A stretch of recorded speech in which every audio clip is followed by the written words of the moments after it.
Contents. Introduction, on Cold Wars and the New Cold War. Part I. Genesis of the New Cold War. Chapter 1, The Strategic Triad, the United States, Russia, and China.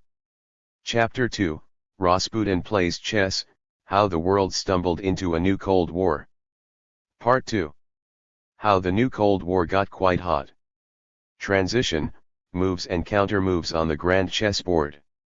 Chapter 3, Vladimir the Terrible, an opera in 5 acts. Chapter 4, China, End of the Peaceful Rise. Conclusion, Where do we go from here?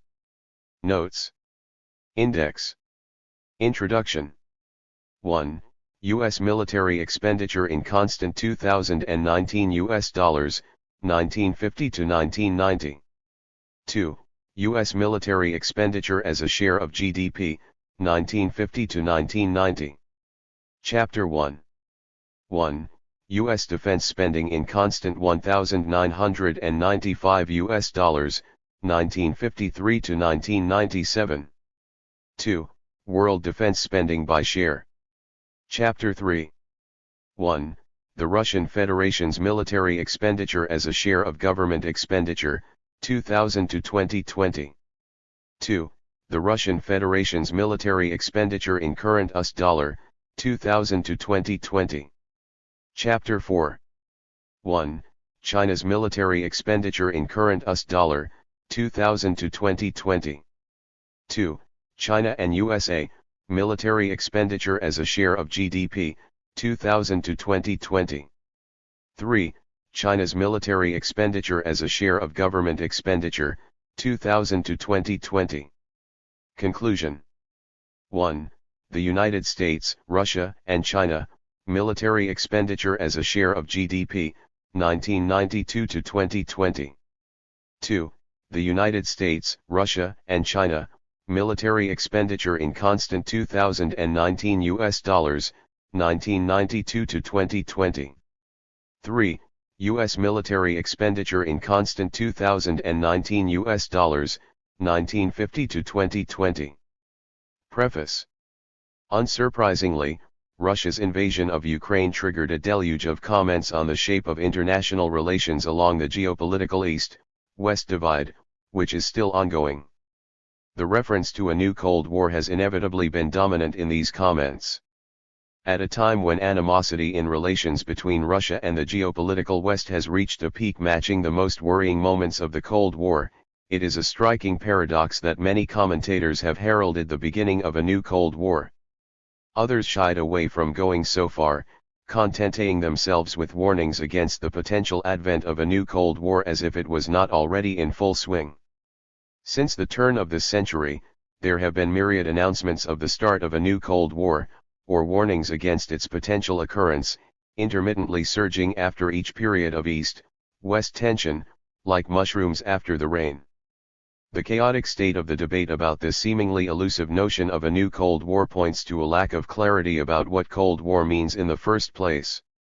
This book's introductory chapter is therefore dedicated to the exploration and clarification of that concept, a prerequisite for any meaningful discussion of its uses.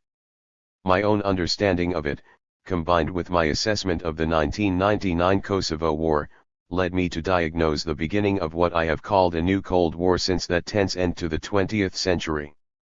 In the wake of the Kosovo War, I wrote in French a piece titled Rasputin Plays Chess, How the World Stumbled into a New Cold War, which I published along with a previous article of mine titled The Strategic Triad, the United States, Russia, and China, written in 1997 and first published in English translation the year after, in the New Left Review in a little book titled La Nouvelle Guerre Froide, Le Monde après le Kosovo, The New Cold War, The World After Kosovo, which came out in 1999.1. This was probably the first post-1990 book whose title referred to the start of a new Cold War, a 21st century variant that involved the two central players of the previous one, the United States and Russia, previously as the dominant nation of the Soviet Union, along with a new major player inclined to team up with the latter, China. I had wished that little volume to come out in English as well, but Tariq Ali, then director of the NLR's associated publishing house Verso Books, insisted on including the new piece along with the previous one as 2 chapters in a collection he was editing, which came out in 2000 under the title Masters of the Universe. NATO's Balkan Crusade. Point 2. I have always regretted acquiescing in that decision, which buried my book and its original thesis in a compilation of contributions of over 400 pages. I have therefore been intending ever since to reissue my 2 pieces separately in English, in order to bring forward their thesis about the new Cold War, which I believe to be vindicated by subsequent events, and to seize this opportunity to update my analysis. Various circumstances have conspired to distract me from that project. However, I was finally convinced to put other projects on hold by the new crisis over Ukraine that started to unfold in the spring of 2021, which I saw as a culmination of the process that had gestated in the 1990s. The exponential increase in references to the new Cold War both in the media and in titles of books and journal articles since the previous crisis over Ukraine in 2014, and deteriorating relations between Washington and Beijing, especially after Donald Trump became president in 2017, were an additional incentive. The present book is the result. The 2 previous chapters of which my 1999 book is comprised are reproduced hereafter as part I of the present book, without alteration except for copy editing, homogenization and a few translation fixes. The purpose of this is not to deliver an "I told you so," but to demonstrate that it was possible to recognize 2 decades ago that the world had been put on a course that could lead to the present highly explosive situation. It is my firm belief that those 2 chapters have lost none of their relevance, and that their detailed consideration of the events of the 1990s is crucial for the understanding of the present world situation, which is indeed why I decided to make them available to today's readers and consequently submit them to their critical judgment. They are preceded by the introductory chapter already mentioned and followed by a longer section of this book, Part 2, which comprises 2 new chapters, the first on Russia's evolution under Vladimir Putin, and the second on China, both countries being primarily considered from the angle of their foreign policy and relations with the United States, including an assessment of the interaction of these policies with domestic factors in each country. Point 3. London, July 14, 2022. Acknowledgements. Ilya Budrytskis and Olung, you have read and commented on chapters 3 and 4, respectively. Ashley Smith did likewise for the whole manuscript on behalf of Haymarket. Charles Peyton edited the book very thoroughly and usefully. Chapter 1, 1997, had benefited from comments by members of the CERPES, Centre Interdisciplinaire de Recherche sur l'Apex et d'études stratégiques, École de Hautes Études en Sciences Sociales, EHES, Paris, especially those of its director Alain Jox and of Maurice Rana. I extend my gratitude to all of them, while remaining solely responsible for the views and any errors included in this book. I am also thankful to Presses Universitaires de France for their reversion of the rights to my 1999 work, and to Verso Books for their permission to use the English translation that is reproduced in Part I of this book. Introduction. On Cold Wars and the New Cold War. The designation New Cold War along with Second Cold War was used before 1990 to describe the flare-up of tensions between Washington and Moscow that followed Ronald Reagan's accession to the U.S. presidency in 1981. It was actually a misuse of the concept, for the rather obvious reason that the policy of détente initiated by Richard Nixon in 1969 had in no way brought the Cold War to an end. It was only a decrease in tension in a protracted confrontation, short of direct belligerence, between the 2 Cold War superpowers. Historians rightly refer today to the Cold War as a single period that goes from the aftermath of the Second World War to the sequence of events from the fall of the Berlin Wall in 1989, the unification of Germany in 1990 and the subsequent disintegration of the USSR by the end of the following year. Early warnings of a new Cold War. In the year 2000, in the wake of the Kosovo War, one of the towering figures of the study of international relations, Kenneth Waltz, the foremost advocate of structural realism or neorealism, essentially a version of balance of power theory, published an important article in the Harvard University journal International Security, in which I saw a confirmation of the views that I had expressed in my 1999 book. On the most fateful decision that precipitated the deterioration of international relations at the end of the 20th century, namely the post-1990 decision to expand NATO eastward, Waltz commented, "The reasons for expanding NATO are weak. The reasons for opposing expansion are strong. It draws new lines of division in Europe, alienates those left out, and can find no logical stopping place west of Russia. It weakens those Russians most inclined toward liberal democracy and a market economy. It strengthens Russians of the opposite inclination. It reduces hope for further large reductions of nuclear weaponry. It pushes Russia toward China instead of drawing Russia toward Europe and America. To alienate Russia by expanding NATO, and to alienate China by lecturing its leaders on how to rule their country, are policies that only an overwhelmingly powerful country could afford, and only a foolish one be tempted, to follow. The United States cannot prevent a new balance of power from forming. It can hasten its coming as it has been earnestly doing. 1. By this time, apart from my 1999 book, the only assertion that the world did actually enter a new Cold War, leaving aside episodic warnings against its hypothetic advent, to the only such assertion that I am aware of in a Latin script language, such claims may very well have existed in Russian, in particular, was made in 1998 by none other than George Kennan, one of the best-known architects of the Cold War at its onset. Kennan, then 94 years old, declared to Thomas Friedman, the famous New York Times columnist, that the U.S. decision to expand NATO constituted in his opinion the beginning of a new Cold War. 3. The next such categorical assertion I know of was made 6 years into the new century by the late Stephen Cohen, the well-known Russia specialist. Against the background of the palpable cooling of U.S.-Russian relations under George W. Bush and Vladimir Putin, Cohen published in The Nation in June 2006 an article titled The New American Cold War, in which he convincingly argued that relations between Washington and Moscow had deteriorated to a level of hostility equal to that of the Cold War, and even more dangerous in some respects. 4. He also noted in passing, Moscow is forming a political, economic, and military strategic partnership with China.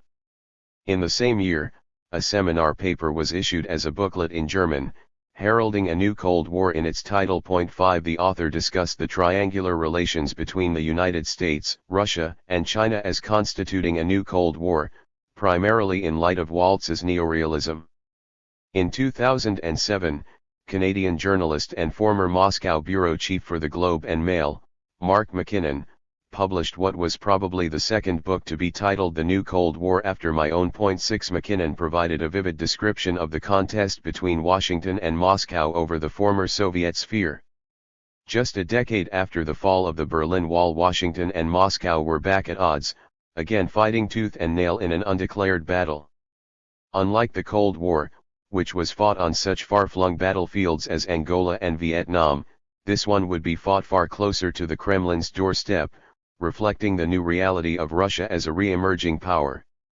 This battle would also have an ideological overtone, the US once again donning the cloak of defending freedom and individual liberties. But this modern struggle would be as much about competing commercial interests and the control of the old USSR's vast energy resources as it would be about political systems or ideologies. 7. While underestimating the extent to which this new Cold War would eventually resort to the same weapons as those of the previous one, McKinnon aptly described the new features. The weapons of this war would be different, too. Nuclear standoffs and proxy armies were gone, replaced by rigged elections, stage-managed revolutions, and wrangling over pipeline routes. But it was still Washington versus Moscow. And the peoples of the old USSR, Ukrainians, Georgians, Russians, Belarusians and Central Asians, were the ones caught in the middle. 8. In 2008, British journalist and senior editor at The Economist, Edward Lucas, published a further book titled The New Cold War. 9. Focusing on US-Russian relations, Lucas misjudged the fundamentally triangular character of the new global confrontation.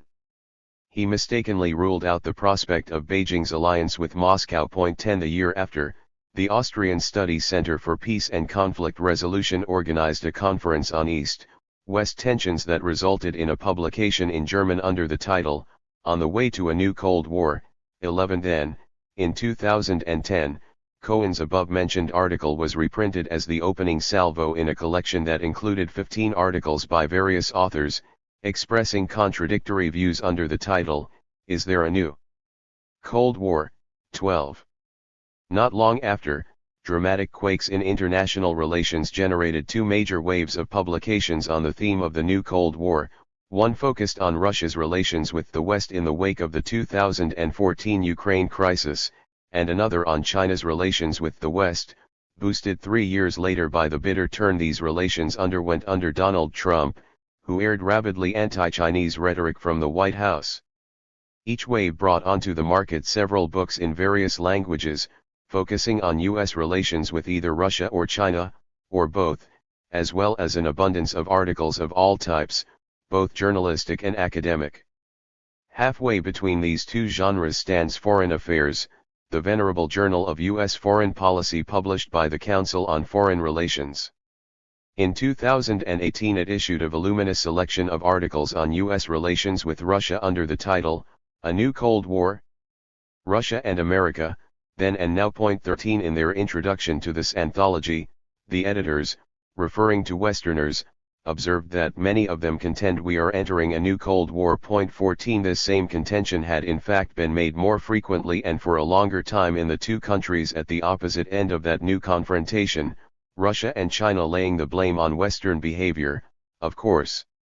Thus, what is perhaps the earliest warning on record against a new Cold War was expressed in 1994, less than 3 years after the dissolution of the Soviet Union, by Georgy Arbatov, formerly a member of both the USSR's Supreme Soviet and its ruling Communist Party's Central Committee, who is credited with having played a key role as advisor to Mikhail Gorbachev in devising the pro-peace policies of the last Soviet president. 15 In an article titled A New Cold War, published in Foreign Policy, Arbatov warned American readers in polite and friendly terms against the consequences of the disastrous economic reforms dictated to post-Soviet Russia by the United States, along with its G7 allies and the IMF and World Bank, combined with Washington's vexing policy toward Russia relating to the latter's near abroad. The economic policy that Arbatov referred to is discussed in Chapter 3, below. For now, here is his warning in the realm of foreign policy. When America plays the game of lone superpower, Russians feel frustrated and start to be very critical of their own foreign policy. Russian nationalists take the offensive. One hears among them, for instance, some emerging political ideas about Russia's special or even exclusive rights and responsibilities to care about law and order in the former Soviet Union. That area, at times including some countries in Eastern Europe, is declared a zone of special interest for Russia.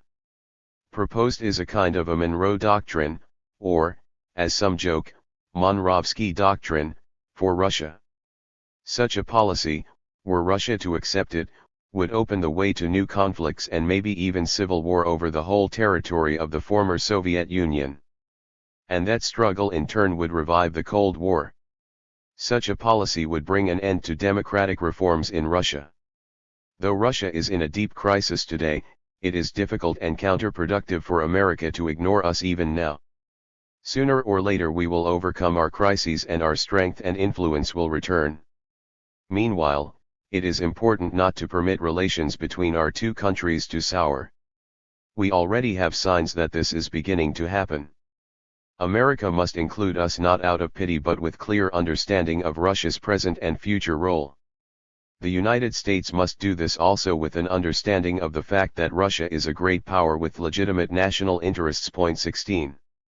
If a Western-friendly Russian such as Arbatov could sound so alarmist in the early 1990s, and rightly so, as the future proved, one can presume that by then many, if not most, Russians were perceiving relations between their country and the West as marked by a continuation of the Western aversion to Russia that characterized the Cold War era.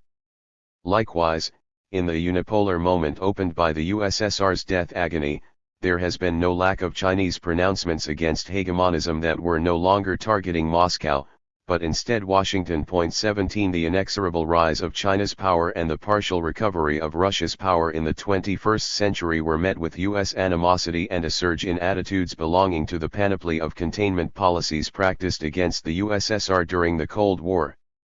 In both countries, this inevitably nurtured a strong and widespread belief that the world's hegemon wanted to clip their wings. State of denial. In Western countries, on the other hand, particularly in the United States, there has long been a widespread denial of the reality of the new Cold War, although this denial has considerably receded since the most recent round of confrontation over Ukraine.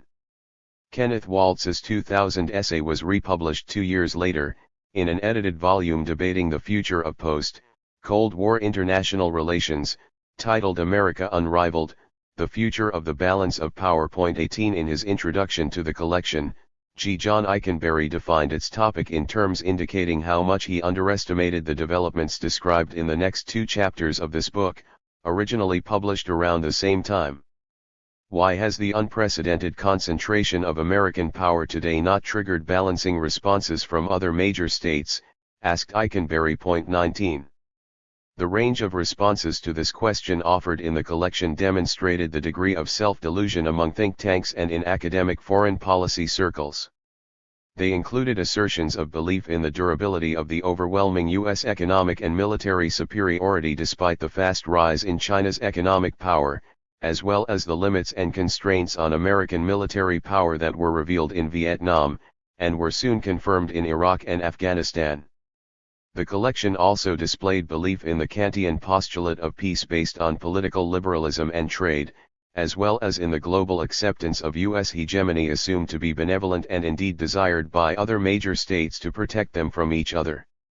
This was, in other words, an expression of faith in the long-lasting success of the hub-and-spoke strategy, in which the United States is the hub and Europe, Japan, Russia, and China are the spokes of the global wheel, each needing the United States more than they need each other, a strategy described at the end of this book's next chapter. By the end of the 1990s, the crucial decade of transition from the Cold War, Washington had blatantly failed to manage this hub-and-spoke strategy. That is because it included an inherent contradiction.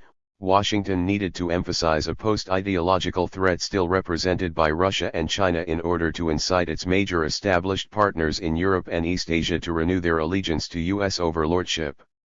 But doing so revamping and upgrading Cold War alliances that had been formed against Russia and China, instead of discarding them in recognition of their obsolescence, as most of world public opinion, Western countries included, hoped for in the immediate aftermath of the USSR's demise, made it impossible to convince either Moscow or Beijing to regard Washington as a guarantor of their own security, since none of them faced a threat remotely comparable to that represented by Washington itself.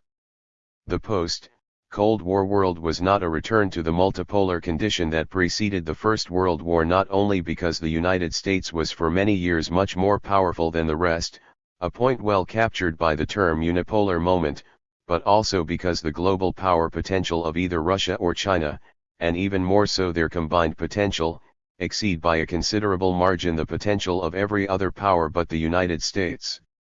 Unlike Japan and the European powers, which fundamentally accept their subordinate condition, even if the French are eager to enhance EU autonomy, both China and Russia aspire to the status of global peers of the United States, and know only too well that the paramount global power is striving to keep them down, which is precisely why they need to join forces in countering it. Self-delusion reached its peak in the United States in the aftermath of the attacks of September 11, 2001, 9/11, when the American giant was crying out for revenge.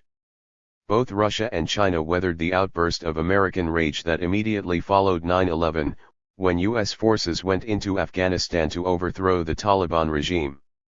A key principle of Judo, the Japanese martial art of whose mastery Vladimir Putin is so proud, is to offer no resistance to the assault of a powerful opponent, but instead use the energy of the assault to destabilize the assailant.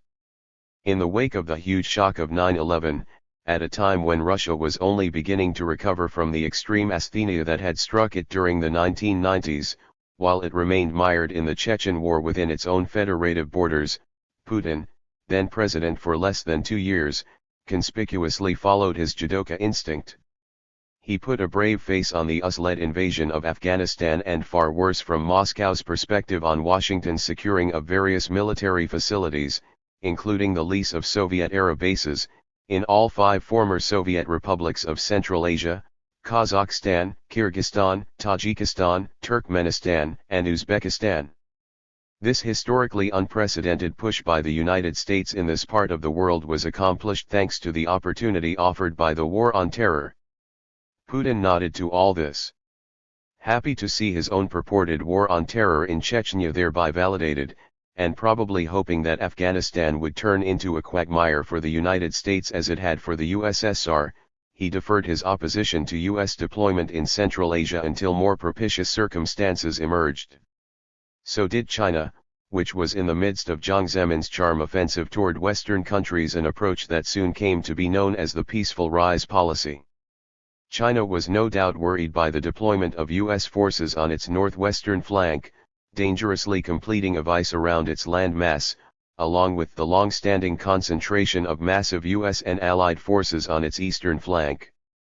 The only possible silver lining was that the Taliban had been a source of worries for China.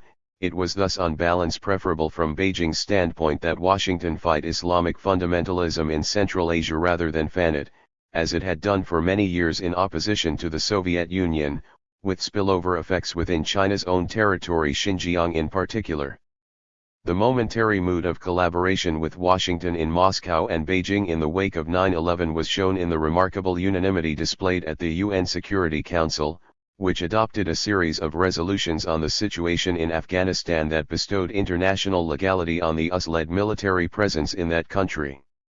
Illusions about a lasting acceptance of U.S. preeminence by Russia and China, and about the durability of this preeminence itself, reached a peak during this period of heightened U.S. hubris. Such illusions were articulated in some of the contributions to the volume edited by Eikenberry, mentioned above. The gradual buildup of evidence to the contrary as this century's first decade unfolded was met by widespread denial in the United States. A striking instance was the keynote speech that then Secretary of State Condoleezza Rice delivered on January 23, 2008 at the World Economic Forum, held every year at Davos, Switzerland. Rice, whose career in U.S. foreign policy was due to her expertise in Russian affairs, had read the day before in the Financial Times an interview with Lithuanian President Valdis Adamkus. Pointing to aggressive gestures by Moscow toward the Baltic states, and alluding to the effect of sharply rising oil prices on the Russian economy, the Lithuanian president wondered if a very strong financial recovery in Russia is a stimulus for the new Russian leadership to return to the Cold War. 20. Rice's rebuttal was quite stunning. Asserting that perhaps nowhere is it clearer that we have no permanent enemies than in our relationship with Russia, she continued, "Ladies and gentlemen, the recent talk about a new Cold War is hyperbolic nonsense," before blatantly contradicting herself after only a couple of sentences. Our relations today are fundamentally different than they were when all we shared was the desire to avoid mutual annihilation. The fact is that the United States and Russia are working constructively today on many issues of mutual interest, from counter-proliferation, to counter-terrorism, to the pursuit of peace in the Middle East. And we are determined to remember this, even when we hear unwise and irresponsible rhetoric from Russia itself that harkens back to an earlier time. 21. Rice's state of denial became even more manifest when, later in the same speech, she described NATO's mutation in terms that, to Russian ears, could only sound like those of a Cold Warrior par excellence, a fact of which she could not possibly have been unaware. "I remember when NATO saw the world in two parts, there was Europe, and then there was out of area, which was pretty much everything else. So who could have imagined 7 years ago that our alliance today would be training troops in Iraq, providing airlift in Darfur, and rooting out terrorists in places like Kandahar? These are increasingly the challenges of the 21st century, and I am optimistic that NATO will meet them, just as it met the challenges of last century. And who would have thought that NATO and the European Union would erase old divisions of East and West, that they would unite democratic nations across Europe, and that the alliance would hold its 2006 summit in Latvia? Once, that seemed impossible. Now, it too seems inevitable. 22. The fact that the US government, at this moment, remains so vehement in its denial of the new Cold War with Russia, a reality regarded as rather obvious by the Russian side, could be seen as symptomatic of Washington's responsibility in having brought about this situation. Culprits are naturally more inclined to deny their deeds than are their victims. Just a few months later, in August 2008, a war broke out in Georgia following a scenario very similar to that which would unfold in Ukraine 6 years later. Both wars were instances of a Russian fight back against further NATO expansion into former Soviet republics. Confusion about the new Cold War. The confrontation over Ukraine that began in February 2014 was so serious that it made the persistence of denial very difficult. Indeed, in the voluminous anthology of articles, starting from 1947, that Foreign Affairs issued in 2018, the first piece that asserts the existence of a new Cold War was that penned by Robert Lovegold, originally published in the summer of 2014. A prominent member of the large U.S. academic, diplomatic community that had dealt with the USSR during the Cold War, and now continued to deal with its successor states, Lovegold called upon his peers to acknowledge what had become too flagrant to be denied. No one should casually label the current confrontation between Russia and the West a new Cold War. After all, the current crisis hardly matches the depth and scale of the contest that dominated the international system in the second half of the 20th century. And accepting the premise that Russia and the West are locked in such a conflict could lead policymakers to pursue the wrong, even dangerous strategies. Using such a label is thus a serious matter. Yet it is important to call things by their names, and the collapse in relations between Russia and the West does indeed deserve to be called a new Cold War. 23. As acknowledgement of the reality of a new Cold War proliferated in the United States, the blame for it tended more and more to be laid squarely at Russia's door, as illustrated by the introduction to the Foreign Affairs collection. The editors described the process of this growing acknowledgement in their opening paragraph, partially quoted above. Here is the entire paragraph. On March 18, 2018, Vladimir Putin was elected to his fourth term as Russia's president, a position he can hold until 2024 and possibly beyond that, if he finds a way to circumvent the constitution. During the campaign, Putin stressed to Russians that he was just the kind of strong leader who could, as his supporters often put it, raise Russia off its knees, and he spent much of his time bashing his critics in the West, particularly in the United States. Putin's hostility toward the West has been met in kind. In fact, so concerned have Westerners grown with his political meddling, regional aggression, and general efforts to play international spoiler that many of them contend that we are entering a new Cold War. 24. While recognizing the obvious truth with regard to Russia, Lovegold continued to turn a blind eye to the informal alliance between China and Russia in countering U.S. global supremacy, an alliance that had been widely expected early on, whether from a structural realist perspective or through sheer common sense. Unlike the original, Lovegold commented, the new Cold War won't encompass the entire global system. Significant regions and key players, such as China and India, will avoid being drawn in. 25. What continued to be overlooked, mostly out of wishful thinking, was that Beijing had good reason to feel it was in the same boat with Moscow as a target of continued containment, and therefore tended to side and collaborate with Moscow on various issues.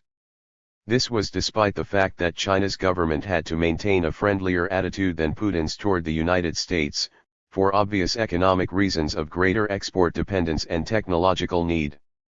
Blindness to China's rapprochement with Russia allowed some analysts to continue denying the reality of the new Cold War by pointing to the indisputable fact that present-day Russia is weaker than the former Soviet Union, a specious argument indeed.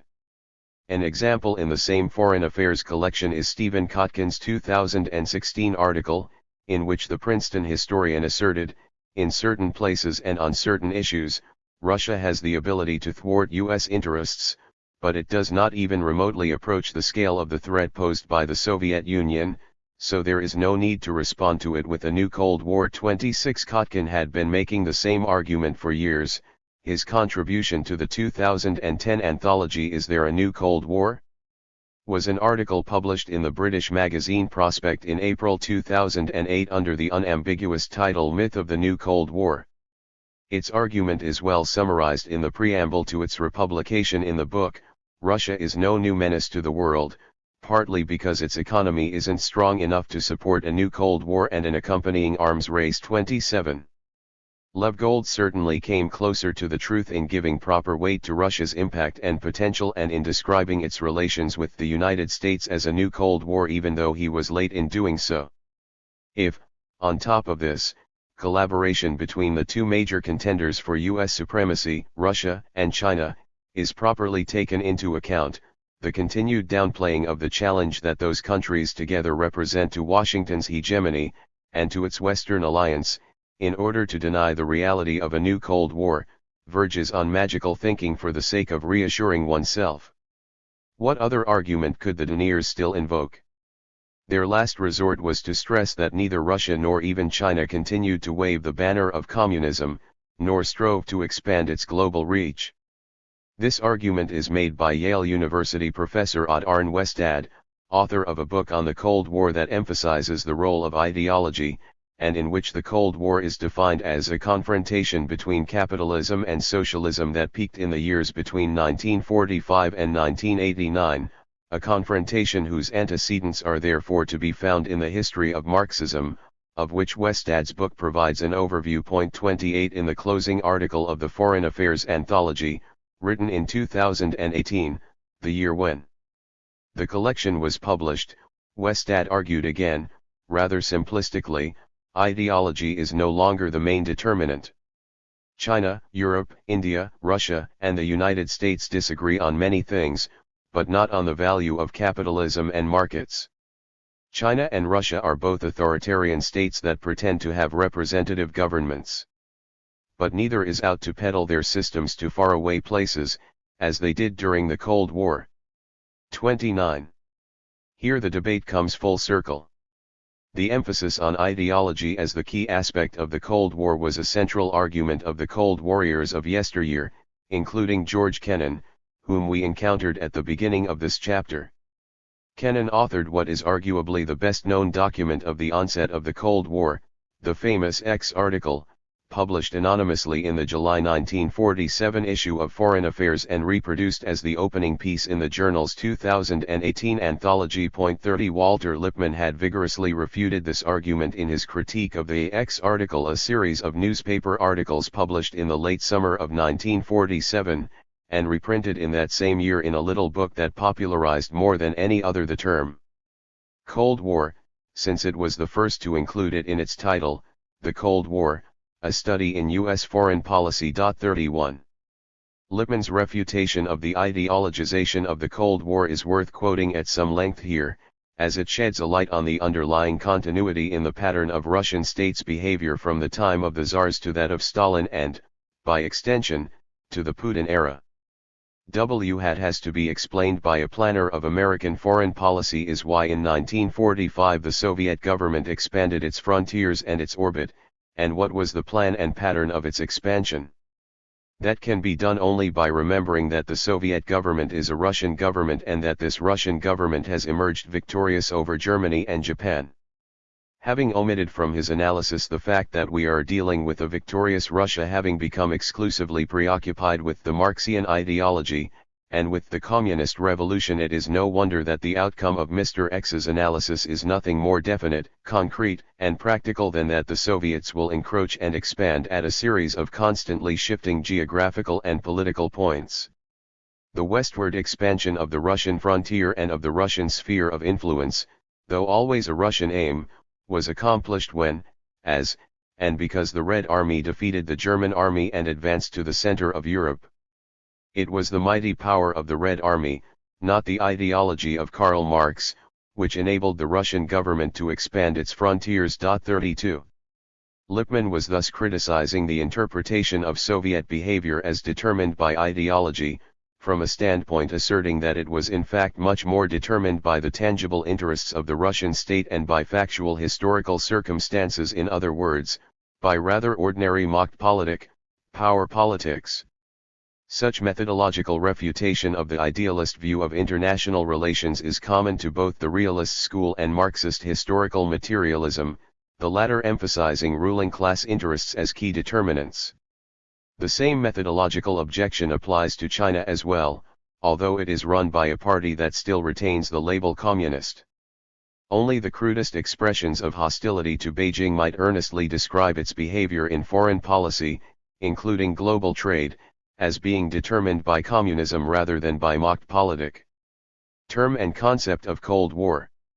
The best indication that the ideological opposition between the USSR and the United States did not constitute the bottom line in the post-1945 Cold War is that the concept of Cold War existed before the Soviet Union was born, though not too long before, as in the account of those who trace the designation back to the 14th century. 33 At that time, Don Juan Manuel, son of the Infante Manuel of Castile, did use the expression tepid war, mistakenly transcribed as Cold War by a 19th century editor. 34 But he was only pointing to a low frequency and intensity of engagement in an ongoing war between Christians and Muslims in Spain, a quite unexceptional situation. The first recorded use of the term Cold War in its contemporary meaning was made by the German socialist leader and Marxist revisionist Eduard Bernstein. His coining of the concept is rarely acknowledged, however. 35 In fact, the term appears twice in print under Bernstein's name. The first time was in 1893, in an article in Die Neue Zeit, the theoretical review of the Social Democratic Party of Germany, SPD. Bernstein was living in exile in London at that time, in close political contact with Friedrich Engels, Marx's closest friend and co-thinker. Remarkably, Engels had foreseen the march toward World War and the horrendous shape that it would acquire. 36 In that same year, he published in Vorwärts, the SPD's central organ, a series of pro-disarmament articles, reprinted soon after as a pamphlet. 37 Bernstein's article, for its part, included a sharp critique of German militarism in a similar vein, and used the formulation Cold Warfare, Kalte Kriegsführung, to describe Germany's pursuit of massive armament. Germany is considered to be the country of militarism above all, and with this or because of it as the real permanent threat to peace. It is easy to say that Germany is arming itself only to maintain peace.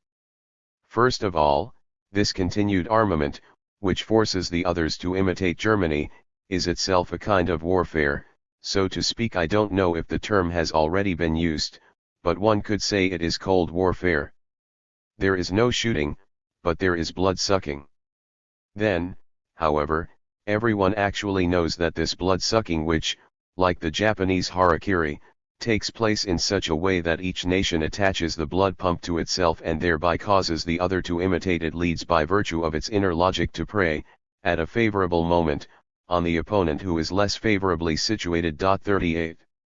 The next recorded occasion on which Bernstein used the term Cold War, Kalte Krieg, this time, as in the modern expression, was at the Reichstag, the German parliament, of which he was a member for several years between 1902 and 1928. The term appears in the Reichstag's minutes, in the verbatim report of a speech that the Social Democratic leader delivered to the House on May 14, 1914, barely a month and a half before the outbreak of the First World War. The peace that we have in the German Reich is only a non-war, but it is not yet a true peace. All invitations that the German Reich has received from other quarters, if not officially then at least from an official source, to pursue a policy of disarmament, of slowing down armament, all of these were simply rejected by the German side. We keep this silent war going, this Cold War, as it has been called, the war of armament, of outdoing in armament. 39. This is indeed a much more useful and appropriate definition of the concept of Cold War than its equating with the ideologically motivated confrontation between capitalism and socialism. The Cold War is a concept of the age of industry and total war, when military technology developed in parallel with increasingly rapid general technological progress, leading to an ever-increasing cost of the arms race, a concomitant concept belonging to the same historical age. In that specific meaning, Cold War designates the active preparation for a real war, with the economic implication of maintaining war readiness with a constant effort either to secure potential superiority over the adversary or to preserve an equilibrium of military force. The reason why the term became dominant after 1945 resides not in the ideological confrontation between Moscow and Washington, the ideological hostility between the Soviet Union, on one hand, and Nazi Germany and its Axis allies, on the other, and between each of those parties and the liberal powers, was certainly no less acute before the Second World War, if not in fact more so, but in an utterly different factor, the atomic bomb. Indeed, it is a truism that a paradoxical effect of the nuclear weapon was to make highly unlikely the prospect of a real war between states possessing it, for the obvious reason that such a war would entail mutual assured destruction, an expression whose acronym, MAD, summarizes very well the state of mind that it would take to initiate a war of that kind. The balance of terror that prevailed between the two rival post-war superpowers after the USSR carried out its first atomic test in 1949, 4 years after the US bombing of Hiroshima and Nagasaki, is the main, if not the only reason why the zero-sum global great game between the two superpowers lasted 4 decades without escaping the confines of a Cold War. In Raymond Aron's 1951 definition, the latter is a limited war, whose limitation is not about what is at stake, but about the means used by the belligerents. 40 The famous French theorist of war in the nuclear age formulated that same year the hypothesis that this limited war would translate in the clash of two attrition strategies that could lead to a show of strength extending over a generation. 41 After the Second World War, the first known use of Cold War was in a 1945 article by George Orwell, in which the famous writer gave the term a meaning conforming with Bernstein's notion of a situation whereby a state would be at once unconquerable and in a permanent state of Cold War with its neighbors due to its possession of the atomic bomb, since the latter is likely to put an end to large-scale wars at the cost of prolonging indefinitely a peace that is no peace. 42 However, Orwell did not mention the arms race that would prevail under such conditions other than indirectly, by pointing to the cost of fabricating the nuclear weapon. The first full elaboration of the Cold War concept in the post-war context was by Bernard Baruch, the Wall Street broker who played a key role in the organization of the U.S. war industry during the two world wars of the 20th century. In a book of memoirs published in 1960, he asserts that he was the first to use the phrase, in a speech he delivered in April 1947 while acknowledging his debt to his speechwriter, the publicist Herbert Swope, who had suggested the term to him the year before. Interestingly, Baruch claims that he did not use it at first because he was anxious not to excite Russia's almost pathological suspicion and fear of us. 43 Bernard Baruch is certainly, at least on the western side of the Iron Curtain, the main theoretician of the Cold War in the sense of an arms race seeking to maintain a state of readiness to wage a full-scale war. His masterword was preparedness. 44 His views on this issue long preceded the post-1945 Cold War. During the First World War, Baruch had headed the War Industries Board, WIB, which spectacularly redirected U.S. industrial potential towards serving war needs, displaying in the process a level of centralistic efficiency that impressed all other belligerents. In a letter he wrote to U.S. President Woodrow Wilson in 1919, which he reproduced in the final report that he submitted to the President on behalf of the disbanded WIB in 1921, on the penultimate day of Wilson's presidency, Baruch stressed that the impressive war machine built up in the United States had been crucial in dissuading Germany from continuing the war. He therefore emphasized the need to maintain an organizational and material readiness for a new major war. 45 His advice was not heeded at that time, in the context of the post-1918 isolationist backlash that prevailed in the United States. The First World War experience of industrial organization was repeated in the Second World War with the War Production Board, created in 1942, which was subordinated the year after to the Office of War Mobilization, headed by one of Baruch's close friends, James Burns. Meanwhile, Baruch himself played a key role in advising President Franklin D. Roosevelt. He felt again that his advice was not heeded after that Second Global War ended, when Cold War tensions were beginning to emerge under Harry Truman's presidency. As Jordan Swartz puts it, The Cold War should have been that surrogate for war Barrack envisioned as a justification for organizing industry for the real thing. 46 But the American government estimated that the massive amount of armaments accumulated during the war would suffice for a while. Barrack complained about this in his 1960 book. As the ice jams of the Cold War piled up, for the third time in my life America was faced with a threat to her peace and security. And once again, for the third time, I took up the banner of preparedness. This call for preparedness was heeded no more in 1947 than it had been in 1937. And in 1947, as earlier, it was our weakness which invited aggression. Not until we were caught in the Korean War, in 1950, did we begin to rebuild our armed strength. 47. Barrack's complaint that his advice was not heeded in 1947 was in fact exaggerated. Prompted by another friend and fellow of Barrack's, Ferdinand Eberstadt, who had been vice chairman of the War Production Board and was to play a key role in the post-war creation of both the National Security Council and the Central Intelligence Agency, in 1947 Congress set up a National Security Resources Board, whose mission was to monitor the country's preparedness for a major war. But it is true that the rearmament that Barrack had been calling for since 1947 was not launched until the Korean War, 1950-53. Only after that war had begun did U.S. military expenditure pick up again from its sharp post-1945 drop. Thereafter it remained, for the long haul, at levels far exceeding those of the interwar years of the 20th century, see Fig. 1. Figure 1. U.S. military expenditure in constant 2019 U.S. dollars, 1950 to 1990. Source: SIPRI Military Expenditure Database. Permanent War Economy and Military, Industrial Complex. This high-level plateauing of military expenditure became a feature that has characterized the U.S. economy ever since, constituting what the first economist who theorized it, in 1944, Edward Sard, a Marxist who at that time worked for the War Production Board, called a permanent war economy. 48 The phrase appeared in an article Sard published under a pseudonym, of course in Dwight MacDonald's journal Politics. 49 The permanent war economy became the basis upon which thrived what President Dwight D. Eisenhower, a top army commander himself until he ran for the presidency in 1952, famously called the military, industrial complex, MIC. This was in his farewell address to the nation on January 17, 1961, 3 days before leaving office. In 1990, at the very end of the Cold War, Robert Higgs provided a good overview of the importance of the nexus between the permanent war economy and the MIC in the United States, in a book published that year under his editorship.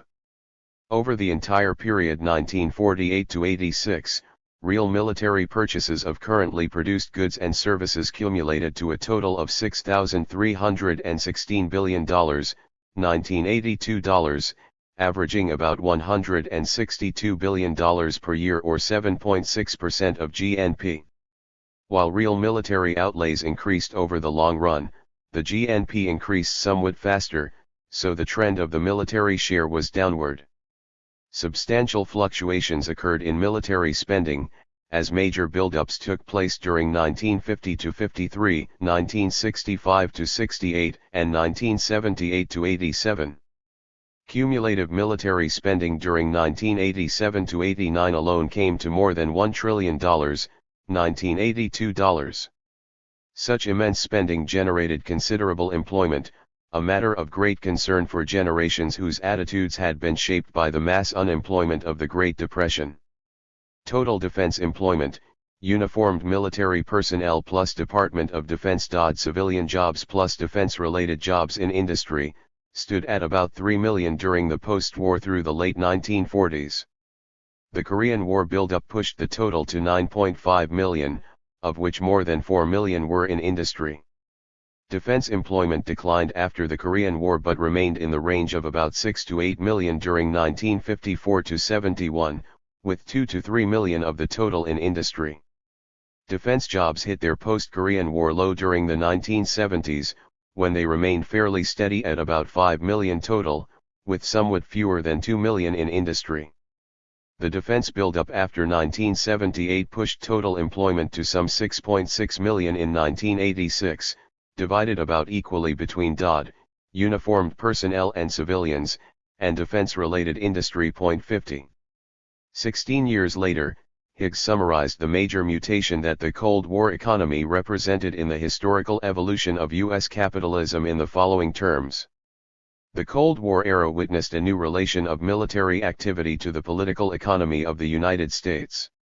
Before World War II, the allocation of resources to military purposes remained at token levels, typically no more than 1% of GNP, except during actual warfare, which occurred infrequently. Wartime and peacetime were distinct, and during peacetime, that is, nearly all the time, the societal opportunity cost of guns was nearly nil. The old regime ended in 1940. The massive mobilization of the early 1940s drove the military share of GNP to more than 41% at its peak in 1943-44.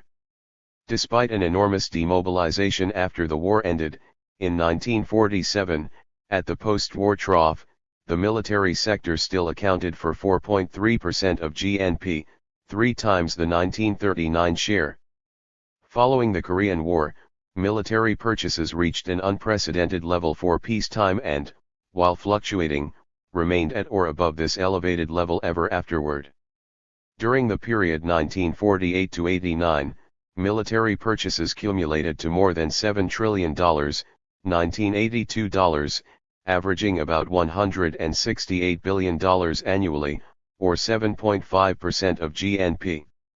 The trend tilted slightly upward for absolute real spending and slightly downward for spending as a share of GNP. The high base level of defense spending during the Cold War resulted from the dominant ideology of global anti-communism, which called forth various foreign policy doctrines, example the Truman Doctrine, massive retaliation, the Reagan Doctrine, and military commitments, example NATO, bilateral defense treaties, U.S. military advisors in Latin America. The ideology alone, however, was an insufficient prop, and episodic crises played an essential part in maintaining public support for vast military expenditures. 51. Figure 2, U.S. military expenditure as a share of GDP, 1950-1990. Source, SIPRI Military Expenditure Database. Since the aftermath of the Second World War, the United States has become addicted to the permanent war economy as a key feature of its overall economy, and a crucial tool for what has been dubbed military Keynesianism, a designation often attributed to left-wing Keynesian, post-Keynesian, Cambridge economist, Joan Robinson, with reference to a lecture she gave for the American Economic Association in 1971.52. However, if Robinson did indeed sharply criticize those Keynesians who favored military expenditure, she did not use that term in the written version of her lecture, but instead blamed so-called Keynesians for betraying what John Maynard Keynes had advocated. When there is unemployment and low profits, the government must spend on something or other, it does not matter what. As we know, for 25 years serious recessions were avoided by following this policy. The most convenient thing for a government to spend on is armaments. The military, industrial complex took charge. I do not think it plausible to suppose that the Cold War and several hot wars were invented just to solve the employment problem. But certainly they have had that effect. The system had the support not only of the corporations who made profits under it and the workers who got jobs, but also of the economists who advocated government loan expenditure as a prophylactic against stagnation. It was the so-called Keynesians who persuaded successive presidents that there is no harm in a budget deficit and left the military, industrial complex to take advantage of it. So it has come about that Keynes' pleasant daydream was turned into a nightmare of terror. 53. This policy should have been named after Bernard Baruch, who is its first major proponent, instead of Keynes, who expressly repudiated it. 54. The author of the general theory emphasized that the economic policy he advocated would help reduce militarism and avoid wars, as he reiterated at the end of his magnum opus. War has several causes. Dictators and others such, to whom war offers, in expectation at least, a pleasurable excitement, find it easy to work on the natural bellicosity of their peoples. But, over and above this, facilitating their task of fanning the popular flame, are the economic causes of war, namely, the pressure of population and the competitive struggle for markets. But if nations can learn to provide themselves with full employment by their domestic policy, and, we must add, if they can also attain equilibrium in the trend of their population, there need be no important economic forces calculated to set the interest of one country against that of its neighbors. 55. In the post-war United States, the use of public military expenditure in keeping the economy buoyant became a major tool for the very visible state intervention in the quintessential homeland of the mythical invisible hand and free market. American addiction to the permanent war economy, and its main beneficiary the MIC, were to weigh heavily in determining the U.S. power elite's post-Cold War choices, assessed in the following chapters. The USSR's MIC was even more important compared to the country's economy, since it was forced to compete in war readiness with its much richer adversary. The MIC soon emerged from the initial post-Cold War chaos in Russia as the main, if not only, manufacturing sector inherited from the defunct Soviet Union, for which there were readily available buyers and a captive export market. The MIC's centrality grew yet larger in the post-Soviet Russian economy than it had been in the USSR, not only because the former is considerably smaller than the latter, but also because military power became the principal vector of Russia's political influence abroad, and in particular of its opposition to overbearing U.S. dominance. By contrast, the USSR, like China today, had also made intensive use of its economic power, as well as of the ideological appeal, soft power, that it enjoyed until its final decade. A latecomer in the race, China was inevitably motivated to build up its own MIC by the legitimate sentiment that U.S. supremacy stood in the way of its rise to the first rank of global powers, manifested, for example, in its being kept out of the G7 despite the size of its economy, while Russia had been included in the group from 1997 until the 2014 Ukraine crisis, when it was called the G8. Although it has taken place under economic conditions very different from those of the fully state-owned and state-led industrialization of the USSR, China's accelerated development has come to offer a further illustration of the pattern that Alexander Gerschenkron associated in 1951 with the Soviet Union. If all the forces of the population can be kept engaged in the processes of industrialization, and if this industrialization can be justified by the promise of happiness and abundance for future generations, and much more importantly by the menace of military aggression from beyond the borders, the dictatorial government will find its power broadly unchallenged. And the vindication of a threatening war is easily produced, as is shown by the history of the Cold War years. 56. Here, in a nutshell, are the basic ingredients of the dynamic that produced a new global Cold War just a few years after the end of the old one. The elements of the new Cold War fell into place during the first decade after the first Cold War. As the following chapters should make clear, and as was obviously determined by the huge gap that existed during that fateful unipolar moment between the power and wealth of the United States and those of its two potential contenders at the global level, China and Russia, the chief responsibility, by far, for the sorry state of international relations that was to develop thereafter in the 21st century lay with the only remaining superpower at the Cold War's end, the one that retained sole power to shape the international security environment, as its strategic documents boasted at the time. 57. This book explores the transition from Cold War to New Cold War, and the latter's evolution up to the 2022 Ukraine War. Part I. Genesis of the New Cold War. Chapter 1. The Strategic Triad, the United States, Russia, and China.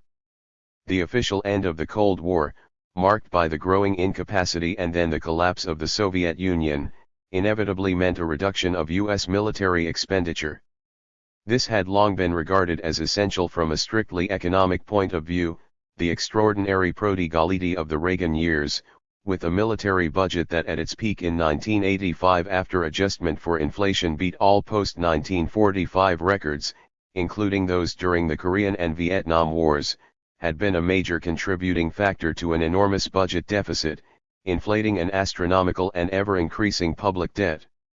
The return of the United States to the status of debtor nation in 1985 for the first time since the First World War was one major result of this out-and-out foot-en-avant, whose apparent economic irrationality was explained by a political objective that looked more like an adventurous gamble than a rational calculation. Against all expectations, however, the bet was won. With hindsight, the expenditure of the Reagan era resembles a final sprint in the arms race, one that brought about the collapse of an exhausted competitor. Since 1990 to 91, despite the Gulf crisis followed by the Gulf War, the latter, it is true, providing a profitable way of liquidating some of the surplus or obsolescent Cold War weaponry, the George H.W. Bush administration announced the objective for 1995 of a base force reduced by 25% from the level of the late 1980s. This first downward revision was accentuated under the Clinton presidency by a further reduction of forces and expenditure, following the bottom-up review, BUR, carried out in 1993 by Defense Secretary Leigh Aspin, aided by his deputy and future successor William Perry. The BUR conceived, as its name suggests, as a thorough revision of U.S. military strategy and programming at the unipolar moment that succeeded the defunct bipolarity, was based on a theoretically radical renewal of American grand strategy. 1. Official and implicit postulates of the American defense budget. The ultimate scenario of the Cold War implied a state of preparedness enabling the United States to wage simultaneously a limited regional war and two wars in one against the USSR, a major conventional war and a nuclear war. This would supposedly dissuade Moscow from trying to take advantage of U.S. involvement in a regional war, like Korea or Vietnam, or even a bigger conflict with China. For this idea of a major, world, war and a half, the BUR substituted the scenario of two simultaneous major regional conflicts or MRCs, limited wars or half wars in Cold War terminology, supposedly taking account of the new element introduced by the absence of a global peer competitor, or rival power of equivalent military weight, and at the same time dissuading any potential regional adversary from trying to take advantage of an American conflict with another, similar-sized regional enemy. The two sample adversaries named in the BUR, like cut-out figures on a shooting range, were Iraq and North Korea. The American armed forces were supposed to hold themselves in readiness to fight these two states at the same time. In addition, to allow for the rapidly changing nature of international relations, the principle of a quadrennial review of military programming corresponding, in fact, with each new presidential term was adopted by Congress. The new arrangement envisaged a target force for 1997 that would be smaller than the 1995 base force. The objective was broadly achieved with the 1997 Department of Defense, DoD, budget of $250 billion, plus the defense expenditure undertaken by other agencies, for example, the Department of Energy's contribution to nuclear armament amounting to about $10 billion. The five-yearly, future years defense program covering 1998 to 2002 envisages keeping defense spending at this level in terms of constant value until the year 2000, after which there would be a very slight real annual increase of about 0.5% until 2002, when it would reach $288 billion at current values. This budgetary programming was not questioned by the Quadrennial Defense Review, QDR, announced by the Secretary of Defense, William Cohen, in May 1997. The QDR continues to subscribe to the BUR scenario of two MRCs, renamed Major Theater Wars, while placing greater emphasis on the continuing need to maintain continuous overseas presence to shape the international environment and to be better able to respond to a variety of smaller-scale contingencies and asymmetric threats. 2. Otherwise, the QDR is based on the modernization plan for the armed forces, Joint Vision 2010, centered on the use of new technologies whose implications have given birth to the somewhat pompous title Revolution in Military Affairs, RMA. 3. As the administration has chosen to subject military spending to the constraints of the total reabsorption of the American budget deficit, contrary to the wishes of many Republicans in Congress, who would like a smaller reduction in military spending at the Cost of social spending. The QDR envisages a major redefinition of priorities accompanied by a redirecting of military expenditure, to achieve the supreme objective of modernization. Against this background, the choice of a Republican for the post of Defense Secretary in 1997 was a skillful move by the Clinton administration. William Cohen was given the difficult task of making Congress swallow the bitter pill of new base closures in the U.S., along with other reductions and cancellations of orders, deemed necessary to find the extra $15 billion that the DOD proposes to spend annually on the modernization of the armed forces. That expenditure is designed to bring the armed forces procurement budget to $60 billion a year after the year 2000.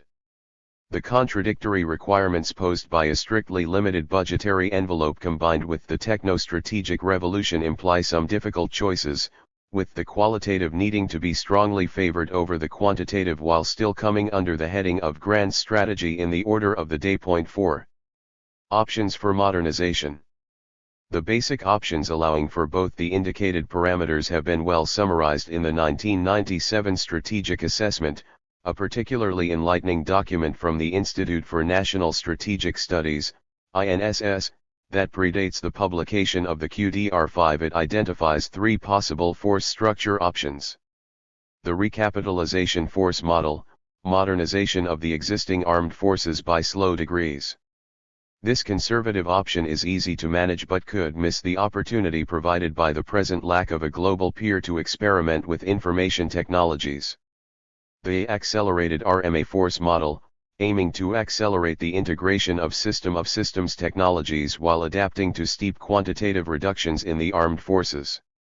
This revolutionary option has the advantages of being cheaper and more futurist, but the implied violent break of continuity produces an area of vulnerability, being just as liable to disorient friends as enemies. The full-spectrum force model, combining the maintenance of all existing effective forces with the slow and prudent integration of the RMA in such a way as to avoid all disorganizing side effects. This is the costliest model but also the most consistent with the challenge of the emerging strategic environment. The last of these options is the one favored by the QDR, which also refers several times to the formula of a range of forces designed to deal with the full range of possible problems, full spectrum of crises, full spectrum force. Under the heading Where We Are Going, in his preface to the report, William Cohen defines three possible options, identical to those in the 1997 Strategic Assessment, then rejects the conservative and futurist options to settle on the middle way, the one that retains sufficient force structure to sustain American global leadership while also moving toward the RMA at a reasonable speed. Point 6. As the report is meant to be fiscally responsible, it announces that the inevitable cuts in the armed forces will affect the tail, logistics and support, rather than the tooth, fighting force, and promises to make the best possible use of the reduction in the cost of military equipment brought about by another revolution, the Revolution in Business Affairs, RBA, which includes measures to rationalize procurement procedures, restructure military industries, bring competitive liberalization to the defense market and import more technologies from the civil sector. Point 7. This military option, the financial limits of which are determined by budgetary constraints, and which is officially based on the Burr scenario of two simultaneous MRCs, is expressed by the Clinton administration hardly suspected a priori of having militaristic leanings in an annual national defense budget totaling approximately $260 billion, at 1997 value, from now until the beginning of the next century. However, to indicate that America really has responded to the vast global changes, the end of the Cold War and the peace dividend it was supposed to produce, William Cohen's preface to the report on the QDR explains that the DOD budget has decreased from $400 million, at 1997 value, and 7% of GDP in 1985 to $250 million and 3.2% of GDP in 1997. This radical drop suggests that the US has really turned the page of the Cold War. But the reality is that the choice of annual figures which supports this deduction is of a somewhat tendentious nature. The Defense Secretary refers specifically to 1985, which, far from being a year typical of the period 1950 to 91, from the Korean rearmament, already announced in NSC 68, to the disintegration of the USSR, actually came at the peak of the extraordinary expenditure of the Reagan era. If we compare the 1997 figure with those for the whole period, see Fig. 1, a very different conclusion emerges. Defense spending for 1997, which the administration wants to maintain at the same level in terms of constant value until the end of its term in the year 2000, is higher than in most of the Cold War years before 1980, the year in which it rose steeply in reaction to the Soviet invasion of Afghanistan, presaging the runaway growth under Reagan. Over the previous 3 decades this level had only been exceeded at the height of the Korean and Vietnam Wars, when the costs of a large-scale regional war were added to those of maintaining a posture of global deterrence against the Warsaw Pact and China. Figure 1, U.S. defense spending in constant $1,995, 1953 to 1997. Source, calculated from data in the military balance, 1987 to 88, 1991 to 92, 1997 to 98, London, IISS, and also in SIPRI Yearbook 1968/69, Stockholm, for 1953 and 1960. The $260 billion of current military spending represents more than 85% of the average annual military expenditure of $304 billion, at 1997 value, for the 1948 to 91 period. 8 So President Clinton's centrist administration is really seeking to stabilize military expenditure until the beginning of the next century at what amounts to a Cold War level. 9 Running adjustments to defense spending since 1991 have been much more like internal adjustments during the Cold War period, in moments of détente following phases of high tension, than like the steep fall that immediately followed the Second World War. It is true that American defense spending fell by 27.6% between 1985 and 1996, compared to 18.4% between 1953 and 1955, and 16.3% between 1970 and 1975. But, as we have seen, 1985 spending had reached an altogether extraordinary level, 25.2% higher than in 1970 and 36.6% higher than in 1953. It is also true that comparisons at constant values do not integrally allow for what Adelman and Augustine call techflation. 10 The growing technological sophistication of military equipment means that its unit costs increase more rapidly than the general level of inflation. The difference, according to the two authors, ranges from about 2.5% for tanks and ships to about 10.5% for planes. They calculate that the average difference for the whole defense sector is of the order of 3.4%.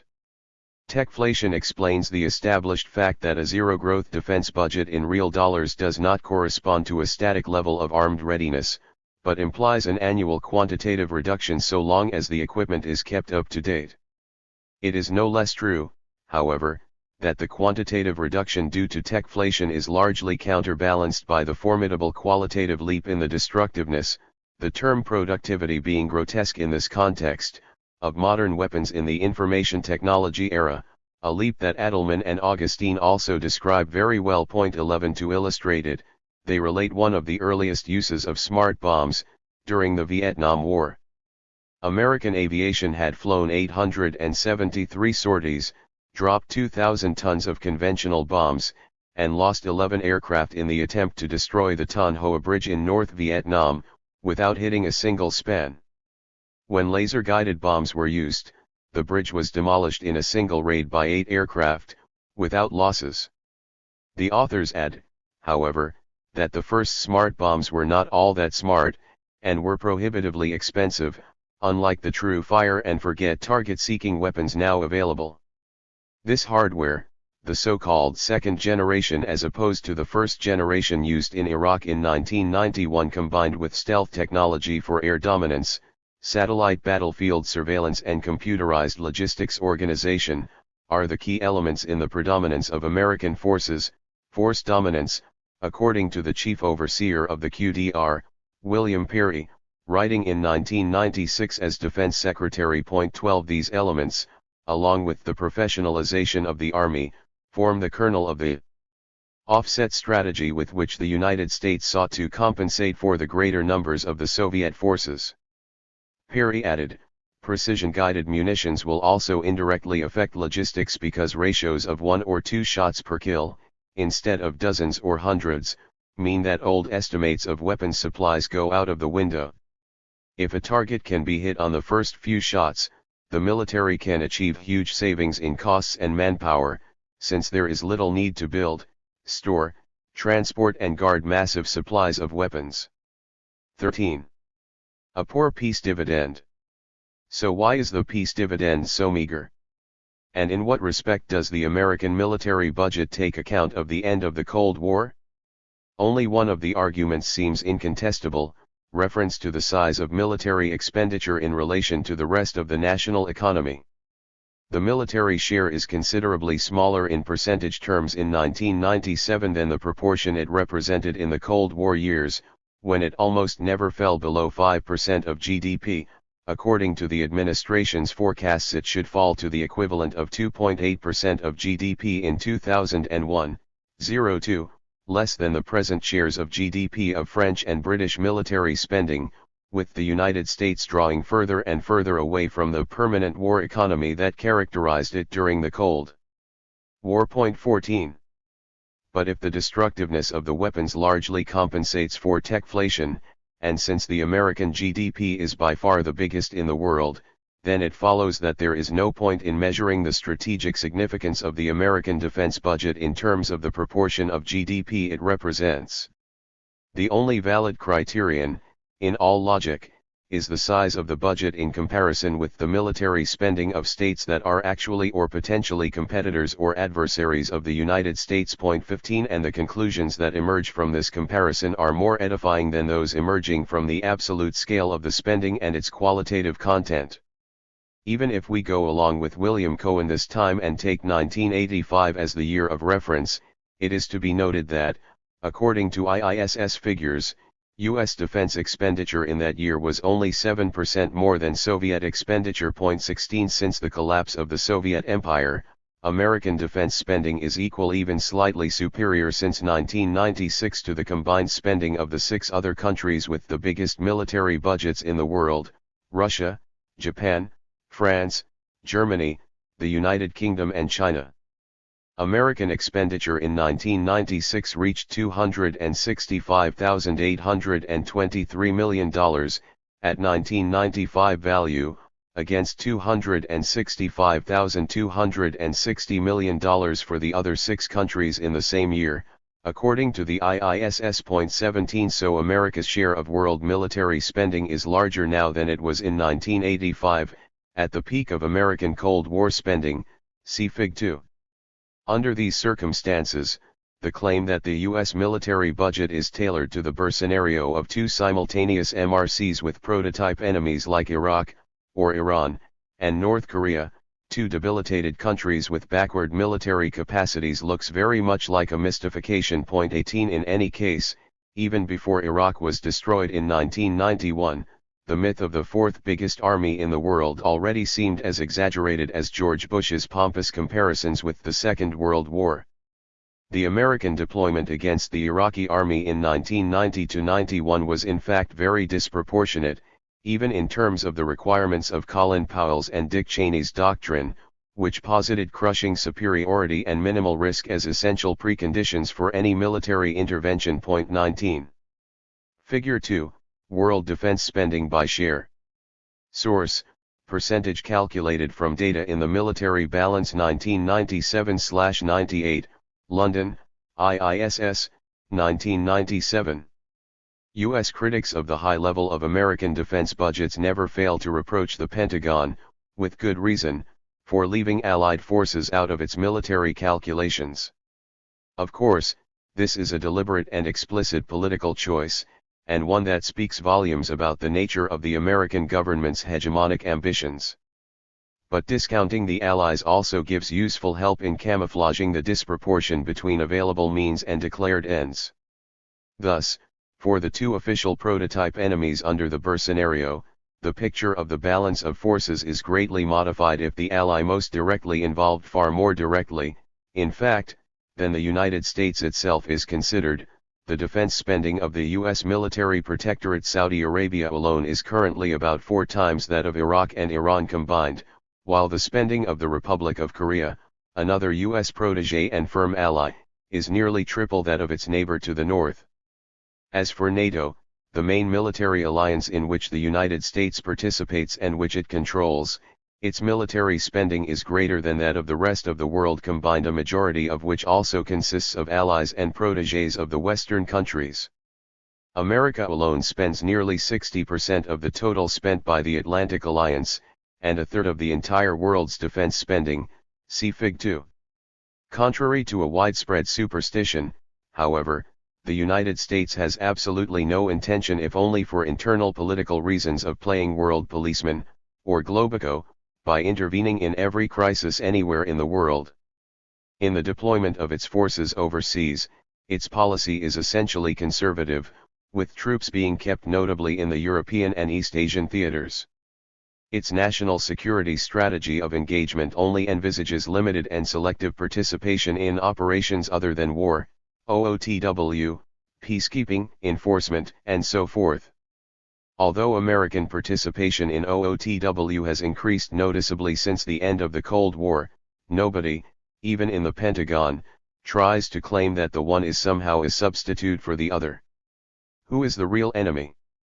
With these considerations in mind, one does not have to be particularly suspicious to imagine that the scenario of 2 MRCs of an Iraq/Korea type might be an artifice meant to conceal the strategic postulate that really dominates America's military options.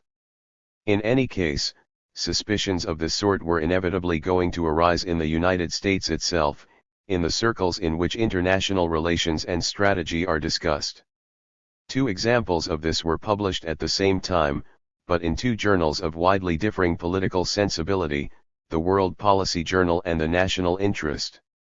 Ronald Steele, writing in the World Policy Journal, notes that U.S. military expenditure goes far beyond the country's real defense needs, tracing American prodigality in this area back half a century to the National Security Act promulgated in 1947 by Harry Truman. This document, which ended by setting up the strategic institutions of the Cold War, conceived national security in terms of global security. The author adds that, from then on, it would have been more accurate to call the Department of Defense the Department of National Security.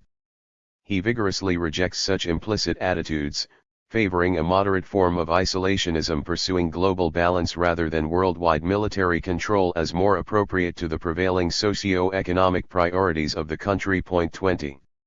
In the other journal, A.J. Byshevich, in a striking coincidence, also feels that DOT is a misnomer, since in reality the Pentagon is in the business of projecting American power in order to undergird American influence around the world. 21. The author deplores the recent deterioration in civilian, military relations in the United States, judging it damaging to the interests of the grand strategy which, for his part, he supports. In his opinion, the problem lies in the unwillingness to acknowledge openly the strategic enterprise to which the United States has tacitly committed itself. American leaders will not say out loud what they know American purposes to be. 22. Steele and Byshevich both correctly underline the manifest discord between the avowed ends of American strategy and the means the United States maintains. But they define what they believe to be the real objectives of Washington's grand strategy in rather vague terms.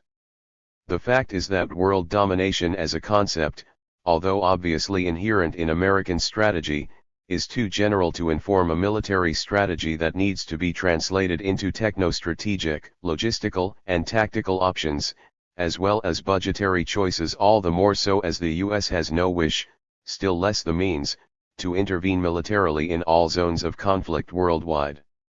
All horizons is a possible option in the area of deterrent nuclear strategy, the nature of nuclear weapons even making deterrence of the strong by the weak possible, 2 concepts which were closely connected in the French strategy adopted by de Gaulle. But it would not be feasible to establish an active strategy of world domination, subject to the imperatives of economizing on means, on an all-horizons basis, one against all is an impossible military choice in either rational or practical terms. To dominate the world, it is essential to pursue a strategy of alliances and to maneuver politically to separate potential competitors and rivals, winning the allegiance of some in order to make the balance of forces work effectively on others. Military strategy for global hegemony has to be adapted to the strongest possible or imaginable hostile military alliance under existing or foreseeable political conditions. It has to establish a firm distinction between strategic allies and the powers it wishes to keep in line, while at the same time the political executive seeks to persuade them to collaborate by economic means. Planning for the worst-case scenario. The options of the DOD are based on scenarios that identify the actual adversaries to whose capabilities its military strategy has to be adjusted, and on the minimum military capability that has to be maintained to deal with the maximum possible risk, in the American tradition of worst-case analysis. These extreme hypotheses fix the objective to which the configuration of the armed forces is tailored. Hence the ultimate Cold War scenario of a double war, a major war against the USSR waged simultaneously with a limited war of East Asian type, China, Korea, or Vietnam. Hence, too, the official BER scenario of two limited wars or MRCs waged simultaneously against Iraq/Iran and North Korea. It is the case, however, that the military capability currently maintained by the United States seems altogether out of proportion with this latter scenario. What then is the scenario that really underlies Washington's military options? Some American critics answer this question by referring to a representation of the world currently in fashion, the one centered on the economic triad of the United States, Germany, and Japan. The two Axis powers conquered in 1945 are held to be the central obsession of Washington, which is thought to fear that their present status as economic competitors of the United States could find military expression. Versions of this theory generally refer back to the Pentagon's famous draft policy text from George Bush's time, Defense Planning Guidance, parts of which were leaked to the press in 1992. It will be recalled that this text called for the industrially advanced countries to be discouraged not just from trying to put the United States in the shade, but even from aspiring to a wider global or regional role. This formulation, which scandalized America's allies, is too clumsy and irrational to be wholly credible as a Pentagon draft for a document intended to be made public. The dominant ideology in Washington, as in all the advanced countries, views the natural combination of neoliberal economics and representative liberal democracy as a solid and durable basis for political collaboration, which can only be strengthened by the increasing liberalization of trade.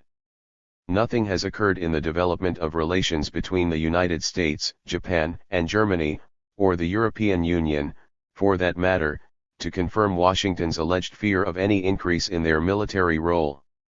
Indeed, given the repeated American refrain of burden sharing, it seems clear that such an increase is actually favored always on condition, of course, that it remains under American supervision.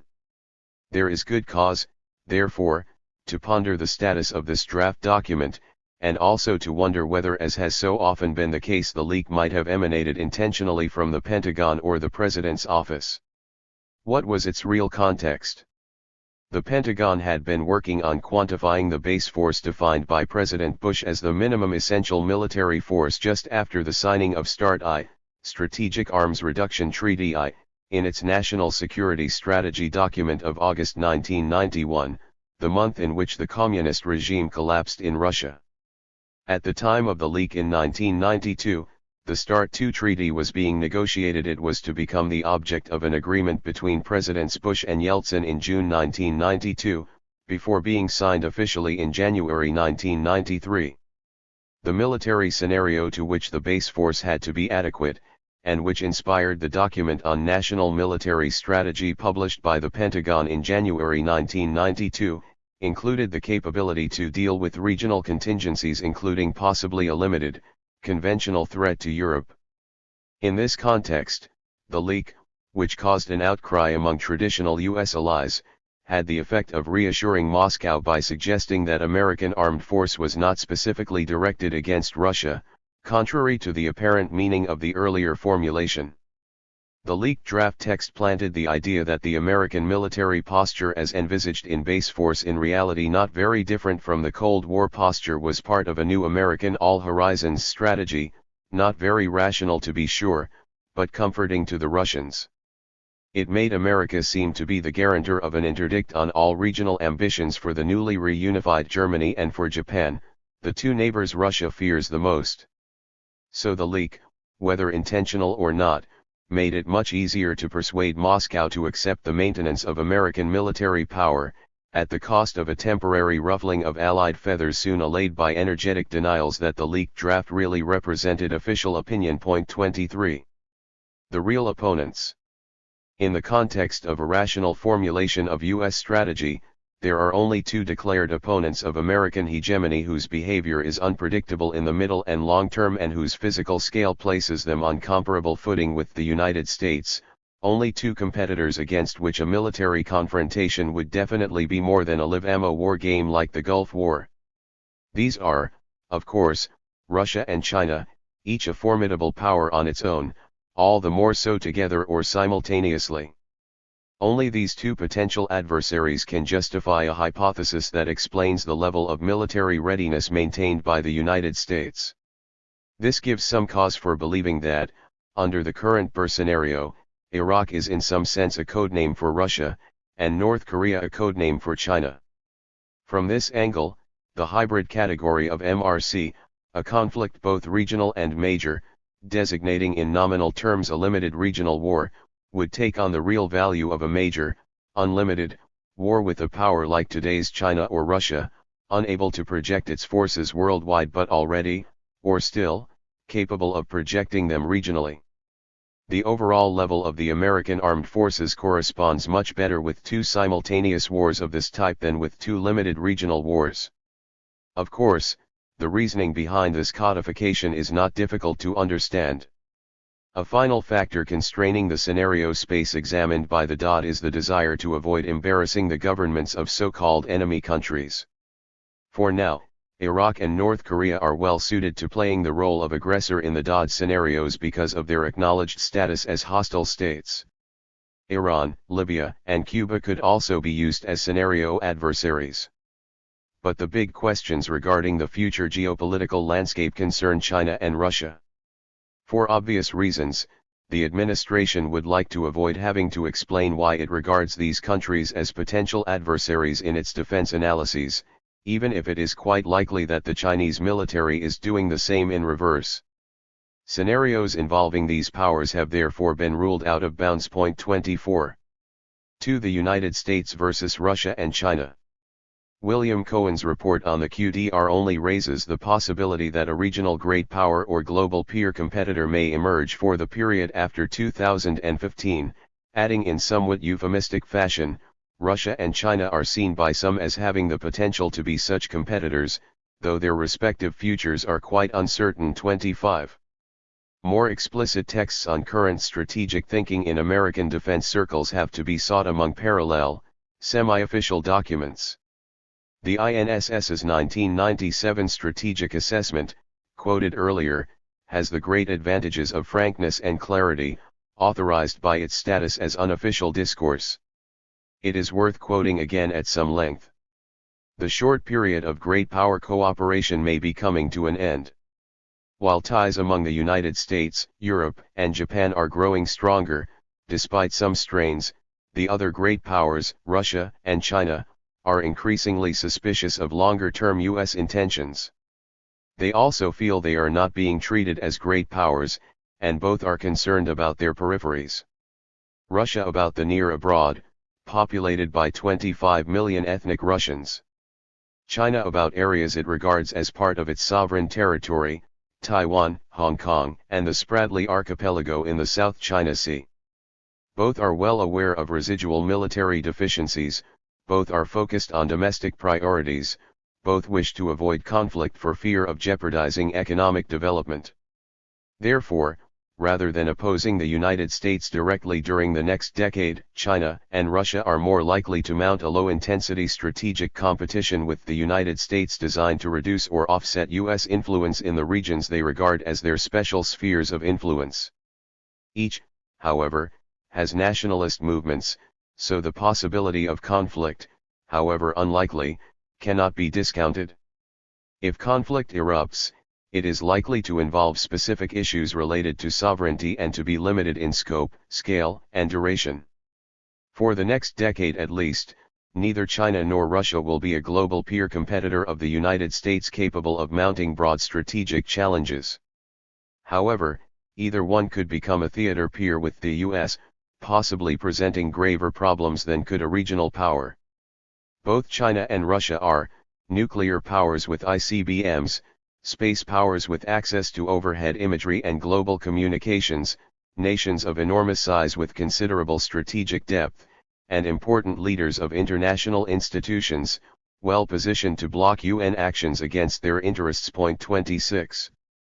In consequence, the document continues, the United States should use persuasion with these countries, but also dissuade China and Russia from settling disputes by force by maintaining a U.S. military capability that will discourage them from investing the resources to become future opponents, a force that is at once highly capable but not threatening. Later it adds, to deal militarily with a theater peer, the U.S. would have to thwart its ambition by deterrence, both nuclear and conventional, that is, by maintaining an adequate forward presence in concert with regional allies. The U.S. would also have to prepare to conduct limited operations on the periphery of the theater peer. Those operations would be designed to raise the political and economic costs of military operations to an unacceptably high level, not to achieve total victory. Carefully controlled to avoid escalation to nuclear warfare. Managed to maintain superiority in information warfare capabilities. The key is to prepare for such an eventuality without creating a self-fulfilling prophecy. This will require skillful diplomacy as well as a degree of strategic restraint. 27. This unvarnished version explains far more convincingly than the Burr scenario of the two MRCs with Iraq and North Korea the full-spectrum force model option advocated in the same document and adopted by the QDR. For there is a real proportion between the ends described in the 1997 strategic assessment scenario and the means kept ready by the Pentagon. 28 And it is not at all difficult to understand how this grand strategy scenario articulates with the American will to power, how it corresponds to the imperial imperative of world domination, to that essence of the de facto U.S. grand strategy which consists, in A.J. Byshvich's careful phrase, of establishing a benign imperium conducive to American interests and values. 29. President Clinton's report on national security strategy, which complements the report on the QDR and was published at the same time, in May 1997, starts its introduction by defining the strategic priorities: a peaceful, undivided, democratic Europe including an enlarged NATO and dependent on NATO, Russia relations, and a stable, prosperous Asia-Pacific community, depending on relations between the United States and China. 30 It so happens that the two traditional wings of American national security, the Atlantic and the Pacific, have Russia at one extremity and China at the other. Toward both countries the United States deploys deterrence as well as persuasion, Theodore Roosevelt's big stick along with William Taft's dollar diplomacy, embellishing the combination with a few tasteful Wilsonian grace notes. 31. Mother Russia old and new. In the case of Russia, dollar diplomacy comes up against limits of two types. Firstly, America cannot afford to run a Marshall Plan for Russia along with Central and East Europe and at the same time sustain a $260 billion defense budget.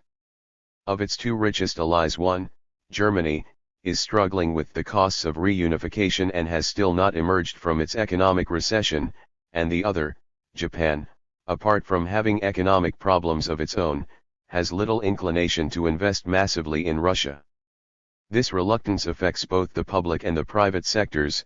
The Japanese government has politico-military reasons for restraint, centered on the territorial dispute over the four islands between the Sea of Okhotsk and the North Pacific, while the private sector is influenced by Russia's history of dishonored debts and the chaotic state of its national market. 32. Secondly, and by contrast, all three countries, the United States, Germany, and Japan, are confronted with the same dilemma: They all fear a strong Russia for obvious historical and geopolitical reasons, and they all know perfectly well that the economic reconstruction of Russia can only help to make it strong. This is recognized openly in the QDR report. Russia is also expected to continue to emphasize its research and development program, with modernization of its strategic nuclear capabilities and their continuous operational effectiveness a top priority. However, bringing a significant number of conventional weapons systems into production will depend on the success of its economic recovery. 33. The 1997 Strategic Assessment's observation on the growing distrust affecting relations between the United States on one side and Russia and China on the other is one that strikes all observers. In Russia's case, the honeymoon of the immediate post-communist period swiftly declined into a bittersweet relationship. Russia's dreams of Western economic aid dissipated very quickly. Boris Yeltsin's proposed alliances with the United States, Europe, and Japan were received loftily, and only yielded a tiny part of the billions of dollars he had hoped to obtain for the gravely damaged Russian economy. Since 1992, under pressure from an increasingly disappointed and embittered population, Yeltsin has simultaneously played on two registers in his dealings with the West, that of alliance and that of hostility, with frequent and systematic recourse to political and military blackmail. The milestones in this intractable deterioration of relations with the West included the new turn in Moscow's relations with Beijing since 1992, the Russian Security Council document of April 1993 underlining clear differences with the United States and demanding that Russia be treated appropriately to its rank as a great power, and the replacement of Andrei Kozyrev by Yevgeny Primakov as foreign minister in January 1996 after the strong communist showing in elections to the Duma the previous month. On the American side, the major turning point was the Clinton administration's decision in 1993, at the behest of Henry Kissinger, Zbigniew Brzezinski, and Helmut Kohl, to go ahead with the enlargement of NATO into East Europe. 34. Humiliated at seeing itself demoted to the rank of a second or even third-class power on account of its economic weakness, Russia naturally sought to make the most of its two main strengths, both linked to factors of power in the most classical sense, its armed force and military, industrial complex, the only major sector of Russian manufacturing industry that is still competitive in world market terms, and its internal energy resources, along with those on its marches in the Caucasus and Central Asia. It is quite naturally at the intersections of these two categories, at the points where strategic interests concerning energy and security are interwoven, that the main thrust of Russian policy has taken shape in recent years. The most obvious example is the Russian activity in the Caspian Sea region, where Moscow resorted to the most barefaced expedients of imperial policy, from Machiavellian techniques to divide and rule to the brutal exercise of armed force, via every form of blackmail and arm twisting and the inevitable switches of alliance in an effort to re-establish or tighten its grip on the sprawl of former Soviet republics, including the so-called autonomous republics, across the Caucasus and Central Asia. The scope of this article does not extend to a detailed account of these activities. Their transparent purpose, however, is a combination of economic strategy, to establish direct or indirect control, through supply routes, of Caspian Sea hydrocarbons resources, and military strategy, to dominate the imperial marchlands that command Russian access to the vital Middle East zone. 35.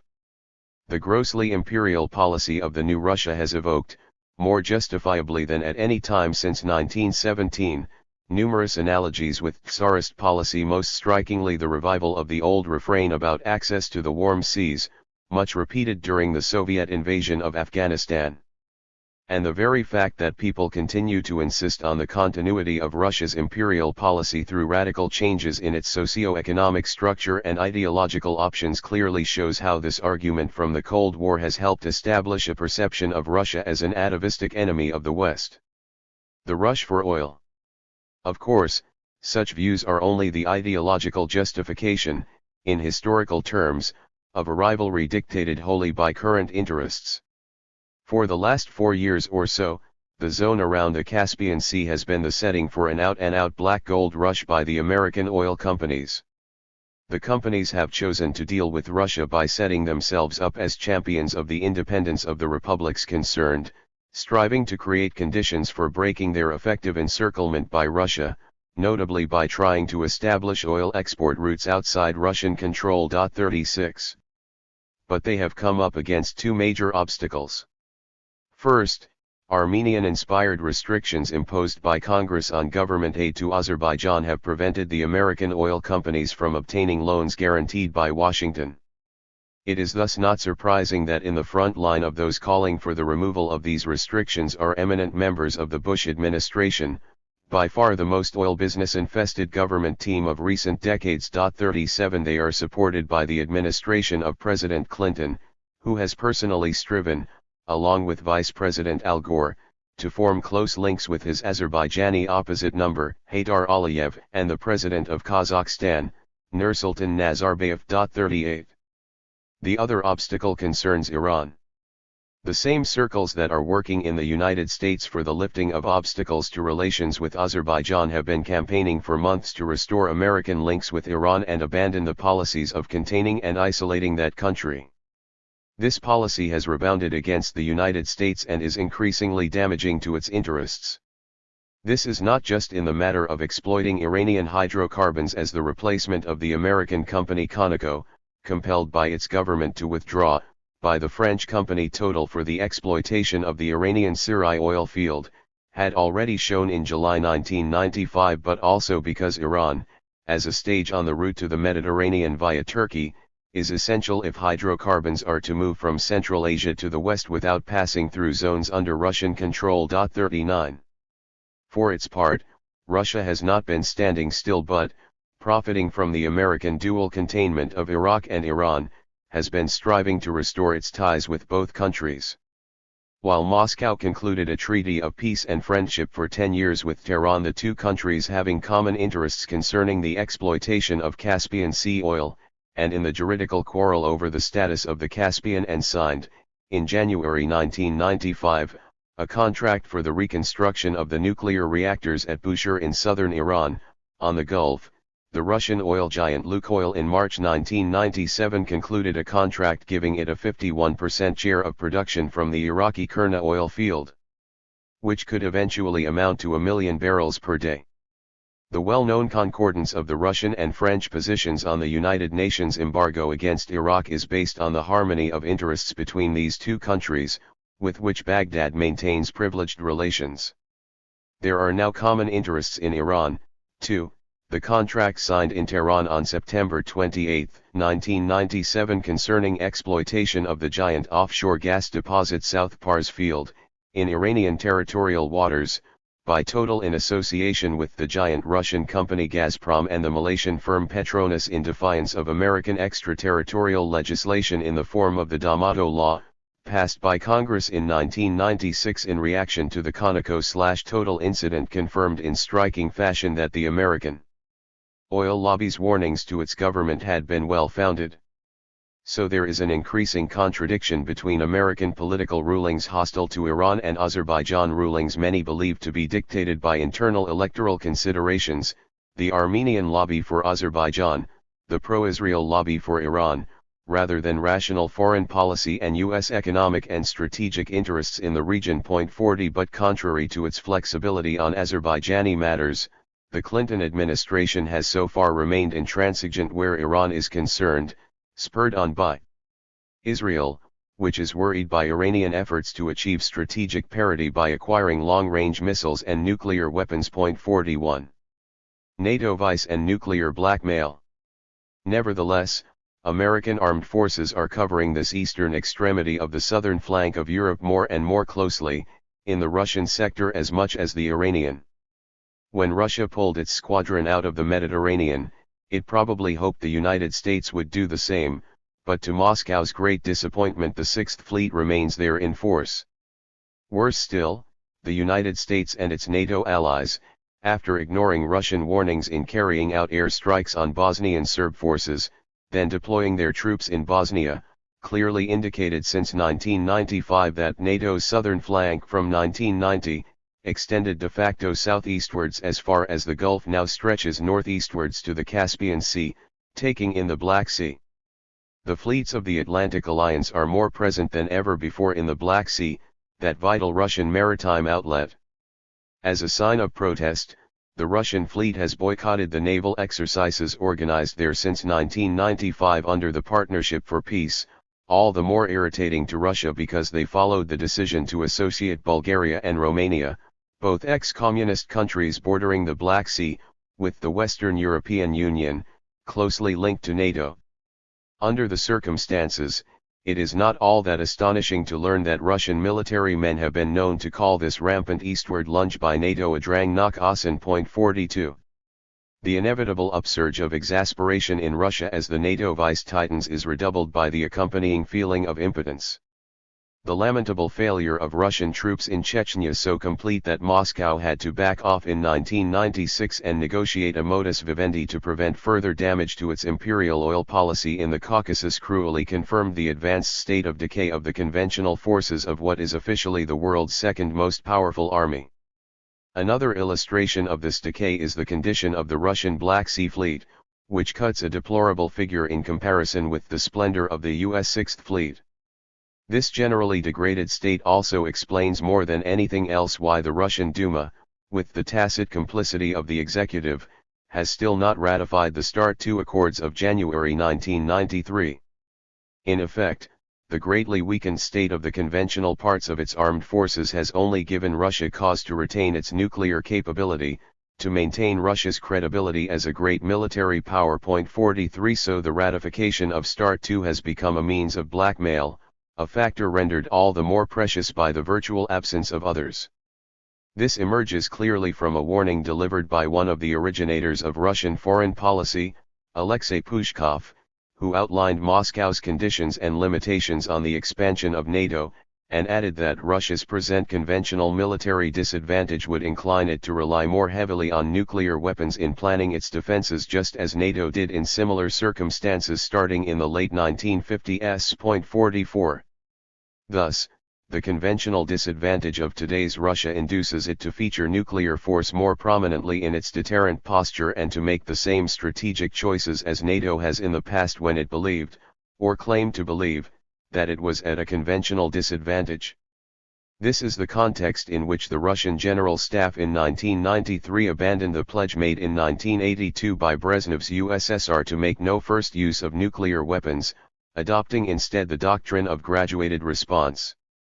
Inversely, it is now the United States that wants to reduce the importance of the nuclear factor in the strategic balance, owing to the fact that it now enjoys massive conventional superiority. Now it is the Americans' turn to be resolutely in favor of reducing nuclear arsenals. 45. According to Alexei Pushkov, if NATO were enlarged, the Duma would not ratify START II, and any prospect of concluding START III would vanish. The result would be a situation which this member of the Russian Council on Foreign and Defense Policies describes in terms that confirm the analysis and forecast of the QDR quoted above: as long as Russia's economy remains weak, no extensive new arms race will resume, but by conserving their huge nuclear arsenals, Russia and the United States will enter into a gray zone of heightened strategic insecurity. 46. With friends like that, the fact that Yeltsin's Russia has been so swift to resume its ancestral imperial practices, along with maneuvers against Washington worthy of the zero-sum game of the bipolar era, and the fact that it has not given up its great power ambitions and refuses to lower its nuclear guard, has made it clear to American strategists that there is no point in counting on the idealistic conviction that the end of ideological confrontation means the end of history and the advent of a liberal pacifist, Adam Smith-style utopia. Realists know very well that between states, as the well-known saying goes, there are no friends, only interests. And the interests of a pretender to a share of world hegemony must sooner or later inevitably come up against the interests of the supreme hegemon. This collision of interests, both actual and anticipated, led to a clear change of tone in American analyses of Russia. 47 While some commentators try to comfort themselves by pointing to the weakness of the ex-superpower's present forces, 48 a consensus has emerged that Russia is still dangerous. In the internal U.S. debate on the expansion of NATO, those who are trying to persuade President Clinton to give up the idea have argued that one should not provoke the Russian bear without good reason, not that it has turned into a lamb. Richard Pipes, one of 46 signatories of an open letter to President Clinton against the expansion of NATO that was published on the eve of the July 1997 Madrid Atlantic Summit, was asked by Foreign Affairs to write an analysis of Russia for its 75th anniversary special issue on The World Ahead. His article was tellingly titled, "Is Russia Still an Enemy?" 49. The author's central thesis is that, owing to the widespread decomposition of the structures of Russian state and society, the army is now the vector for the reintegration of society and the reconstruction of the empire. Pipes draws an imposing picture of this army and its imperial activities, giving the impression that its present state of dilapidation is only temporary. The Russian army, he claims, is as independent of the political executive as the military were in Weimar Germany, and has adopted the RMA in imitation of its American rival, following the demonstration of its efficacy in the Gulf War. A reorganization of the Russian armed forces is therefore underway, one that privileges the qualitative over the quantitative. A high level of budgetary priority is given to high technology research and development, exploiting the substantial knowledge the country has accumulated in this area. Given Russia's considerable economic backwardness, the military route is the only one open to it if it wants to regain its standing as a superpower, and no one doubts that it does. Contrary to the author's conciliatory position on the NATO question, this thesis supports the idea of a window of opportunity provided by the temporary incapacity of Russian military power, a window that must be exploited before it is too late to achieve irreversible gains on the ground. The very fact that, as everyone agrees, the political future of Russia is highly unpredictable makes it rational to guard against the worst. This thinking is reinforced by a negative culturalist vision of the future of Russia. 50 To all appearances, it underlies the American government's decision to ignore the near-unanimous opposition of Russians of all political colors and start the process of NATO expansion. 51. Encouraging Russian hostility. Zbigniew Brzezinski and Anthony Lake, two of the principal ideologues of this expansion, advanced three arguments in the New York Times to justify President Clinton's position on the eve of the Madrid NATO summit. The first is somewhat perplexing. It suggests that expansion is a necessary step for keeping the transatlantic link strong. 52 How exactly would the expansion of NATO into East Europe help strengthen Euro-American ties? The argument would seem purely rhetorical if it were not clarified by the one that follows.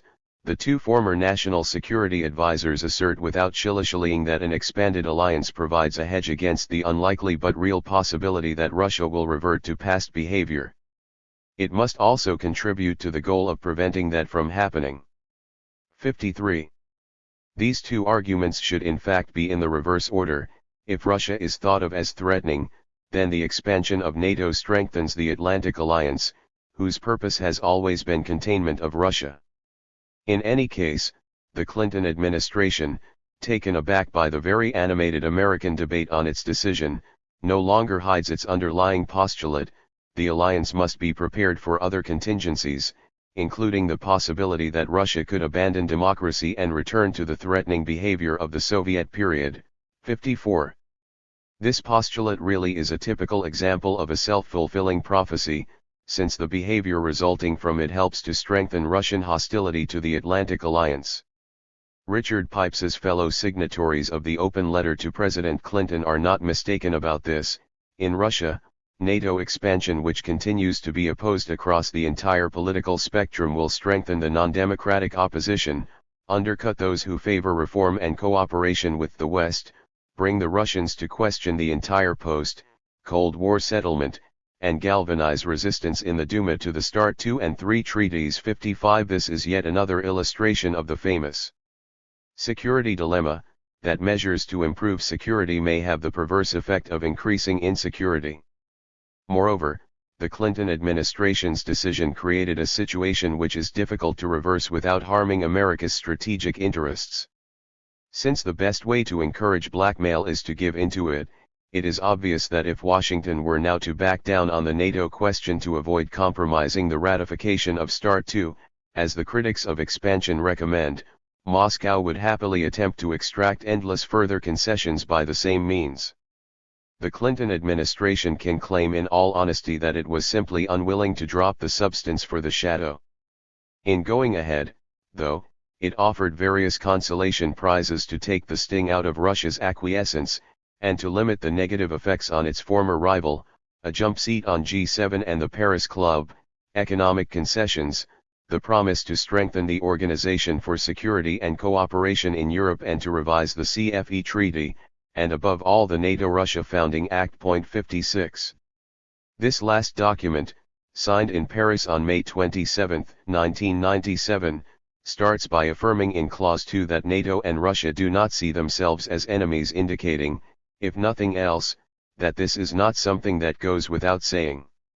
It outlines a consultation and cooperation mechanism whose real value will depend on the state of global relations between Russia and the NATO countries, something that is certainly not dictated by SHAPE, Supreme Headquarters Allied Powers Europe, at Mons in Belgium. 57. It affirms that NATO has no intention of deploying nuclear weapons on the territory of its new member states, which is not at all the same thing as undertaking never to do it. Lastly, the Founding Act affirms that NATO in the current and foreseeable security environment will not resort to additional permanent stationing of substantial combat forces, a phrase that leaves the maximum scale of permanent deployment vague, and authorizes temporary deployments of unlimited size. 58. For good reasons, the Founding Act does not contain the basic clause that might have calmed Russian anxieties, an undertaking to refrain from integrating former Soviet republics into NATO. Russia is in a position where it has to try to halt its loss of territory and strategic depth due to the collapse of the Soviet Union and the satellite regimes of its European security buffer. The Russian leadership knows there is nothing much it can do to arrest the emancipation of states in Central and East Europe, or discourage their choice of Western-style trim. But it would like at least to preserve an informal or semi-formal empire in the formal Soviet imperial domain, among the former Soviet republics. Where the Baltic states are concerned, Moscow is resigned to accepting a Finlandized outcome, seeing it as the lesser evil, given the manifest anti-Russian feeling in these countries and their proclaimed wish to join Western organizations, NATO in particular. For the other republics, Russian leaders seize the Commonwealth of Independent States, CIS, as a sort of surrogate USSR, perhaps less centralized but still constricting and incompatible with NATO membership. 59. But at no point has the Atlantic Alliance, let alone the dominant American power, agreed to exclude from NATO expansion any former Soviet republics manifesting a wish to join. Quite the contrary. So close an examination of the Founding Act, far from proving that NATO-Russian relations are in a good state, shows that they are in the gray zone of heightened strategic insecurity evoked by Alexei Pushkov. One has only to look at what happened to Ukraine on the day the Founding Act was signed and the 2 days that followed. On May 27, 1997, the Ukrainian President Leonid Kuchma and his Polish colleague Alexander Kwasniewski, speaking in Tallinn, Estonia, supported the request by the Baltic states to join NATO. 60. The very next day, taking by surprise the Atlantic Alliance, whose foreign ministers, meeting in Sintra, Portugal, on May 29, were due to approve a security charter with Ukraine, to be signed at the Madrid Atlantic Summit in early July 1997, Russian Prime Minister Viktor Chernomyrdin arrived in Kiev to sign 3 agreements on the Black Sea Fleet, creating a political sensation. Broadly, these agreements are based on an extensive and sudden relaxation of the Russian positions, most notably the recognition of Ukrainian sovereignty over Crimea, and are accompanied by other economic cooperation agreements favorable to Ukraine. But they also contain provisions which, if implemented, could move Ukraine's economy and its substantial defense industry towards Russia, rather than towards the West's market economies, and which might complicate closer integration with the European security structures, not to say NATO. Moreover, the mere fact that the Black Sea Fleet will be present for 20, if not 25 years, raises the question whether Ukraine will find itself hostage to the vagaries of Russian politics for the next quarter century. 61. During the same month Russia also signed agreements with Moldova, and a peace treaty with Chechnya that resulted in the agreement of September 1997 on the transit of Baku petroleum through Chechen territory to the Russian Black Sea port of Novorossiysk. It is clear enough that Russia is reacting to the strategic and economic drive to the east of NATO and the US by trying to reorganize its traditional imperial domain. 62 Moscow is well aware that it does not have a free hand, that it is less and less able to afford the brazen imperial practices of recent years without driving one or other of its dominions irreversibly into the arms of the United States. Superpower rivalry thus remains intense, although altered in nature, even as both states now officially speak the same market economy language. The new face of the new China. In Beijing a month earlier, Boris Yeltsin and his Chinese hosts had been protesting in barely veiled terms against American hegemony. The year 1997, marked by large-scale opposing maneuvers between Russia and NATO, with the corollary of an upsurge of hostility to Moscow in the United States, also saw a vast debate on China taking shape in the American publications covering foreign policy and grand strategy. The eloquent title "The China Threat" appeared on the front cover of the March/April issue of Foreign Affairs, while the fall number of the National Interest used also on the front cover the more neutral headline "The China Question."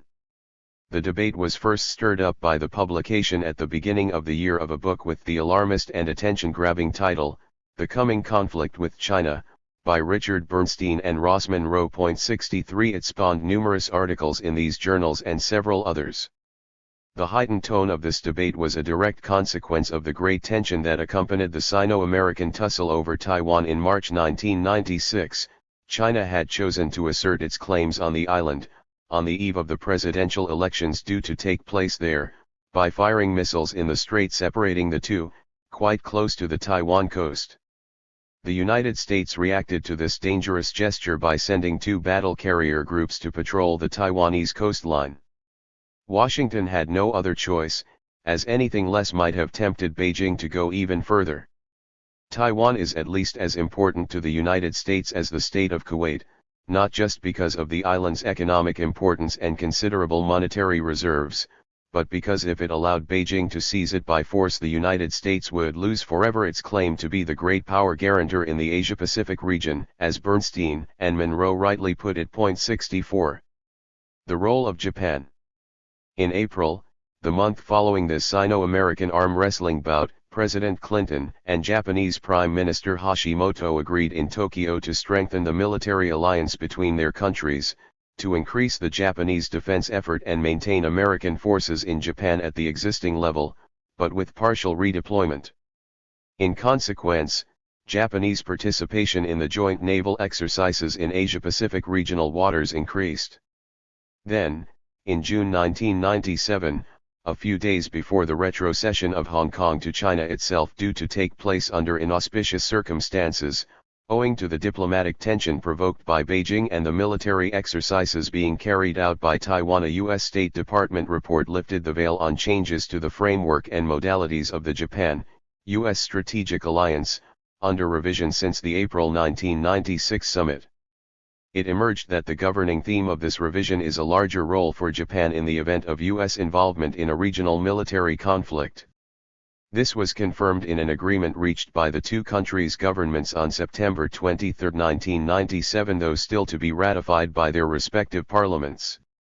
Under the new agreement, Japan would lend support to the United States in the event of conflict in the Asia-Pacific region by allowing it to use its ports, air bases and hospitals a sort of official rear base role, by cooperating with it in the area of communications and aerial and maritime surveillance, by taking part in minesweeping and rescue missions in international waters, and by making a naval contribution to inspection tasks aimed at enforcing any embargo decreed by the UN. Japanese support is supposed to be limited to areas outside the zone of conflict, but the Japanese defense perimeter is defined in such imprecise terms, border area, that it has been possible to interpret the agreement as an extension of the zone of Japanese-American military cooperation to take in not only the Korean peninsula, but Taiwan, and perhaps even the Straits of Taiwan. The Chinese island can be considered part of Japan's border area, being separated by a scant 100 kilometers from the southwestern tip of the Japanese archipelago of Okinawa. Current practice is to proclaim exclusive economic zones 200 sea miles wide in the China Sea. As for the strait separating Taiwan from mainland China, it was annexed into the zone of Japanese US military cooperation by an unfortunate if revealing statement by a Japanese government spokesman. The remarks caused a diplomatic incident between Beijing and Tokyo, eliciting a public apology from the Japanese Prime Minister, but their basic import has never been formally denied. To understand how these developments are seen by the two great powers of East Asia, one must bear in mind that Japan invaded the island of Taiwan in 1895, on its way to the invasion of the Chinese mainland, and occupied it until the end of the Second World War. Only American protection, officially proclaimed in 1955, enabled the Kuomintang government to survive there after 1949.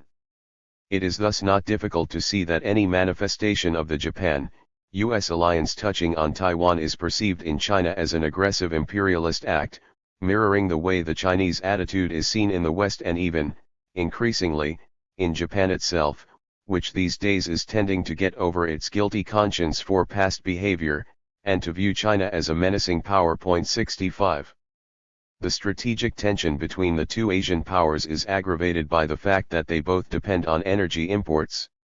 Behind the quarrel that divides them, along with Taiwan and South Korea, over ownership of the Senkaku/Diaoyu Islands, 5 coral atolls in the eastern China Sea, lies the issue of possible oil deposits in the economic zones around these islands. Similarly, Japan, although not directly involved in the complicated, apparently endless squabble over the Spratly Islands, involving several ASEAN countries as well as China and Taiwan, does have an interest in ensuring that the islands do not fall into Beijing's hands. This is because, owing to the Spratly's strategic position, China would then be in a position to control sea routes vital for Japanese hydrocarbons imports, along with much other regional, interregional and intercontinental maritime traffic and the circulation of warships, with U.S. warships heading the list. To these two disputes must be added all the others involving China in the seas of East Asia, from the one with South Korea in the Yellow Sea to the ones with Indonesia, Malaysia and Vietnam over the Natuna Islands zone, via the Gulf of Tonkin, Vietnam again. 66. Bearing in mind also China's armament efforts, especially in the domain of naval equipment and other means of projecting armed force, at a time when America's long-term military commitment to the region is perceived as uncertain, it becomes clear why the arms trade and industry are flourishing more than ever in East Asia, unlike most other parts of the world. 67. It is not difficult to grasp the key to the apparent paradox that in this part of the world, the end of the Cold War, far from reducing tension, seems to have increased it. The collapse of the Soviet Union caused East Asia to shift from a polarization against Moscow and its Indo-Chinese allies by most of the forces allied to the United States, jointly with China, to the release of latent tensions between a fast-growing China and the rest of the region, backed by the United States. This reality, which Bernstein and Monroe do not fail to mention, counts for a lot more than the anxieties marginal for the time being in any case that might be aroused by the other regional power, Japan. 68. The modernization of China's forces. The removal of the previous cause of tension had its corollary in Chinese military doctrine, pointed out in an interesting article by an Australian intelligence official, A.D. McLennan. The collapse of the Soviet Union liberated the PLA from the Maoist People's War doctrine, defense by depth and density of population in lieu of firepower. China is developing smaller, more professional forces with greater mobility and striking power, both typical goals of force modernization generally. 69. McLennan also points out that China's minimal nuclear deterrence posture corresponds both to its means and its strategic interests. General nuclear disarmament would suit it even better, given its nuclear inferiority to Russia and the United States, and the fact that in conventional terms it has the advantage of numbers and of greater willingness to expose itself to human losses. China's demographic mass and density mean that its pledge to make no first use of nuclear weapons conforms to its strategic interests, rather than revealing any pacifist tendency. and even if such a tendency existed, it would not apply to Taiwan, as the no first use pledge does not apply to Chinese territory, according to a senior Chinese official quoted by McLennan. 70 This shows that the tension between China and the American protected zone of Asia-Pacific, in which the Taiwan question is the sorest point, is real and dangerous, far more so than the oft-mentioned prospect of a new conflict in the Korean peninsula. Korea. On this last eventuality, Leon Seigel has re-established a number of truths, obscured by media propaganda amounting to caricature against the North Korean regime, which, it is true, lends itself to this distortion as much as the Iraqi dictatorship does.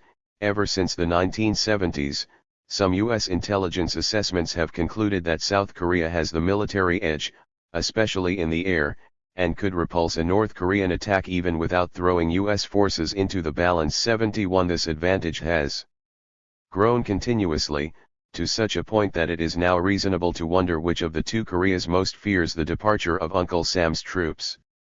The fact is that it is the growing conventional superiority of the South, combined with the American nuclear threat and the disappearance of the Soviet nuclear umbrella, that has driven the North to try to obtain atomic weapons. 72.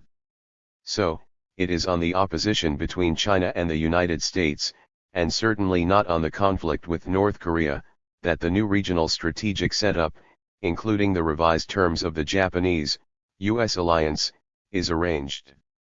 The image of China current in the United States has evolved in parallel. The view of Bernstein and Monroe is that, since the disintegration of the Soviet Empire at the end of the 1980s, China is seeking to replace the United States as the dominant power in Asia. 73 In somewhat more measured style than the title of their book would suggest, the two authors insist on the possibility rather than the probability of a conflict with China provoked by an invasion of Taiwan or a regional conflict in the South China Sea. These allegations, leading to the triple conclusion that the U.S. presence and supremacy in Asia should be maintained and Taiwan and Japan reinforced, are based on an analysis of the Chinese state hinging on the country's armament effort, whose considerable real scale, they believe, is hidden behind misleading official figures. Similarities and differences in U.S. attitudes to China and Russia.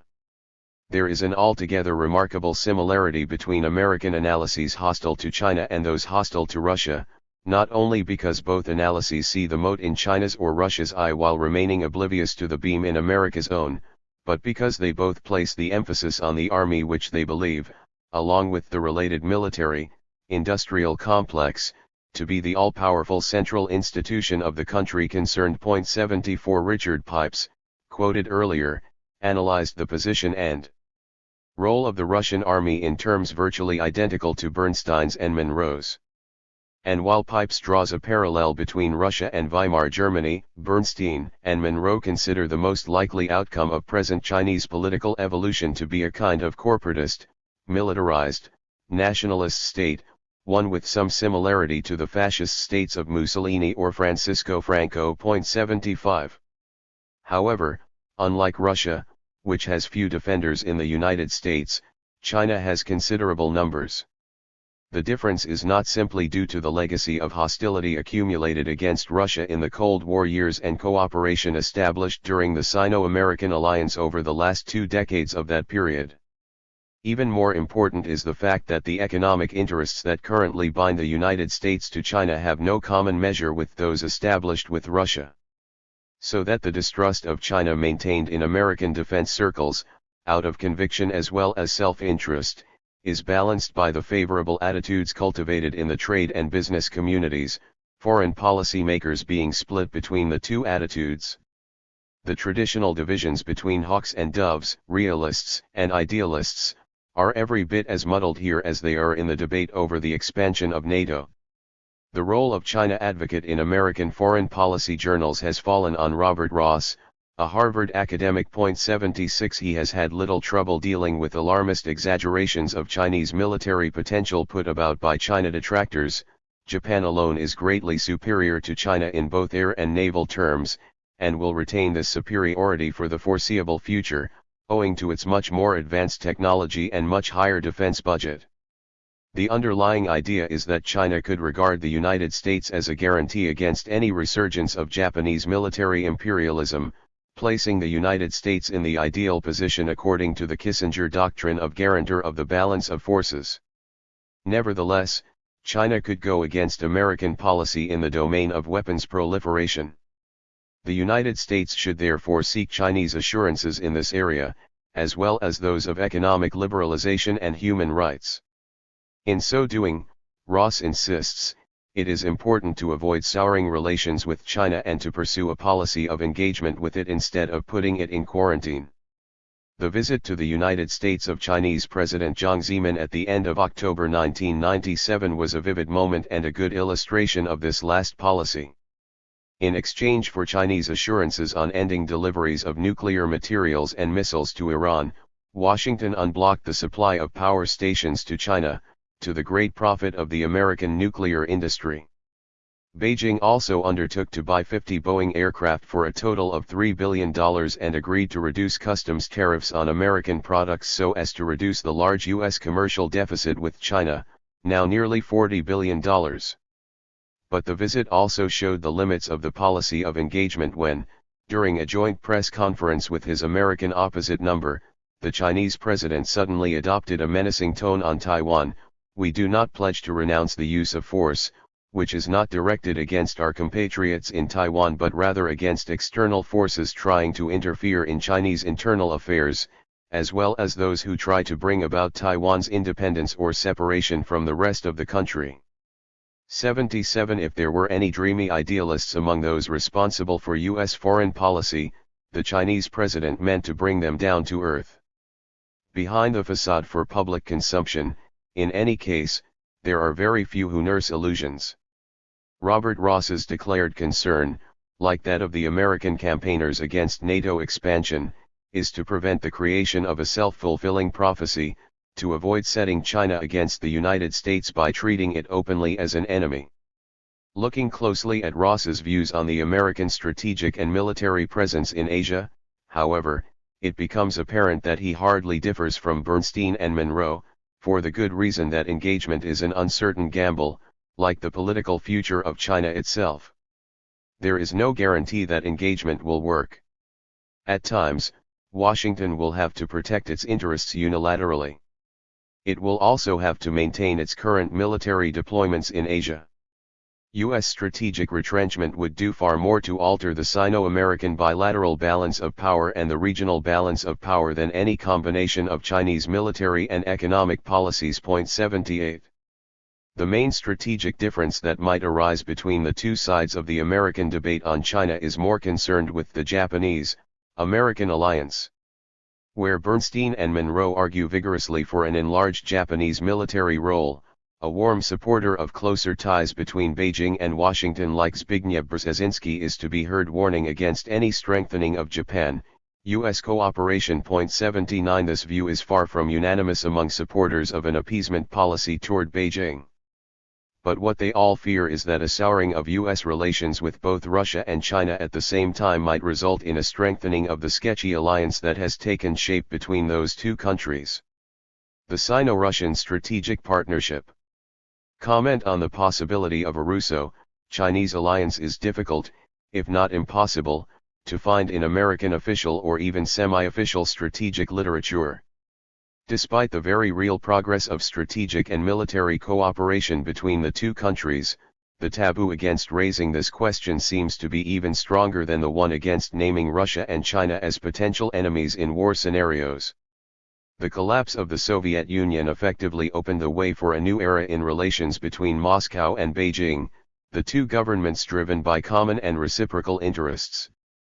Their economies are potentially complementary. China can benefit from transfers of Russian technology, especially in the energy sector, including nuclear energy, and in the arms sector. In the latter sector, where Russian technology is at its most advanced, Chinese demand is heavy while Russia has a vital need to export, to help cover the costs of an industry whose losses it cannot afford to subsidize as heavily as it once did.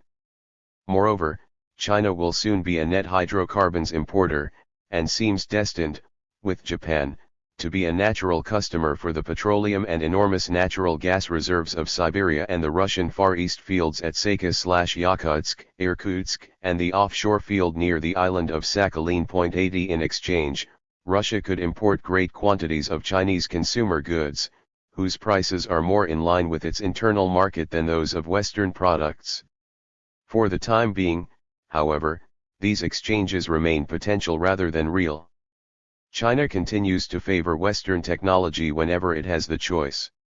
Meanwhile, Western countries are locked in cutthroat competition for access to the Chinese market with, in the US case, Russia-related strategic considerations also in mind. For example, one of the reasons persuading Washington to lift the ban on supplying power plants to China is undoubtedly to keep Moscow out of that market, which has direct strategic implications. 81. The one domain in which the Western countries, led by the United States, are unable to displace Russia is that of exports of military material and technology, partly because of politico-strategic self-restraint, and partly for reasons related to the quality/price ratio of advanced equipment.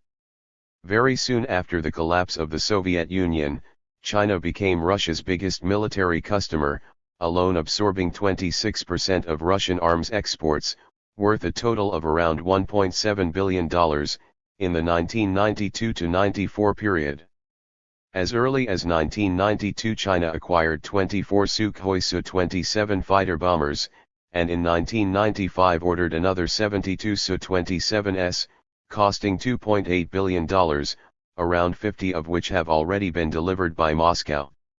Bigger still is the contract concluded at the same time, in 1995, under which China is to make up to 200 Su-27s under Russian license, starting production in 1999.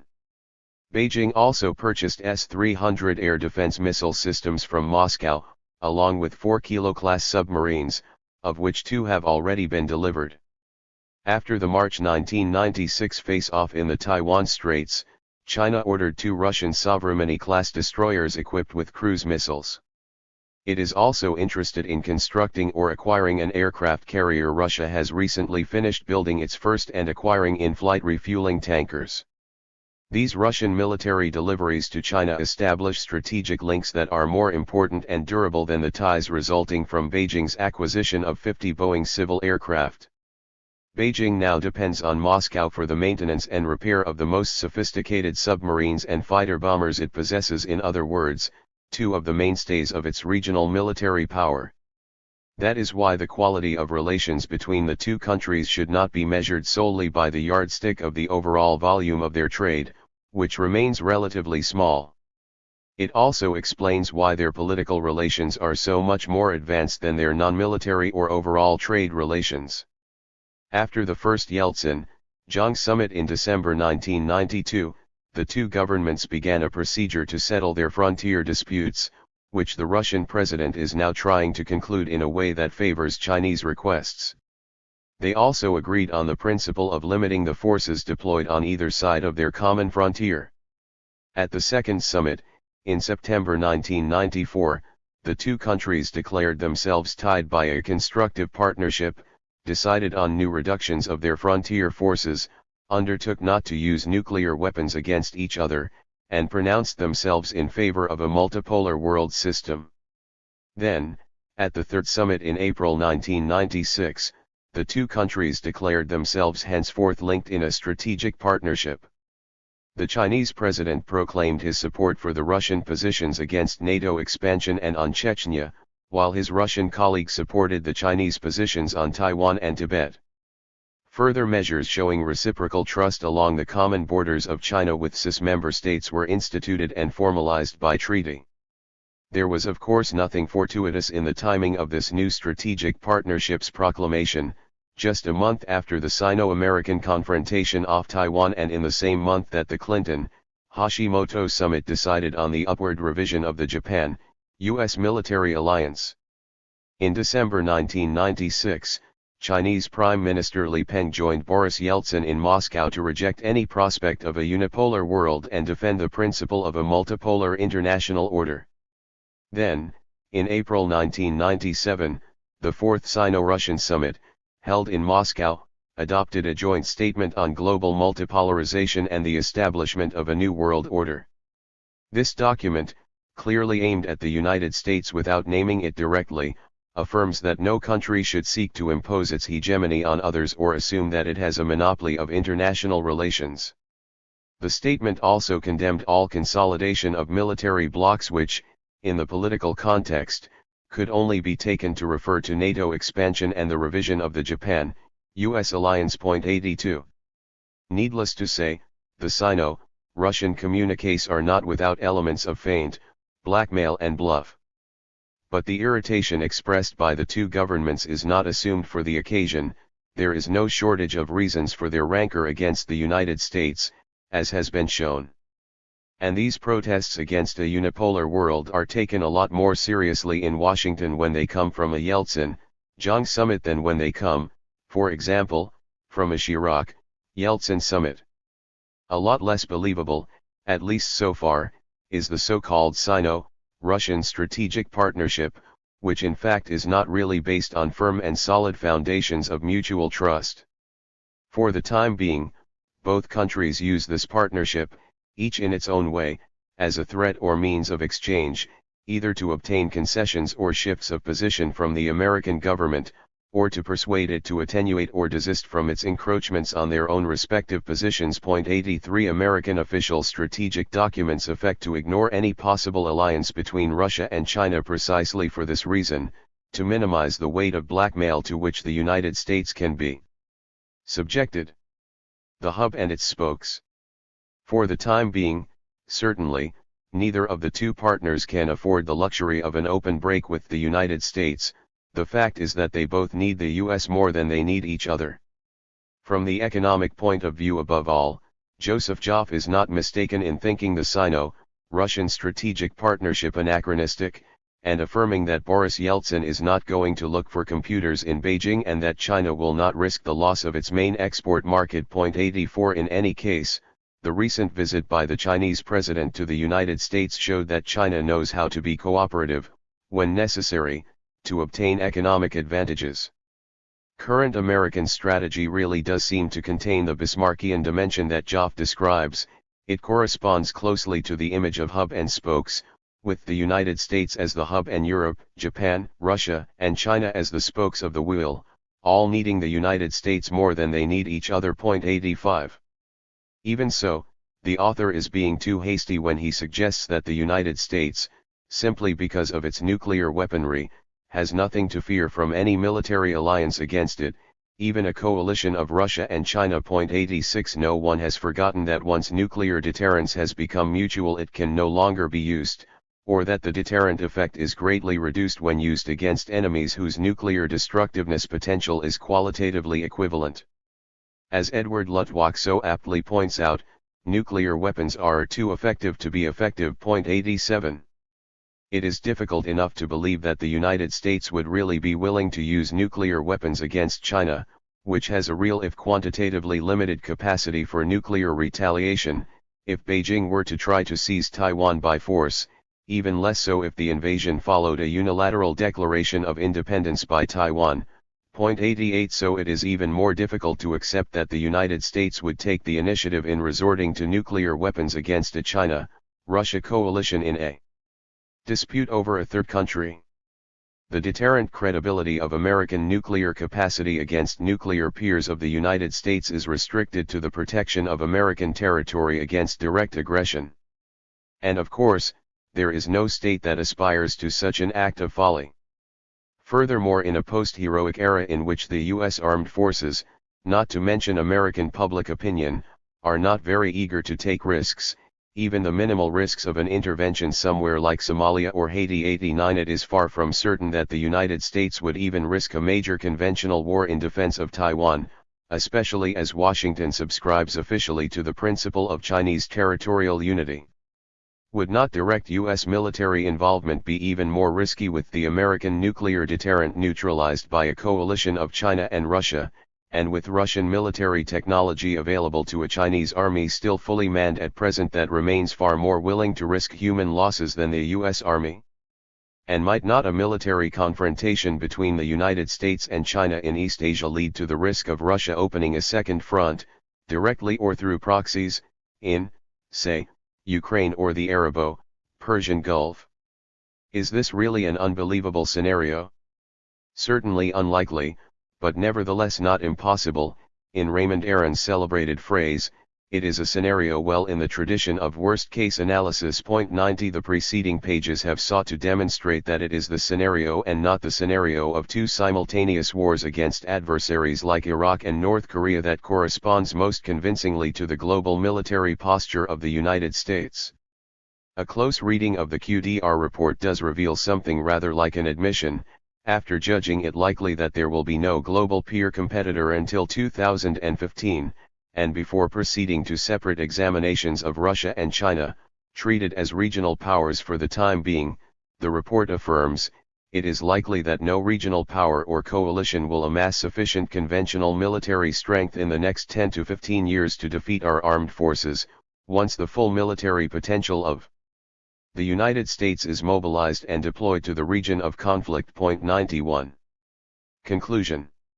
Starting from the observation of a manifest disproportion between the American defense budget and the official war scenario to which it is supposed to correspond, this article has deduced that the implicit scenario to which U.S. defense expenditure really conforms, but which cannot be made too explicit for political, strategic, and tactical reasons, is that of two simultaneous wars against Russia and China, disguised by the official hypothesis of two major regional conflicts against Iraq and North Korea.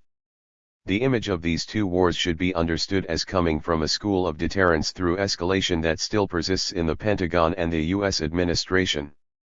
To check the plausibility of this reading, relations between the United States, Russia, and China have been reviewed. Examination of the Russian and Chinese cases shows that the hypothesis of this implicit scenario in American strategy is in keeping with the concrete development of these relations. In reality, the doctrine and practice of engagement is still accompanied by a clear American effort at containment of Russia and China, in the strict sense of the term. In the case of Russia, which, unlike China, is in a state of institutional and imperial deliquescence, it is even possible to talk about an American practice of post-ideological rollback, no longer directed against communism but simply against Russian imperial hegemony. In seizing the historic opportunity provided by Russia's dilapidation at present, from which there is no guarantee that it will not recover in the medium or long term, the United States is encroaching much more on the zones of Europe and Asia under Russian influence than it ever has in the days of the USSR, after the Second World War. The current level of the U.S. defense budget corresponds rationally to the U.S. aspiration to imperial expansion and exclusive global hegemony.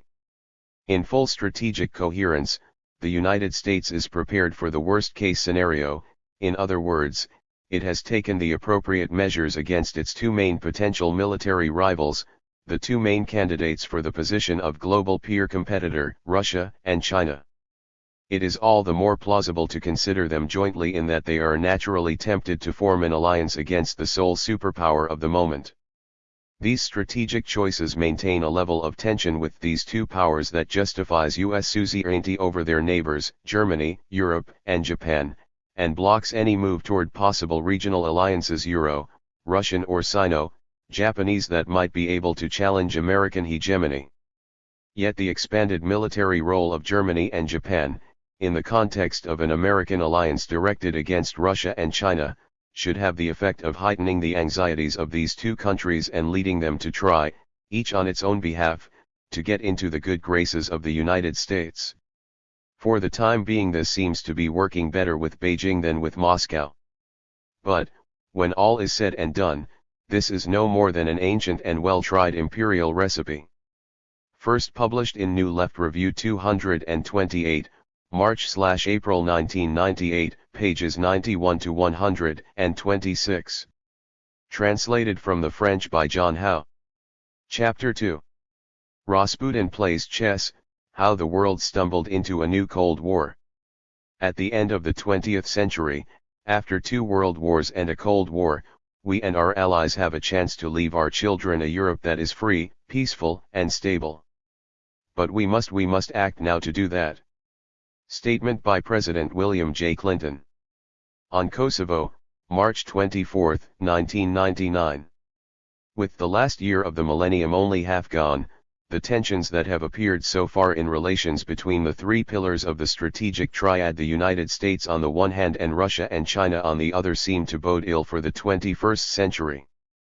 Early in July, not long before these lines were written, two Russian Il-76 giant cargo aircraft loaded with military hardware were prevented from taking off for Pristina Airport in Kosovo, where Russian troops are positioned. To achieve this, NATO had asked its new recruit, Hungary, and two countries keen to join the Atlantic Alliance, Bulgaria and Romania, to deny their airspace to Russian aviation. These moves caused a sharp increase in tension between Moscow and NATO, so brutal a reminder to Russia that its former satellite zones of Central and Eastern Europe have changed sides and are now aligned with the West even militarily, even at the risk of enraging their great neighbor and being drawn into conflict. Understandably exasperated Russians of all political colors. Moscow seems to have explored the possibility of breaking the interdiction, first securing the cooperation of Ukraine at a meeting between Boris Yeltsin and Ukrainian President Leonid Kuchma. Kuchma is under strong pressure, both from the Russians and internally, to join the union currently being formed between Russia and Belarus. The Serbian parliament also expressed a wish to join during the NATO bombing. At the same time, Moscow expelled Lieutenant Colonel Peter Hoffman, a member of the American delegation which had negotiated with the Russians in Helsinki on the conditions for a preliminary agreement to end the bombing of Yugoslavia by NATO. 1. A few days earlier, the Russian armed forces had carried out their biggest maneuvers since the end of the Cold War, involving 5 military regions and 3 fleets, a total of 50,000 troops, more than 30 surface vessels, 4 submarines, 1 nuclear-powered, and an air armada carrying ground attack and air-to-air cruise missiles. In the course of these maneuvers, 2 Russian Tu-95 turboprop bombers codenamed Bears by NATO, approached within 100 kilometers of the coast of Iceland, a NATO member, in the small hours of June 25. According to American sources, these bombers, carrying long-range missiles, were thus within striking distance of the United States. They were immediately intercepted by Louisiana Air National Guard F-15s based in Keflavik, Iceland, which escorted them on their passage round the island. It was the first incursion into NATO airspace by Russian bombers since 1989. While all this was taking place, military relations between Russia and China were being strengthened in spectacular fashion, with meetings on the highest political and military levels, and in particular the sale of 72 Sukhoi Su-30 fighter bombers, the latest thing in Russian military technology, to Beijing. Negotiations were underway on the production of 250 further aircraft under license in China. 3 Moreover, the Chinese armaments effort has been intensified in recent months, leading an expert on the military and nuclear potential of the region to comment, China and others in Asia will soon have arsenals that will make any outside country think twice about moving forces there in a crisis, or for any political purpose that crosses their interests. These signs that Sino-Russian strategic cooperation is being strengthened, along with the increasing tensions on a world scale in general and in the Asia-Pacific region in particular, elicited this anxious comment from a professor of international relations at the Yokosuka National Defense Academy in Japan. This climate of tension and mutual suspicion in the Asia-Pacific region has produced something similar to the two opposing sides, the US-led anti-communist camp and the Chinese, Soviet camp, that existed during the early Cold War period. 5. Just so, the world seems to be sliding inexorably into a new version of the strategic configuration of the initial phase of the Cold War, with an apparently all-powerful America facing a Soviet, Chinese bloc, arguably in a balance of forces every bit as unequal and unfavorable as the balance of forces between Washington and the Moscow, Beijing axis today. In the definition of this renewed configuration and in the reciprocal marking of the forces in play, the war in Kosovo has played obviously on a smaller scale and mutatis mutandis a role comparable to that of the Korean War of 1950-53. The most alarmist predictions of the previous chapter, finished at the end of 1997 and published in the spring of 1998, have been amply confirmed. 6. The mutation of NATO. In under a decade, the last of the 20th century, the pacifist hopes raised by the end of the Cold War have been cruelly dashed. After the fall of the Berlin Wall, the collapse of the system of communist states, the unification of Germany along Federal Republic lines, and the collapse of communist rule in the Soviet Union followed by the dissolution of the USSR itself, many were ready to believe, on both sides of the former Iron Curtain, in a prompt exploitation of the peace dividend to devise an East European version of the Marshall Plan aimed at reconstructing the countries ravaged by the dotage of Stalinism. Military budgets were going to be reduced, and they in fact were, quite substantially, though much less than the gentle dreamers expected. It would be possible at last to give priority to social budgets and the struggle against unemployment, the best antidote to wars, in Keynes's view. What had been forgotten was that, during the current great worldwide neoliberal offensive, in which the dominant mode of regulation is deregulation, in other words, a return to unbridled and pitiless capitalism, Keynes has receded to the utopian skyline of the most radical fraction of social democracy. The capitalism that actually exists today is having increasing difficulty, like its socialist rival in the old days, in giving itself a human face.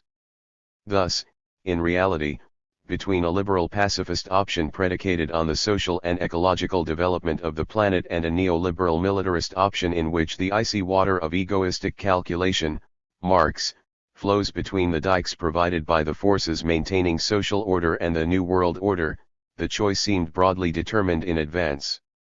The NATO question perfectly illustrates the nature of the historical options confronting the West's leaders. The death agonies of the USSR face the members of the Atlantic Alliance with the same type of choice that always confronts a power that has vanquished an enemy power without either annexing or exterminating it: magnanimity or vi victis, woe to the vanquished.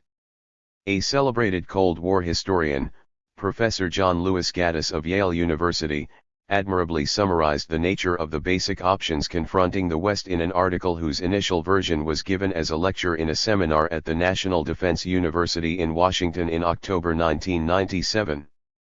There are 3 points of reference here: 1815, 1918-19, and 1945-48, and historians are in general accord as to the lessons to be drawn from each.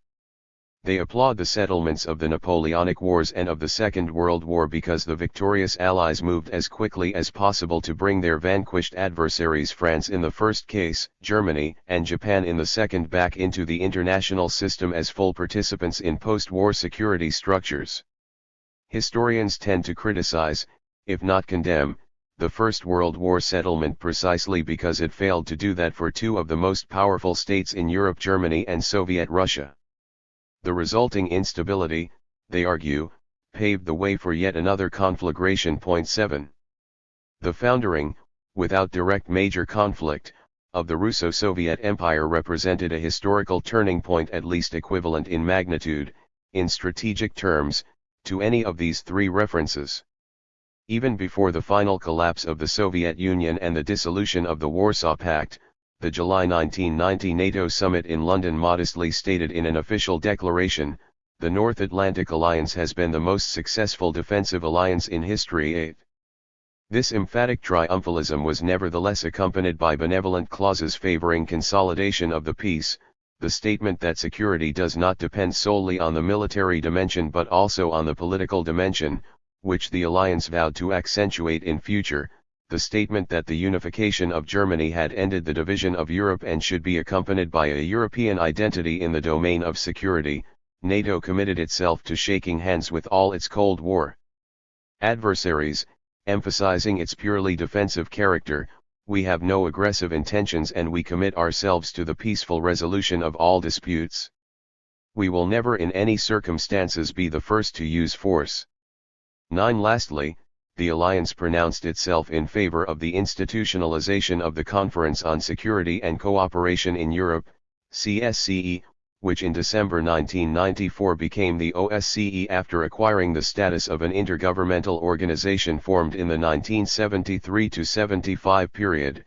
This grouped the members of NATO and the Warsaw Pact together with the other European states in an entity consecrated to pan-European collective security along lines greatly favored by Moscow. 10.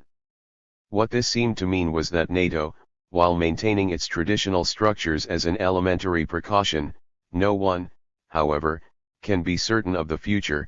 The London Declaration, cautioned on the heels of its triumphalist proclamation, was giving the impression that it wanted to explore the possibility of strengthening two other elements of collective security: the strictly West European dimension linked to the European Economic Community, EEC, and the extended Euro-Atlantic dimension. With the third dimension, the narrow Euro-Atlantic one, represented by NATO, in position to play a pivotal role in the construction of the other two. The question of NATO's raison d'être in the medium or long term was thus being raised, since the statement formulated in London only applied to the short term. German unification, achieved during the Gulf crisis, followed by the attack on Iraq, which the coalition led by the United States celebrated with enormously triumphant swagger, although it had prevailed without the slightest risk of failure carried out with the ascent of a dying Soviet Union, and finally the crumbling of the last supports of the Stalinist state edifice in East Europe, changed the situation radically. Soothing declarations aimed at Moscow, the dotard, Aragon, were no longer appropriate. Saddam Hussein, who, if he did not exist, would certainly have been invented, had conveniently demonstrated that the end of the Soviet menace did not mean that all potential bad guys capable of threatening the West's vital interests, and whom only the American sheriff had enough clout to repress, had been eliminated. It was during the Gulf crisis that George Bush proclaimed the advent of a new world order maintained and controlled by Washington. The final declaration of the Rome Atlantic Summit, in November 1991, therefore marked a sharp contrast to the sugary ideas of the previous year. The military dimension of our alliance remains an essential factor, but what is new is that, more than ever, it will serve a broad concept of security. 11 There appeared the significant phrase central to the new strategic concept adopted by the summit, a broad concept of security. In other words, NATO had decided to stop restricting itself to the defensive posture laid out in Article 5 of the Washington Treaty, 1949, and now envisaged intervening outside its own zone of influence as defined by Article 6. In consequence, the Rome Declaration announced that the conventional armed forces of NATO member countries were going to be given increased mobility to enable them to react to a wide range of contingencies, and would be organized for flexible build-up, when necessary, for crisis management as well as defense. 12. As from 1991, NATO had responded to the existential dilemma posed by the end of the Cold War, tendentiously summarized in the phrase "out of area or out of business," by extending its jurisdiction. The new strategic concept proposed to set up rapid reaction forces modeled on the U.S. Rapid Deployment Force, formed under the Carter administration with a view to American intervention in the Gulf region following the Iranian Islamic Revolution. 13 NATO was proposing to devote itself henceforth to the delights of crisis management, dealing with all situations presenting a risk to the security of its members, according to a very extensive definition of possible risks. Risks to Allied security are less likely to result from calculated aggression against the territory of the Allies, but rather from the adverse consequences of instabilities that may arise from the serious economic, social, and political difficulties, including ethnic rivalries and territorial disputes, which are faced by many countries in Central and Eastern Europe.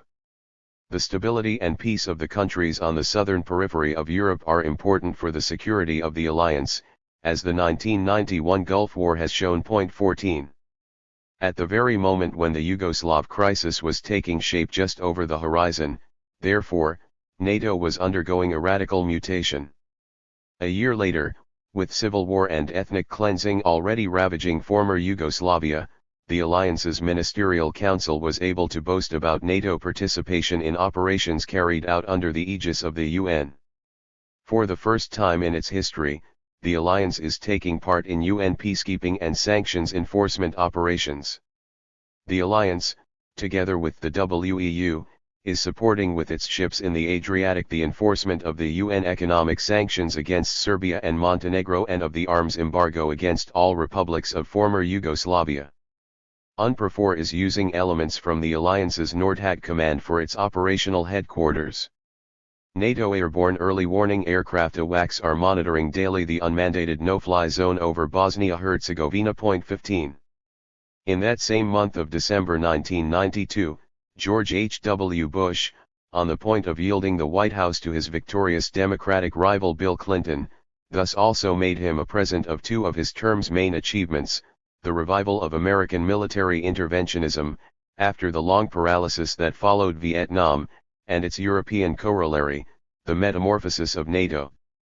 As a bonus, he gave him yet another present, one that would turn out to be fundamental to the deployment of American hegemony, the humanitarian argument, a media trick enabling the image of the U.S. Armed Forces to be conflated with that of the Salvation Army. 16. This is what legitimized, in American and world public opinion, the deployment of 28,000 American soldiers in Somalia, a country whose strategic situation on the Horn of Africa, facing the Middle Eastern crescent of crisis, had made America for many years covet facilities for establishing a military base there.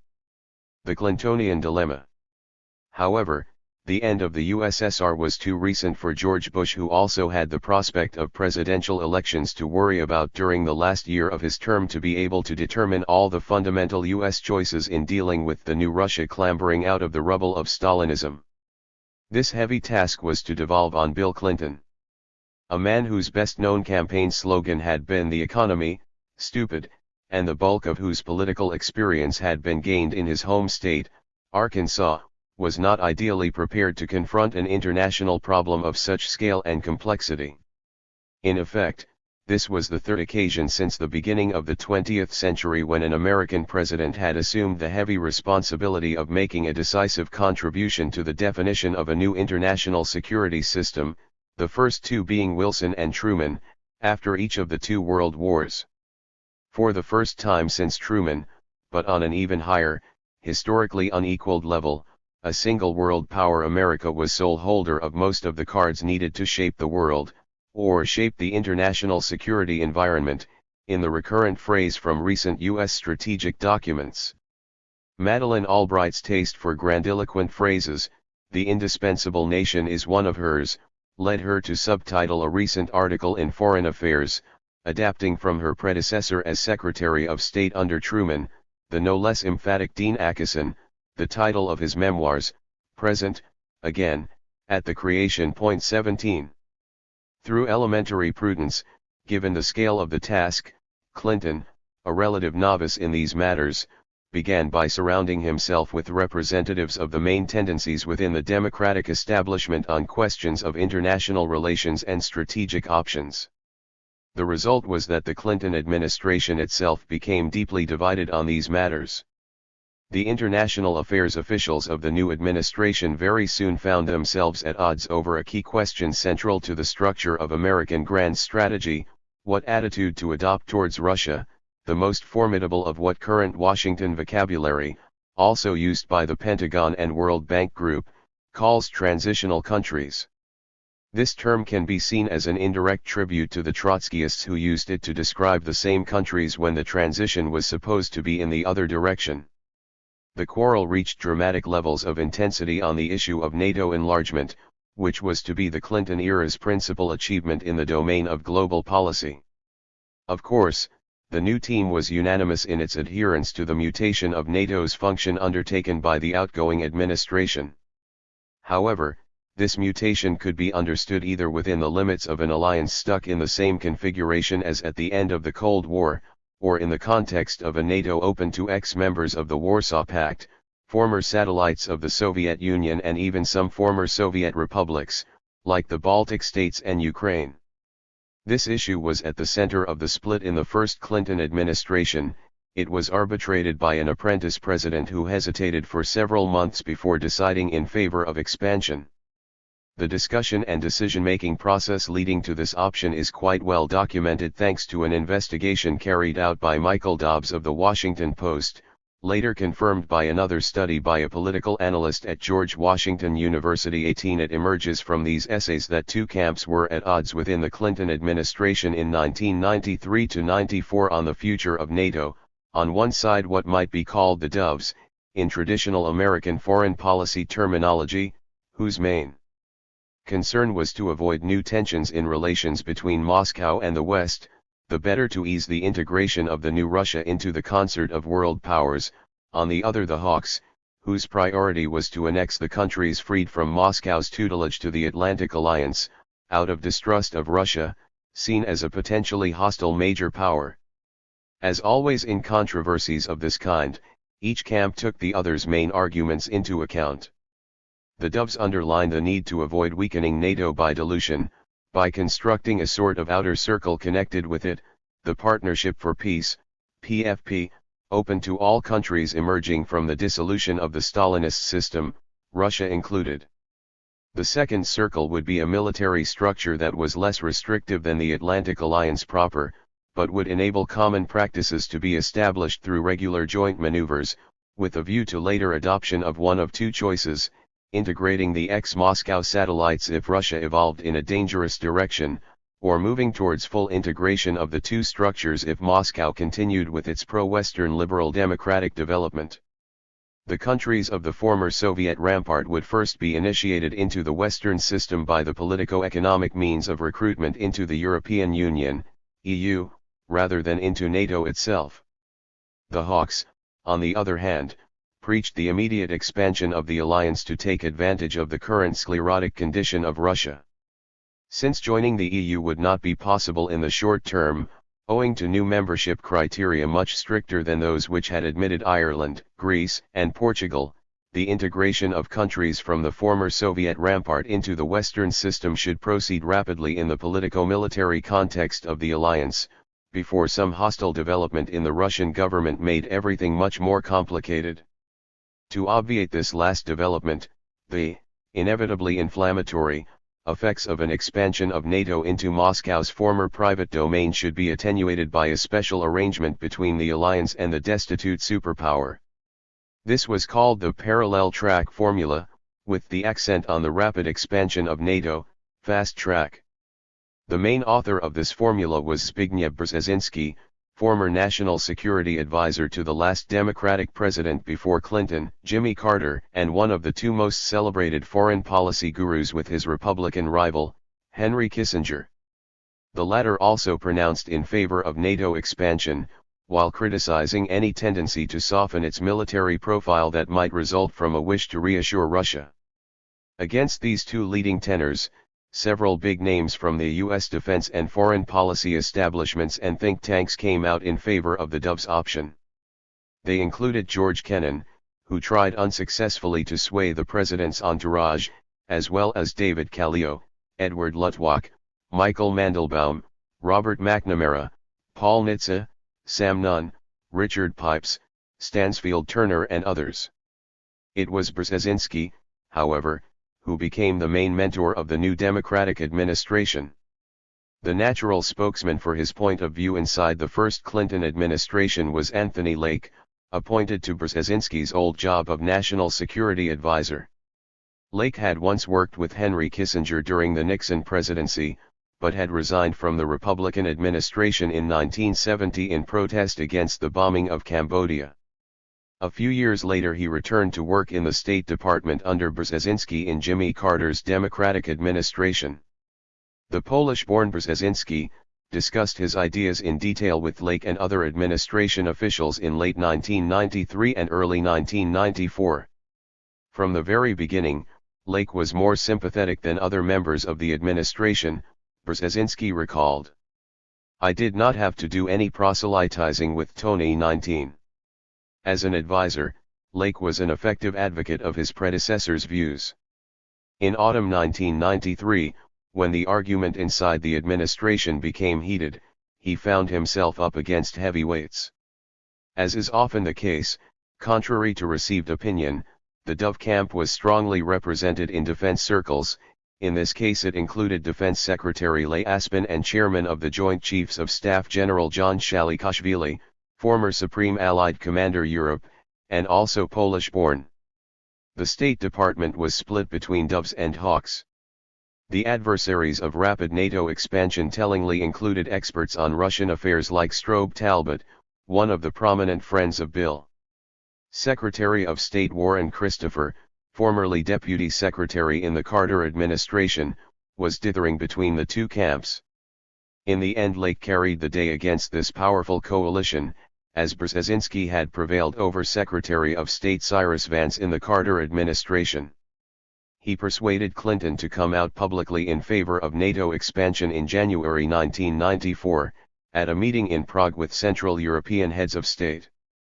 During a speech on this occasion, the US president made a remark that caused much comment: "The question is no longer whether NATO will take on new members, but when and how." It should not be thought, however, that this result was due solely to the persuasive talents of Anthony Lake and his guru. A number of other pressures had also contributed, those, for example, brought to bear by the two most admired leaders of ex-Moscow satellites, Lech Walesa and Václav Havel, the encouragement of Helmut Kohl, eager to push the frontier of NATO outside German territory, hitherto always in the front line, and also, the pressure of vulgar electoral calculation, basic to a president whose eye is always on the poll figures. The NATO expansion issue has galvanized the ethnic groups into action, noted the Polish-born Zbigniew Brzezinski, President Jimmy Carter's national security advisor, and a strong supporter of enlargement. If Clinton is going to win the next election, he will have to win in the old industrial belt, which begins in Connecticut and ends in Illinois, where the ethnic groups are very strong. In late 1993, when the administration appeared to be dragging its feet on NATO expansion, Polish lobbying groups flooded the White House with telegrams and telephone calls. The Polish-American Congress put out a legislative alert to its 34 divisions around the country to prevent a new Yalta, political shorthand for the betrayal of Poland by the Western Allies that occurred after the end of World War II. A few weeks later, President Clinton announced in Prague that NATO expansion was no longer a question of whether, but when and how. 20. But Clinton was still somewhat unsure of himself, and had also just given the go-ahead for the creation in January 1994 of the PFP being promoted by the Pentagon.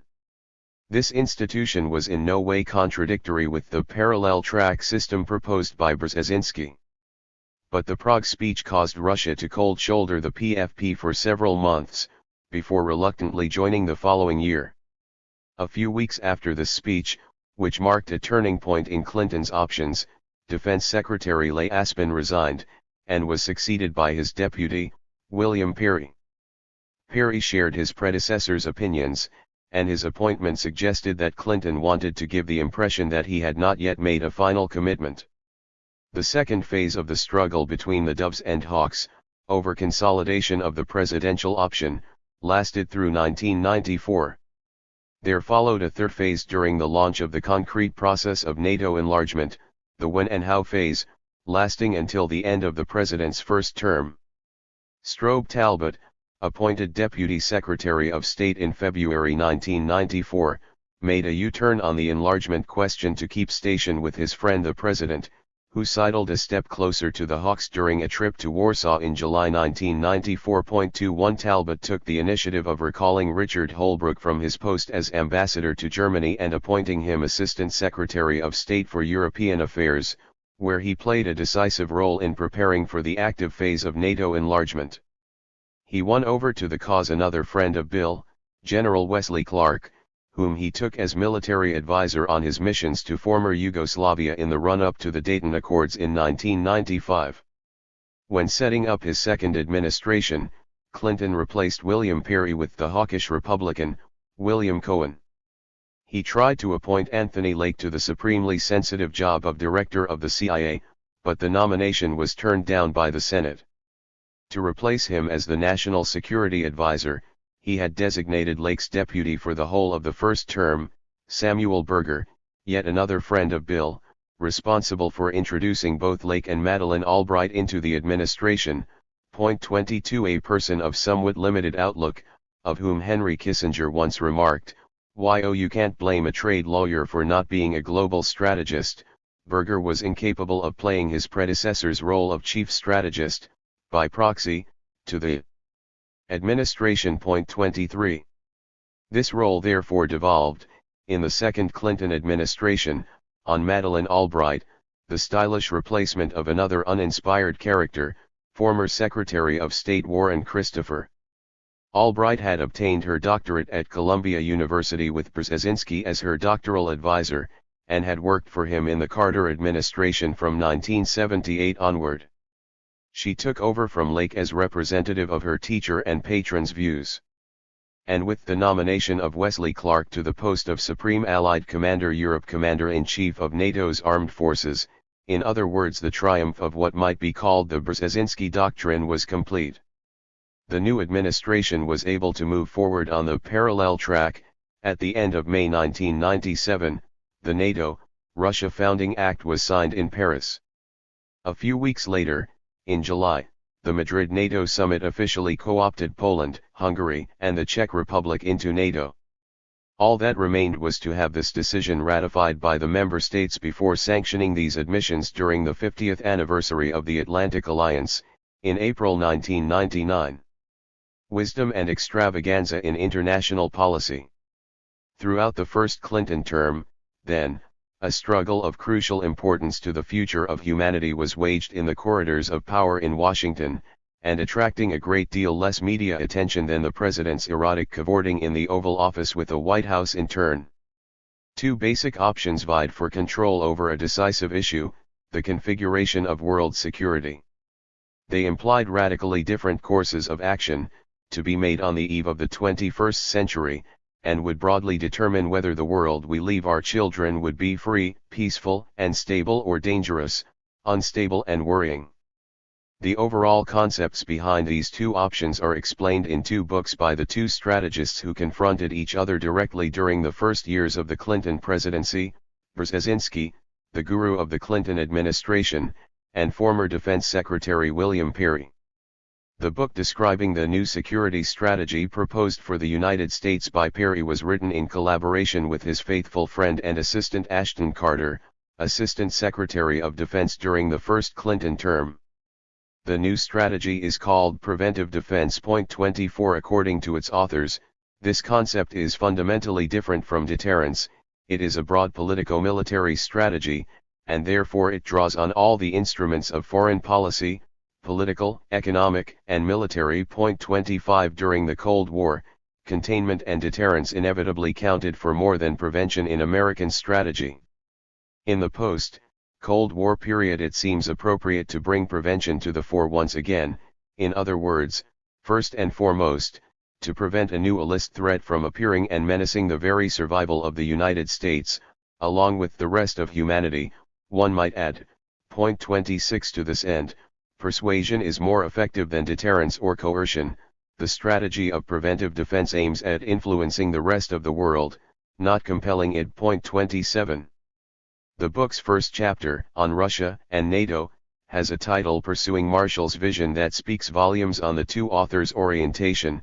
George Marshall, Secretary of State from 1947 to 1949 after being the U.S. Army's Chief of Staff during the Second World War, had given his name to the famous Marshall Plan, an aid program for European reconstruction applied from 1947.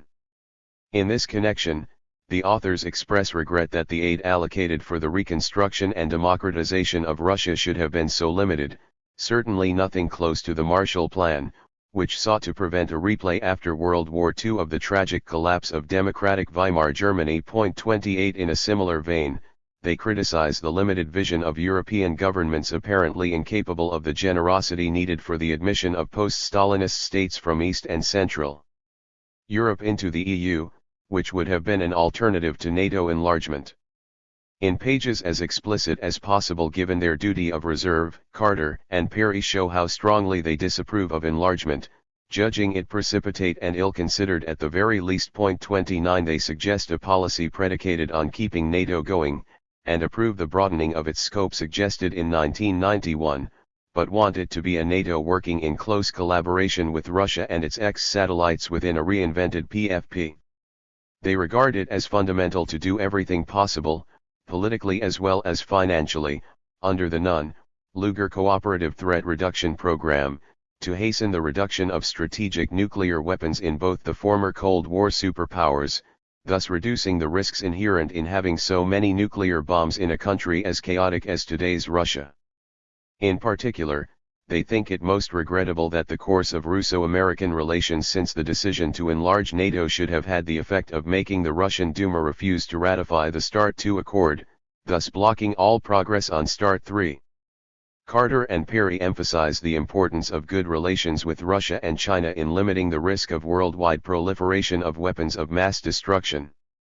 On Beijing, the authors shrewdly judged the Sino-American rapprochement reported while they were writing their book Highly Contingent and Fragile. 30 They favor an open, coherent policy of partnership with China and repudiate any leaning towards containment, while clearly designating the Japan-US alliance as the linchpin of security in the Asia-Pacific region, like the Atlantic Alliance in Europe.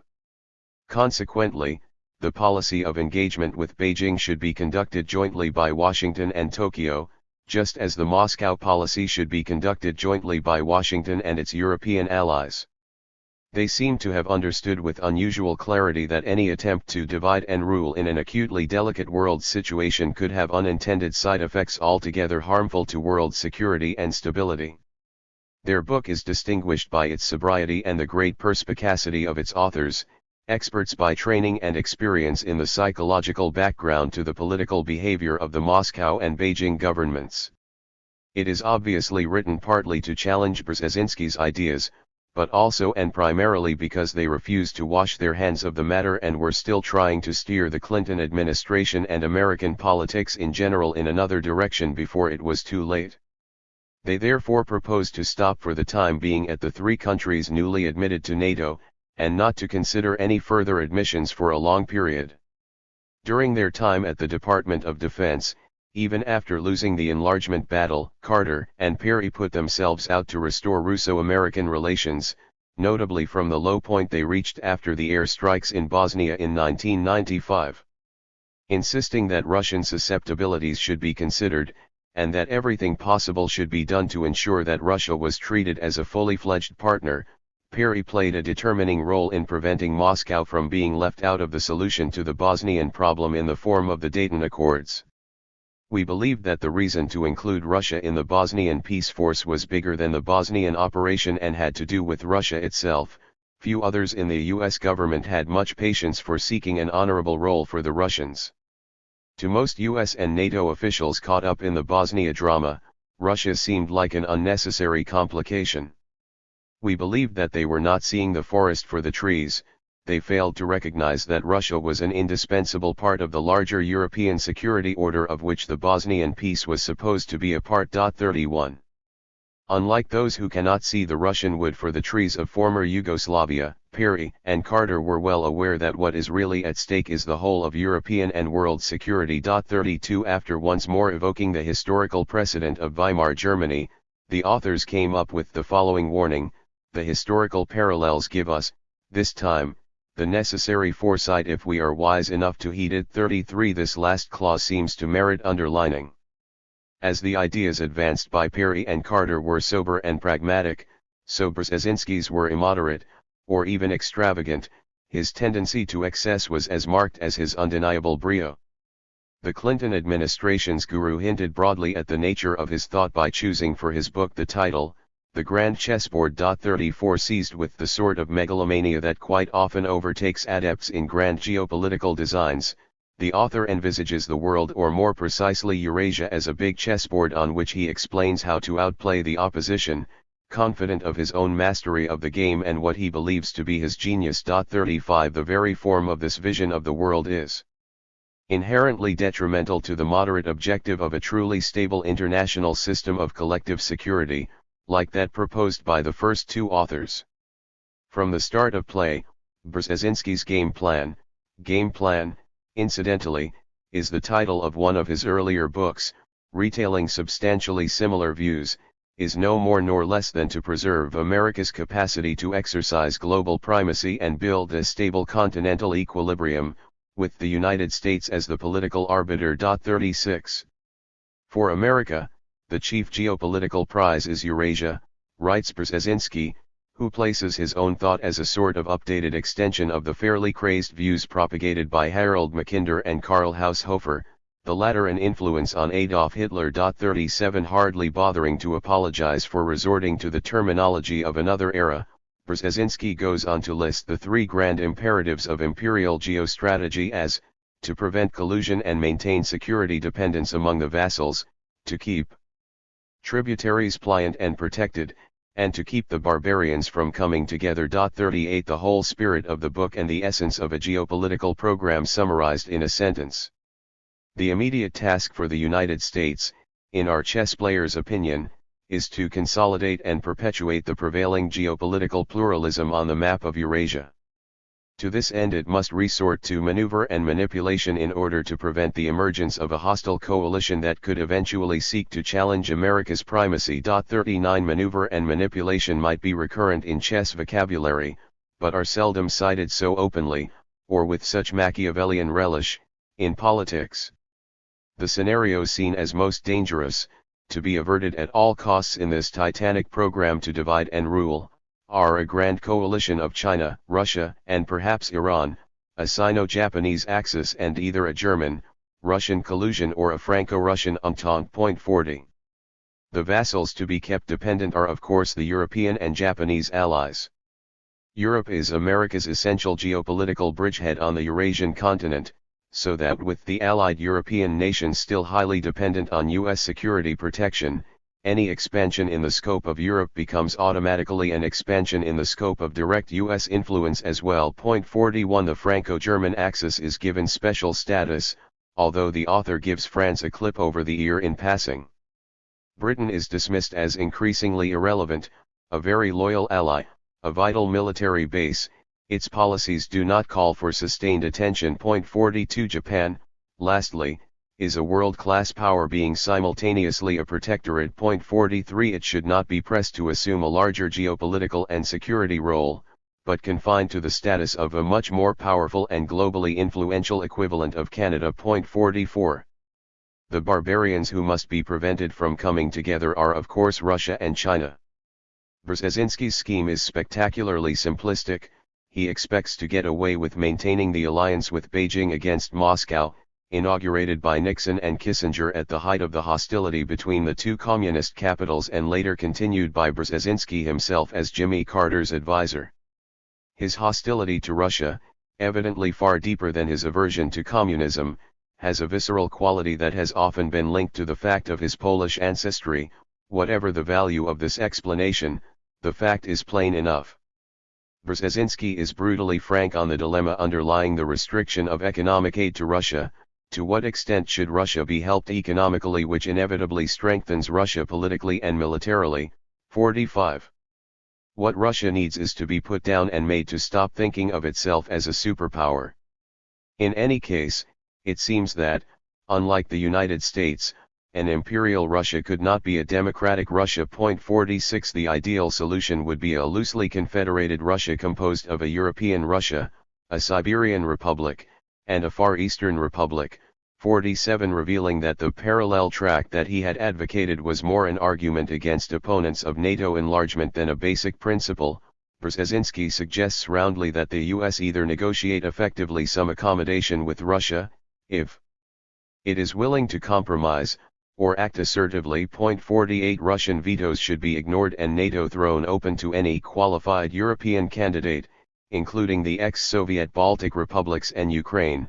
If a choice has to be made between a larger Euro-Atlantic system and a better relationship with Russia, the former has to rank incomparably higher to America. 49 Brzezinski cannot be accused of carrying subtlety to extremes. Wishing to point out that post-Soviet Russia has not broken completely with its past, notably in the continuation in power of some of the former elite, he comes straight out with an analogy worthy of Ernst Nolte, the German historian known for his likening of Nazi Germany to the USSR, as if post-Nazi Germany were governed by former middle-level Nazi Gauleiters spouting democratic slogans, with a Hitler mausoleum still standing in the center of Berlin. 50 Having also become an advocate for U.S. oil companies wishing to establish themselves in the former Soviet republics of the Caucasus and Central Asia, Brzezinski regards American predominance in this region, which he calls the Eurasian Balkans, as a prime objective. With this in mind, Apart from alliances with China and Turkey, our champion of democracy takes a positive view both of the strengthening of relations between Pakistan and Afghanistan, with the Taliban acting as cement, and of the Islamic resurgence in Saudi Arabia as well as Iran, with which he favors an alliance. Point 51. China is wooed with a seduction discourse so coarsely woven that anyone expecting the Chinese to be taken in by it must have a poor opinion of them indeed. In passing, Brzezinski warns them off any temptation to form a coalition with Moscow by raising the specter of economic reprisals. It would be a coalition of the poor, who would then be likely to remain collectively poor for quite some time. Point 52. And after the stick, the carrot, a regionally preeminent China should become America's Far Eastern anchor, helping thereby to foster a Eurasian balance of power, with Greater China in Eurasia's east matching in that respect the role of an enlarging Europe in Eurasia's west. 53. China, in a word, is being invited to abandon its barbarian status and join the vassals' camp, where it would count more than Japan. Brzezinski promises, to help complete the encirclement of the other barbarian power. It is truly astonishing, as well as disquieting to put it mildly, that a character with such extravagant views as President Carter's former advisor could ever be the leading policy mentor of the most powerful government on earth. In the guru category, Brzezinski comes across more like a Rasputin than a Brahmin sage with real wisdom. The awful thing is that he has found his Nicholas and Alexandra, in the persons of Bill Clinton and Madeleine Albright. NATO enlargement. Russia's uncertain future. Something that not only is but ought to be genuinely worrying is the fundamental unknown in the divergent political equations between which the US president has to navigate. It is clear that each equation rests on a basic postulate, like the anthropological postulates that subtend theories of international relations. For example, the Doves think that Russia, like human nature in Catholic and Kantian thought, is perfectible, and accuse the Hawks of self-fulfilling prophecy in adopting an attitude calculated to elicit a hostile response from Russia, while the Hawks' self-proclaimed realists display a measure of Russophobic pessimism and reproach their opponents for wishful thinking. Point 54. Apart from all the factors mentioned so far, the evolution of the situation in Russia played a determining role in inflecting the options finally chosen by Bill Clinton. For example, his first pro-enlargement public speech, in January 1994, was undoubtedly heavily influenced by Boris Yeltsin's confrontation with the Russian parliament in the autumn of 1993, and the subsequent strong showing by nationalist and communist forces in the December parliamentary elections that followed the president's dissolution of the chamber.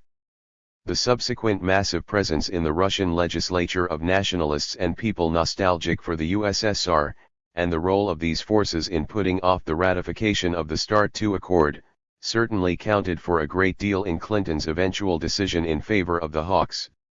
And although Clinton assented in public to the Russian intervention in Chechnya at the end of 1994, the brutal campaign waged there by the Russian armed forces can only have confirmed him in that choice. Brzezinski, in one of the quotations given above, mentioned only one aspect of the dilemma over economic aid to Russia. The two real alternatives, as seen from Washington, are these: either non-assistance to Russia would create a risk of dangerous chaos or the rise of revanchism, or the rebuilding of Russian economic power would revive Moscow's regional hegemony and the reappearance of bipolarity. Point 55. Hovering between these two equally undesirable options, Washington is giving Moscow somewhat parsimonious help, just enough to avoid a total collapse of the Russian economy, with its inevitable ripple effect through the world economy. The result is a vicious circle sustained by the self-fulfilling prophecy that presents Russia as a bottomless sink. Fundamentally, then, Washington's Russia policy, although still hesitant, is based on distrust of Moscow. Under the guise of political assistance with the transition in Russia, the Clinton administration has chosen to bet everything on Boris Yeltsin. This is a notably controversial choice that also makes it crystal clear that the reform being pursued has more to do with the economic transformation of the country on brutal neoliberal lines than with consolidating democracy. Where this last is concerned, there is little doubt that Tsar Boris is a poor bet. Nevertheless, The economic aid supplied by the IMF is doled out according to a political timetable under U.S. government control, rather than in support of an economic program. Thus in March 1996, during the run-up to the Russian presidential elections, the Clinton administration arranged for Russia to be granted an international loan of $10 billion. The loan played a decisive part in the re-election of Boris Yeltsin by enabling his government to pay pension and salary arrears. The shots in the arm parsimoniously granted to Moscow are used politically in this manner, either to prop the president in place or to reward him for services rendered. Yeltsin adapts well to this kind of horse trading, at which he is highly skilled, regularly profiting from his political concessions to Washington.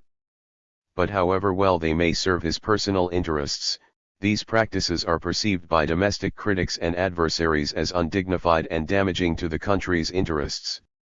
They help to explain the enormous personal unpopularity that makes Yeltsin ever more dependent on American support. A few months after being re-elected, Yeltsin paid his dues by turning up in Paris on May 27, 1997 for the ceremonial signing of the NATO-Russia Founding Act. In the eyes of a large part of the American establishment, as well as the European allies, this pact was an indispensable prelude to the formal decision to enlarge NATO to the east. Once that decision had been adopted, the battle over ratification began. Under most democratic constitutions, international treaties and declarations of war must be ratified by an elected legislative body. The practice is supposed to guarantee democratic control over the decisions of the executive in those areas that affect the destiny of the population concerned to the highest extent. This is largely a mystification. In reality, decisions taken by the handful of people controlling the executive very often commit their state de facto by creating situations that can only be reversed with great difficulty. When, for example, the U.S. Congress, one of the world's most powerful parliaments, undertook, in 1973, at a time of post-Vietnam trauma, to impose constitutional rule on the executive in this area by adopting the War Powers Act, the effect was to authorize the administration to decide on its own, constitutionally, to conduct war operations for a period of 60 days, extensible by another 30.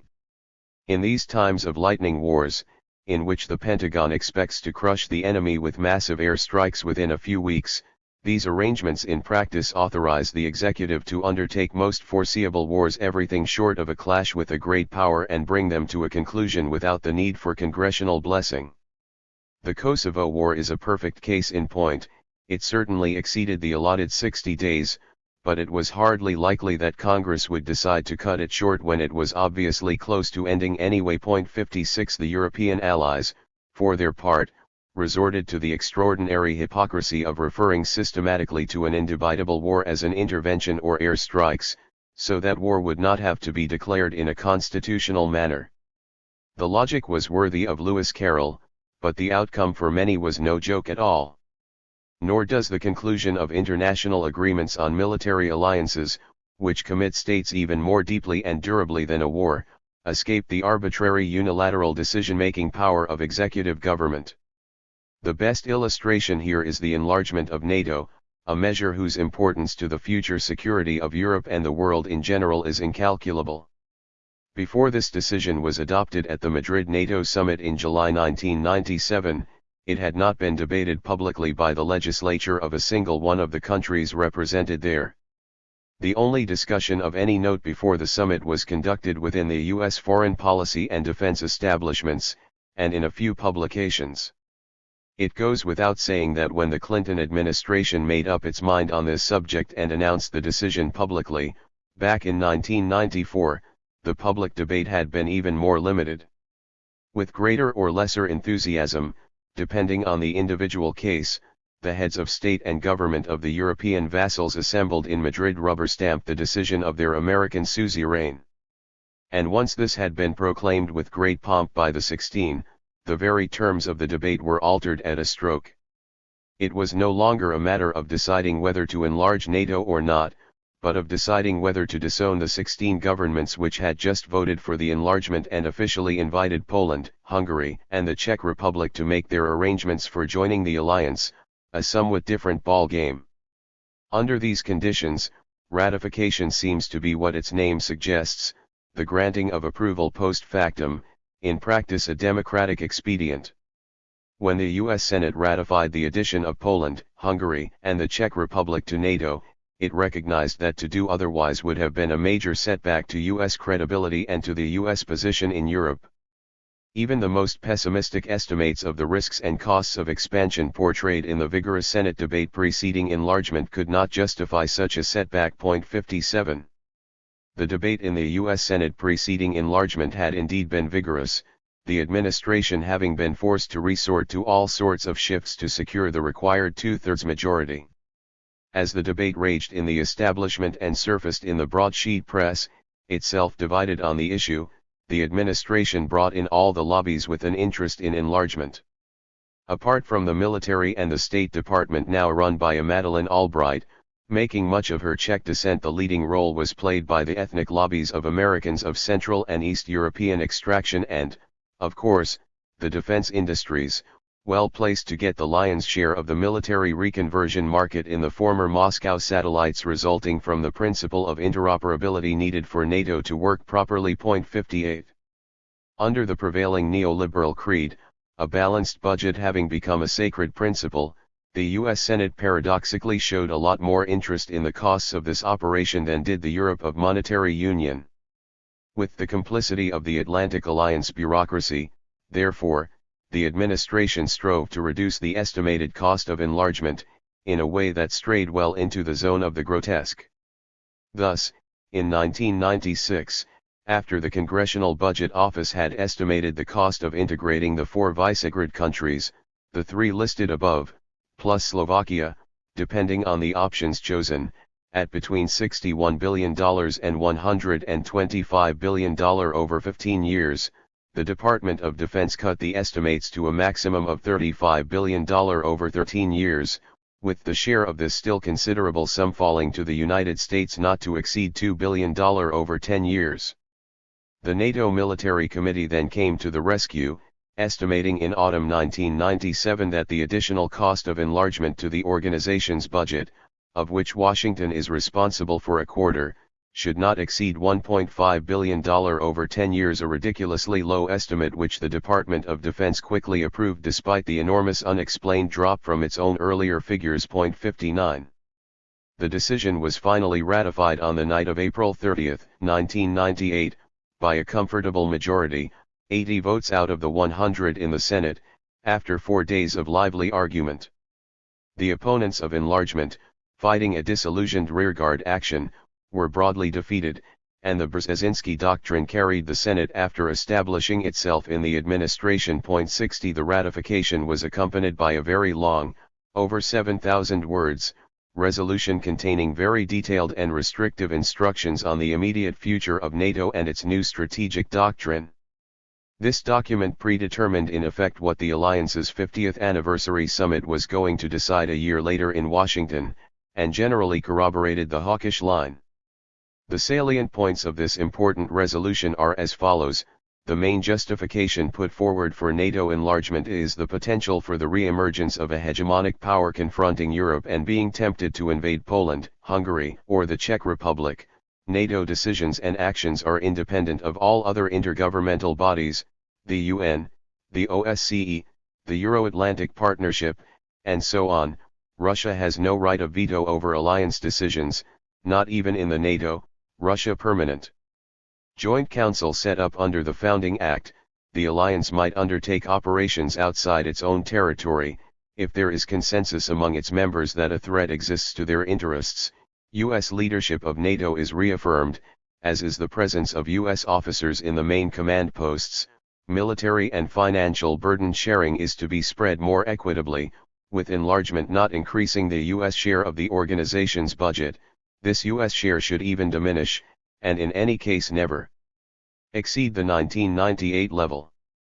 The U.S. President is to consult the Senate in future before any new admissions to NATO. 61. One might have expected the ratification of enlargement to generate this much debate, perhaps even more, in the parliaments of the European members of the alliance, even more directly concerned than the United States in a decision whose main import is to determine the security future of Europe. It did not. Indeed, the contrast between the intensity of debate in the United States, albeit restricted to high establishment circles, and the way ratification was passed, often with furtive haste, by the European legislatures, was quite striking. Only tiny minorities opposed this extremely weighty decision in Europe, outside a few eccentric right-wing parties like the Italian Lombard League. Speaking in the name of an independent Padania, the main opposition came from the communists, including the French Communist Party, the German PDS and the Italian PRC, along with green groups, some of which, like the parliamentary fraction of the German Greens, were divided on the issue. 62. Collision course. The U.S. Senate's resolution, written in a spirit reminiscent of the Cold War, could not fail to exacerbate the irritation felt on the Russian side, by Boris Yeltsin among many others. This annoyance peaked in June 1998, when the IMF, at the risk of aggravating the worldwide effects of the Asian economic crisis, granted Russia itself hard hit by the crisis a support package of only $22.6 billion. This sum should be set against the $57 billion granted to South Korea, $50 billion to Mexico, and $40 billion each to Indonesia and Brazil. It is clear that the cause of this parsimony involves more than distrust of the chaotic and gangster-ridden state of the Russian economy, for not all the other countries named are paragons of social and economic good governance.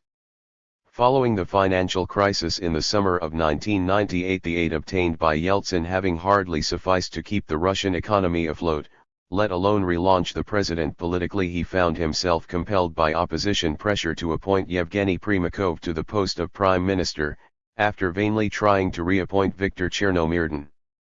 This appointment of an old KGB hand who had been the last vice foreign minister of the USSR, a man seen as symbolizing a time when Russian diplomacy still aspired to compete with the United States on a global scale, was not well received in Washington.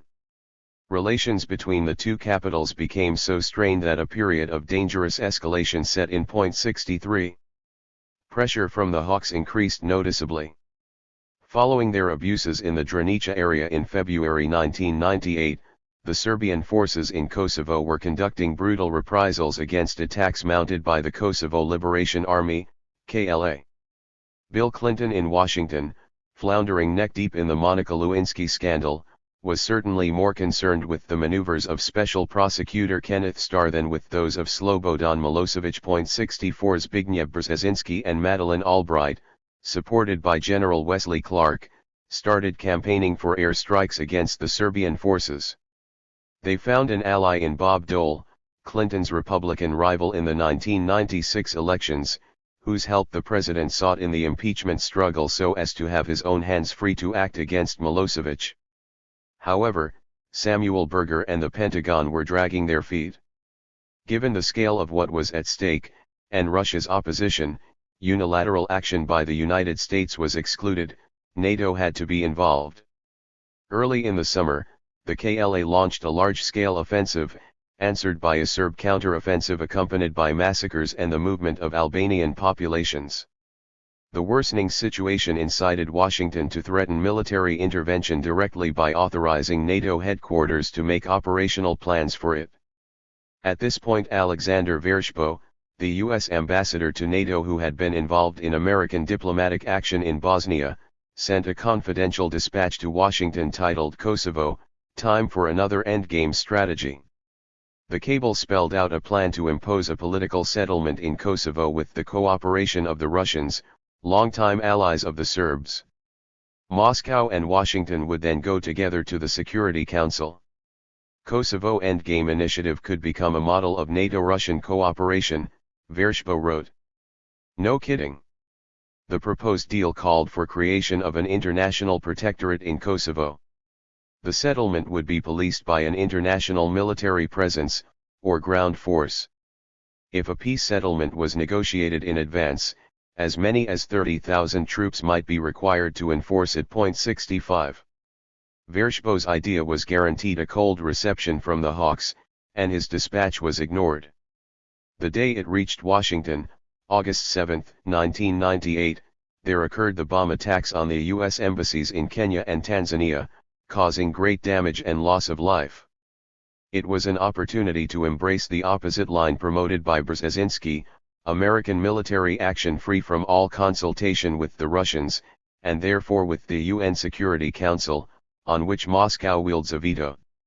On August 21, U.S. cruise missiles were launched against targets in Sudan and Afghanistan, a strictly unilateral act devoid of any connection with international legality, therefore a pure and simple act of aggression against two countries not themselves guilty of any aggression. These missile attacks exasperated Moscow, highlighting the lack of seriousness with which its views were treated in Washington. But they did not prevent Russia from voting, a month later, in favor of a Security Council resolution requiring the withdrawal of Serbian forces from Kosovo and negotiations between Serbs and Albanians. Backed by this international unanimity, Richard Holbrooke in October managed to get Milosevic to agree to the withdrawal of 10,000 members of the Serb security forces from Kosovo and the deployment of 2,000 members of a Kosovo Verification Mission, KVM, provided by the OSCE. This agreement was rejected by the KLA, however. In December, the United States, with its very loyal vassal Britain, launched Operation Desert Fox, 4 days of airstrikes and cruise missile attacks on Iraq, inaugurating an ongoing practice of military action without UN endorsement, like the missile strikes in August, although Iraq was supposed to be the direct responsibility of the Security Council. 66 This body's 3 other permanent members, which include the recalcitrant vassal France, were blithely ignored. What followed in Yugoslavia is well known, although much reduced in intensity. Clashes between the KLA and Serb forces continued in Kosovo, culminating in the Rakok massacre of January 1999. The Rambouillet negotiations came up short against Belgrade's rejection, with Russian backing, of the US diktat aimed at deploying a military force in Kosovo entirely controlled by NATO. 67 Perhaps the most appropriate commentator on the Rambouillet process is Henry Kissinger, who can hardly be suspected of anti-Americanism. Several fateful decisions were taken in those now seemingly far-off days in February, when other options were still open. The first was the demand that 30,000 NATO troops enter Yugoslavia, a country with which NATO was not at war. The second was to use the foreseeable Serb refusal as justification for starting the bombing. Rambouillet was not a negotiation as is often claimed, but an ultimatum. This marked an astounding departure for an administration that had entered office proclaiming its devotion to the UN Charter and multilateral procedures. 68. At the same time, the United States entertained second thoughts on one of the most important achievements in slowing down the arms race, a measure dating back to the Nixon-Brezhnev period of détente, the Anti-Ballistic Missile, ABM, Treaty of 1972. This treaty, setting a limit to the coverage of each nuclear superpower's territory by anti-missile defense systems, had been put in doubt once before by Ronald Reagan's Strategic Defense Initiative, SDI, perhaps better known by its nickname Star Wars. The SDI was eventually abandoned with the end of the Cold War. Now, following a report submitted to Congress in July 1998, the United States embarked on a process leading towards the installation of a National Missile Defense, NMD, network, on the not very convincing pretext that it needed protection against possible attack by rogue states, Iraq, Iran, and North Korea. 69. In February 1999, Defense Secretary William Cohen declared that, to accommodate the new system, the United States was going to require the ABM Treaty to be amended, failing that, the United States would abrogate it unilaterally. In March, the Senate made its own contribution by adopting a National Missile Defense Act, S-257. 71 Does not have to be a Russia expert to imagine that such declarations and measures are widely perceived in Moscow as unquestionable signs of U.S. arrogance and hegemonic designs on Russia. All the more so as the Clinton administration had announced on February 1 its decision to add an extra $112 billion to projected military expenditure under the 6-year Future Years Defense Plan 2000 to 2005, bringing the total to nearly $2 trillion. 71. In parallel with this general application of the Brzezinski Doctrine to Russia, the Chinese wing of the same doctrine, applied by the Clinton administration with equal zeal, was foundering in lamentable fiasco. The American government's seductive approaches to the Asian giant were so lumbering and ill-conceived that they aroused adverse reactions from the other regional powers. The constructive strategic partnership between Washington and Beijing, proclaimed during the visit by Chinese President Jiang Zemin to the United States in October 1997 and enthusiastically confirmed by Clinton on his visit to China in June 1998, caused irritation and anxiety among China's regional rivals, India, whose decision to start nuclear tests in May 1998 was made against this background, Taiwan of course, and Japan, at which, despite its very considerable efforts, Washington had pointed the finger as a major causative factor in the Asian financial crisis, while Beijing got a pat on the back for refusing to devalue the yuan at the height of the same crisis. 72. It was not long, however, before the Sino-American honeymoon soured in its turn. The contemptuous way in which Washington had brushed the yuan aside, first in August and then in December, was very poorly regarded in Beijing, whose attachment to that essential attribute of its power, its veto in the Security Council, is even stronger than Russia's. Apart from this factor, whose importance to Beijing cannot be too strongly emphasized, there was the unbearable crazed Cold War-style delirium unleashed in the United States by the Chinese nuclear espionage affair. But the factor that once again aroused the greatest anger in Beijing was that old bone of contention between the two countries, Taiwan. The American charm offensive had not stopped China from continuing to work on the acquisition of satellite-guided short and medium-range ballistic missiles, as well as cruise missiles, with technological help from Russia. The Chinese armaments effort is described in a Pentagon report on security in the Taiwan Strait requested by Congress in the context of the appropriations budget for the 1999 fiscal year. This report, destined to be published and therefore written with evident care for diplomatic niceties, is nevertheless essentially intolerable to China, which is jealous of its sovereignty and its right to acquire the military means appropriate to a great power, as well as of Taiwan's status as part of Chinese territory, recognized in principle even by the United States. The report is especially emphatic on Sino-Russian cooperation on sophisticated weapons, highlighting Beijing's other partnership and one that more truly merits the epithet strategic with Russia. China, the report reveals, is acquiring from Russia technology and subsystems for land attack cruise missiles, LACMs, anti-ship cruise missiles, ASCMs, to be mounted on the Sovereignty-class destroyers already ordered, sophisticated air-to-air missiles to be mounted on the Su-27 aircraft being built under license in China with the help of Russian technicians, Il-76 transport aircraft, Kilo-class submarines, and satellite images.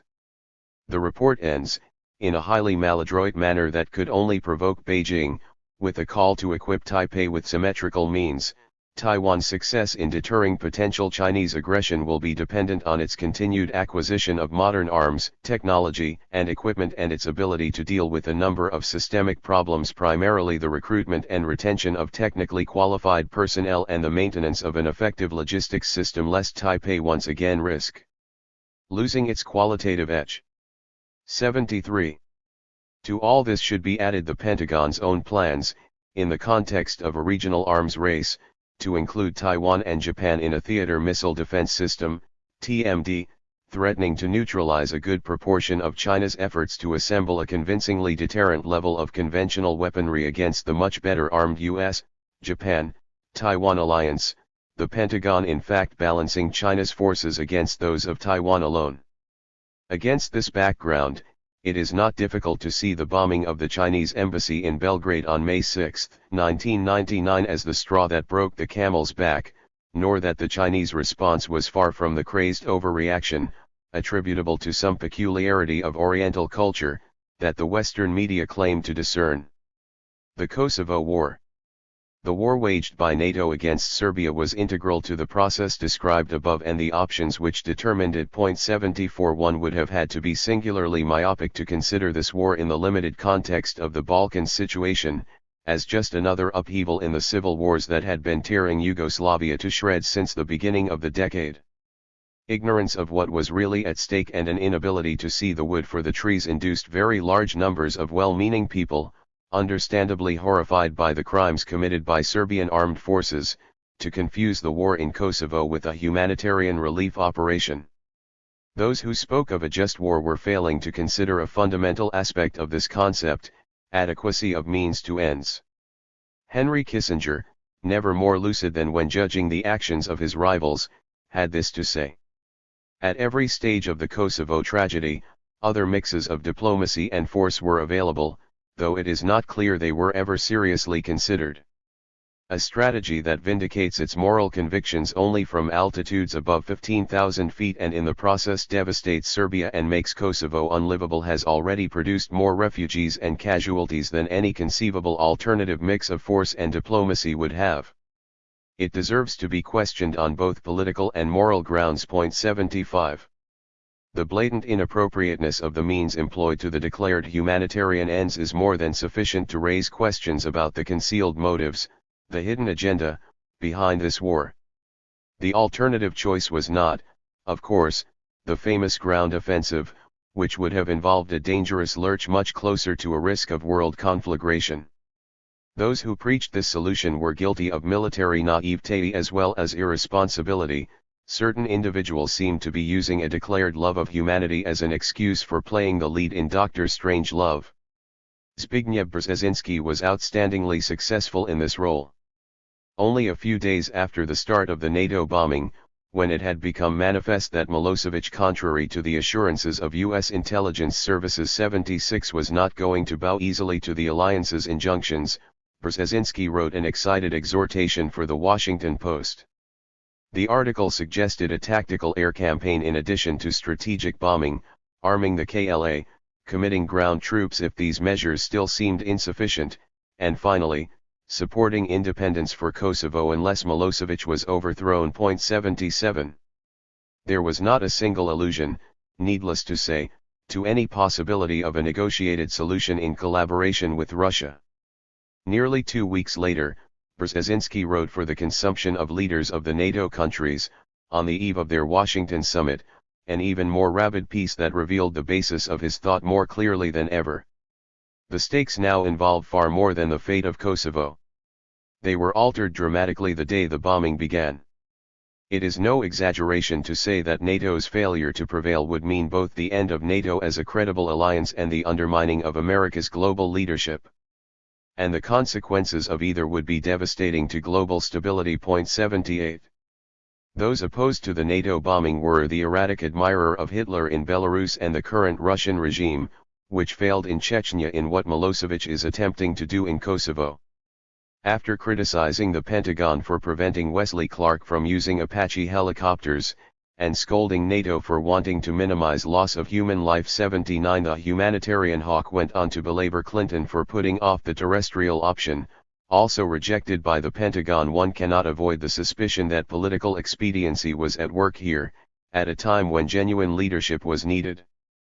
The American leadership must project principled courage and not be guided by a political compass.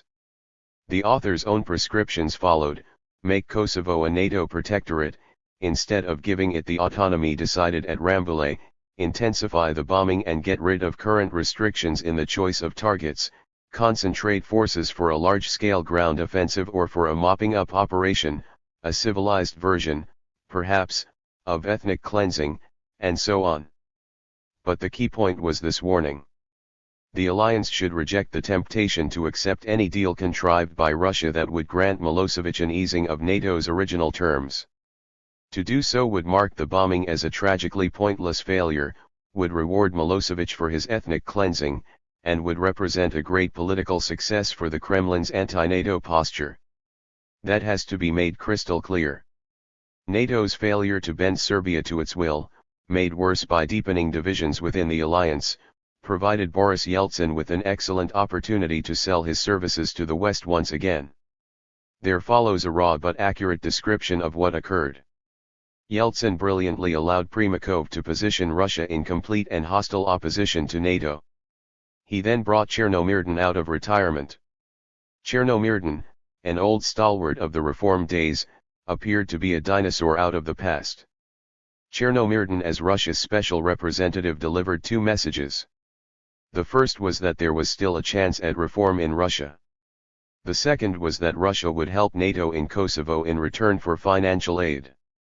Suddenly, $4.5 billion was shaken loose, not enough to bring Milosevic to the peace table, but enough to cause Yeltsin to dump Primakov and appoint a new prime minister of ambiguous ideology. Outmaneuvering the communists in the Duma by getting ultranationalist Zhirinovsky to double-cross them, the price for that is not yet clear. Yeltsin is now in a position to bargain with the West. Indeed, Michel Kamdesis, head of the IMF, said on Sunday that the IMF was now ready to work with Russia on additional funding. 80. Unlike some other gurus, Brzezinski possesses no supernatural powers. His advice, having carried the United States and NATO to the brink of catastrophe, was now being increasingly ignored. At a somewhat more morose 50th anniversary summit than had originally been anticipated, the NATO heads of state and government voted a resolution that declared them ready to accept the jurisdiction of the UN Security Council, and that stated in passing, Russia has a particular responsibility in the United Nations and an important role to play in the search for a solution to the conflict in Kosovo. 81. The summit adopted a strategic concept, but one that was no longer called new like its 1991 predecessor, and for good reason. The mountain had given birth to a mouse. In fact, this text, announced with great fanfare long in advance, contained no striking innovation on changes to NATO, but simply confirmed the mutation inaugurated under George Bush. Worse still, the European members of the alliance, noticing, not before time, that they had been drawn into a situation fraught with dangers for European security, imposed amendments on their American host that altered the sense of the document in a direction wholly opposed to the Brzezinski doctrine and the spirit of the U.S. Senate resolution. France in particular insisted that the document should mention the key role of the United Nations.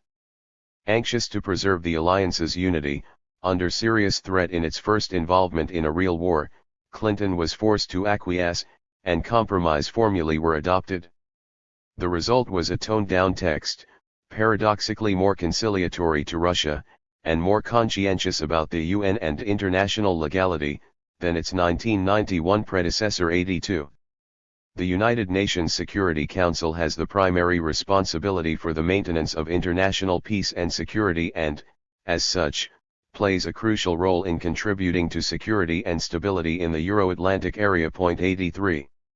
NATO remains the essential forum for consultation among the allies and the forum for agreement on policies bearing on the security and defense commitments of its members under the Washington Treaty. 84. NATO will seek, in cooperation with other organizations, to prevent conflict, or, should a crisis arise, to contribute to its effective management, consistent with international law, including through the possibility of conducting non-Article 5 crisis response operations. 85. Russia plays a unique role in Euro-Atlantic security. A strong, stable, and enduring partnership between NATO and Russia is essential to achieve lasting stability in the Euro-Atlantic area. 86. Brzezinski had exhorted NATO to maintain the impetus of its eastward enlargement by deciding at the Washington summit to integrate Slovenia, Lithuania, a former Soviet republic whose admission to NATO Moscow would regard as a casus belli, and, if possible, Romania. 87. The summit did none of these things. It did proclaim that the alliance was still open to new members, but their admission was put off indefinitely, perhaps until the Greek calends. By way of a consolation prize for disappointed candidates, a membership action plan was established, sarcastically described by Le Monde as virtual membership. There can be no doubt that if the Washington summit had taken place in the circumstances that prevailed before the bombing of Yugoslavia, its outcome would have been different. It represented an undeniable setback for the policy followed by the Clinton administration since 1994. As did the result of the Kosovo War. Kissinger's assessment implicitly emphasized the extent to which the result differed from his rival Brzezinski's prescriptions. The NATO forces are entering Kosovo on the basis of a UN mandate rather than an agreement between Belgrade and the Atlantic Alliance. Kosovo is explicitly described as a part of Yugoslavia, albeit an autonomous one. 5. The territorial integrity and sovereignty of Yugoslavia are affirmed. 8. The provision for a referendum at the end of the 3 years has been abandoned, and the initial insistence on complete NATO control has been watered down to some extent by a series of UN mandates and the presence of Russian forces. 88. In fact, the Security Council resolution which was the basis for the ending of NATO's war in Kosovo was diplomatically ambiguous on the main stumbling block, control of the international forces. 89. As a result, this issue, left hanging in mid-air, was settled on the ground after a brisk bout of arm wrestling between Russia and NATO. At first apparently passive and conciliatory, the Russian position hardened in spectacular fashion with the seizure of Pristina airport by Russian troops to plant their flag in Kosovo before NATO. These troops had come from Bosnia without contacting the local NATO command, which they were supposed to keep informed of their movements. This stroke of daring, and some of the events that followed, incidentally revealed a growing ascendancy of the Russian military in the Kremlin. The alliance forces ended by finding a compromise with Moscow reflecting their advantage in the balance of power, but not without passing through moments of acute tension like those described at the beginning of this essay.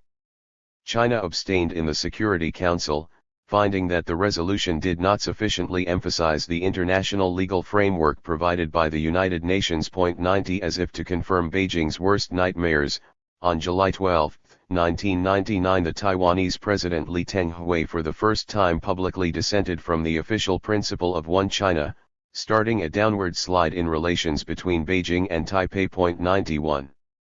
The Kosovo War marked a decisive turning point, in the post-Cold War world, towards a new era of tension and confrontation between two great international coalitions, a new Cold War, in a word. The transition from one to the other will have lasted less than 10 years, and this wonderful opportunity to fashion for the 21st century a world more peaceful than that of the tragic century now ending will have been lost, largely through the bad decisions of a particularly incompetent man, a man unable to benefit from the main reference of every great maker of history, the lessons of history. John Lewis Gaddis, quoted at the beginning of this text, noted that American historians, normally a very divided community, were virtually unanimous in condemning the decision to enlarge NATO. For they were in a position to deduce what had to happen as a result. If the US could afford to be inclusive in dealing with its actual enemies Germany and Japan after 1945 just as Napoleon's conquerors were in dealing with France after 1815, then why is it now excluding a country that, throughout the Cold War, remained only a potential adversary? The answer most often given is that the Russians have no choice but to accept what NATO has decided to do. Not only is that view arrogant, it is also short-sighted, for it assumes that defeated adversaries have no choices. For Russia does indeed have a choice, it is in the interesting position of being able to lean one way or another in a strategic triangle that is likely to define the geopolitics of the early 21st century. It can continue to align itself, as it has patiently done so far, with the United States and Western Europe. Or it can do what the US itself did a quarter century ago under the guidance of Richard Nixon and Henry Kissinger, it can tilt towards China. 92. One man alone, the president, elected to command of the greatest power in history by a system that accepts the saxophone as an electoral argument and whose media are more interested in the sexual cavorting of politicians than the great issues of world politics, has had the main hand in determining the course of human history at the dawn of the 21st century, unwatched by a deeply indifferent electorate. National scandals about the private morality of public men have not done much to heighten the level of public sensibility or deepen the image of political life to make it central, urgent, and worthwhile. 93. By virtue of their increased and centralized power, political institutions become more objectively important to the course of American history, but because of mass alienation, less and less of subjective interest to the population at large. On the one hand, politics is bureaucratized, and on the other, there is mass indifference. These are the decisive aspects of U.S. politics today. 94. These strikingly apposite words were written in the middle of the 20th century by C. Wright Mills, one of the most clear-sighted analysts of American society, a society that has shown the other industrial societies a glimpse of their own future, to which they are all in the process of adjusting as the century draws to a close. Mills fought passionately, throughout his regrettably short life, to change the state of things by alerting his fellow citizens to the activities of the ruling elite. In those societies in which the means of power are rudimentary and decentralized, history is fate.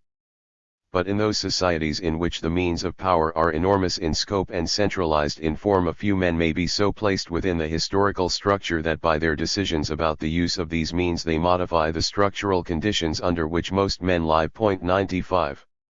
Given these means of administration, production, violence, it seems clear that more and more events are due less to any uncontrollable fate than to the decisions, the defaults, the ignorance, as the case may be, of the higher circles of the superstates. To reflect upon the present as history is to understand that history may now be made by default. Understanding that, we no longer need to accept historical fate, for fate is a feature of specific kinds of social structure, of irresponsible systems of power. These systems can be changed. Fate can be transcended. We must come to understand that while the domain of fate is diminishing and in fact becoming organized as irresponsibility, we must hold men of power variously responsible for pivotal events. We must unmask their pretensions and often their own mistaken convictions that they are not responsible. Our politics, in short, must be the politics of responsibility. 96. These lines are quoted from a book whose title, The Causes of World War III, used to seem out of date but has now, like the book itself, acquired an unhappy new relevance. First published in French, dated July 14, 1999, along with the previous essay, Chapter 1, in Gilbert Achcar, La Nouvelle Guerre Freud, Le Monde après le Kosovo, Paris, PUF, 1999. Translated by John Howe and first published in English in, Tariq Ali, ed., Masters of the Universe. NATO's Balkan Crusade, London, Verso, 2000, pages 57 to 98. Part 2. How the New Cold War Got Quite Hot. Transition. Moves and countermoves on the grand chessboard. One normally sober, centrist, and pragmatic Russian foreign policy advisor told me not long ago that in the event of a NATO move toward Ukraine, Russia would do its best to wreck the Ukrainian economy with an energy blockade, to rouse the Russian populations of Crimea and eastern Ukraine to revolt, and to subvert the Ukrainian armed forces, whose officer corps is still largely composed of ethnic Russians. Anatol Levin, 19,961. Russia launched its invasion of Ukraine on February 24, 2022, 23 years almost to the day after the Kosovo War, which began on February 28. The draft agreement submitted by Moscow to NATO on December 17, 2021, when the second major crisis over Ukraine in 8 years was in the process of escalating toward its tragic climax, is indicative of how the Kremlin justified Russia's impressive military, political maneuvers along the borders of its former sister Soviet Republic. Here are the most meaningful excerpts of the unofficial translation published by the Russian Ministry of Foreign Affairs. The Russian Federation and the member states of the North Atlantic Treaty Organization, NATO, hereinafter referred to as the parties, shall not strengthen their security individually, within international organizations, military alliances, or coalitions at the expense of the security of other parties. The parties shall not create conditions or situations that pose or could be perceived as a threat to the national security of other parties. The parties reaffirm that they do not consider each other as adversaries. The Russian Federation and all the parties that were member states of the North Atlantic Treaty Organization as of May 27, 1997, respectively, shall not deploy military forces and weaponry on the territory of any of the other states in Europe in addition to the forces stationed on that territory as of May 27, 1997. All member states of the North Atlantic Treaty Organization commit themselves to refrain from any further enlargement of NATO, including the accession of Ukraine as well as other states. Point 2. Particularly significant is the sentence emphasized here. Tuesday, May 27, 1997 is the day when the Founding Act on Mutual Relations, Cooperation, and Security between NATO and the Russian Federation was signed in Paris. Point 3. That sentence hence alludes to the heavily qualified commitment stipulated in the Founding Act. NATO reiterates that in the current and foreseeable security environment, the alliance will carry out its collective defense and other missions by ensuring the necessary interoperability, integration, and capability for reinforcement, rather than by additional permanent stationing of substantial combat forces. 4. The Russian side was thus clearly explicating the movement of its pieces on the grand chessboard, in Zbigniew Brzezinski's metaphor, as meant to incite NATO to withdraw the pieces it had moved forward since 1997 in contravention of the Founding Act in Russia's understanding. NATO, of course, had estimated for its part that Russia's military incursions into Ukraine in 2014 had qualitatively altered the security environment that qualified the 1997 commitment.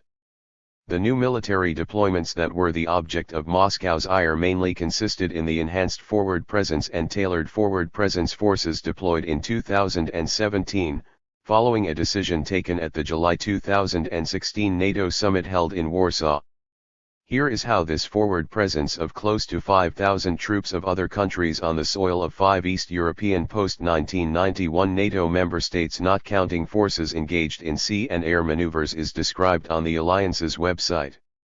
NATO has enhanced its forward presence in the eastern part of the alliance, with 4 multinational battalion-size battle groups in Estonia, Latvia, Lithuania, and Poland, on a rotational basis. These battle groups, led by the United Kingdom, Canada, Germany, and the United States respectively, are robust and combat-ready forces. They demonstrate the strength of the transatlantic bond and make clear that an attack on one ally would be considered an attack on the whole alliance. NATO has also a forward presence tailored to the southeast of alliance territory. Allies are contributing forces and capabilities on land, at sea, and in the air. The land element in the southeast of the alliance is built around a multinational brigade, under Multinational Division Southeast in Romania. At sea, NATO has deployed more ships and has conducted more naval exercises. In the air, allies have intensified their training, which contributed to improved situational awareness and enhanced readiness.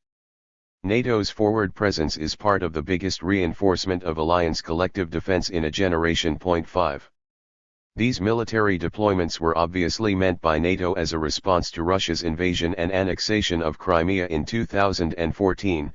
NATO even describes the naval part as the demonstration of NATO's intent to operate and train together in the Black Sea region without constraint, and its support for the pro-Russian separatists of the self-proclaimed People's Republics of Donetsk and Luhansk in eastern Ukraine. 6. But then, Russia's actions in Georgia in 2008, when its intervention purportedly enabled local separatists to establish independent republics in Abkhazia and South Ossetia, like its actions in Ukraine in 2014-15 and thereafter, were meant by Moscow as both retaliatory and preemptive against NATO's continuous expansion. A vicious spiral indeed.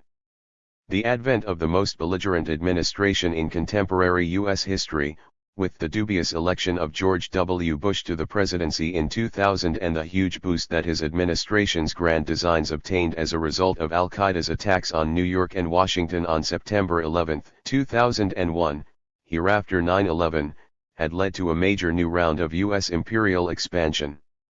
The first NATO summit to be held in a former Soviet-dominated country, the Prague Summit of 21–22 November 2002, invited 7 more former communist-led countries to join the military alliance: Bulgaria, Romania, Slovakia, Slovenia, and the 3 Baltic states of Estonia, Latvia and Lithuania. Their accession was finalized at the NATO summit held in Istanbul in June 2004. Of the 7 cases, the greatest source of anger and frustration for Moscow was naturally constituted by the Baltic states' accession to the Atlantic Alliance. It is easy to understand why, bearing in mind the continuity of strategic perspective between Russia and the Soviet Union that Walter Lippmann underlined in 1947. In other words, the permanence of the Russian state's strategic interest beyond the changing nature of its imperial regime. 7. Russia constituted the core of the USSR, dominating all other republics in what became, essentially, a continuation of the Russian Empire in a radically different political form. Russia proper has itself been a colonial power within the territorial continuity of the huge empire that it ruled from the 18th century. By Russia proper is meant here the territory of the Tsardom of Russia, Muscovy, with its southern expansion to the Black Sea accomplished in the 17th century, before the empire's extension to the Asian East that occurred during the following century. After it started falling behind other world powers with the unfolding of the Industrial Revolution, this Russian core suffered tremendously from foreign invasions from the west and southeast. A series of terrible wars waged in large part on Russian territory have profoundly marked the Russian psyche. The bloody invasion of the western part of the Russian Empire, including the territory of Russia proper as far as Moscow by Napoleon's Grande Armée in 1812, Russia's defeat and losses to the Ottomans, backed by France and the United Kingdom, in the Crimean War of 1853–56, the advance of German and Austro-Hungarian troops into Russia during the First World War, the intervention of the Allied powers, especially the United States and the British Empire, on the side of the White forces in the Russian Civil War that followed the Bolshevik seizure of power in 1917, and, the most devastating and traumatizing of all invasions, the penetration of German Nazi troops and other Axis forces deep into Russia on a line running from the outskirts of Leningrad on the Baltic Sea to the outskirts of Sevastopol on the Black Sea and to those of Moscow in Russia's heartland. This was the crucial factor that drove Moscow to expand its direct control over East and Central European territories in the wake of the Second World War, up to the demarcation line that Winston Churchill famously dubbed the Iron Curtain in 1946. And it is the psyche, not any communist ideology, that Lippmann was referring to in his rebuttal of George Kennan's X article quoted in the introduction. Lippmann's argument must be read in the light of the above historical reminder. For reasons which I do not understand, Mr. X decided not to consider the men in the Kremlin as the rulers of the Russian state and empire, and has limited his analysis to the interaction of two forces, the ideology inherited by the present Soviet leaders from the movement in which they had their political origin and the circumstances of the power which they have now exercised for nearly 3 decades in Russia. Thus he dwells on the indubitable fact that they believe in the Marxian ideology and that they have continued to be predominantly absorbed with the struggle to secure and make absolute the power which they seized in November 1917. But with these two observations alone he cannot, and does not, explain the conduct of the Soviet government in this post-war era, that is to say its aims and claims to territory and to the sphere of influence which it dominates.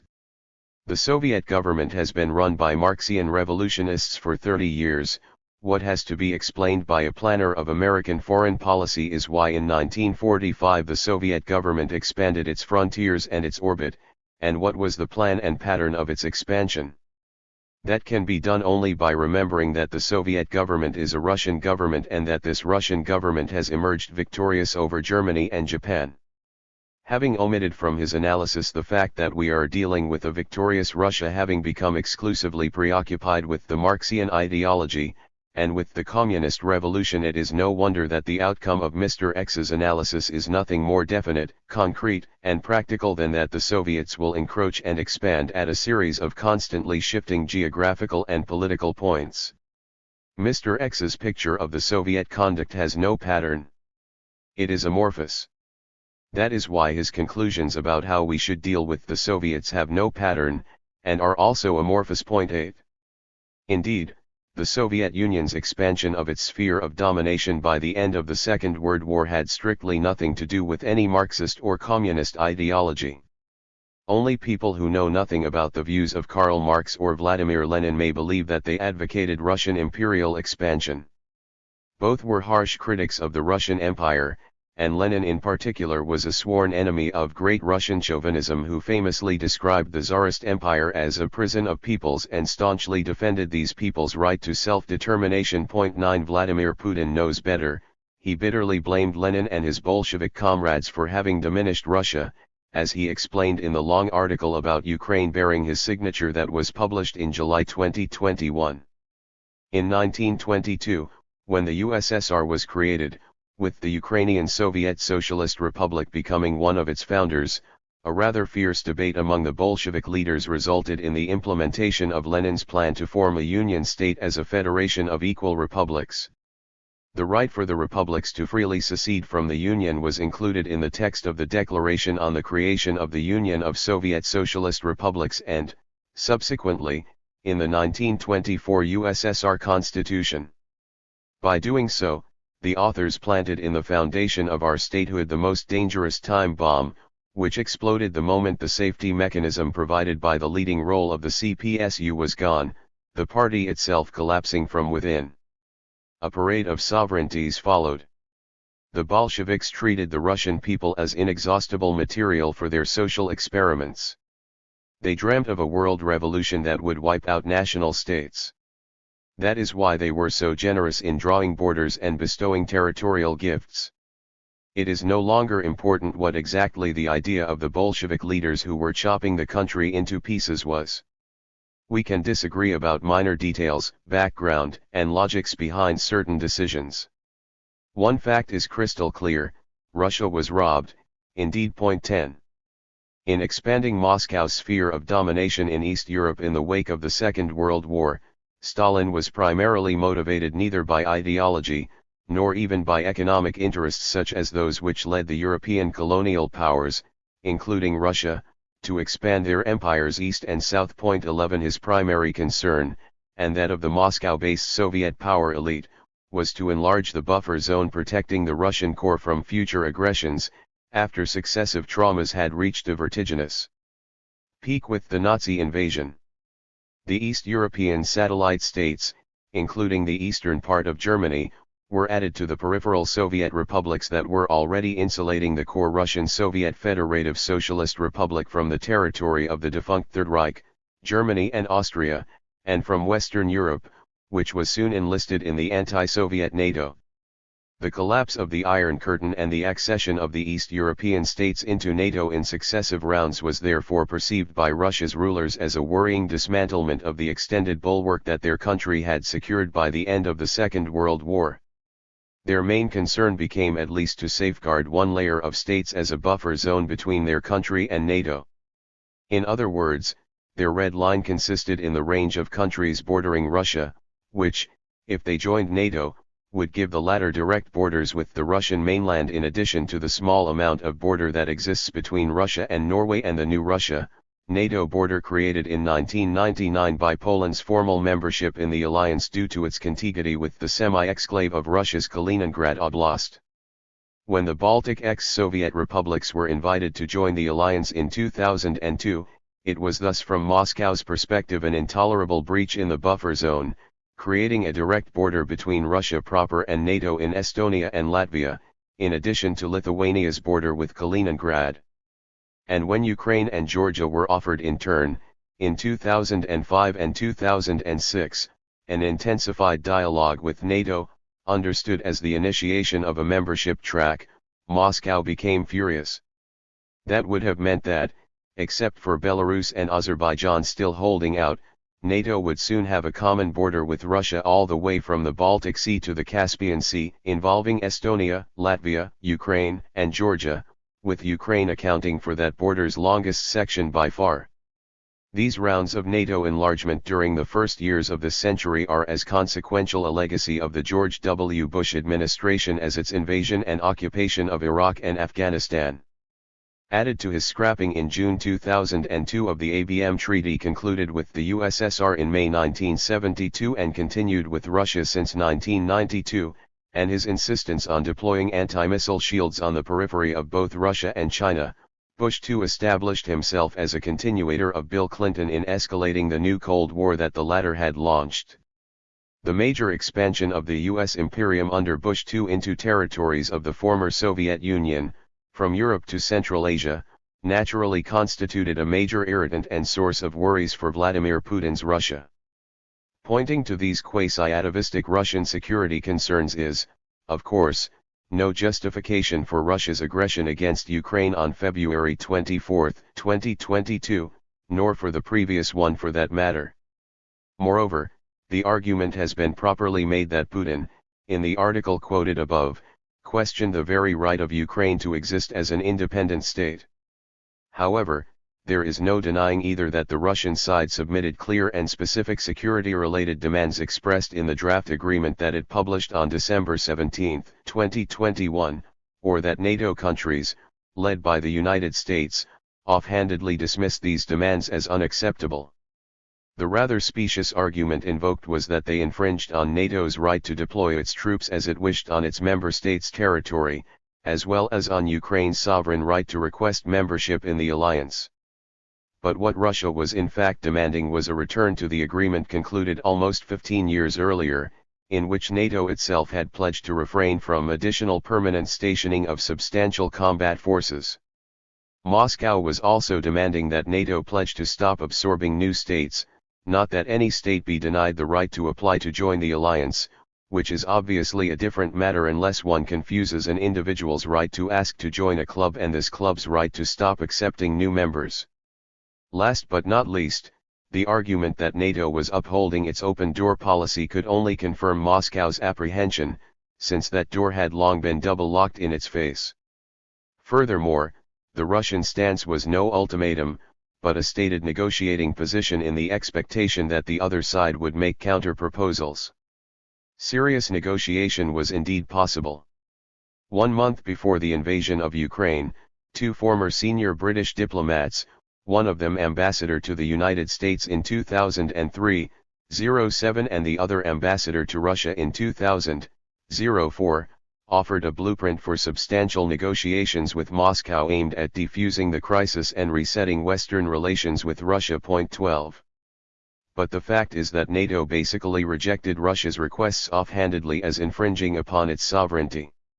US President Joe Biden, despite the best efforts of French President Emmanuel Macron, German Chancellor Olaf Scholz and Turkish President Recep Tayyip Erdogan to initiate a top-level negotiation, preferred to set the world on a collision course by engaging in a game of chicken with Vladimir Putin. 13 Worse still, Biden bizarrely engaged in prophesying, announcing day after day that Russia was about to invade Ukraine, in such a way that it is permissible to suspect him of having actually wished that it happened, as in the famous 1997 film Wag the Dog, where a war abroad conveniently serves to distract from a president's domestic troubles.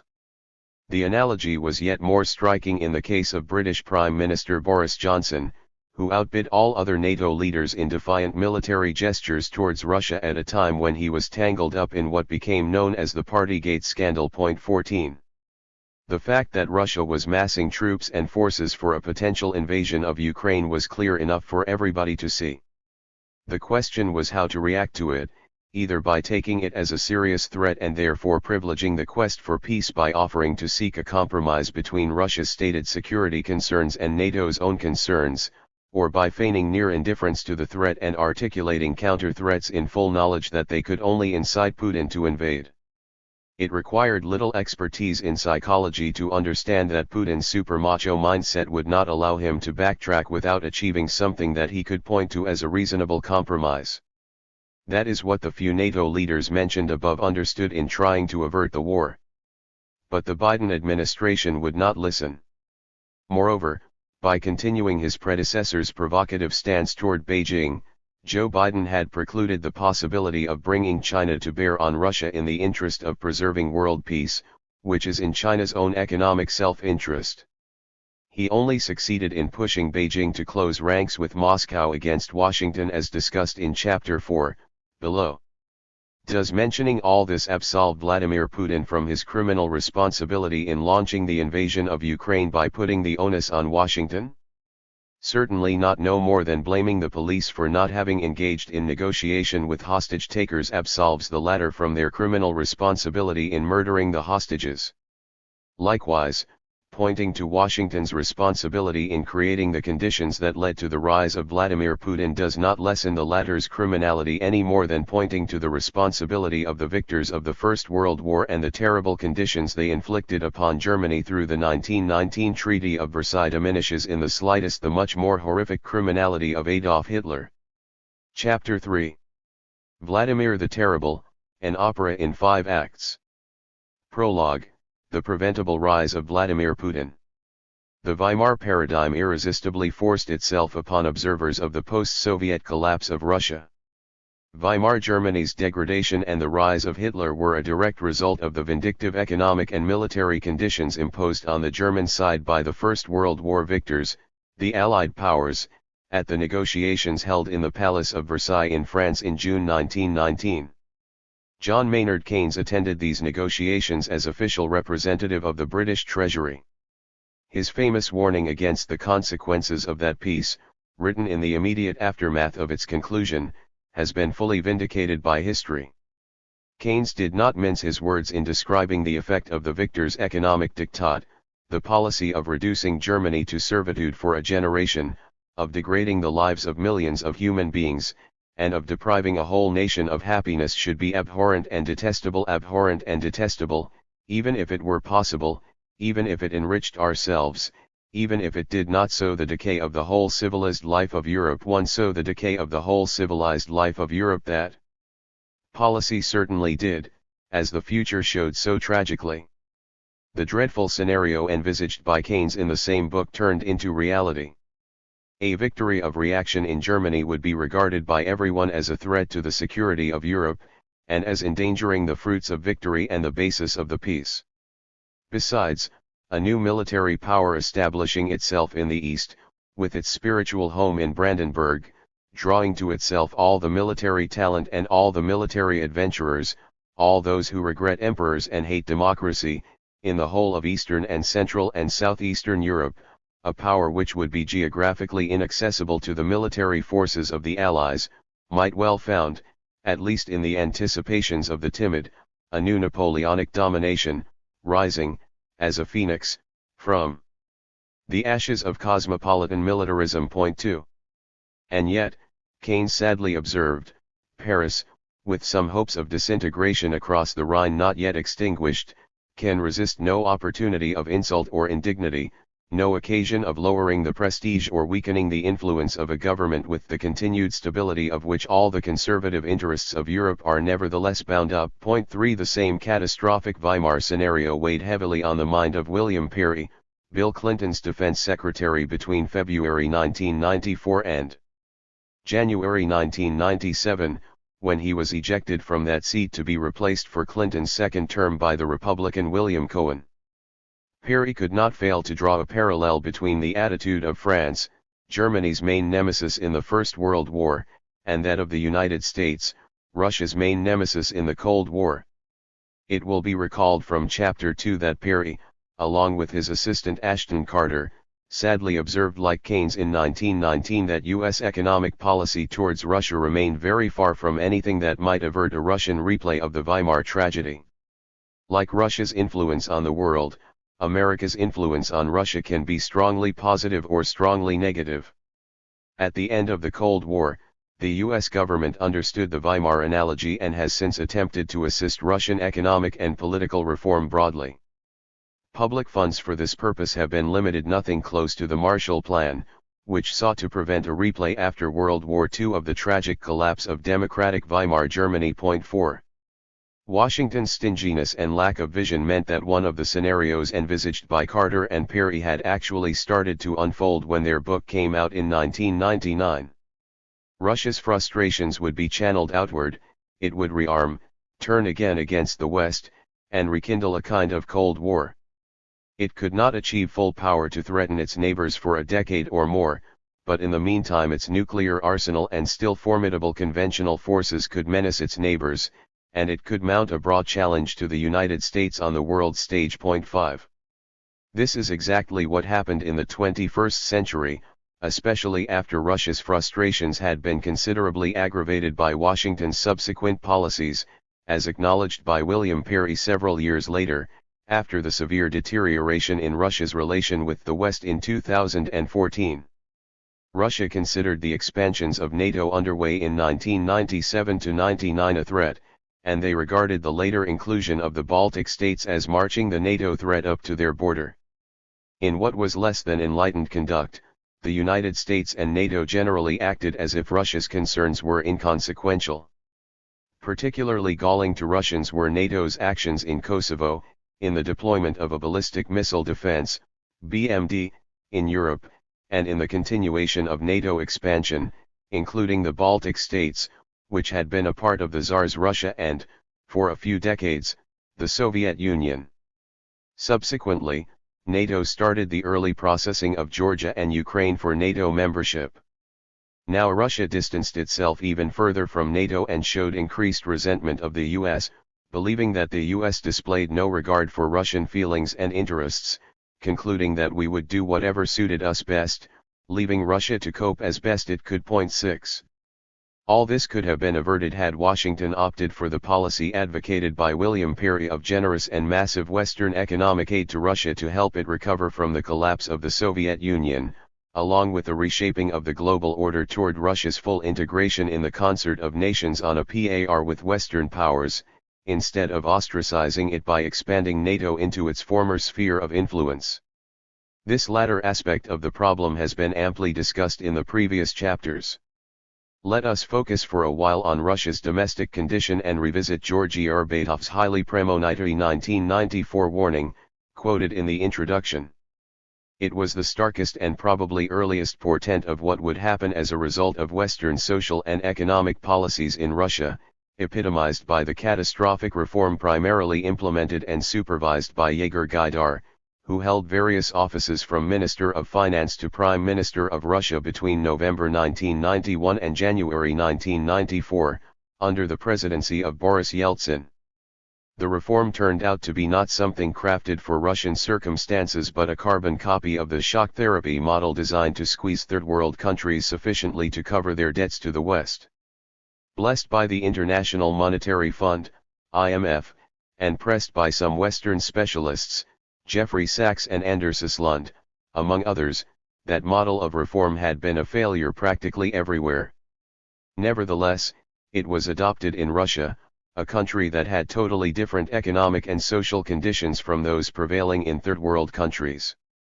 More surprisingly, from the beginning the plan received the unthinking blessing of the Russian leadership, urged on by the West, by which I mean the IMF, World Bank, and leaders of the G7.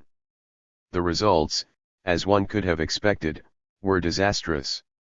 Shock therapy led to a virtual breakdown of Russia's economy. Society has become more polarized. Perhaps as much as 40% of the population, by official data again, even by our own Spartan standards, were pushed below the poverty line, while up to 7% became rich or even super rich, many of them indulging in outrageous conspicuous consumption. Mortality increased by 16% and the birth rate decreased by 14%. Of course, Gaidar's reform had nothing to do with democracy or democratic changes. Quite the contrary. Policy that breeds poverty and crime, that promotes irresponsible behavior by the government at the expense of citizens, can survive only if democracy is suppressed.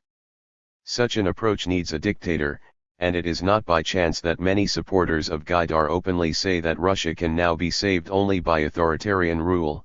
7. The plunder of post-Soviet Russia was of staggering magnitude, beyond imagination, and far beyond what has been depicted outside the country, especially in the Western media. It was arguably the most intensive case when both its gigantic scope and celerity are taken into account of what Karl Marx described in the last part of Volume 1 of his magnum opus Capital as primitive accumulation, where he showed that the initial process at the end of which society finds itself divided between a small minority of owners of capital and a vast majority of people deprived of any means of production other than their own labor force is not the idyllic process that precedes the division of labor in Adam Smith's imagination, but one based on conquest, enslavement, robbery, murder, in short, force. 8.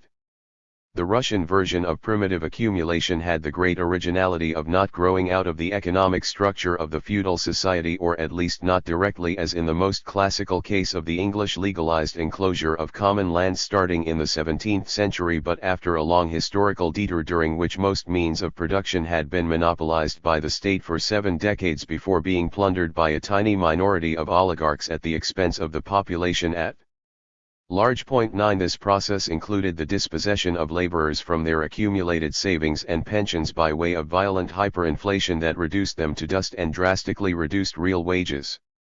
These policies naturally provoked vehement opposition in Russia from the outset, of which the Russian parliament was the main site. The same parliament, chosen in a generally acclaimed free election in 1990, that defied Gorbachev and the Soviet Communist Party by making Yeltsin its first chairman, as the late Stephen Cohen, one of the keenest observers of Russia during that period, wrote in the Washington Post soon after the assault launched on Parliament by Boris Yeltsin in September 1993. It is also the parliament that adopted a constitutional amendment enabling Yeltsin to become Russia's popularly elected president in June 1991, gave him sanctuary in its White House during the failed August 1991 coup, ratified his abolition of the Soviet Union in December of that year, and empowered him, for 12 months, to reform the economy by decree. For reasons that remain less than fully clear, and against the advice of Russia's leading pro-market economists, Yeltsin opted for the policies known as shock therapy.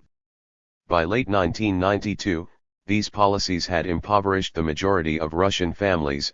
10. On September 21, 1993, Yeltsin launched an anti-constitutional assault on the parliament, terminating it by decree in what was for all intents and purposes an anti-democratic coup d'état. He even appealed to the Russian military to put down the parliament's mutiny in October.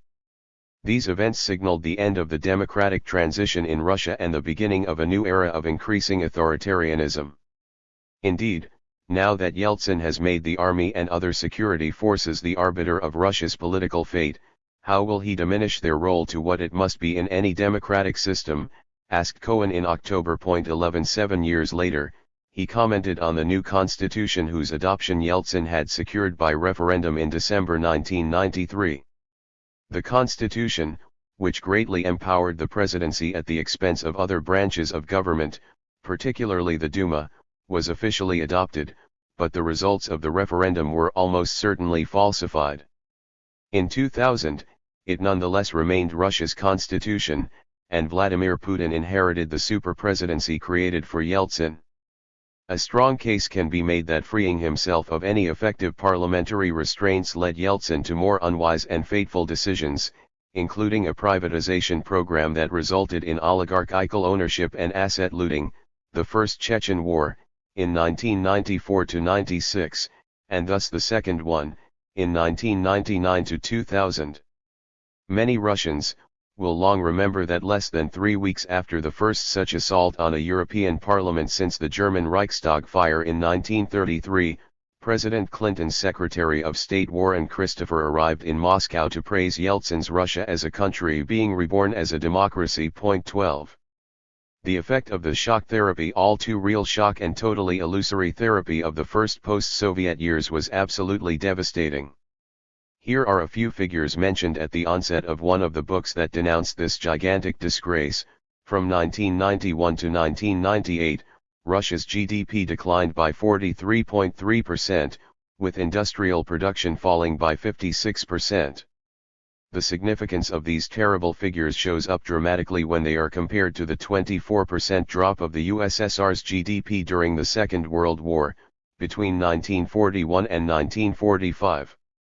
Inflation peaked at 1,354% in 1992, cutting the real incomes of Russia's laborers by 46% in that year, before declining with occasional surges until the decade's end. At that point, the proportion of the Russian economy that had fallen into the informal sector, including a massive expansion of criminal activities, was estimated at 40% by the Ministry of Interior. 13. And here is a vivid description of the same outcome by Stephen Cohen, writing in 2000.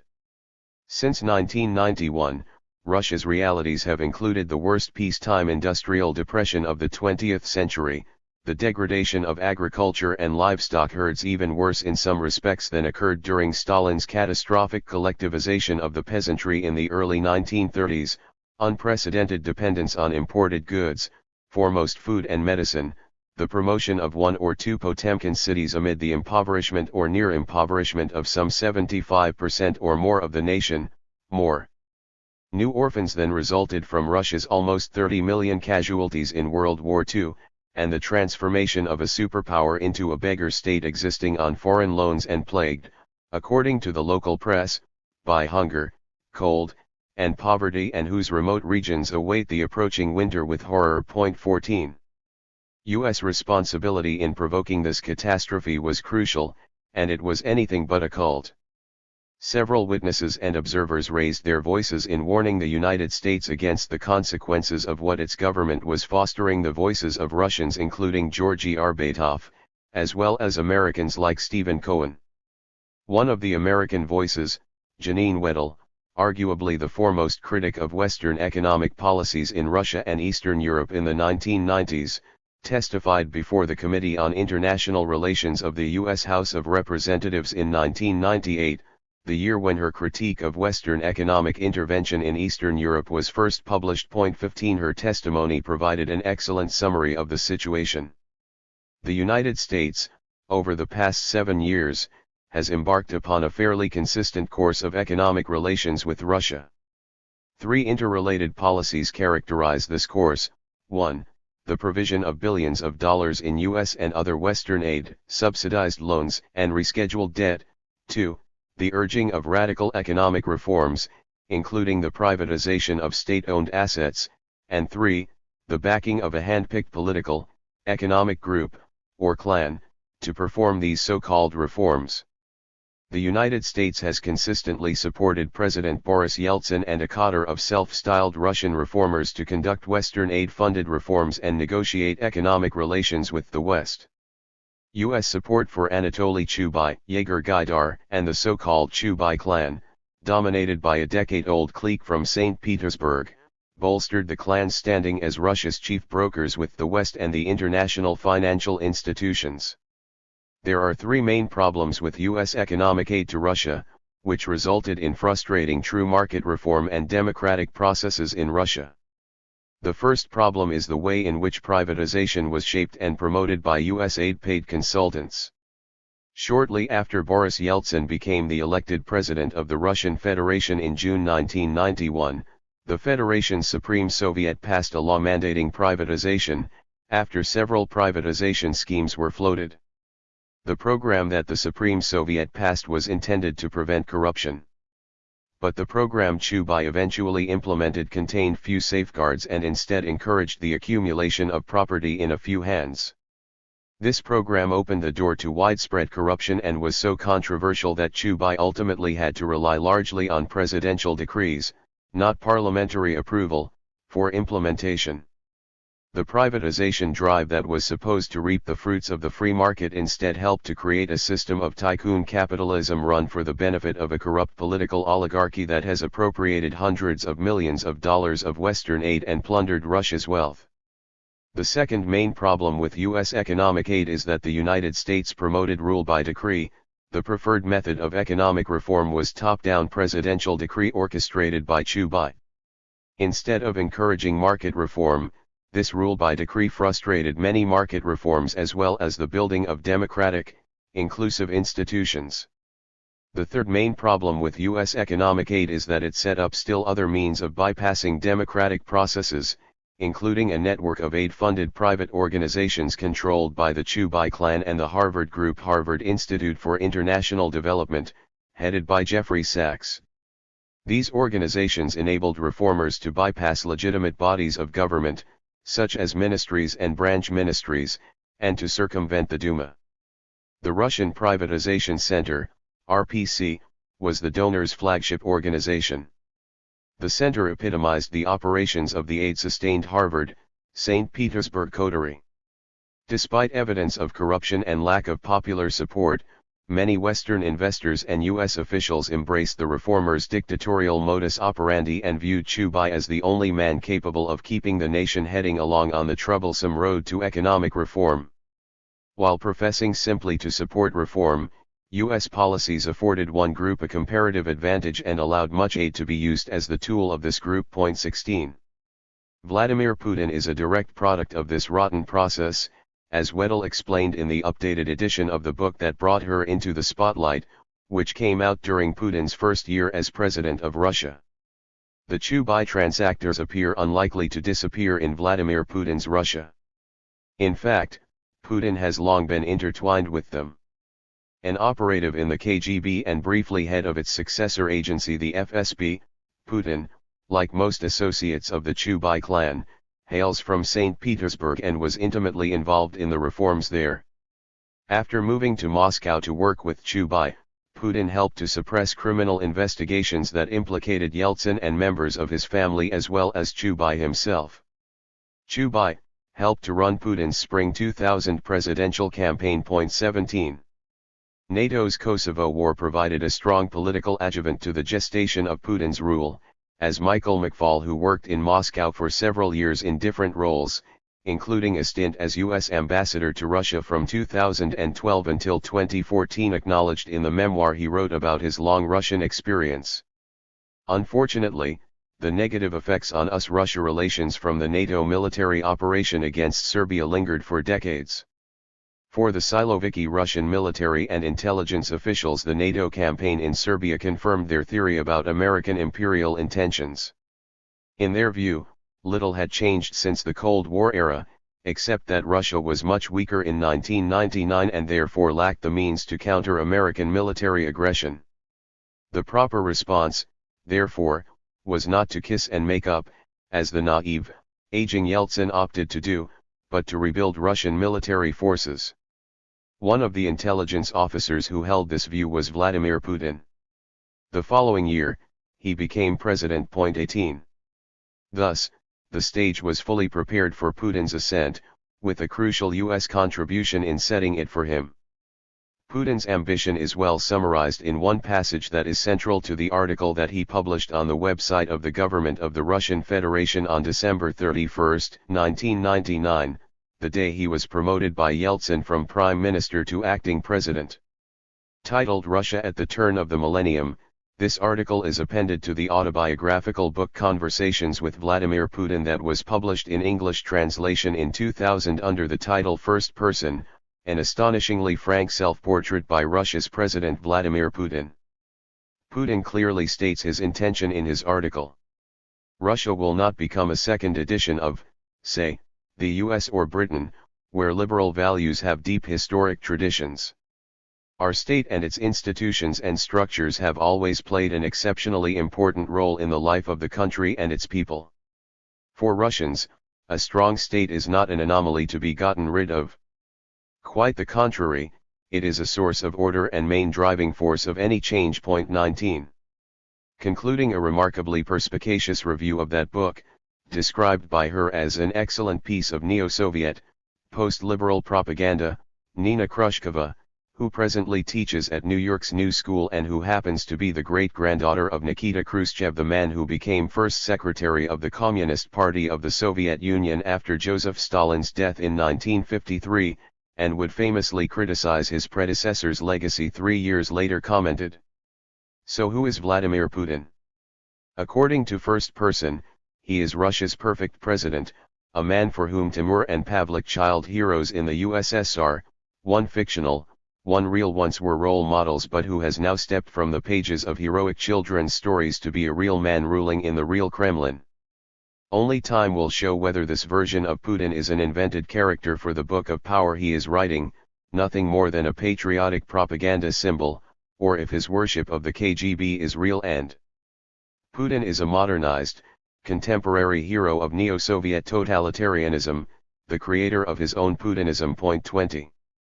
primarily enabled by the coincidence between his seizure of Russia's helm and the return of oil prices to a rising trend after close to a decade of compression. 21 The rise of Vladimir Putin went along with Russia's metamorphosis under his rule from what Russian critical political scientist Dmitry Furman called imitation democracy, a system in which a formal commitment to democratic norms and procedures coexisted with a total absence of actual alternatives to the current regime. 22 Or from what?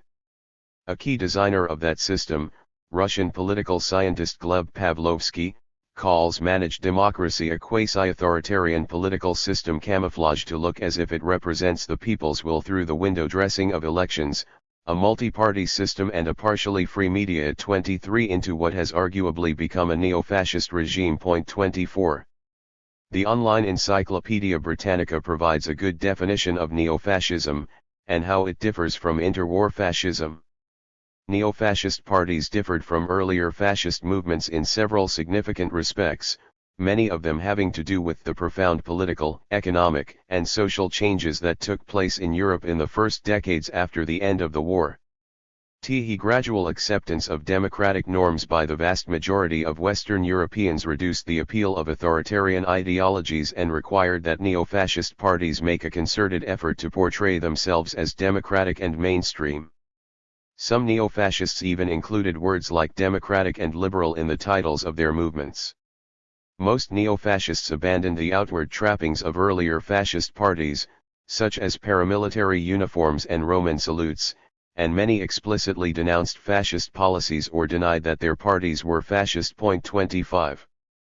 The Putin regime's far-right metamorphosis accelerated after his 2012 re-election as president and his 2014 annexation of Crimea and encroachment on eastern Ukraine, and reached a qualitative turning point with the full-scale Russian onslaught against Ukraine in 2022, but its seeds were clearly planted from the start in the legacy of the Yeltsin years.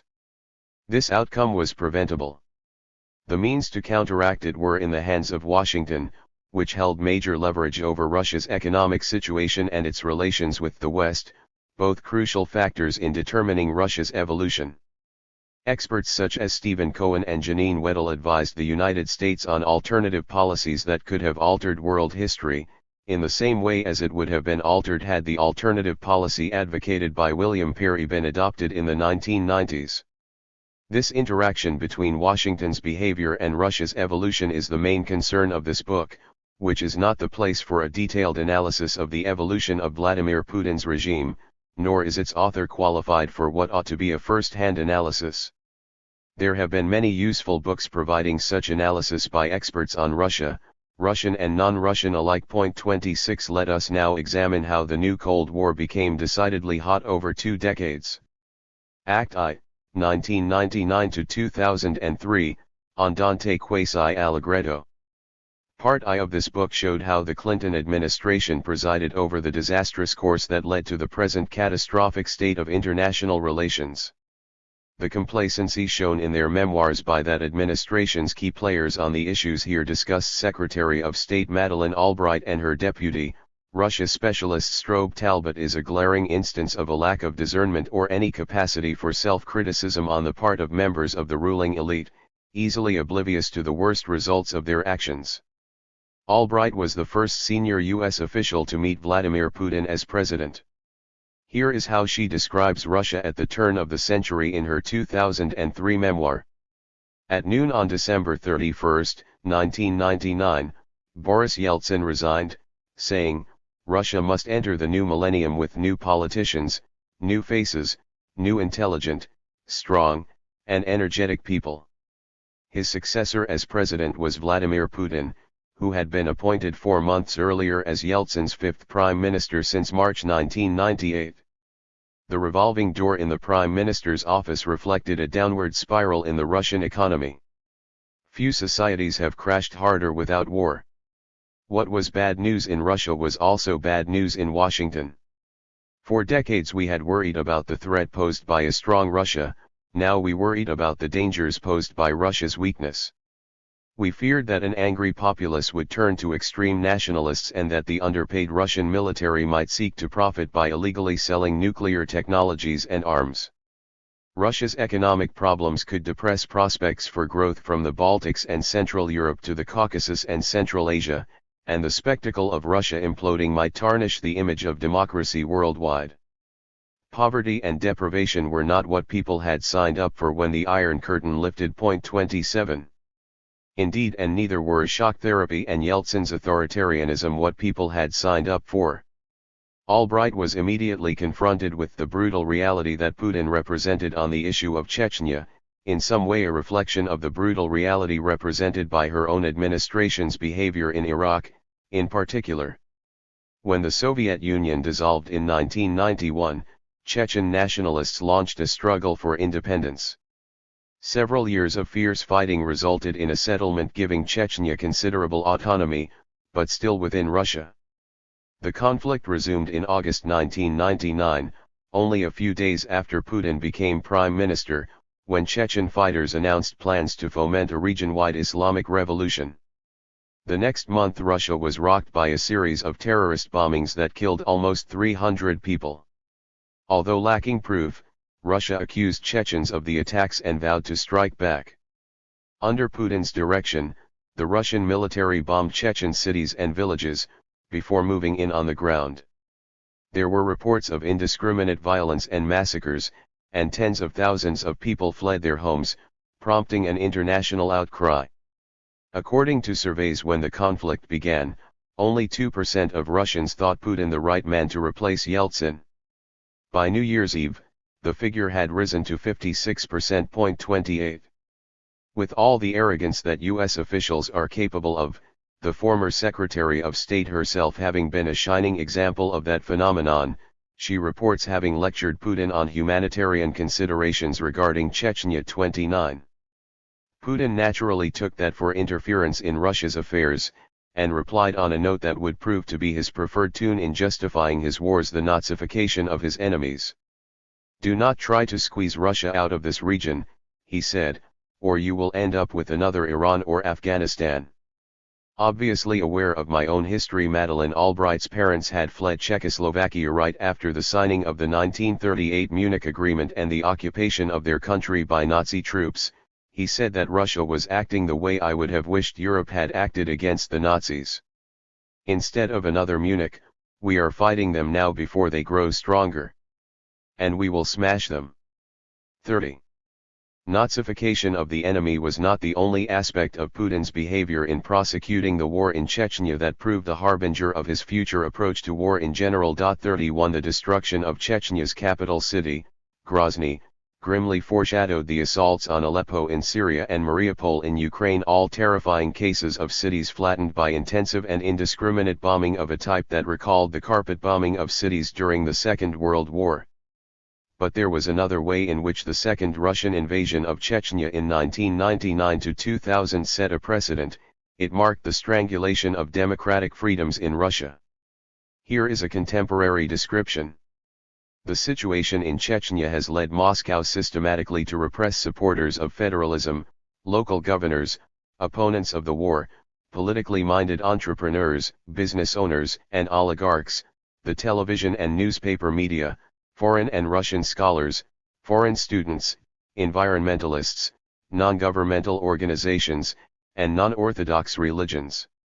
A systematic attempt to muzzle the media and coerce public support for the war, partly by restoring the media's and the school's moral patriotic education function and partly by conducting friendly chats with police authorities or using the invigorated audit chamber and tax police, as well as controlling email transmissions, coincides with a general campaign against all domestic and foreign criticism. 32. This dreadful situation did not prevent Albright from praising in her memoir Putin's economic measures, his commitment to cooperating with the IMF, or his repeated commitment to find a home for Russia in the West. 33. Her description of Bill Clinton's visit to Putin in Moscow in June 2000 is full of bonhomie, commenting on the issue of the National Missile Defense, NMD, the nationwide anti-missile network that the United States had planned to build since Ronald Reagan's Strategic Defense Initiative, aka Star Wars, and for the sake of which Washington wanted to scrap the ABM Treaty as briefly as she had remarked on the two men's attitudes to music. 34. And yet, The US project was not only unpopular with the Russians, it was rejected by most countries of the world. Indeed, on the 1st of December 1999, 30 days before Putin's promotion to the Russian presidency by Boris Yeltsin, the UN General Assembly had adopted a resolution titled Preservation of and Compliance with the Treaty on the Limitation of Anti-Ballistic Missile Systems, calling on the parties to the treaty to observe it strictly, and even strengthen it further, adding the consideration that the implementation of any measure undermining the purposes and the provisions of the treaty also undermines global strategic stability and world peace and the promotion of further strategic nuclear arms reductions.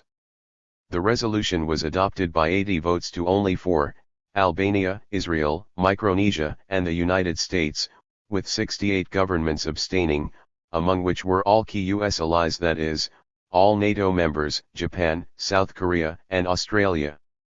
Albright's deputy, Strobe Talbot, was more perceptive of or more honest about the issue's importance as a major irritant for the Russians in general, and Putin in particular, when commenting on the Clinton-Putin summit. Putin knew that there were some in America who thought that America didn't need Russia's permission or cooperation, that the US could do whatever it wanted, that Russia was too weak to do anything about it, too weak to launch another spiral in the arms race. But please believe me, he said, speaking very slowly and softly, Russia was capable of an adequate response and always would be. That would be true regardless of who the president of Russia was. If NMD went forward, there would be reciprocal action, maybe quite unexpected, probably asymmetrical, that is, measures intended not to mimic American high-tech programs but to thwart them. Whatever action Russia took would threaten the territory of the United States. I know you've got your own decision to make, and your successor's got his decision to make, Putin continued. Perhaps, according to the American logic, the rest of the world would just swallow what the US president decided, whatever it was. But Putin was putting Clinton on notice what to expect. Or actually, he added, correcting himself, he was warning Clinton that the result might be quite unpredictable and therefore all the more dangerous. 35. And yet, this did not prevent Talbot from deluding himself about the extent of Russia's accommodation to US-led policies in the wake of the 9/11 attacks. Although he rightly suspected that Putin, adept as he was at judo, was moving with such alacrity and dexterity primarily in order to turn American distress to Russian advantage on the narrow issue of Chechnya, as was confirmed when the Russian Defense Minister Sergei Ivanov declared publicly with an "I told you so" smugness, that surely the world now understood what Russia had been up against in the North Caucasus. Talbot was stunned by the benevolence that Putin displayed towards NATO when he visited its headquarters in Brussels on October 3, 2001.36. Even more stunning was the way Putin overrode the public objections of some of his generals, as well as Defense Minister Ivanov, to granting American forces access to bases in Central Asia in support of the operation about to begin in Afghanistan. 37.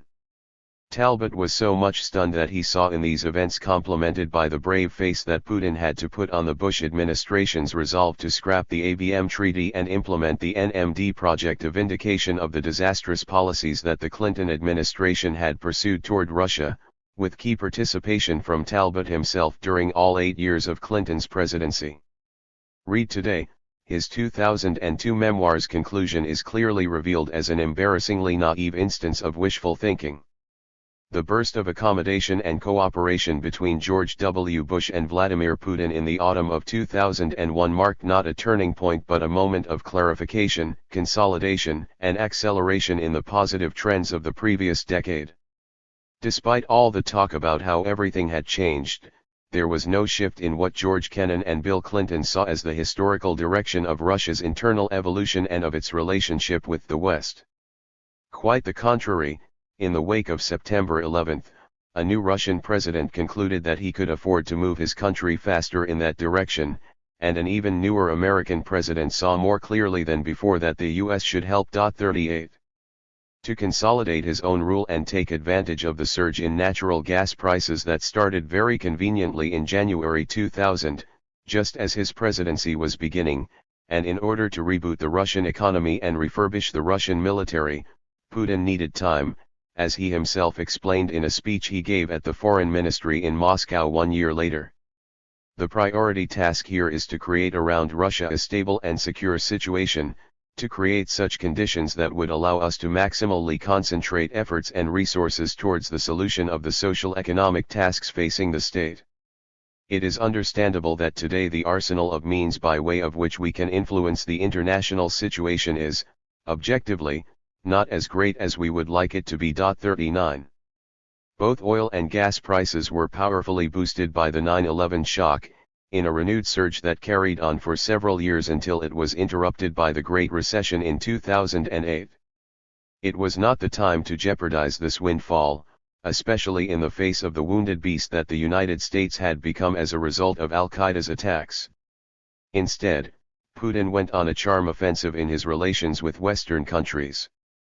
Like his predecessor Yeltsin, Putin had even expressed the wish to be invited to join NATO. 40 But Russia, the other superpower of the bipolar era, was understandably disinclined to risk humiliation by applying to join with no guarantee of being admitted.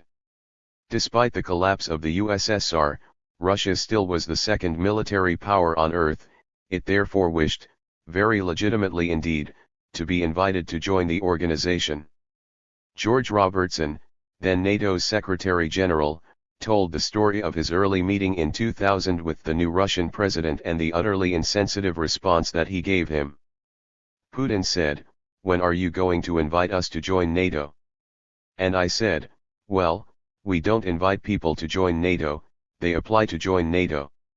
And he said, "Well, we're not standing in line with a lot of countries that don't matter." 41.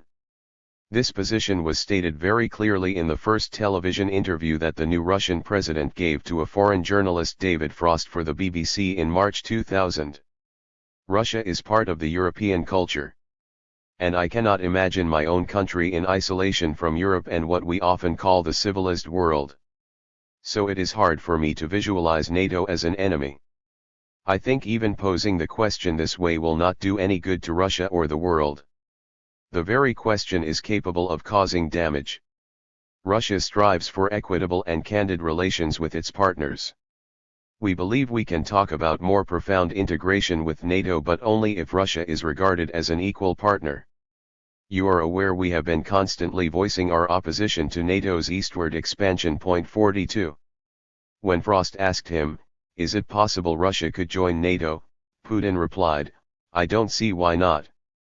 I would not rule out such a possibility, but I repeat, if and when Russia's views are taken into account as those of an equal partner. I want to stress this again and again." 43. For a while, 9/11 enhanced Putin's hopes of integration into the Western-dominated global system, and into Europe in particular. His visit to Berlin and speech to the Bundestag 10 days after September 11 were a high point in his espousal of this euphoric belief. As for European integration, we not just support these processes, but we are looking to them with hope.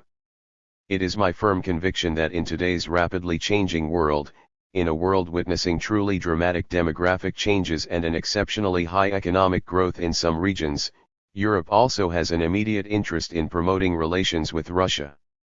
No one calls in question the great value of Europe's relations with the United States. I am just of the opinion that Europe will reinforce its reputation of a strong and truly independent center of world politics soundly and for a long time if it succeeds in bringing together its own potential and that of Russia, including its human, territorial, and natural resources and its economic, cultural and defense potential. 44. Reading this speech today allows one to measure the distance traveled since 2001. Putin was offering the West an olive branch, which could have been seized as an opportunity for the consolidation and furthering of global disarmament. One of the achievements of the past decade is the unprecedentedly low concentration of armed forces and armaments in Central Europe and the Baltic. Russia is a friendly European nation. Stable peace on the continent is a paramount goal for our country, which lived through a century of military catastrophes. It seemed just recently that a truly common home would shortly rise on the continent, a home in which the Europeans would not be divided into Eastern or Western, Northern or Southern. However, these divides will remain, primarily because we have never fully shed many of the Cold War stereotypes and clichés. Today we must say once and for all, the Cold War is done with. We have entered a new stage of development. We understand that without a modern, sound, and sustainable security architecture we will never be able to create an atmosphere of trust on the continent, and without that atmosphere of trust there can be no united Greater Europe. Putin went on to say with absolute confidence that the key goal of Russia's domestic policy is first and foremost to ensure democratic rights and freedoms, decent living standards and safety for the people of the country, even emphasizing to his German audience that for the first time in Russia's history spending on education has exceeded defense expenditures. His State of the Nation address in the spring of 2002 was strongly committed to the wild neoliberal perspective that had been entrenched under Boris Yeltsin's presidency.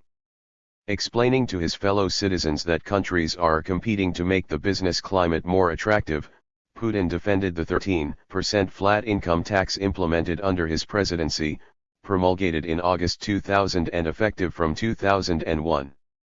By taking this step we significantly stimulated business activity, replenished the treasury and simplified the tax system. I would like to reiterate that this rule is not subject to revision. 45. On the international perspective, the address was full of goodwill and wishful thinking. After September 11 of last year very many people in the world realized that the Cold War was over.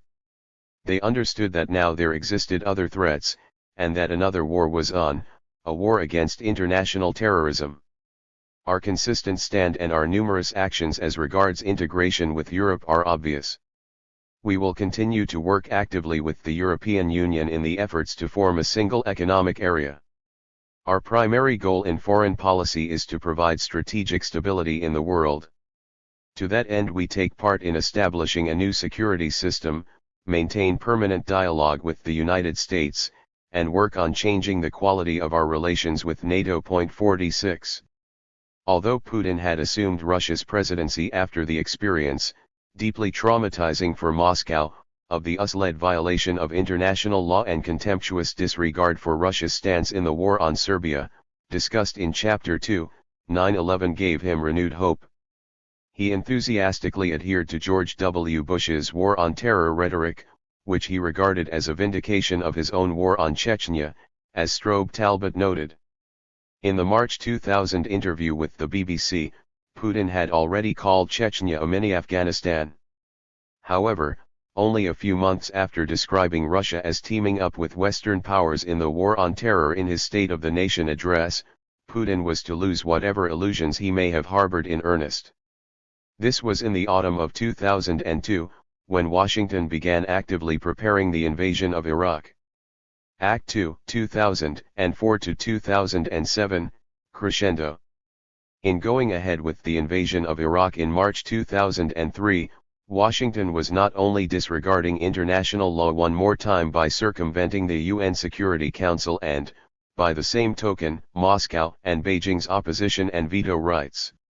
It even turned its back on its own old-time allies in Berlin and Paris. It is difficult to overestimate the impact on Moscow and Beijing of this second violation of international rules by Washington, especially as it involved unlawful occupation and regime change for the purpose of subjugating a country in which Moscow and Beijing, as well as Paris, had vested interests secured by contracts, which the occupation took care to cancel early on. However, unlike during the 1999 Kosovo War, when Russia faced a united NATO, the US-led occupation of Iraq gave Putin the hope that Russia could develop European ties at the expense of Washington's hegemony. But the split between, on the one hand, the two main pillars of the European Union, France and Germany, and on the other, the United States and its loyal follower, the United Kingdom, did not prove as determining as he would have hoped. By the time of NATO's June 2004 summit in Istanbul, Putin had become bitterly disappointed. That was the first summit of the alliance with the participation of the 7 new members co-opted by the 2002 Prague summit, including the 3 former Soviet republics of the Baltic. French and German disagreements with Washington and London over Iraq did show up at the summit. While it officially endorsed the fiction of an end to U.S. occupation, the advent of a sovereign Iraqi interim government headed by CIA Asad Iyad Alawi, and the transformation of the US-led occupying forces into a multinational force approved by the UN Security Council, with a green light from both Russia and China, the Istanbul summit failed to achieve a consensus over NATO's collective contribution to the occupation of Iraq, instead producing a minimalist statement that included a pledge to train Iraq's security forces. 47. But Moscow was deeply frustrated by NATO's unwillingness to commit to ceasing further eastward expansion of its military presence, and to ratifying the Adapted Treaty on Conventional Armed Forces in Europe, CFE, signed at a 1999 OSCE summit also in Istanbul. Adapted from the 1990 CFE treaty concluded between NATO and the moribund Warsaw Pact with a view to reducing the level of armaments deployed in the whole of Europe, the 1999 treaty replaced the two-block perspective of the previous version with one based on individual countries. One important issue that required a solution was the presence of Russian troops in the territories of Georgia and Moldova, a hangover from the Soviet era. Russia signed agreements with both former Soviet republics in 1999, and ratified the CFE treaty the year after. But a dispute arose soon thereafter between Moscow and the two republics, backed by NATO, on the extent of Russian military withdrawal from their territories, a matter complicated by Russian support for the breakaway self-proclaimed republics that emerged in both countries in the wake of the USSR's dissolution, Transnistria in Moldova and Abkhazia and South Ossetia in Georgia. While Russia was mercilessly crushing Chechnya's aspiration to secede from within its own post-Soviet territory, it supported separatist movements in the post-Soviet territories of other republics as a means of exerting continued influence upon them, as well as providing a stumbling block to their accession to NATO. Moscow's attitude in this respect was hardened by Georgia's November 2003 Rose Revolution, as it came to be known, which cut the umbilical cord that still linked the former Soviet Republic to Russia. Georgia, which had been integrated into the Russian Empire since the beginning of the 19th century, henceforth turned resolutely toward the west. As a result of these tensions, not a single NATO member state had ratified the CFE treaty by the time of the 2004 NATO summit. Putin therefore abstained from attending the NATO-Russia Council meeting held as part of the summit's activities. It was attended by his Minister of Foreign Affairs Sergei Lavrov, who complained at a press conference held after the meeting that NATO's enlargement had led to the strengthening of the military presence around Russian borders. 48. Moscow's frustration was considerably magnified by NATO's continued assertion of its open door to all East European states but Russia. 49. The Istanbul summit's final communiqué reaffirmed that NATO's door remains open to new members, and encouraged Albania, Croatia, and the former Yugoslav Republic of Macedonia to continue the reforms necessary to progress towards NATO membership. 50. The summit's stated position on Ukraine could only provoke Moscow's extreme suspicion. We welcome Ukraine's determination to pursue full Euro-Atlantic integration. In this context, we reaffirm the necessity to achieve consistent and measurable progress in democratic reform. We encourage Ukraine to accelerate the implementation of the objectives outlined in the NATO-Ukraine Action Plan, particularly regarding the conduct of free and fair elections, the guaranteeing of media freedoms, and implementation of the results of the defense review.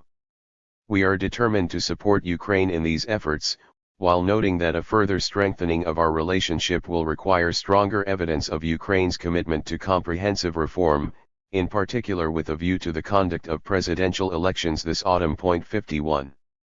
5 months after NATO's Istanbul summit, Ukraine was shaken by the Second Color Revolution to occur within a former Soviet republic. The Orange Revolution basically achieved for Ukraine the same result as the Rose Revolution had achieved for Georgia. From Moscow's viewpoint, the hand of the United States was all too visible in these uprisings, seen as mass movements engineered by Washington for the purpose of completing the encirclement of Russia. The denial of political foes' agency and the accusation that they are manipulated by foreign hands is common in politics, and rather natural for a former Secret Service officer such as Vladimir Putin. But, on the other hand, the unhidden reality of multifaceted Western support for the color revolutions, especially through organizations such as the U.S. National Endowment for Democracy and George Soros's Open Society, an early object of Putin's hostility. All Soros foundations were compelled to cease their activities in Russia in 2003, could only reinforce Putin's inclination toward a paranoid view of politics. The outcome of the November 2003 Rose Revolution, which brought Mikhail Saakashvili to the presidency of Georgia in January 2004, had fully confirmed his suspicions. Mark McKinnon, who had been Moscow bureau chief for Canada's Globe and Mail from 2002 to 2005, summarized that outcome very well. Immediately after coming to power, Saakashvili stepped up pressure for Russia to close the military bases it had maintained on Georgian soil after the collapse of the Soviet Union. The Bush administration coyly offered to help pay for the move. Ambassador Miles, meanwhile, said the 200 U.S. soldiers deployed in Georgia in 2002 to train the Georgian army would stay past the end of their 2-year mandate, perhaps indefinitely. There was excited chatter about Georgia eventually joining NATO. The Cold War is over, and we will not give up our independence. Russia cannot treat us as their former colony, Saakashvili said. We are friends with the Americans because they helped us. 18 months after the Rose Revolution, following a ceremony that was attended by U.S. Secretary of Energy Samuel Bodman, by Saakashvili, the Democrat, and by Azerbaijan's Ilham Aliyev, the anointed son of the autocrat Haydar Aliyev, oil started to flow west through the Baku, Tbilisi, Ceyhan, Azerbaijan, Georgia, Turkey pipeline. 52. If anyone had any illusions that Washington's attitude toward the color revolutions was dictated by democratic values instead of materialistic interests, Azerbaijan, whose oil flowed through the above-mentioned pipeline, provided conclusive evidence to the contrary. Western support to oil-rich despotic Arab regimes should have been sufficient proof, of course. In November 2005, the hydrocarbon-rich South Caucasian country was theater to a revolutionary attempt, a projected green revolution against its utterly corrupt dynastic regime instituted by a man who had been a top Soviet apparatchik and had become president of post-Soviet Azerbaijan thanks to a coup in October 1993. The attempt at organizing revolutionary protests against election rigging was severely repressed, with Washington's benediction. In 2003, the opposition faced a regime that was willing to use force to suppress demonstrations and that had the backing of the United States. In a message delivered to the Azeri government ahead of the elections, President Bush noted President Ilham Aliyev's commitment to a free and fair election and concluded, "I look forward to working with you after these elections." 53. The year 2004, when Putin shunned NATO's Istanbul summit, was a crucial inflection point in the Russian president's trajectory, in the spheres of both foreign and domestic politics. As explained by the New York Times' Roger Cohen in a lengthy essay on the making of Vladimir Putin. From 2004 onward, a distinct hardening of Mr. Putin's Russia, what Ms. Rice, the former Secretary of State, called a crackdown, where they were starting to spin these tales of vulnerability and democratic contagion, became evident. The president scrapped elections for regional governors in late 2004, turning them into Kremlin appointees. Russian TV increasingly looked like Soviet TV in its undiluted propaganda. In 2006, Anna Politkovskaya, an investigative journalist critical of rights abuses in Chechnya, was murdered in Moscow on Mr. Putin's birthday. Another Kremlin critic, Alexander Litvinenko, a former intelligence agent, who had dubbed Russia a mafia state, was killed in London, poisoned with a radioactive substance by Russian spies. For Mr. Putin, NATO expansion into countries that had been part of the Soviet Union or its post-war East European imperium represented an American betrayal. But the threat of a successful Western democracy on his doorstep appears to have evolved into a more immediate perceived threat to his increasingly repressive system. 54. Against a backdrop of ever more anxious efforts to thwart purported Western attempts to foster a color revolution in Russia itself, those were decisive years for the formation there of what Richard Sakwe called the dual state, defined as an administrative regime, which draws its legitimacy from claiming to apply the principles of the constitutional state and derives its authority from its representation of the common good, but in practice exercises power in ways that subvert the impartial and universal application of constitutional rules. The polity and the state effectively became the property of the regime and increasingly of the leader himself, the classic definition of patrimonialism. In this context, the rhetoric of strengthening the state effectively means enhancing the prerogative powers of the regime. In other words, a new type of neo-patrimonialism was consolidated, a system in which the political authorities stand outside the constraints of the constitutional state, although drawing on its legal, coercive, and disciplinary resources to maintain their rule. 55. This domestic process combining patrimonial and neo-patrimonial state features went along with the stiffening of Putin's stance toward NATO and the West, in the face of the perpetuation of the Western behavior that riled him. The speech that he delivered at the annual Munich Security Conference on February 10, 2007 was a landmark, not because it revealed new feelings but because, as he himself put it, the conference's format allowed him to avoid excessive politeness and the need to speak in roundabout, pleasant but empty diplomatic terms and to say what I really think about international security problems. 56 Putin did indeed speak gloves off, revealing the full extent of his frustration. First, against the unipolar pretensions of the United States. However one might embellish this term, at the end of the day a unipolar world refers to one type of situation, namely one center of authority, one center of force, one center of decision-making. It is a world in which there is one master, one sovereign. And this certainly has nothing in common with democracy. Incidentally, Russia, we are constantly being taught about democracy. But for some reason those who teach us do not want to learn themselves. Then, on the unilateral recourse of the United States and NATO to the use of force in disregard for international legality, the use of force can only be considered legitimate if the decision is sanctioned by the UN. On NATO's non-ratification of the CFE Treaty. The adapted Treaty on Conventional Armed Forces in Europe was signed in 1999. It took into account a new geopolitical reality, namely the elimination of the Warsaw Bloc.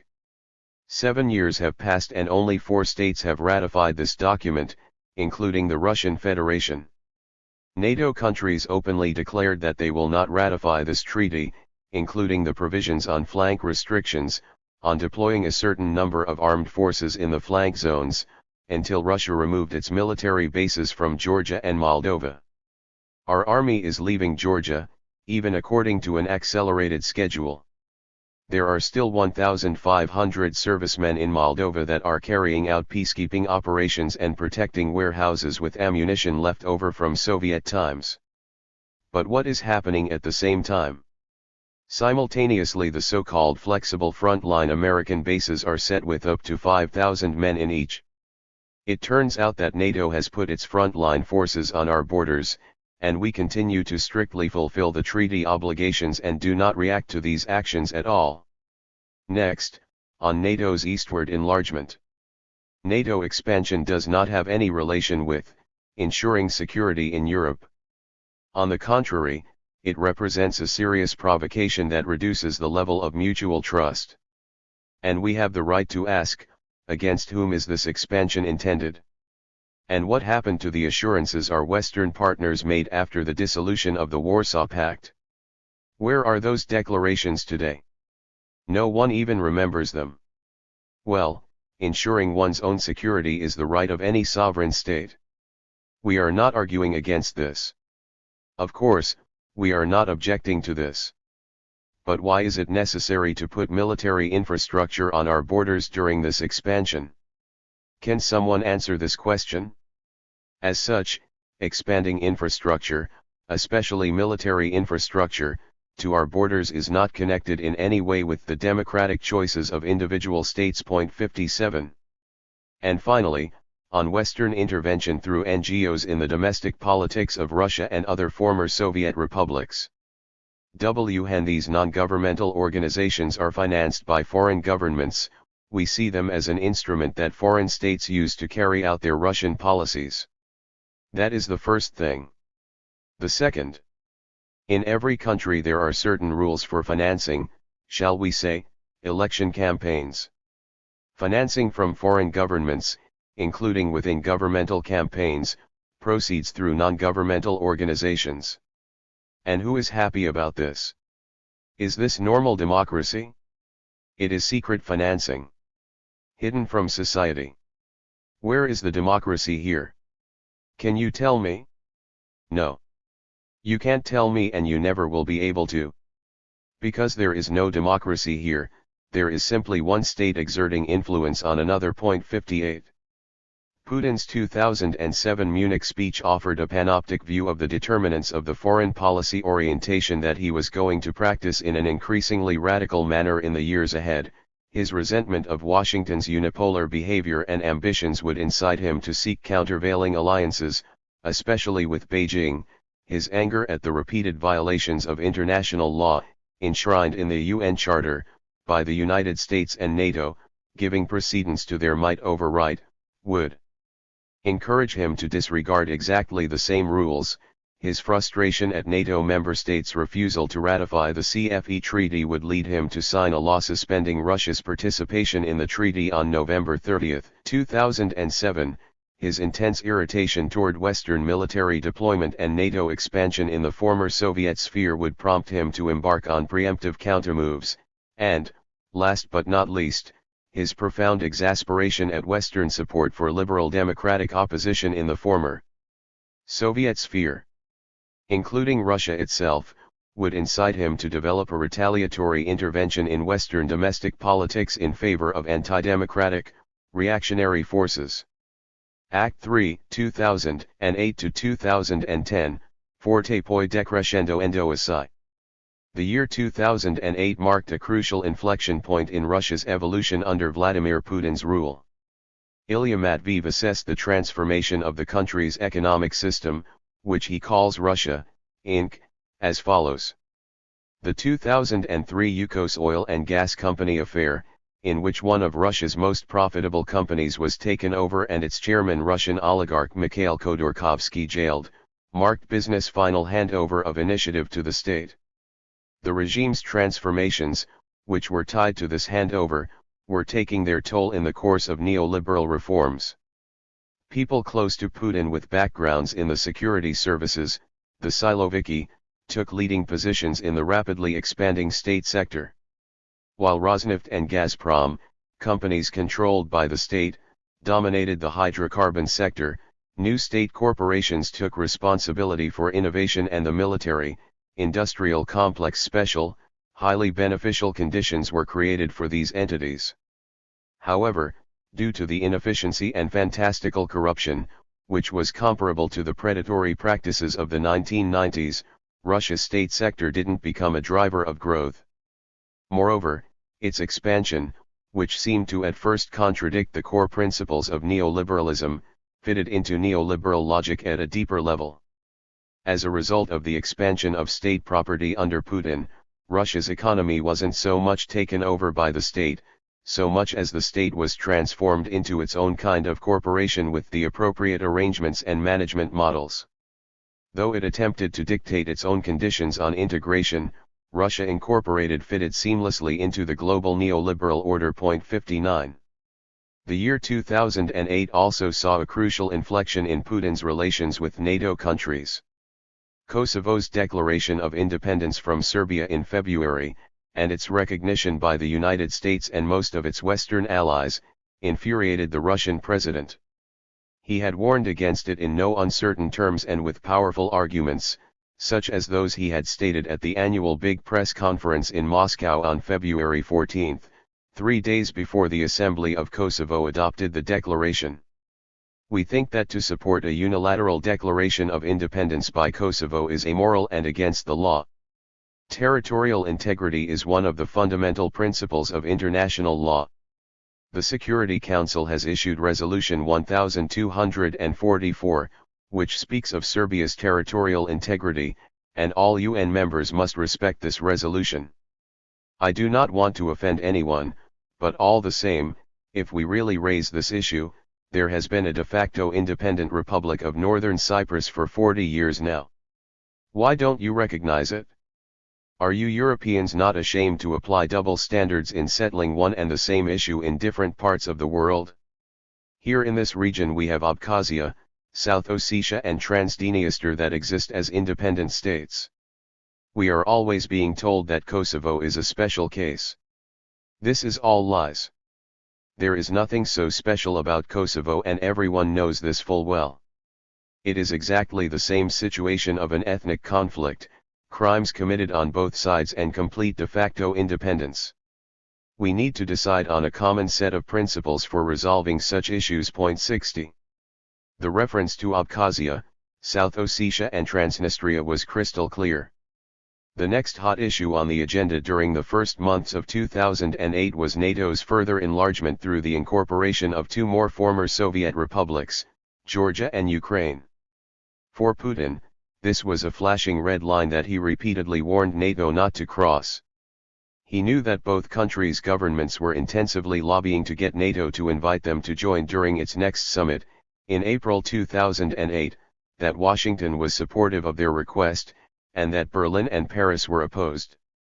In his remarkable investigative book, All the Kremlin's Men, Inside the Court of Vladimir Putin, critical Russian journalist Mikhail Zygar told the story of that fateful summit.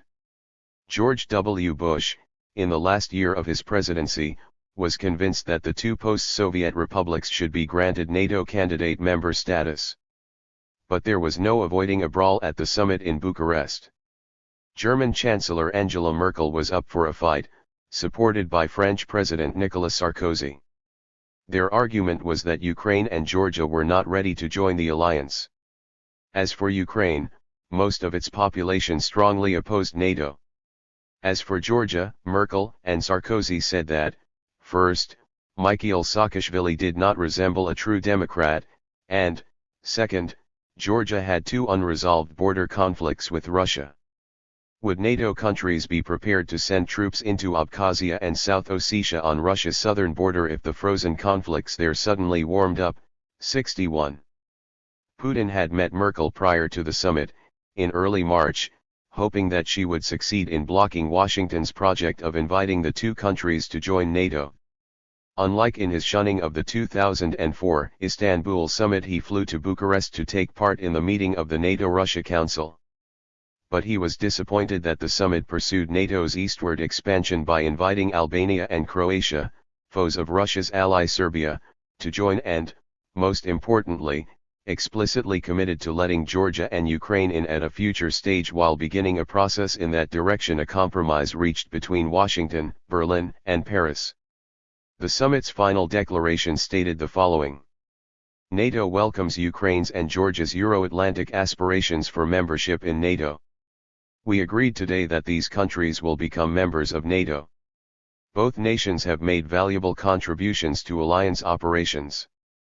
MAP Membership Action Plan is the next step for Ukraine and Georgia on their direct way to membership. Today we make clear that we support these countries' applications for MAP.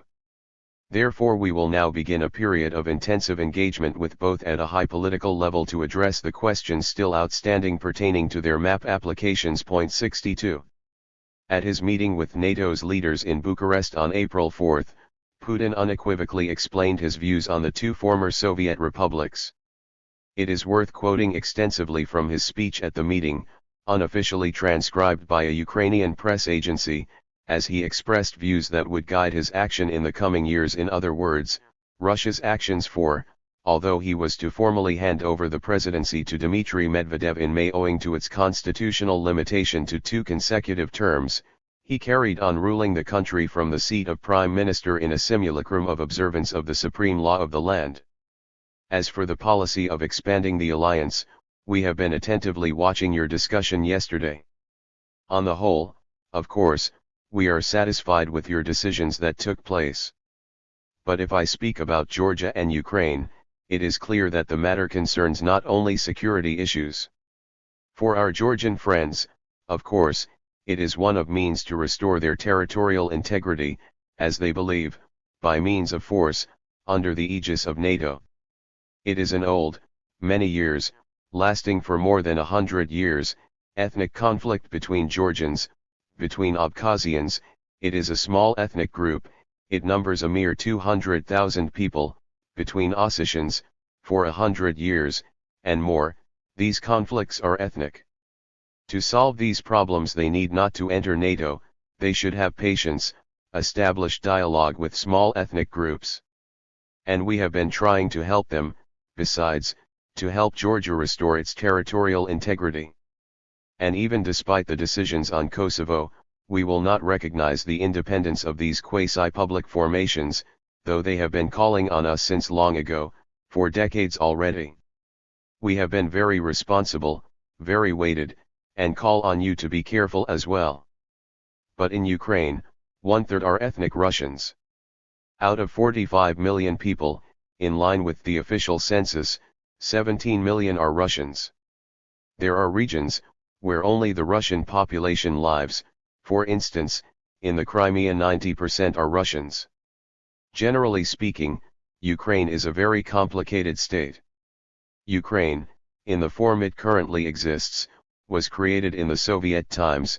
It received its territories from Poland after the Second World War, from Czechoslovakia, from Romania, and at present not all the problems have been solved as yet in the border region with Romania in the Black Sea. Then, it received huge territories from Russia in the east and south of the country. It is a complicated state formation. If we introduce into it NATO problems, other problems, it may put the state on the verge of its existence. Complicated internal political problems are taking place there. We should act also very, very carefully. We do not have any right to veto. But I want that all of us, when deciding such issues, realize that we have there our interests as well. Well, 17 million Russians currently live in Ukraine. Who may state that we do not have any interests there? The Crimea was merely received by Ukraine with the decision of the KPSS Communist Party of the Soviet Union Political Bureau. There were not even any state procedures on transferring this territory. We have been calm and responsible about these problems. We are not trying to provoke anything, we have been acting very carefully, but we ask our partners to act reasonably as well. Point 63.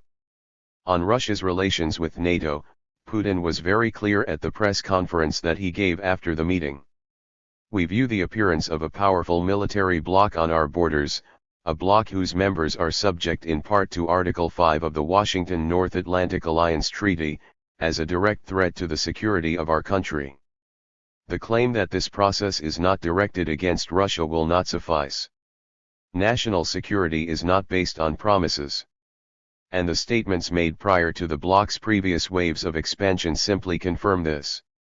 The lack of clarity concerning the prospects for NATO's transformation makes it hard to build trust. By this I mean the alliance's aspirations to play a global role in the area of security, moving beyond the zone of its geographical responsibilities and extending its activities into areas such as energy security, cybersecurity, etc. In addition, the criteria for the use of military force by NATO remain unclear, as does its relationship with the United Nations Security Council. Point 64. A few days after the Bucharest summit, Radio Free Europe/Radio Liberty published on its website an insightful and premonitory analysis titled "Russia Prepares for Lengthy Battle Over Ukraine," which explained the following. Russia's pro-Kremlin mass media lauded the recent NATO decision in Bucharest to delay issuing maps to Ukraine and Georgia, hailing it as a victory for departing President Vladimir Putin. However, many serious pundits in Russia have been less smug. They appear to regard the objections formulated by Germany and France as temporary obstacles and think that NATO remains bent on including Kiev and Tbilisi around its table. Ukraine is of particular concern, because, as the emerging neo-nationalist ideology in Russia argues, without that country, Moscow cannot restore its status as the center of power in Eurasia. In refusing maps for Ukraine and Georgia, NATO explained that the step is unwarranted because of unfavorable public opinion in the two countries and unresolved ethnic conflicts. Since Moscow feels NATO can do little to turn the current tide of public opinion in Ukraine, policy analysts are looking at the second issue. The Kremlin has successfully manipulated unresolved ethnic conflicts in Abkhazia, South Ossetia, and Kosovo to advance its geopolitical interests. In a March 31 article in Izvestia, Moscow Mayor Yuri Luzhkov, who is a leader of the pro-Kremlin Unified Russia Party, urged Moscow not to extend its treaty of friendship, cooperation, and partnership with Ukraine. That document expires on April 1, 2009. The 1999 treaty establishes the border status of the Crimean Peninsula and the right of Russian Black Sea Fleet to use its base at Sevastopol. Luzhkov argued that withdrawing from the treaty would allow Russia to reopen its territorial claims on Crimea, which has an ethnic Russian majority and was part of the Russian Soviet Federal Socialist Republic, RSFSR, during the Soviet period. On April 7, Kommersant reported that Putin had questioned Ukraine's right to exist during a closed-door Russia, NATO Council meeting in Bucharest. Citing an unidentified NATO source, the Daily said Putin told his counterparts that in order to prevent Ukraine from joining the alliance, Russia was prepared to claim the eastern and southern parts of the country. Ukraine will cease its existence as a state, Putin purportedly said. 65. Putin believed that Ukraine was safe, at least for a while, since a major part of its population was reluctant to join NATO. But this was not the case in Georgia. In March, ahead of the Bucharest summit and in a countermove to the U.S. administration's determination to bring Georgia into the alliance, Russia had decided to lift the ban on official trade, economic, financial, transport and other links with Abkhazia that had been instituted in 1996 by decision of the Commonwealth of Independent States, CIS, the intergovernmental organization that was created as a rump successor to the USSR and was intended to involve, along with Russia, all former Soviet republics of Central Asia and the South Caucasus. The 1996 ban was meant to reassure the former Soviet republics against an explosion of secessionist attempts. Moscow got rid of it in March 2008 and decided to develop its ties with both Abkhazia and South Ossetia, the other secessionist republic within Georgia's inherited borders, while calling on other CIS member states to do the same. Military tensions started to increase after the Bucharest summit, Georgia accusing Russia of military interference in Abkhazia. In August, reacting to a Georgian attack on South Ossetia in response to what was later believed to be a deliberate provocation, Russia's armed forces launched a land, air, and sea offensive on Georgia, taking over Abkhazia and South Ossetia and some adjacent territory, thus enabling ethnic cleansing of Georgians by the separatists. Here is how Moscow-based Russian military expert Pavel Felgenhauer assessed the sequence of events. Moscow declared that it was forced to go to battle by the initial Georgian attack in South Ossetia. But there is sufficient evidence that this massive invasion was preplanned beforehand for August. The swiftness with which large Russian contingents were moved into Georgia, the rapid deployment of a Black Sea naval task force, the fact that large contingents of troops were sent to Abkhazia where there was no Georgian attack, all seem to indicate a rigidly prepared battle plan. It seems the main drive of the Russian invasion was Georgia's aspiration to join NATO, while the separatist problem was only a pretext. Georgia occupies a key geopolitical position, and Moscow is afraid that if Georgia joins NATO, Russia will be flushed out of Transcaucasia. The NATO summit in Bucharest seems to have prompted a decision to go to war. 66. On August 26, against the background of a well-orchestrated surge of nationalistic pride in Russia, with media full of brutal abuse, aimed at opponents of the invasion and of the display of Cold War rhetoric, Moscow officially recognized the independence of the two secessionist republics, prompting Georgia to cut its diplomatic relations with Russia and quit the CIS. 67 Russia's move into Georgia's internationally recognized territory rendered impossible the country's accession to NATO, lest the alliance enter a state of war with Russia. A few days later, the Russian Ministry of Defense announced that it would be conducting joint military exercises with Venezuela in November, involving Russia's most powerful warship, a nuclear cruiser. No one could possibly miss the meaning of this gesticulation, intended as a symbolic response to U.S. military deployment in Russia's near abroad. In September, Russia initiated the misnamed Stability 2008, a month-long strategic military exercise comprising the deployment of troops, including Belarusian troops, on both ends of Russia's territory, naval maneuvers in the North Sea, the Atlantic, the Baltic Sea and the Pacific, the involvement of the full spectrum of Russia's air force including strategic bombers, 2 of which were deployed to Venezuela as part of the exercise, and of Russia's nuclear force.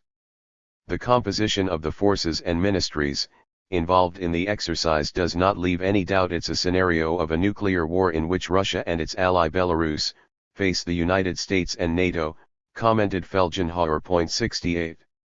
Russia's relations with the United States, which, in the wake of the 9/11 attacks, had taken an apparently collaborative turn during the early years of George W. Bush's presidency, became very tense indeed in 2008, the final year of the same presidency. Russia's moves in that year could also be construed as preemptive against the possible victory in the U.S. presidential election of Republican Russia hawk John McCain. On November 5, 2008, the day after the election, Barack Obama having been proclaimed the winner against the background of the massive economic crisis that hit the United States and the rest of the world in that year, Putin's presidential stand-in Medvedev delivered his first annual address to the Federal Assembly, during which he proposed to extend the presidential term to 6 years so that Putin could stay longer at the will when back at the end of Medvedev's 4-year interim presidency. In that speech, Putin's stand-in announced a set of countermeasures in retaliation to one of the main bones of contention between Russia and the outgoing Bush administration, the U.S. deployment of anti-missile systems on the territory of NATO's new East European member states, Poland and the Czech Republic. We have had to face in recent years, the construction of a global missile defense system, the installation of military bases around Russia, the unbridled expansion of NATO and other similar presents for Russia. We therefore have every reason to believe that they are simply testing our strength. Therefore I will now announce some of the measures that will be taken, to effectively counter the persistent and consistent attempts of the current American administration to install new elements of a global missile defense system in Europe. We had planned to decommission 3 missile regiments of a nuclear missile division deployed in Kozelsk from combat readiness and to disband the division by 2010. I have decided to abstain from these plans. Nothing will disband. Moreover, we will deploy the nuclear-capable Iskander missile system in the Kaliningrad region which borders NATO members Poland and Lithuania to be able, if necessary, to neutralize the missile defense system. Naturally, we envisage using the resources of the Russian Navy for these purposes as well. And finally, electronic jamming of the new installations of the U.S. missile defense system will be carried out from the territory of the same westernmost region, that is from Kaliningrad. I want to emphasize that we have been forced to take these measures. We have repeatedly told our partners that we want to engage in positive cooperation. We want to act against common threats and to work together. But unfortunately, very unfortunately, they did not want to listen to us. 69. In a speech to Russia's Defense Ministry Board on March 17, 2009, Medvedev further upped the ante. He announced the decision to improve the combat readiness of Russia's forces, not just regular improvement but a quantum leap, most importantly in our strategic nuclear forces, with a large-scale rearmament of the Army and Navy. 70. Barack Obama, who was proud of having opposed his Republican predecessor's decision to invade Iraq in 2003, pursued a significantly different foreign policy in some respects. In April 2009, a few days after Medvedev's escalatory announcement, he promised a fresh start in U.S.-Russian relations, which he later upgraded to reset. He visited Moscow in July, where, at the new economic school on July 7, he delivered what sounded like a peace and love speech. The new U.S. president proclaimed that America wants a strong, peaceful, and prosperous Russia, and told his audience, "I know Russia opposes the planned configuration for missile defense in Europe.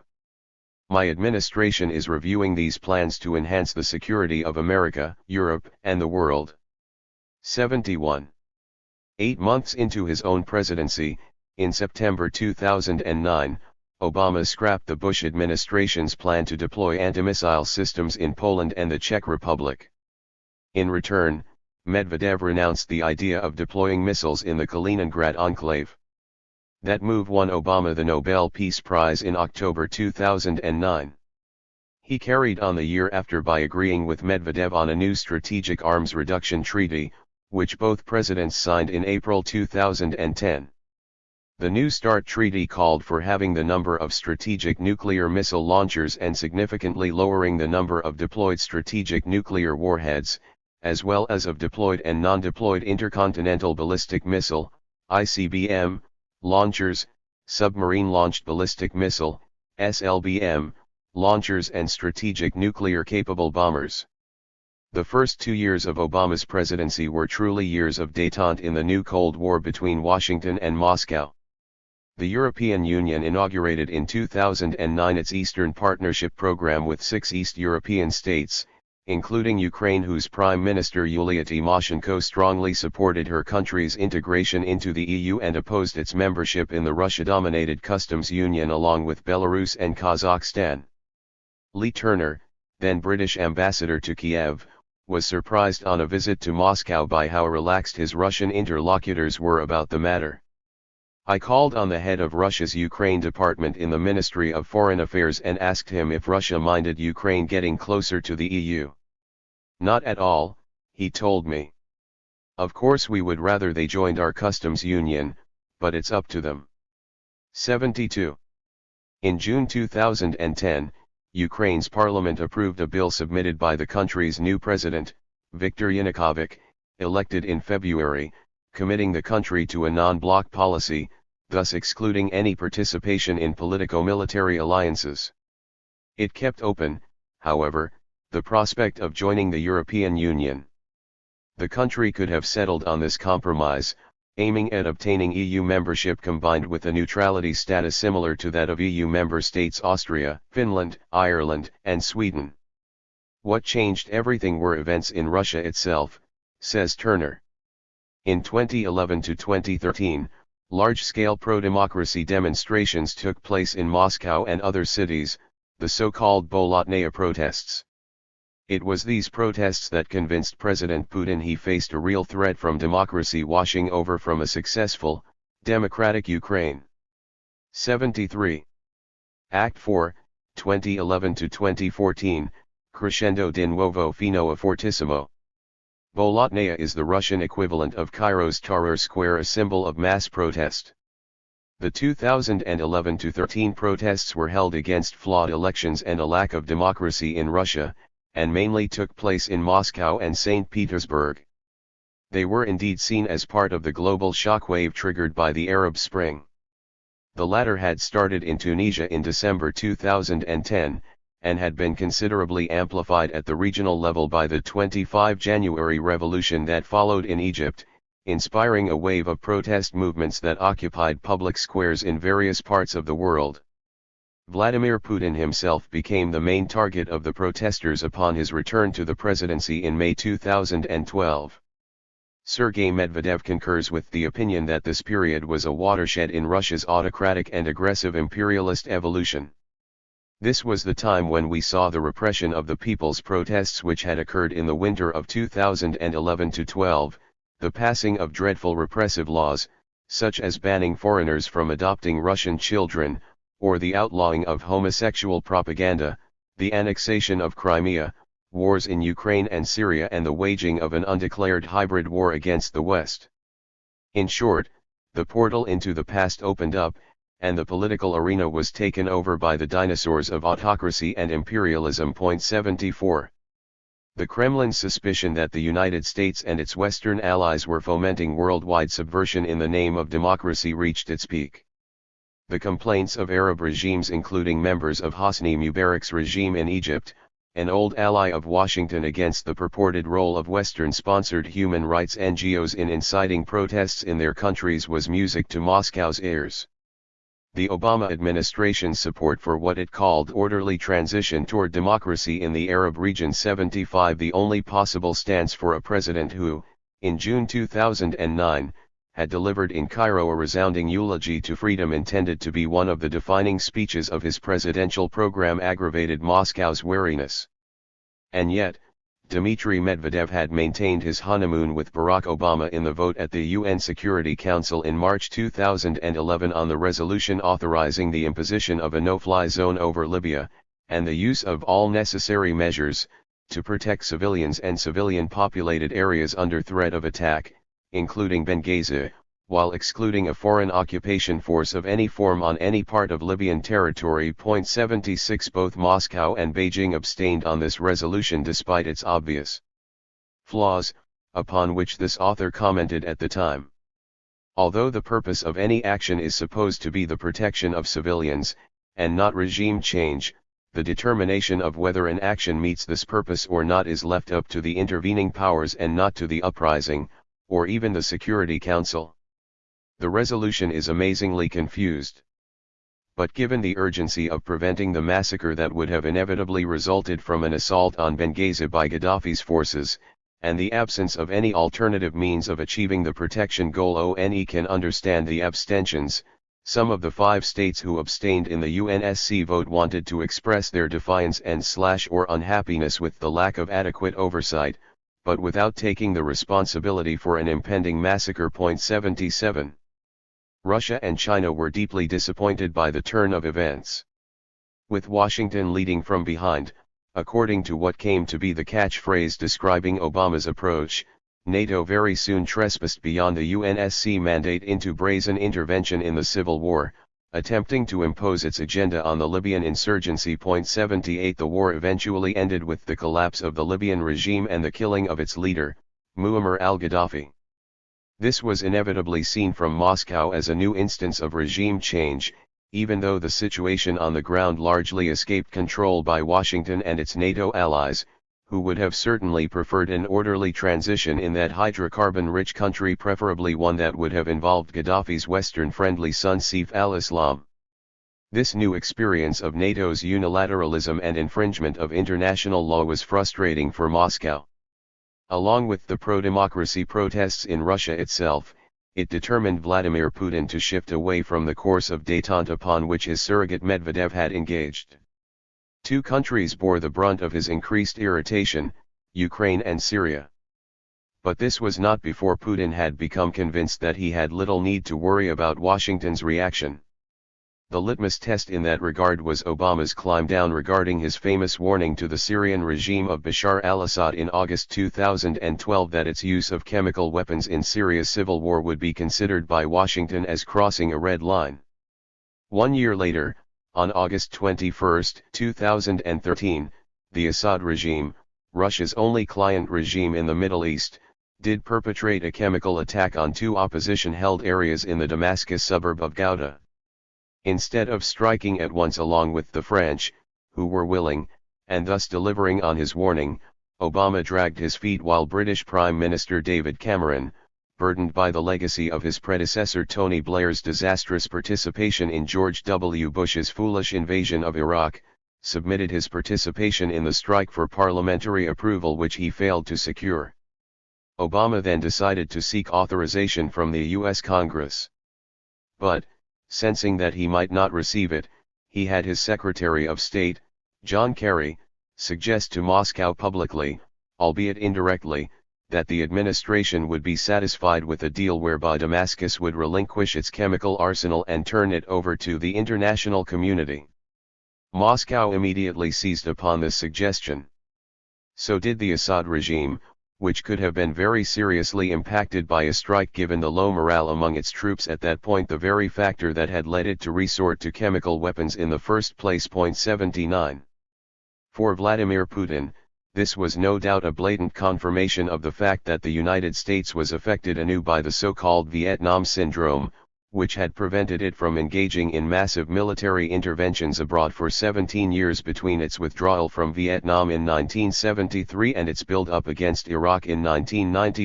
80 Obama was the embodiment of that so-called syndrome's renewal, caused by massive U.S. failure in Iraq, the second major failure of a post-Second World War imperialist expedition by the United States after Vietnam. This trend was confirmed in subsequent years by Donald Trump's accession to the U.S. presidency, with his quasi-isolationist stance, and by the embarrassingly botched withdrawal of U.S. troops from Afghanistan under Joe Biden. Starting with Obama, the United States has mostly resorted to cowardly remote warfare, mostly waged under the radar. 81. Putin could only be emboldened by Obama's attitude toward Syria. He seized the opportunity to act upon Ukraine, about which he had developed a deep obsession. In July 2013 he had made a highly symbolic visit to Kiev, seizing the opportunity of the 1025th anniversary of the Orthodox Christianization of Kievan Rus in the year 988 under Vladimir the Great, who had brought under his rule a vast realm comprising modern-day Belarus, Russia, and Ukraine, and stretching to the Baltic Sea. Vladimir Putin was seized with delusions of grandeur, apparently desiring to enter history as a second Vladimir the Great, reconstituting the realm that his namesake had conquered a millennium before. Putin even had a 17-meter-high monument to his role model erected in central Moscow, close to the Kremlin, the first in Russia since the Soviet era. The monument was inaugurated on November 4, 2016 Unity Day, which commemorates the liberation of Moscow from Polish occupiers in 1612. This event had been celebrated every year until the end of Tsarism, when it was replaced with the commemoration of the Russian Revolution on November 7. In 2005, Putin abolished the latter and reinstated the Tsarist holiday instead. The speech he delivered at the opening ceremony of the impressive monument to his illustrious predecessor is quite revealing of his ambition. Prince Vladimir went down in history as a unifier and defender of Russian lands, and a far-sighted politician who created the foundations of a strong, unified, centralized state, which eventually united different peoples, languages, cultures, and religions into one big family. And our duty today is, to preserve the continuity of our 1,000-year history as we move forward. 82. During his visit to Kiev in July 2013, Putin took part in a conference tellingly titled Orthodox Slavic Values, the Foundation of Ukraine's Civilizational Choice, at which he gave a speech showing that his taste for historical reconstructions long predated the famous article on Ukraine that he would publish in July 2021. The three main themes of Putin's speech in Kiev were that Ukraine belonged to the same civilizational sphere as Russia, that it had benefited from belonging to the USSR to the point of having been privileged over Russia itself, and that it would benefit from reintegration with Russia. I am sure that most of you realize that only by joining forces can we be competitive and stand a chance of winning in this tough environment. As you know, there are various integration processes underway now in the post-Soviet area. Much has already been said about the depth and benefits of this integration, and I won't repeat this now. We will respect whatever choice the Ukrainian government and people make on the depth of Ukraine's engagement in these processes in the post-Soviet area. 83. The insincerity of Putin's respect for Ukrainians' choice manifested itself in the pressure combining carrot, loans and cheaper natural gas, and stick, economic threats, and probably other types of threat. 84, that he exerted at the same time on Ukraine's President Viktor Yanukovych to prevent him from concluding a EU-Ukraine Association Agreement, scheduled to be signed in November 2013. The agreement included a deep and comprehensive free trade agreement, and constituted a major step toward Ukraine's accession to the EU.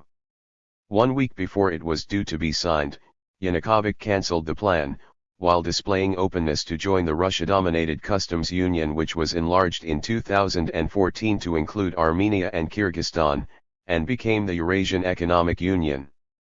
Putin's opposition to Ukraine's European choice, belying the public performance of respect for the country's right to choose in his Kiev speech, sharply contrasted with the benevolence toward the same issue that former UK ambassador to Ukraine, Lee Turner, had noticed in Moscow in 2009, as quoted above. The reason was certainly not primarily economic, but political. For all the reasons explained so far, the prospect of Ukraine joining the EU had simply become intolerable to Putin, who was now confronted with the rise of the pro-democracy movement in Russia itself. The cancellation of Ukraine's EU association agreement triggered mass protests that would gain momentum, until deadly clashes with Ukraine's repressive forces in January, February 2014 ignited what became known as the Maidan Revolution, named after the Independence Square in Kiev. 85 Deposed by the parliament on February 22, Yanukovych was exfiltrated to Moscow by Russia. In Putin's eyes, the Maidan Revolution was merely a pro-Western coup against Russian interests. Despite Moscow's visible hand in Ukraine, or perhaps because of its heavy-handed behavior there, it was about to see its neighbor resume its EU accession process, and probably reconsider its neutral stance and apply anew to join NATO. Putin could not tolerate such an affront. Little green men, in other words, masked soldiers wearing unmarked green Russian army uniforms, appeared in Crimea, seizing key strategic positions in the peninsula on February 27. In a press conference he gave at his Novoagoryovo residence, near Moscow, on March 4, the Russian president affected to be candid as he usually does. What had happened in Kiev was nothing but an anti-constitutional takeover, an armed seizure of power, even though it was the result of a revolutionary situation that had been brewing for a long time. 86. Putin took the routine line of every authoritarian ruler who tries to dismiss the possibility that a revolt in a nearby country might spread to his own, by emphasizing that the conditions he presides over are much better. Recognizing that there were social causes behind the uprising in Ukraine, he insisted, corruption has reached dimensions that are unheard of here in Russia. Accumulation of wealth and social stratification problems that are also acute in this country are much worse in Ukraine, radically worse. He almost sounded supportive of the popular revolt, save for its anti-constitutional turn. I understand the people on Maidan who are calling for radical change rather than some cosmetic remodeling of power. Why are they demanding this? Because they have grown used to seeing one set of thieves being replaced by another. He denied that Russia was intervening militarily in Ukraine, including Crimea, while stressing its right to intervene. We have a direct appeal from the incumbent and, as I said, legitimate president of Ukraine, Mr. Yanukovych, asking us to use the armed forces to protect the lives, freedom, and health of the citizens of Ukraine. In a foretaste of what would later become an outright characterization of the Ukrainian regime itself as Nazi, he described the rationale for the hitherto unacknowledged intervention of Russian forces as a reaction to the rampage of reactionary forces, nationalist and anti-Semitic forces going on in certain parts of Ukraine, including Kiev. He presaged Russia's intervention in support for the Russian-speaking population in the eastern and southern regions of Ukraine. If the situation in these regions deteriorated and if the people ask us for help, while we already have the official request from the legitimate president, we retain the right to use all available means to protect those people. I would like to stress yet again that if we do make the decision, if I do decide to use the armed forces, this will be a legitimate decision in full compliance with both general norms of international law, since we have the appeal of the legitimate president, and with our commitments, which in this case coincide with our interests to protect the people with whom we have close historical, cultural, and economic ties. Protecting these people is in our national interests. This is a humanitarian mission. Putin made deliberate use of the humanitarian pretext so often invoked by the United States in the wars it had waged since the end of the Cold War. But he no doubt knew that it was as fake a claim as that of legitimacy. Hence his shrewd and certainly well-founded insistence that, in any event, Moscow was not violating international law any more than Washington had. We are often told our actions are illegitimate, but when I ask, do you think everything you do is legitimate, they say yes. Then, I have to recall the actions of the United States in Afghanistan, Iraq, and Libya, where they either acted without any UN approval or completely distorted the content of such resolutions, as was the case with Libya. There, as you may know, the resolution only spoke of closing the airspace for government aircraft, while it all ended with bomb attacks and special forces land operations. Asked if Russia's military intervention in Ukraine would violate the 1994 Budapest Memorandum, under which Russia, The US and the UK had given a formal assurance against any use of military or economic coercion against Belarus, Kazakhstan, and Ukraine in exchange for their pledge to give up the nuclear weapons stationed on their territories. Putin replied that, since the events in Kiev have been described as a revolution, a new state is now emerging in this territory, just like what happened when the Russian Empire collapsed after the 1917 revolution and a new state emerged. And this would be a new state with which we have signed no binding agreements.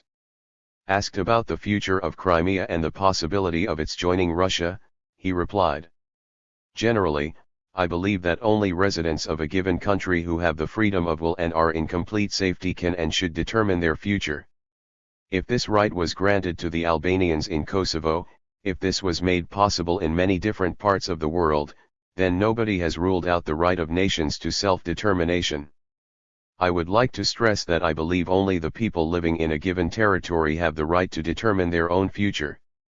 Thus, Putin once again indicated that he felt free to act on the international scene in pursuance of what he deemed Russia's interests, since Western powers had repeatedly shown him that, for them, might was right, and that their opposition to other powers' actions in the name of right was therefore simply a blatant case of double standards. Afghanistan, Iraq, Libya, and Kosovo are all instances of unilateral Western actions that he would always refer to when asked about Russia's own unilateralism. He was certainly on firm ground in drawing the comparison, even though two wrongs do not make a right. On March 16, a referendum was held in Crimea indicating that close to 97%, out of a voter turnout of 83% of the peninsula's electorate, had approved the reunification of Crimea with Russia as part of the Russian Federation. These figures, especially the turnout, were strongly contested, all the more so since the referendum had taken place under de facto Russian occupation and in the absence of independent observers. And yet, the matter remains open to debate, considering that Crimea had been detached from Russia and annexed to Ukraine by the Soviet authorities in 1954 without its population being consulted, while strong separatist or autonomist aspirations had manifested themselves in the peninsula since the fall of the USSR. 87. The principle of the people's right to self-determination, originally the inspiration for the drafting of the USSR's constitution in 1923, though it was not truly respected by its government, 88 should have been the cornerstone of the state's recomposition after the Soviet Union's fall. Present-day Russia, however, is definitely not in a position to invoke this right in justifying its interventions in Georgia and Ukraine when it has not shown the slightest respect for it within its own borders, most brazenly in the case of Chechnya. And yet, it is to this right that Putin referred on March 18, in his address to both chambers of the Russian parliament, submitting for their approval the addition to the Russian Federation of the Republic of Crimea and the city of Sevastopol. 89. Crimea was exercising its right to self-determination, Putin explained, in the same way that Ukraine had in seceding from the USSR, and that Kosovo had in seceding from Serbia. It was not difficult for the Russian president to direct at the United States its own argument regarding Kosovo. Against the contention that the Crimean referendum was carried out in violation of international law, he triumphantly quoted a 2009 U.S. statement to the UN International Court of Justice in connection with the hearings on Kosovo. It is certainly the case that declarations of independence may and in their nature often do violate domestic law. However, that does not mean that there has been a violation of international law. 90. The address included once again a long historical narration, in a pattern revealing Putin's obsession with the reconstitution of Russia's past grandeur, developing themes similar to those that he would articulate in 2021-22. After the revolution, the Bolsheviks, for a number of reasons may God judge them, added large sections of the historical south of Russia to the Republic of Ukraine. This was done with no consideration for the ethnic makeup of the population, and today these areas form the southeast of Ukraine. Then, in 1954, a decision was made to transfer the Crimean region to Ukraine, along with Sevastopol, despite the fact that it was a federal city. This was the personal initiative of the Communist Party head Nikita Khrushchev. Naturally, in a totalitarian state nobody bothered to ask the citizens of Crimea and Sevastopol. They were faced with the fact.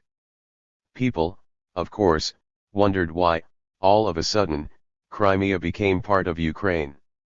But on the whole, and we must state this clearly, we all know this decision was treated as a formality of sorts because the territory was transferred within the boundaries of a single state.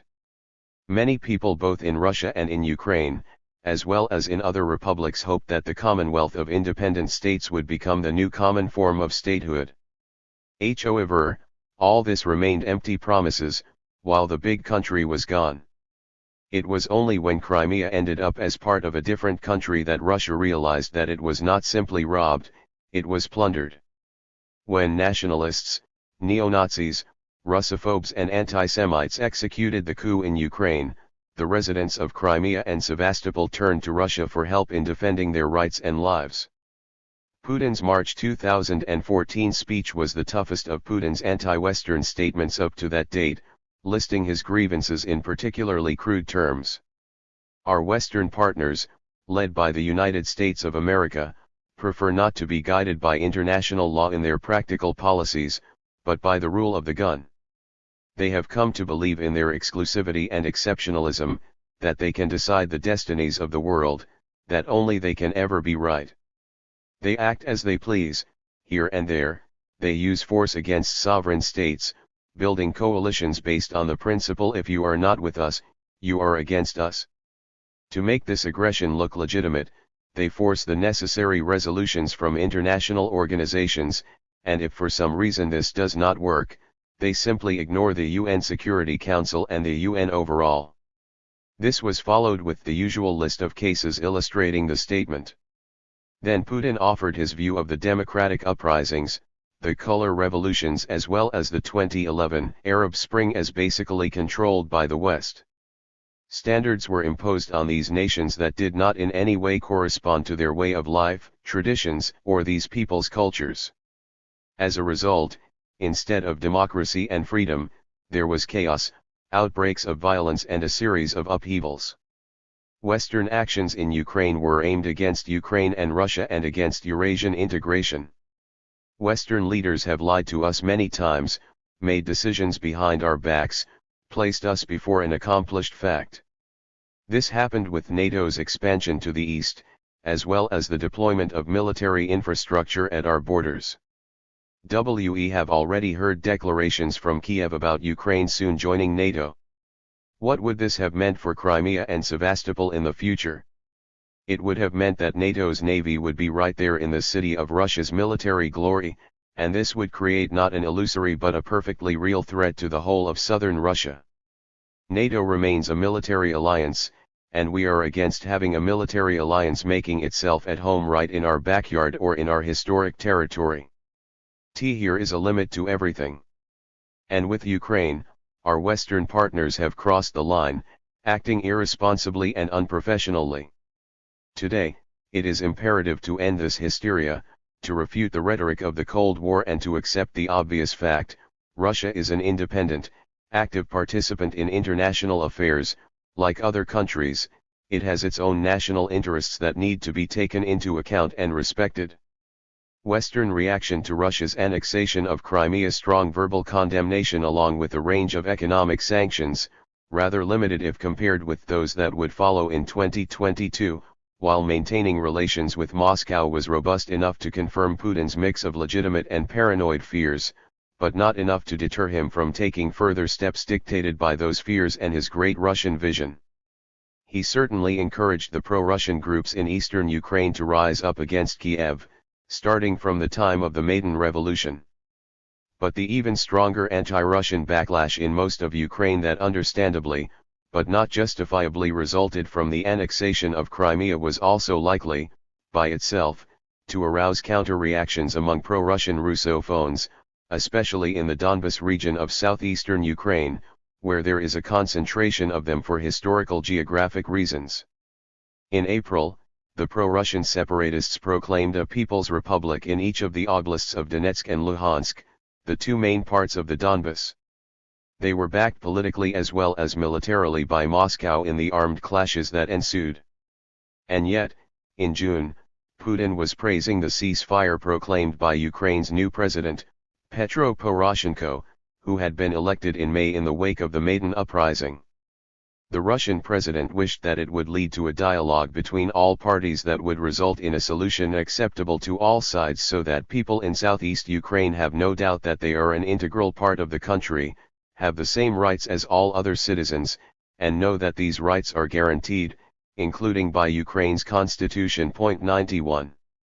In August, however, while the fighting in the Donbas continued, Putin qualitatively stepped up Russia's military involvement while claiming to effectuate a humanitarian intervention in Novorossiya, New Russia, the 18th-century Russian colonial designation of the southeastern part of Ukraine, from the Donbas to Odessa. 92 Russia's intervention in Ukraine involved the first deployment on record of the Wagner Group, the formerly private military company founded by Soviet-era jailed criminal Yevgeny Prigozhin, who had become one of the most prominent of Russia's oligarchs, and one of the closest to Vladimir Putin. 93.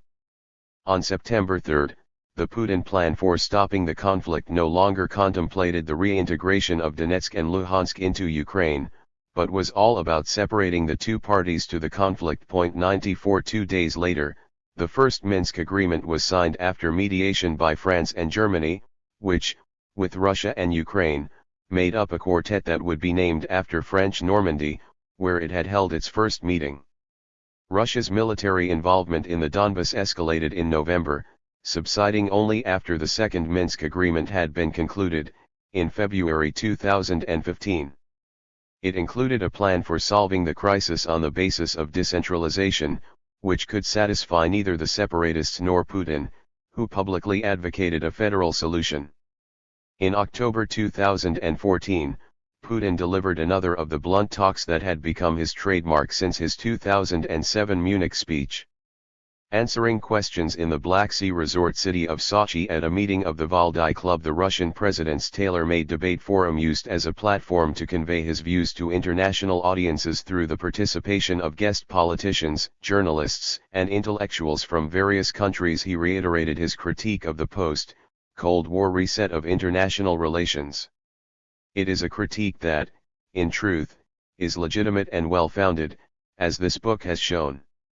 What we needed to do was to carry out a rational reconstruction and adapt it to the new realities in the system of international relations. But the United States, having declared itself the winner of the Cold War, saw no need for this. Instead of establishing a new balance of power, essential for maintaining order and stability, they took steps that threw the system into sharp and deep imbalance. The Cold War ended, but it did not end with the signing of a peace treaty with clear and transparent agreements on respecting existing rules or creating new rules and standards. This created the impression that the so-called victors in the Cold War had decided to pressure events and reshape the world to suit their own needs and interests. In essence, what was being proposed was the formula: the greater the loyalty towards the world's sole power center, the greater this or that ruling regime's legitimacy. 95. After sharply criticizing Washington for having destabilized the states of Syria, Iraq, and Egypt, not without praising in passing Field Marshal Abdel Fattah al-Sisi for his determination and wisdom, Putin went on to point out Washington's need to construct a bogeyman in order to justify its suzerainty over its vassal states. Today, we are seeing new efforts to fragment the world, draw new dividing lines, put together coalitions not built for something but directed against someone, anyone, create the image of an enemy as was the case during the Cold War years, and obtain the right to this leadership, or diktat if you wish.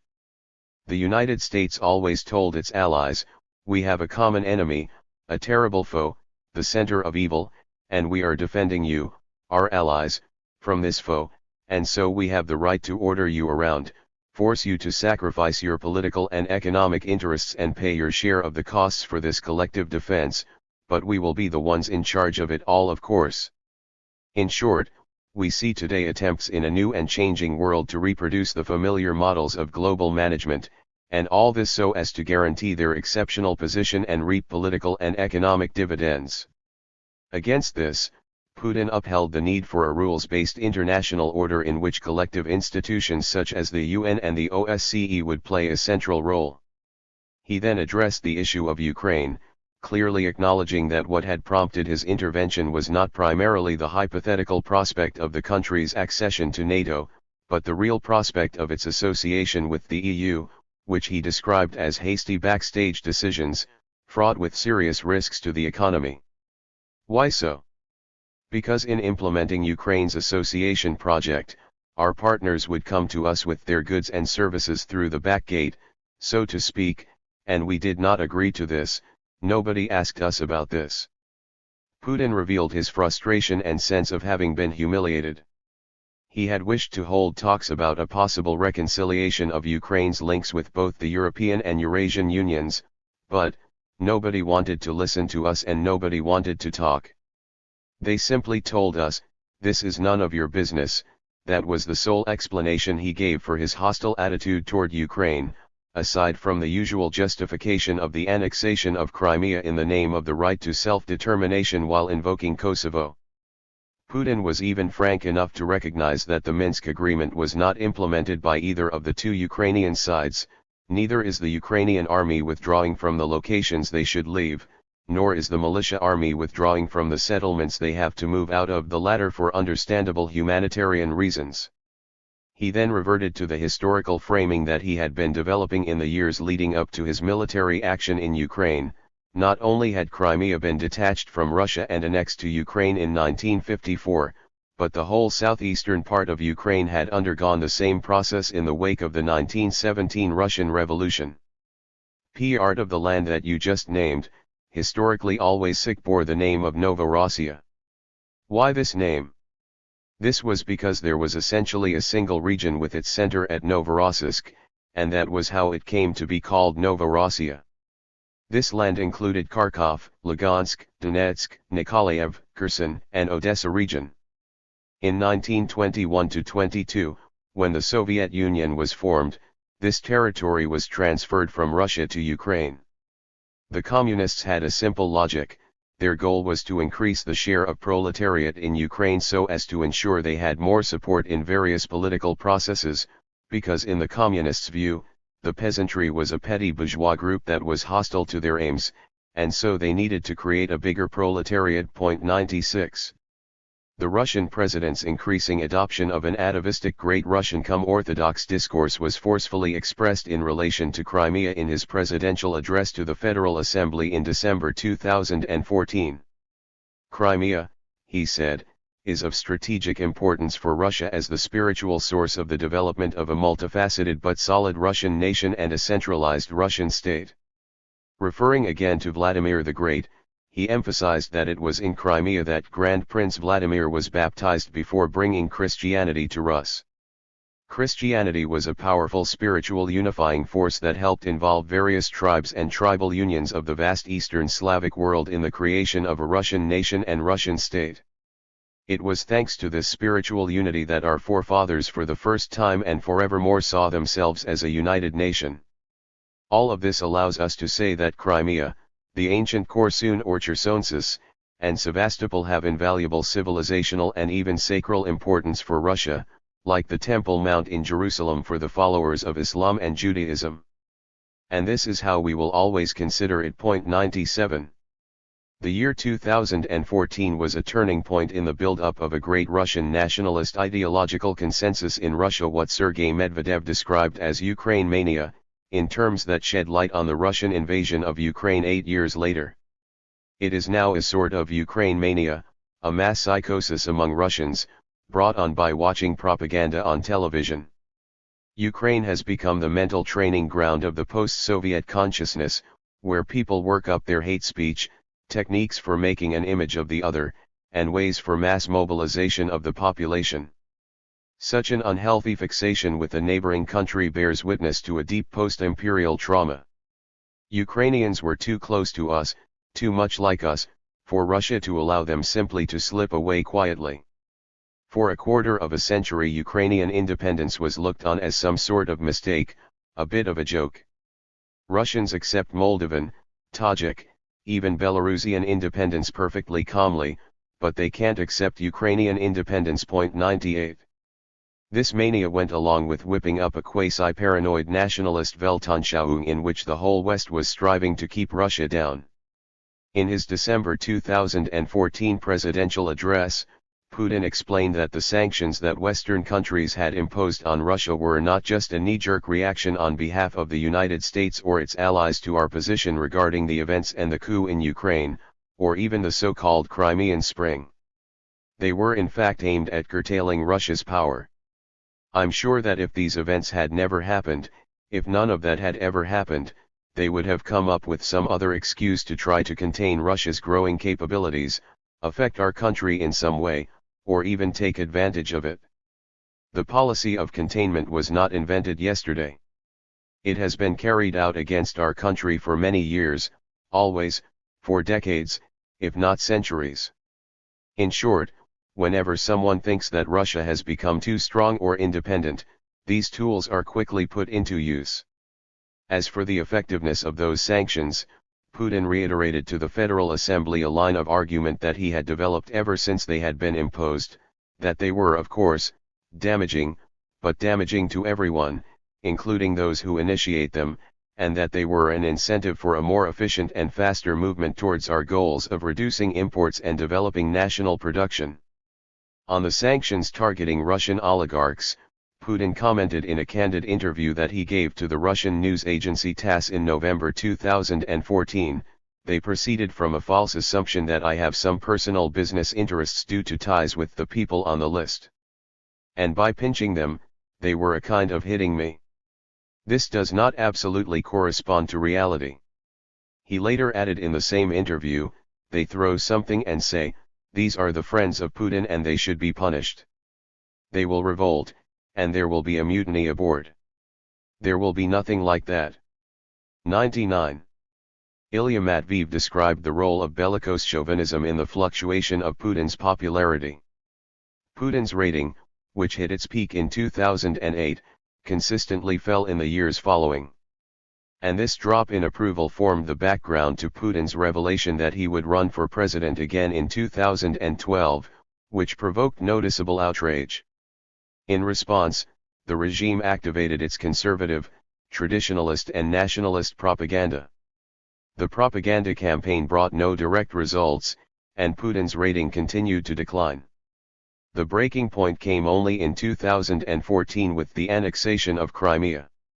The effect of rallying around the flag returned support for the authorities to the heights of the pre-crisis years, but the economy, under pressure from Putin's geopolitical adventures, set off in a steep dive. 100. The above-quoted interview of Vladimir Putin with TASS, conducted by Andrei Vandenko, is truly amazing. It reveals the extent to which Russia's autocratic mutation had proceeded since Putin's open-ended return to the presidency, as well as the intensity of his megalomania. Pointing to Putin's popularity ratings, when the level of support exceeds 80% after 15 years in power, the TASS journalist commented, "This is both obvious and incredible." 101. Putin responded, surpassing the pretense of embodying the state attributed to France's Sun King with a barely veiled pretense of incarnating the country and its people, "I feel like I'm part of Russia. It's not just love that I feel for it. Anyone can say he loves his motherland. We all love it, but I really feel being part of our people." Vandenko then described Putin's rule as absolute in substance, without using the term. Putin protested, "It's definitely wrong to claim that the president always decides on everything and that everything always depends on him," prompting the journalist to retort, "I think bewilderment will be short-lived if you declare imposition of a monarchy tomorrow." Putin contested that the Russians are longing for monarchic rule, so the journalist pushed back again, "It's not necessary to proclaim monarchic rule. It's enough for you to move a finger and tomorrow they'll revive the Gulag or, for example, the cult of personality so that a street named after Vladimir Putin appears in every town." Vandenko then mentioned a group of people in Ekaterinburg who had demanded to rename a street after Putin, and asked, "And what do you think about it?" Vladimir Putin, "I think people are doing it out of good and fair intentions." Andrei Vandenko, and such intentions will be displayed in any city if you give them a sign with your eyebrows. Vladimir Putin, I see, but it's too early to put up monuments to each other yet. I mean myself. Act V, 2015 to 2022, Ancora più forte fino a furioso. Along with Vladimir Putin's nationalist and warmongering drive naturally went a sharp increase in military spending.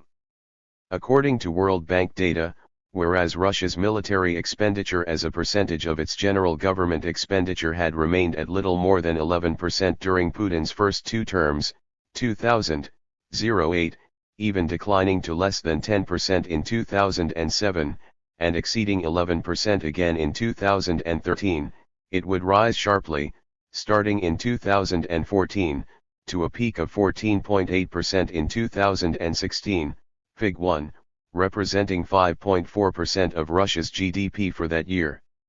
This went along, in 2014, with a sharp drop in oil and energy prices and therefore in state revenues, as well as in general government expenditure caused by the Saudi kingdom's flooding of the oil market, a move that both Moscow and Tehran interpreted as having been inspired by Washington in order to put pressure on them. The sharp rise of the portion of government expenditure dedicated to military purposes shows how much Moscow was prioritizing it over other items.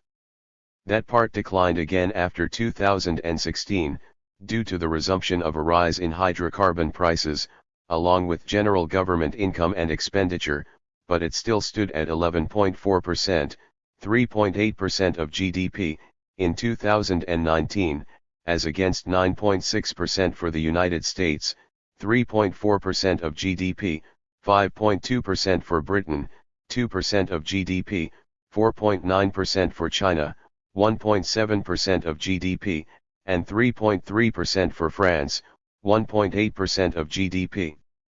Figure 1. The Russian Federation's military expenditure as a share of government expenditure, 2000 to 2020. Source: World Bank data, from SIPRI. Russian official figures relative to budget are higher. According to Russia's finance ministry, defense expenditure constituted 15.8% of total federal budget expenditure in 2013, 23% in 2016 and 16.5% in 2019.102. This is while Russia's overall government expenditure had risen under Putin from $85.3 billion in current US dollars in 2000 to $572.3 billion in 2019. With a peak of $793 billion in 2013, followed by a sharp drop in 2015 and a renewed rise to $572.3 billion in 2019. Before the COVID-19 pandemic took its toll, imposing increased expenditure against dwindling income. 103 During those years, Russia's GDP rose from a low of $260 billion in current US dollars in 2000, before oil prices started picking up again, to a peak of $2.29 trillion in 2013, after oil prices had been at a high level for 2 years, falling to $1.69 trillion in 2019, $4.4 trillion in current PPP international dollars, 0.104. Hydrocarbons constitute by far Russia's main export and the main source of its government revenues, rendering it a typical rentier state. Their contribution to total federal budget revenues of course varies with hydrocarbon prices, but they remain very important at all times, accounting for over 50% of revenues in 2012 to 14. Their share dropped to 36% in 2016, rising again to 46.3% in 2018 and down again to 39.2% in 2019.105 in 2019. The total value of Russia's hydrocarbon exports stood at $224 billion, crude petroleum, $123 billion, refined petroleum, $73.9 billion, and gas, $27.2 billion, 0.106. The exports of Russia's other key state-controlled sector, the military, industrial complex, are less transparent. According to official figures, Russia's arms exports have steadily increased from $3.7 billion in 2000 to over $15 billion in 2012, fluctuating thereafter between $15 and $16 billion per year until 2019, with a little drop to $14.5 billion in 2015. 107 However, these figures are likely to be restricted to military hardware exports, defined narrowly. We can get a sense of what a broader definition would mean by comparing the Russian data with the much more transparent figures of U.S. sales, government and commercial of military equipment and services, which amount to approximately $170 billion per year. 108 Russia is firmly in the position of second largest arms exporter after the United States. For the decade 2012 to 21, its total exports were estimated by the Stockholm International Peace Research Institute, SIPRI, at 59.7 billion tivs, trend. Indicator values, against the US 98.5 billion, in a ratio of 60.6%, indicating that the total value of Russia's military exports is likely to be significantly higher than the official data. 109. Let us now take a closer look at these two crucial strategic sectors of Russia's state-controlled economy, located at the core of Russian imperialism, the hydrocarbon sector and the military-industrial complex. Nat Moser described the changes brought by Vladimir Putin to the former as follows. Alongside staffing key positions with his connections, Putin also acted to increase the control of the state over the oil sector through renationalization. Yukos, Subneft, TNK-BP, and Bashneft were all effectively renationalist by being sold to the state oil company Rosneft, or in the case of Subneft, to the state gas company Gazprom. In 2016, of the original dozen vertically integrated companies, the only two not under state control were Lukoil and Surgut, and the proportion of oil output from state-owned companies increased from a post-Soviet low of 15% in 2004 to 57% by 2016, and was set to increase further with Rosneft's ambitious plans to expand production. In this way, Russia in the period after 2000, by reversing much of the privatization of the oil industry of the 1990s, re-established itself alongside its counterparts in most other major oil-producing countries in the world where the state controls a majority of a nation's oil output. 110. Having been one of the architects of the sector's privatization in the 1990s, Anders Eslund could only deplore this renationalization. But he is nevertheless right in observing that it paradoxically contributed to the development of what he now calls crony capitalism. The real aim of state corporations appears to be twofold, writes Eslund. First, they concentrate political and economic power into the hands of Putin and his trusted friends. Second, the state corporations are also supposed to enrich the circle of friends. 111. Nina Khrushcheva summarizes the way in which Vladimir Putin's regime was built up, starting from 1999, when after appointing him to head the reincarnation of the old KGB, the FSB, Federal Security Service, Boris Yeltsin handed him the premiership, soon to be followed by the presidency, against a Weimar-like backdrop of economic and political collapse. Putin felt threatened by the private moguls who had gained control of strategic industries, such as oil and gas, during Yeltsin's chaotic presidency. So, he put the so-called Siloviki affiliates of the military and security services in charge instead. For Putin, strengthening the state's security organs seemed like insurance against upheavals such as those of 1991, which brought the demise of what he calls historical Russia.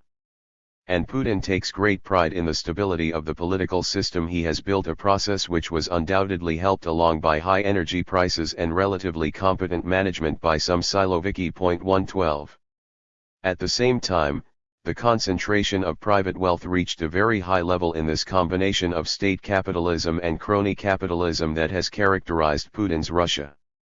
There were only 8 US dollar billionaires in Russia in 2001, in 2014, their number had reached 111. According to Caroline Freund, 63.1% of the latter belonged to the category of resource-related, privatization-related, or politically connected, compared to only 9.2% of China's 152 billionaires in that category, and 10.7% of India's 56 in the same year, 2014.113. The wealth share of the top 1% of Russia's population was a staggering 58.2% in 2020, the highest among the 10 largest economies, followed by Brazil, 49.6%, and India, 40.5%, 114 also. In 2020, the share of national income earned by the top 10% of Russia's population was 46.6%, as against only 16.9% for the bottom 50%. 115. Russia had thus returned to its pre-1917 levels of income inequality, having even exceeded them for a while at the turn of the century. A pattern similar to that of the hydrocarbon sector's renationalization characterized the formation of what Stephen Rosefielde calls Russia's new market-powered VPK, VPK being the Russian equivalent of MIC, the abbreviation of military, industrial complex. 116. Russia's MIC, in Pavel Luzin's definition, is a conglomerate of state-owned joint stock corporations and other types of state-owned enterprises interspersed with several formally private companies, which include over 1,300 entities and employ 2 to 3 million, according to various estimates. 117. Rosefielde described its formation as follows. Initially, state ownership included some private shareholding participation, but now 100% state proprietorship is more frequently the norm. However, unlike Soviet arrangements, state ownership does not bar VPK enterprises or public-private partnerships, PPP, from competing among each other.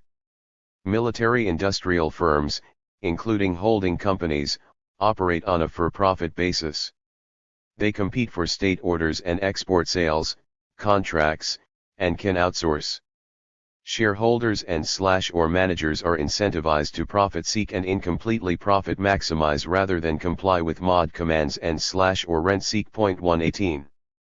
As a result of this reorganization and what he calls the Great Arms Modernization Drive of 2010-15, Rosefielde asserted in 2020 that Russia has the industrial capacity and will to tilt the military correlation of forces in its favor in contemporary zones of East-West conflict without impoverishing the nation, given the prevailing and foreseeable levels of NATO defense spending. This is because Putin's mixed insider-managed market and Muscovite rent-granting system have changed the game. 119. Luzin does not subscribe to this view. He believes that Russia's defense industry is economically ineffective, it struggles to work in a market economy and is unable to drive economic growth and technological development. Moreover, defense companies in Russia do not have enough funds or freedom to invest into new technologies, industrial equipment, and products. They always must rely on governmental investment and research and development programs. 120. Russia's Federal Anti-Monopoly Agency seems to share the critical perspective. Describing what it called state monopoly capitalism in an official report published in 2016, it lamented that the state is rapidly increasing its presence in the economy. The contribution of the state and state-owned companies to GDP rose to 70% in 2015 from 35% in 2005. 121. The Anti-Monopoly Agency naturally complained about this expansion of the state sector's share in the economy, advocating further privatizations, an orientation endorsed by Putin's government. But the impact of Western sanctions worked in the opposite direction, as explained in 2015 by Simeon Jankov, former Minister of Finance of Bulgaria. After last year's EU and US sanctions on some sectors of the Russian economy, this share is increasing, as companies and sectors that previously depended on private financing from abroad now resort to financing from state-owned banks, and in case of continued difficulties, their ownership is shifted to the government's hands. The longer the economic sanctions last, the more private businesses will be squeezed out and the higher the share of the Russian economy will be converted into state ownership. 122. Considerations of competitiveness weigh the least, however, on the two key sectors of Russian imperialism: hydrocarbons and the arms industry. The first has secure markets due to the very nature of the commodities it sells, while the second sector's most important buyer, by far, is the state, a very secure client. The first sustains the second, as part of the state's receipts from oil and gas exports serves to fund the arms industry, which is thus addicted to the hydrocarbon rent upon which the Russian economic edifice is based. 123 In the context of the new Cold War unleashed at the same time as he reached the pinnacle of political power, a context whose effect was boosted by his own imperial ambition, Putin proved a very reliable client indeed for the arms industry.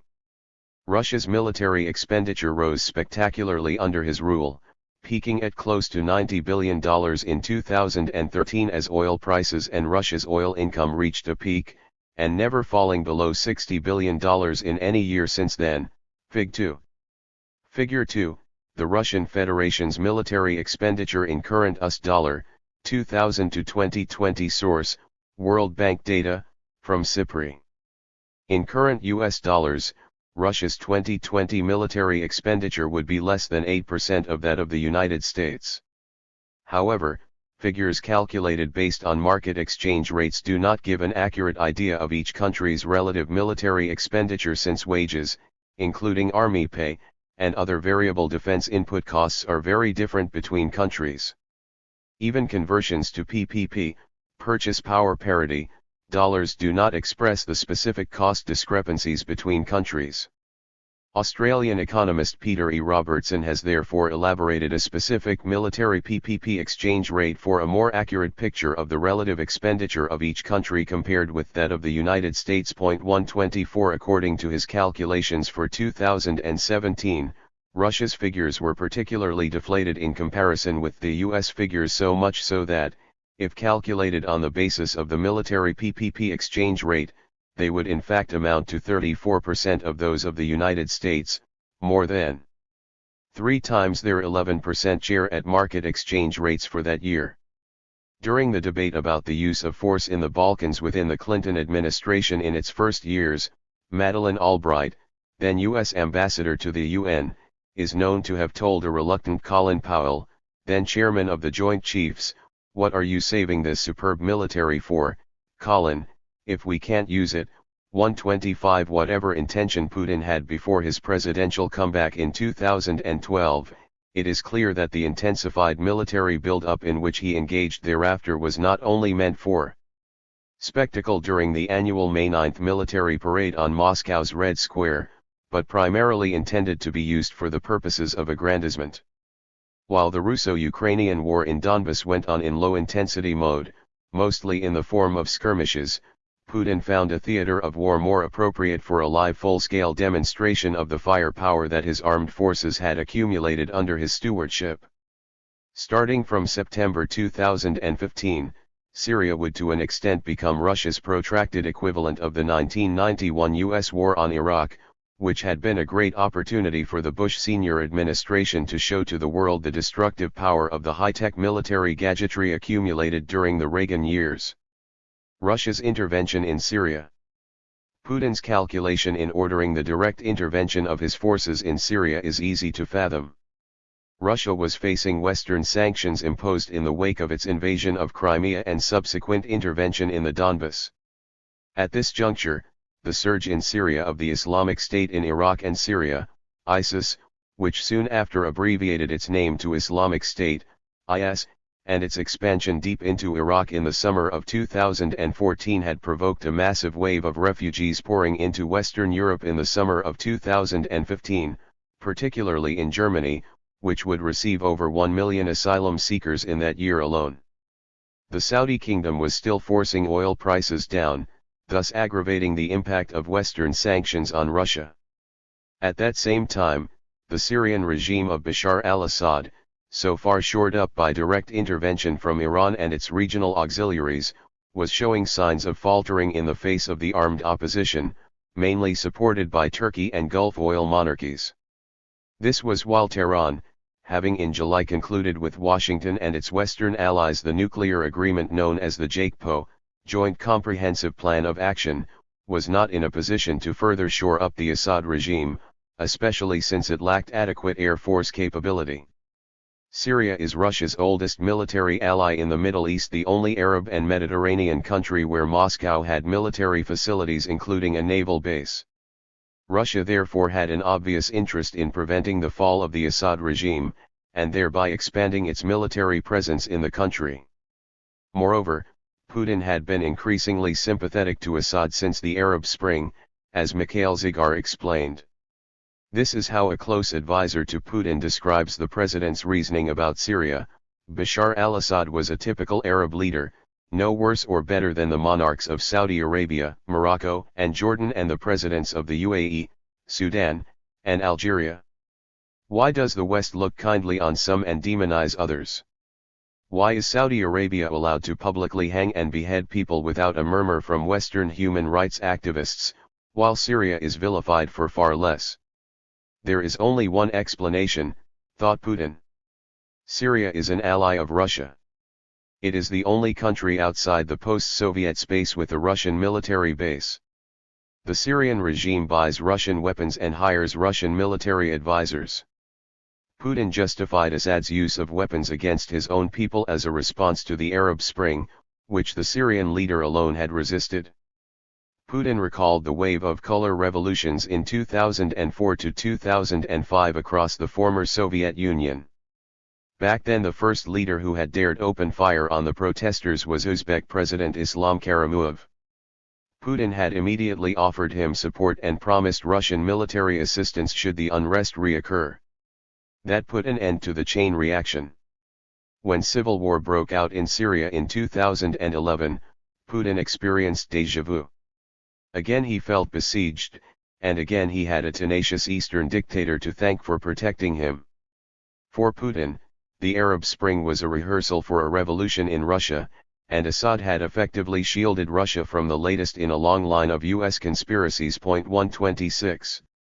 Unlike in Ukraine the year before, the intervention in Syria would allow Russia to use its most advanced remote warfare military technology, airplanes and missiles above all, while limiting direct engagement of troops on the ground by relying on Syrian and Iran-led fighters in a way that resembled Washington's reliance on Kurdish and Iraqi Shia fighters in the war on IS. Thus, the live demonstration of Russian weaponry in Syria would provide a powerful argument to boost Russia's arms sales in the region and globally. By holding Syria's fate in his hands, Putin would moreover hold a trump card in his relations with the Europeans. Germany, his main European trade partner, in particular, provided he managed to control the situation to the point of being able to offer guarantees for a safe return of Syrian refugees. He would also hold a trump card in his relations with the United States, its oil-rich Arab allies in the Gulf, and Israel, if he managed to reach a condition enabling him to credibly offer to push Iran's forces and auxiliaries out of Syria.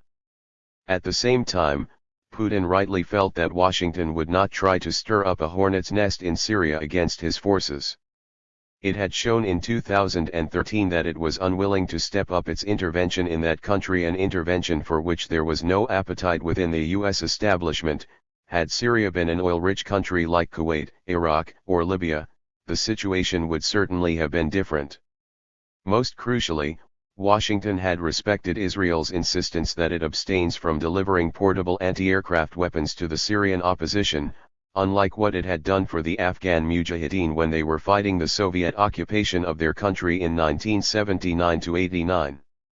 Not only did Washington refrain from any such deliveries to the Syrian opposition, it also forbade its regional allies, including Turkey, which produces Stinger portable anti-aircraft missiles under a U.S. Raytheon license, to deliver such weapons. 127. Putin disingenuously presented the intervention in Syria that he launched in September 2015 as a contribution to the international war against IS. The Obama administration pretended to believe this, to the point of cautiously welcoming Russia's intervention and coordinating with it in Syria's airspace so as to avoid accidental clashes, deconflicting, in military parlance. So did Israel, which entered into an agreement with Russia whereby it would also coordinate its own intermittent air strikes against Iran's forces in Syria. One can safely surmise that Israel and the Saudi Kingdom bet on Russia eventually managing to curtail Iran's military presence in Syria. Riyadh halted its oil price war in early 2016, soon after Moscow's intervention began. Russia's direct involvement in Syria achieved its principal goal, in that it decisively contributed to shoring up the regime and defeating the opposition, soon reduced to Turkish-controlled auxiliary forces in northern Syria. For this, however, Moscow had to cut a deal with Ankara, in exchange for holding Syrian opposition forces off attacks against Russian troops and bases in Syria. Turkey was allowed to intervene freely in the north against Syria's Kurdish forces, the Kurds having once again become Ankara's main obsession since 2015, when Turkey resumed its onslaught against the Kurdish national movement within its own borders. Paradoxically, NATO member Turkey became freer to act in the areas within Russia's unimpeded reach than in the Kurdish-dominated areas of northeast Syria, where U.S. troops had been deployed since 2015 in the war against IS. But Russia failed to consolidate the Syrian regime under its thumb to the point where Assad might have become able to carry on without Iran's troops and auxiliaries. It was not able to achieve this prerequisite for the credibility of any stratagem to terminate Iran's involvement in Syria. In failing to get hold of this potentially crucial trump card, it thus failed in creating plausible conditions for a Syrian reconstruction era in which Russian firms would get the lion's share of contracts funded by the United States, Europe, and Arab Gulf states as a reward to Russia for the curtailment of Iran's influence in Syria and the creation of credible conditions for a massive return of Syrian refugees. This prospect had clearly been a major prize sought by Moscow, which had started floating the idea as early as 2016. After launching, in Kazakhstan's capital Astana in 2017, a peace process in which Moscow arrogated to itself the role of arbiter between the Assad regime and Iran, on the one hand, and the Syrian opposition and Turkey on the other, Putin believed that the time had come to reap the rewards of Russia's intervention, especially that an avowed admirer of his, Donald Trump, had by then become President of the United States. Achcar Voras summarized Putin's Syrian ambition in foreign policy as follows. Above all, Russia would like to absorb a large chunk of the estimated $350 billion needed for Syria's reconstruction, which would allow it to diversify its resource-based economy by securing contracts in a wide range of sectors such as building power plants and other infrastructure. Russia wants our money to rebuild Syria so Russian companies can get the contracts, a senior European Union diplomat told Foreign Policy. Russian President Vladimir Putin has tried to use Syrian refugees as a bargaining chip, offering to facilitate their return home in exchange for Western financial assistance to Syria. Last June 2018 in Helsinki and in August near Berlin, Putin asked the United States and the EU to pay for reconstruction if they wanted the refugees who had already poured across the Middle East and into Europe to return home and also to avoid a second exodus. 128. But Putin's ambition was deeply frustrated, as none of the potential funders that he approached showed any interest in his scheme, due to its lack of credibility. Thus, Syria turned out to be an expensive endeavor for Russia at a cost estimated at between $1 billion and $2 billion per year with no end in sight. 129 Available estimates of the expenses incurred by Moscow in Syria seem, however, to be limited to hardware and material costs, excluding personnel costs. The latter include the Wagner Group, which has been directly involved in the fighting in Syria in missions requiring ground action, the soldiers of fortune composing the group being certainly more motivated for such action than ordinary Russian conscripts. 130. The experience acquired by the Wagner Group in Syria would constitute a springboard for the expansion of its activities in the Middle East and Sub-Saharan Africa. Having built links with the three pillars of Arab reaction, Saudi Crown Prince Mohammed bin Salman, Emirati Crown Prince Mohammed bin Zayed and Egyptian President Abdel Fattah al-Sisi, Vladimir Putin joined the last two in supporting former CIA collaborator Khalifa Haftar in Libya. He dispatched the Wagner Group to take part in the Libyan civil war in 2019 on the side of Haftar's forces, which had launched an offensive from their base in eastern Libya attempting to subdue rival forces based in the country's west, and backed by Qatar and Turkey. In cahoots with the Arab reactionary triad, the Wagner Group has also been involved in backing the Sudanese military junta, especially in the Darfur region, a theater of ongoing ethnic massacres. The group has also intervened in three other African countries, the Central African Republic, Mozambique, and Mali. 131. Putin's sudden mock-politic drive into headlong outward power projection, inaugurated in Ukraine in 2014 and continued in Syria from 2015 onward, only achieved mitigated and costly successes. Whereas the annexation of Crimea was smoothly executed, the intervention in the Donbas was not, and it created a hotbed of tension. However, its primary goal was reached in that, as in Georgia since 2008, a situation was created that meant that the prospect of Ukraine joining NATO was barred indefinitely, since it would bring the alliance into direct military confrontation with Russia, even if Ukraine were formally to accept the loss of Crimea. The intervention in Syria was a quite limited success, as we have seen. It had been undertaken as a move on the global chessboard aimed at putting Moscow in a bargaining position that would enable it to obtain the removal of Western sanctions imposed in 2014, and creating by the same token a major economic opportunity for Russia in its supervision of Syria's reconstruction.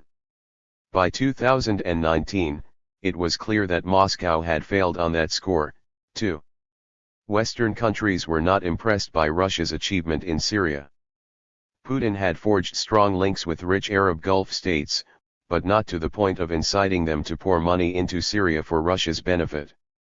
That same year saw an amazing electoral battle in Ukraine in which a young maverick named Volodymyr Zelensky, projecting himself as an anti-establishment candidate and decrying the power elite's corruption, obtained 73% of the votes against Petro Poroshenko, the incumbent embodiment of that same power elite, in the second round of the presidential election, held in April. Zelensky was elected after waging what has been described as a populist campaign targeting anti-democratic practices, corruption, and Ukraine's oligarchs, the local equivalent of those of its Russian big brother. He also campaigned on a promise to ease tensions with Russia, implement the Minsk Agreement and overcome ethno-linguistic antagonisms among Ukrainians. 132. Though he tried to deliver on these promises, he failed in his peace endeavor in the face of opposition from both Ukrainian nationalists and Russian-speaking separatists, managing to score points against the oligarchs in 2021 while himself being accused of connections with some of them.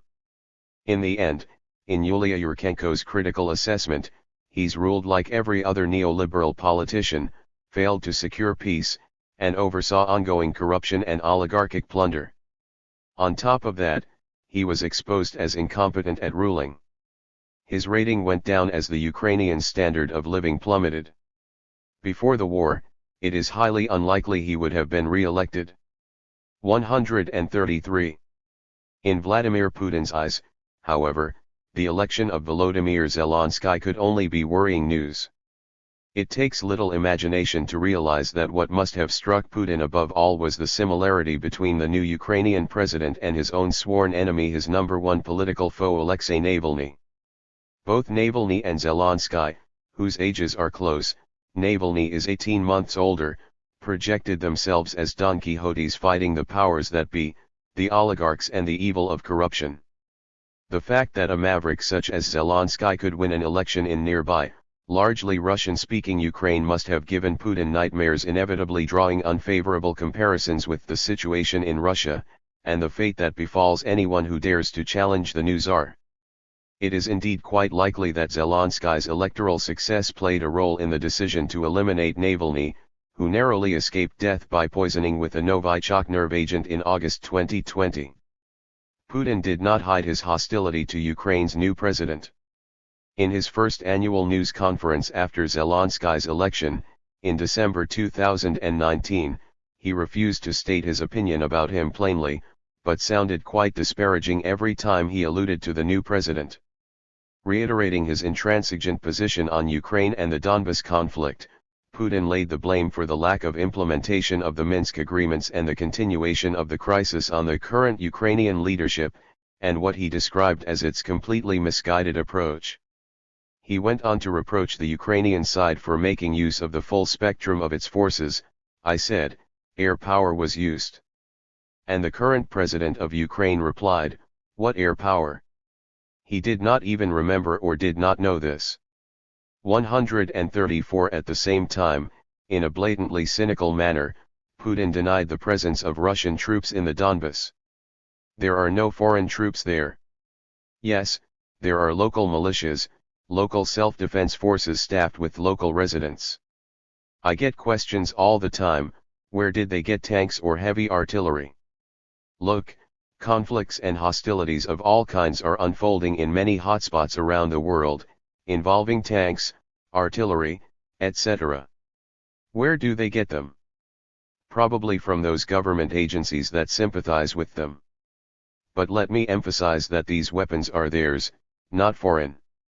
It was at this same December 2019 annual news conference that Putin's beef with Vladimir Ulyanov, Lenin, the founder of the USSR, was stated publicly, in response to a question about what he had said at a previous event held a few days earlier. 135 The question was put to the Russian president by Andrei Kolesnikov of Kommersant newspaper, who was introduced by the conference moderator, Putin's spokesperson Dmitry Peskov, as one of the patriarchs of Russian journalism.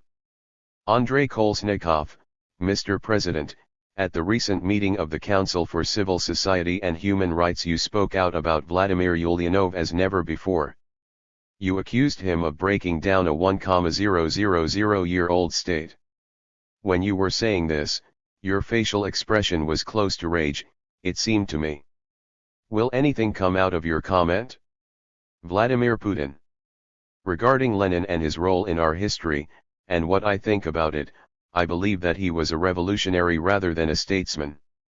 When I talked about the 1,000-year history of our state, it was strictly centralized and unitary, as we all know.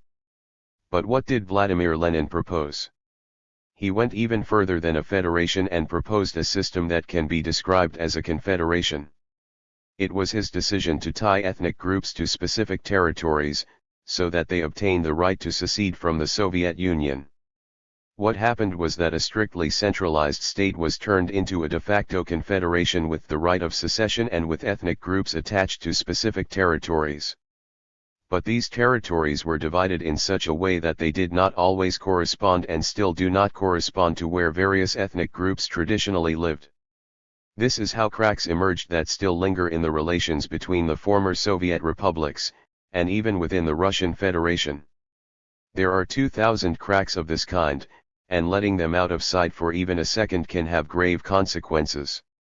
By the way, Stalin was against such organization. He even wrote an article on autonomy, but, eventually, adopted Lenin's formula. The upshot. Back when the Soviet Union was created, original Russian territories that never had anything to do with Ukraine, the entire Black Sea region and Russia's western lands, were transferred to Ukraine under a strange pretext of increasing the percentage of the proletariat in Ukraine, because Ukraine was a rural territory populated by petty bourgeois-minded peasants, who were subjected to dispossession across the country. This was a somewhat odd decision. Nevertheless, it took place. We are now dealing with Vladimir Lenin's legacy of state building. What did they do? They tied the country's future to their own party, and this tenet went from one constitution to another. It was the main political force. As soon as the party started to crumble, the country followed. This had to be prevented. This was a mistake. An absolute, cardinal, and fundamental mistake in state building. At the same news conference, Putin did not hesitate to declare, "I regret that there is no Soviet Union anymore."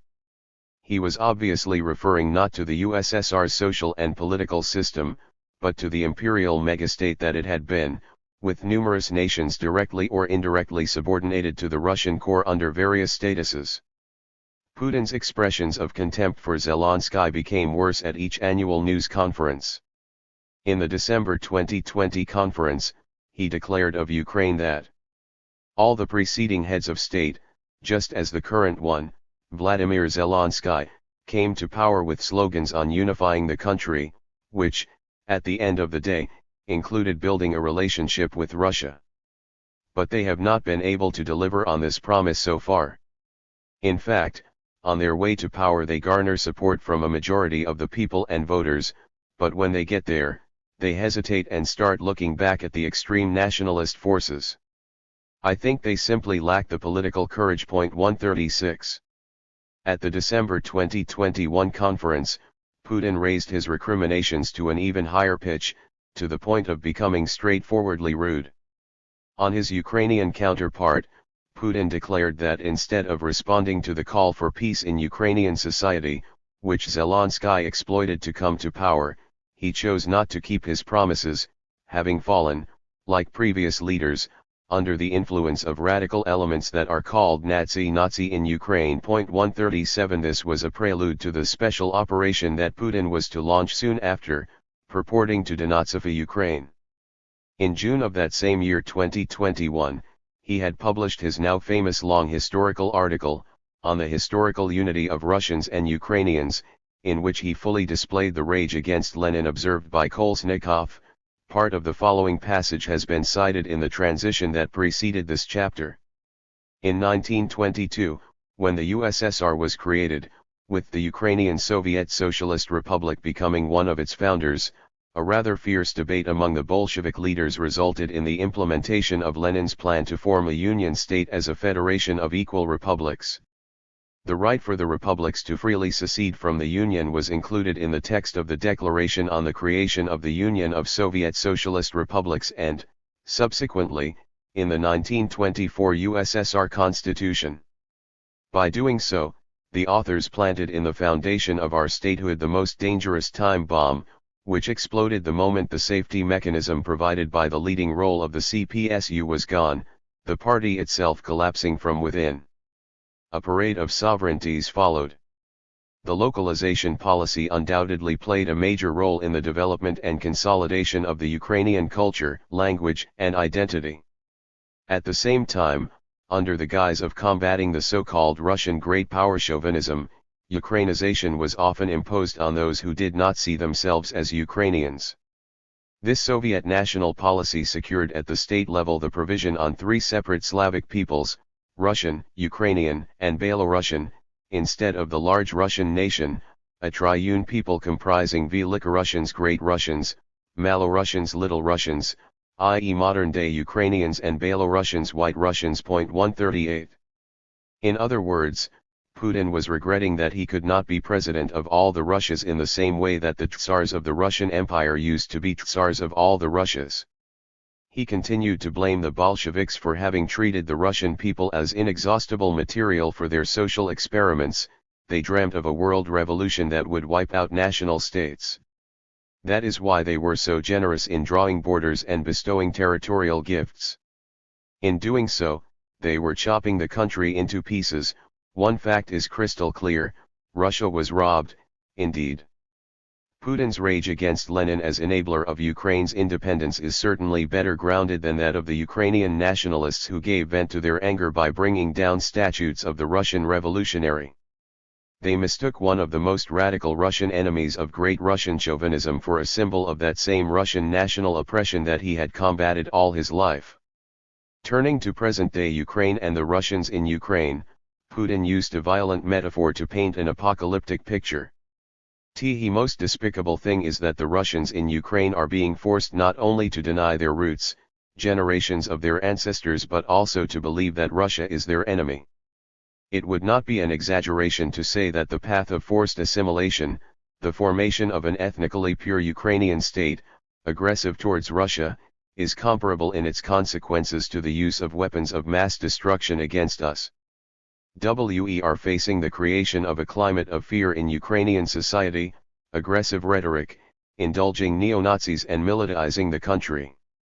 Along with that, we are witnessing not just complete dependence but direct external control, including the supervision of the Ukrainian authorities, security services, and armed forces by foreign advisors, military development of the territory of Ukraine and deployment of NATO infrastructure. Russia is open to dialogue with Ukraine and ready to discuss the most complex issues. But it is important for us to understand that our partner is defending its national interests but not serving someone else's, and is not a tool in someone else's hands to fight against us. I am confident that true sovereignty of Ukraine is possible only in partnership with Russia. For we are one people. Putin's mental predisposition to invade Ukraine was there on display for everyone to read. A few months later, on February 24, 2022, he crossed the Rubicon. Epilogue. Andrei Vandenko, in the book called First Person, you mentioned your low sense of danger.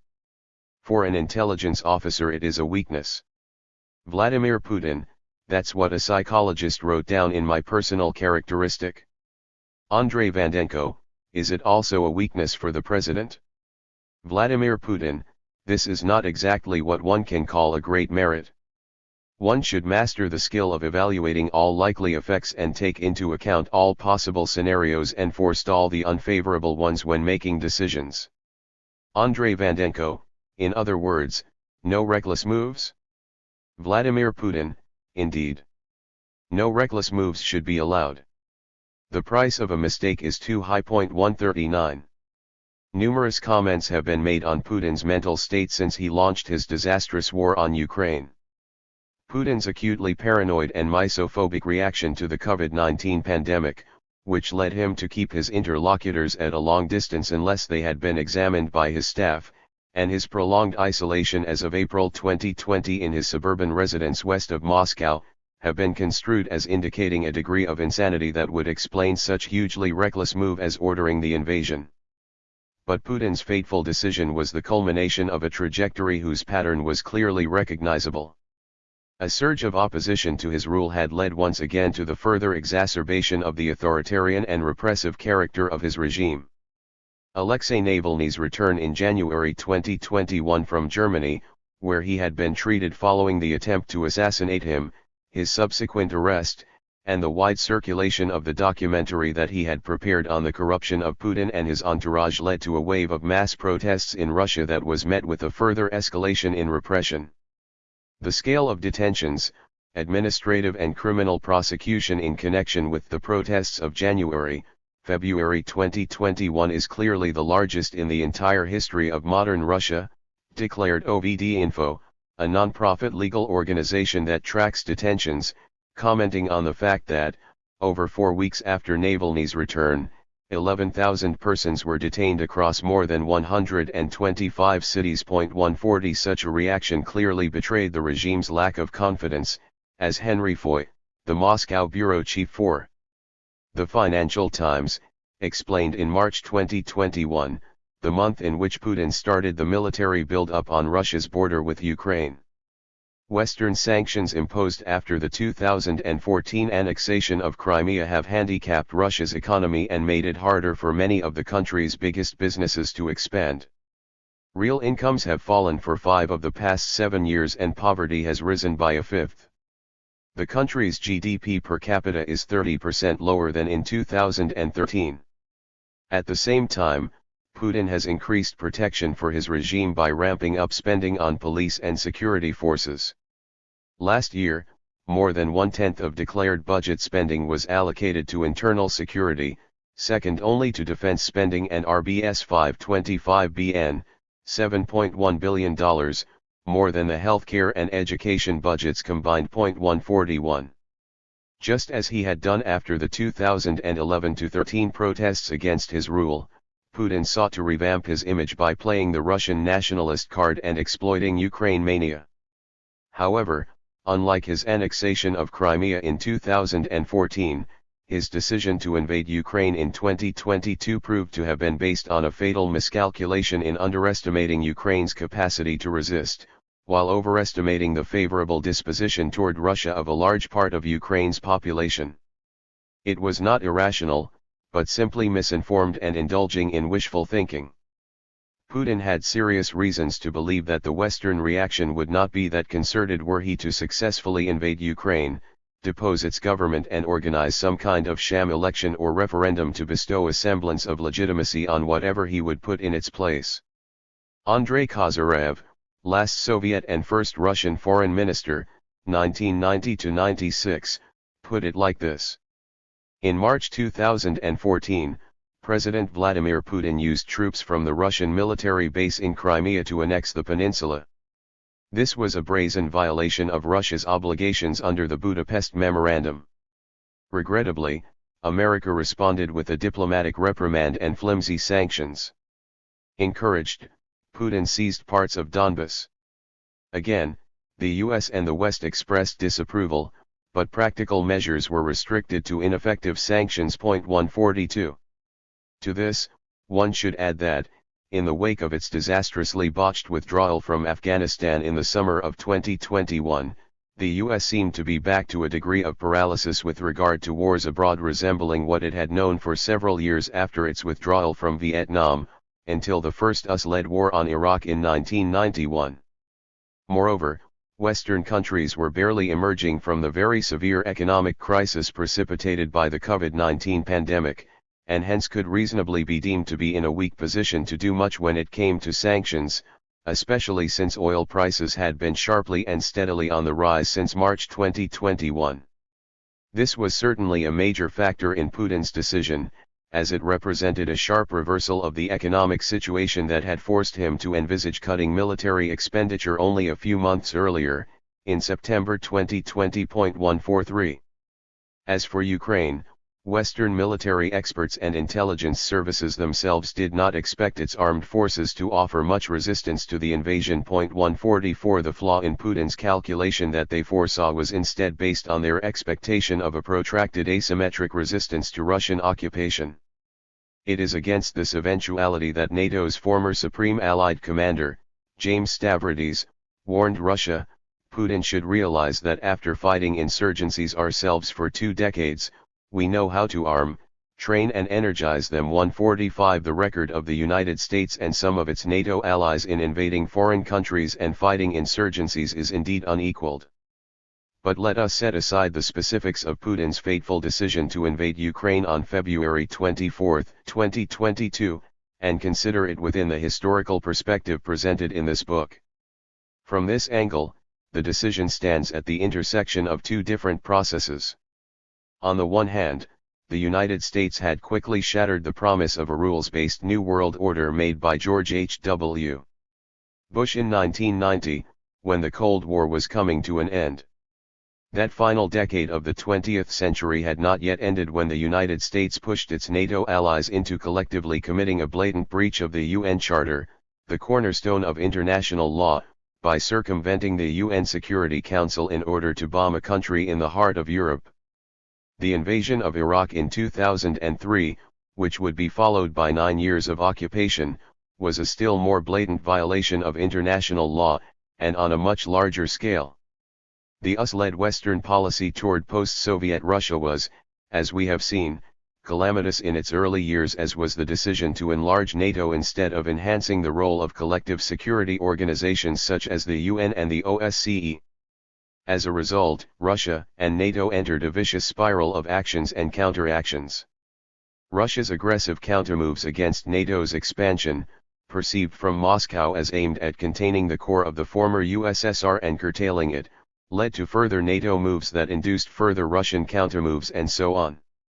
The 2 crucial years in that spiral, which led to the climax of 2022, were 2008 and 2014.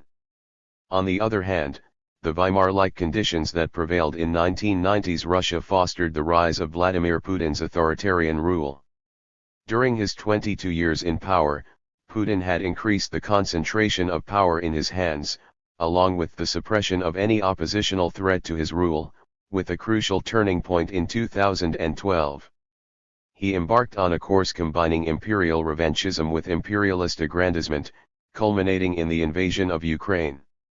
In this course, Ilya Matveev, borrowing from David Harvey's explanatory framework, identifies a split between the economic and political logics of Russian imperialism, with the latter prevailing.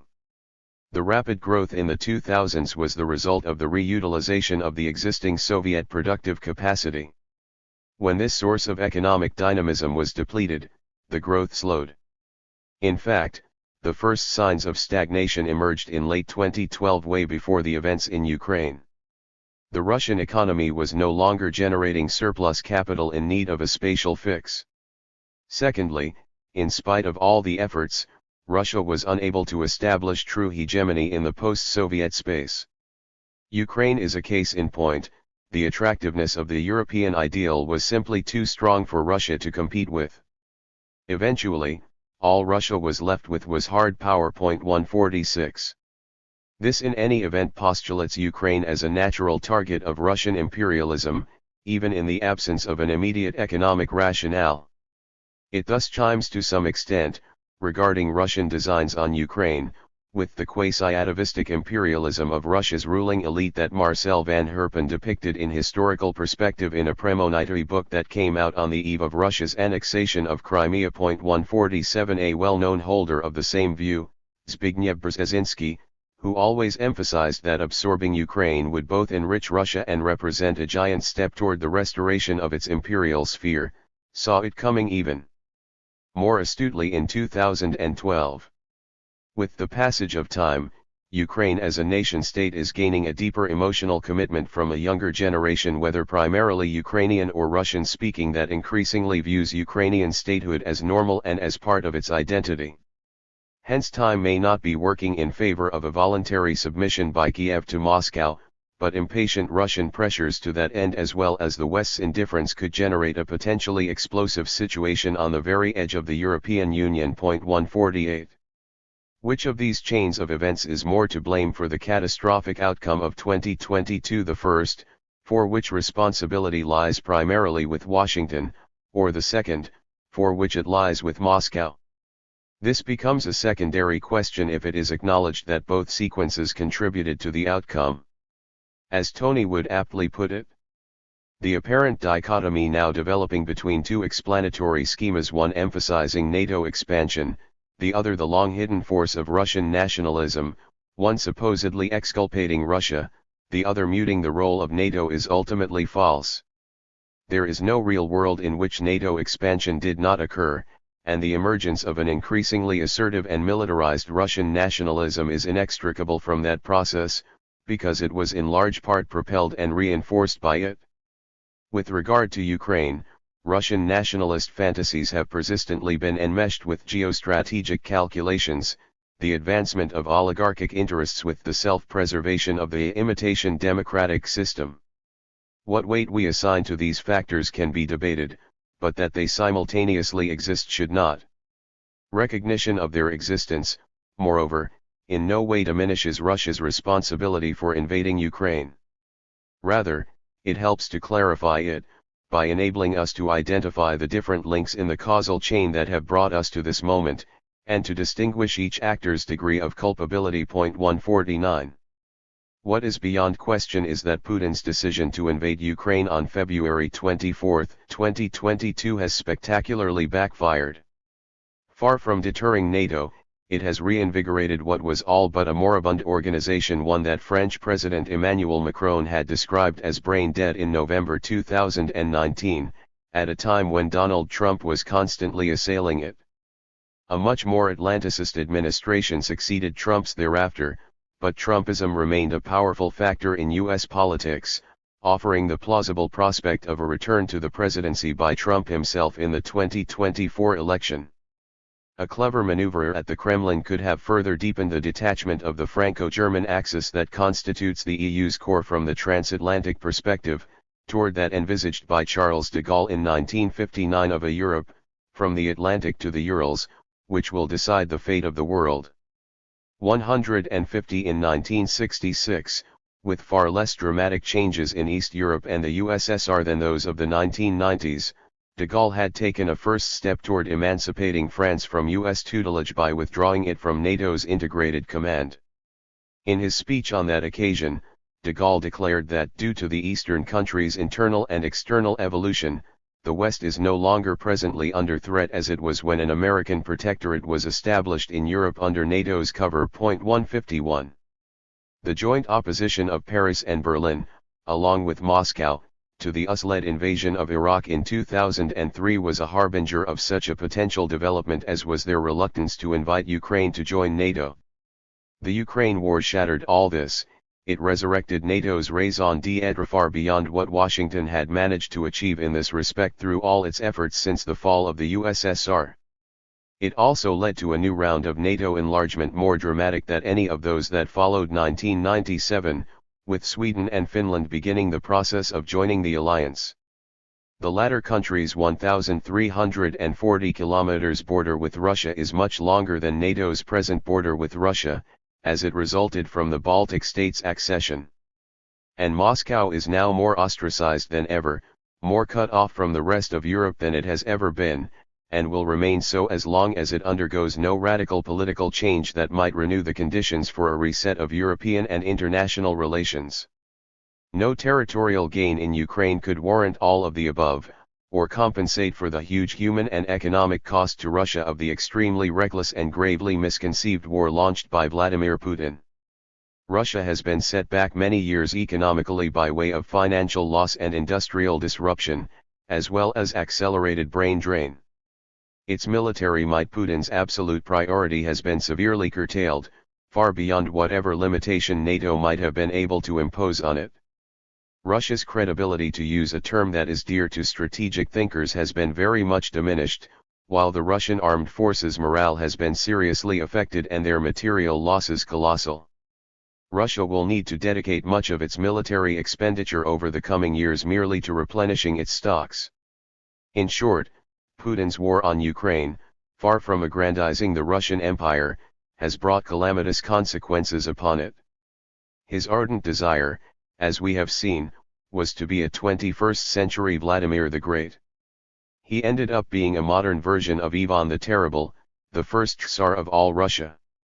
Ivan Grozny, the Terrible in Russian, launched a disastrously botched invasion of the Baltic land of Livonia in 1558, with devastating consequences for his own country.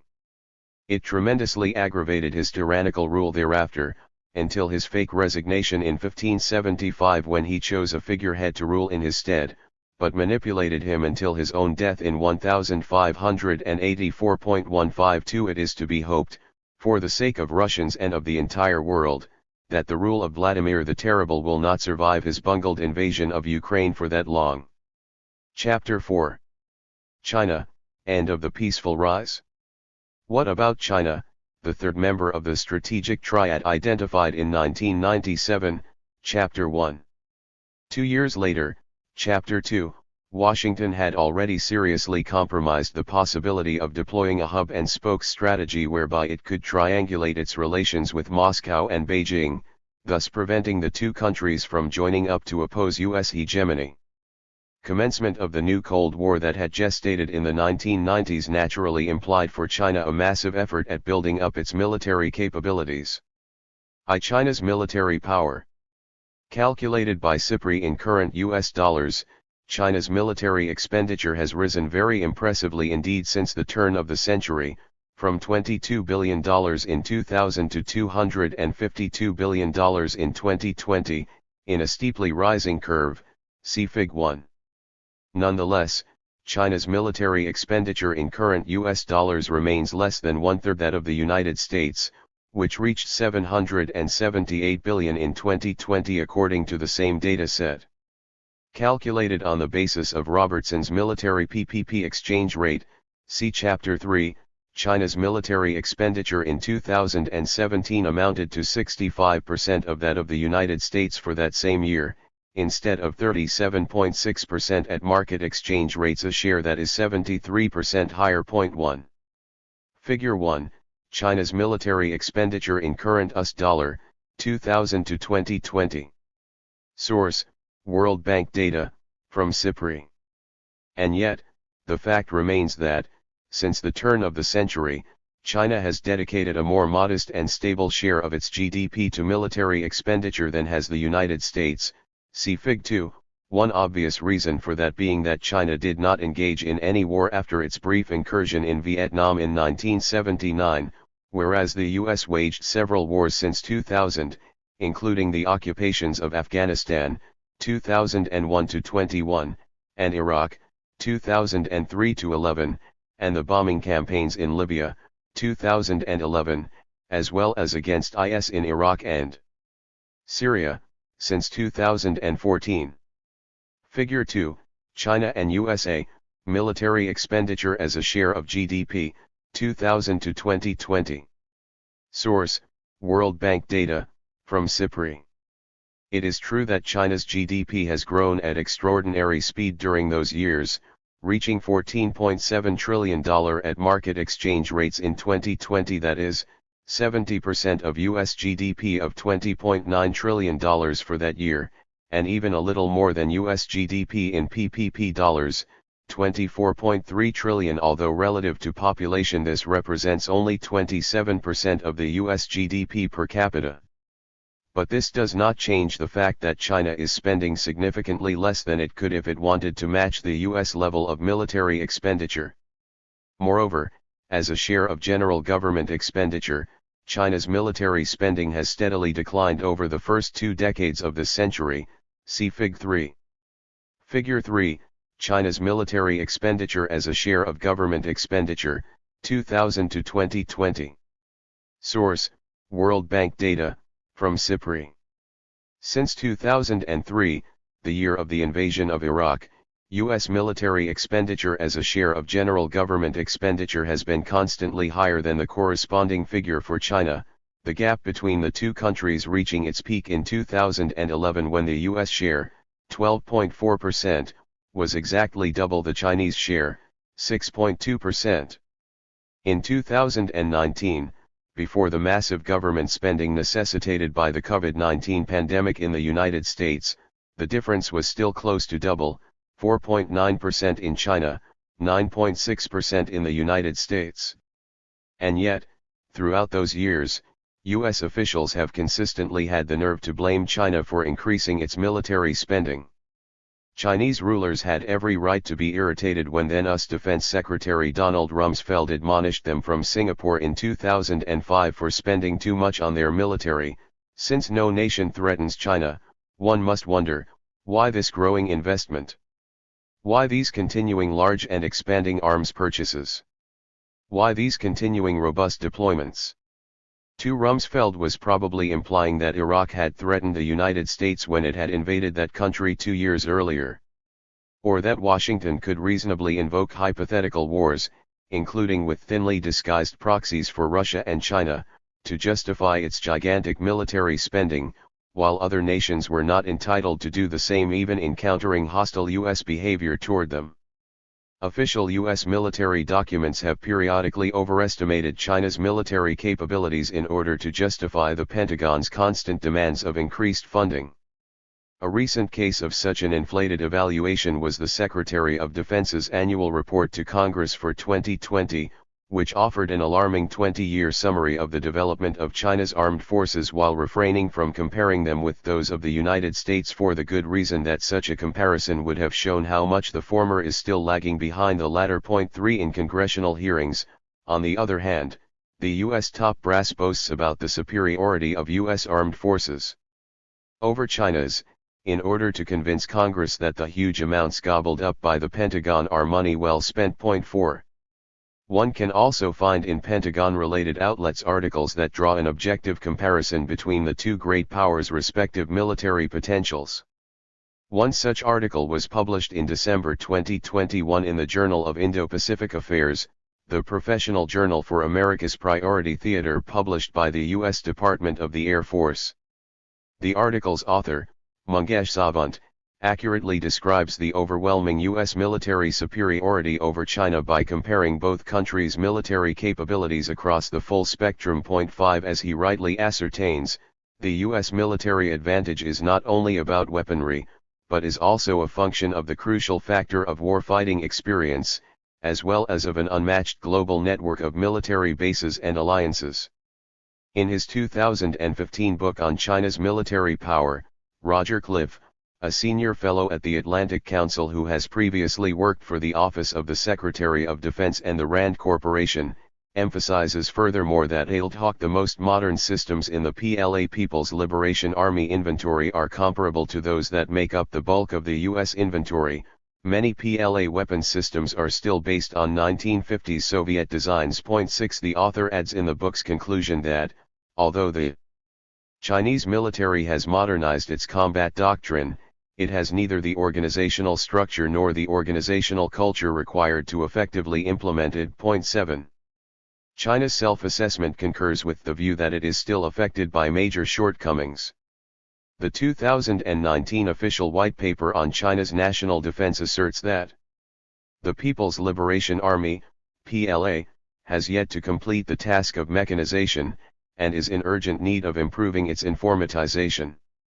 China's military security is confronted by risks from technology surprise and growing technological generation gap. Greater efforts have to be invested in military modernization to meet national security demands. The PLA still lags far behind the world's leading militaries. 8.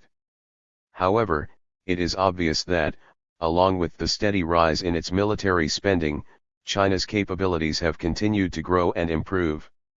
Thus, at the end of the day, as Jie Ho-chung, the editor of one of the most serious assessments of China's power, put it, the dictum that it is all in the eyes of the beholder is nowhere more pertinent than in assessing the military capabilities of the People's Republic. Some exaggerate the fast-growing caliber of the PLA as if it is to overtake the United States any moment. Others go so far as to belittle the remarkable accomplishments of the PLA's modernization as if it constitutes no match at all for America's military irrespective of regions and environments. The truth must stand somewhere in between, and that truth is perhaps continuously evolving as military capabilities change over time and so do the perceptions of them. 9. But what about the use of military might?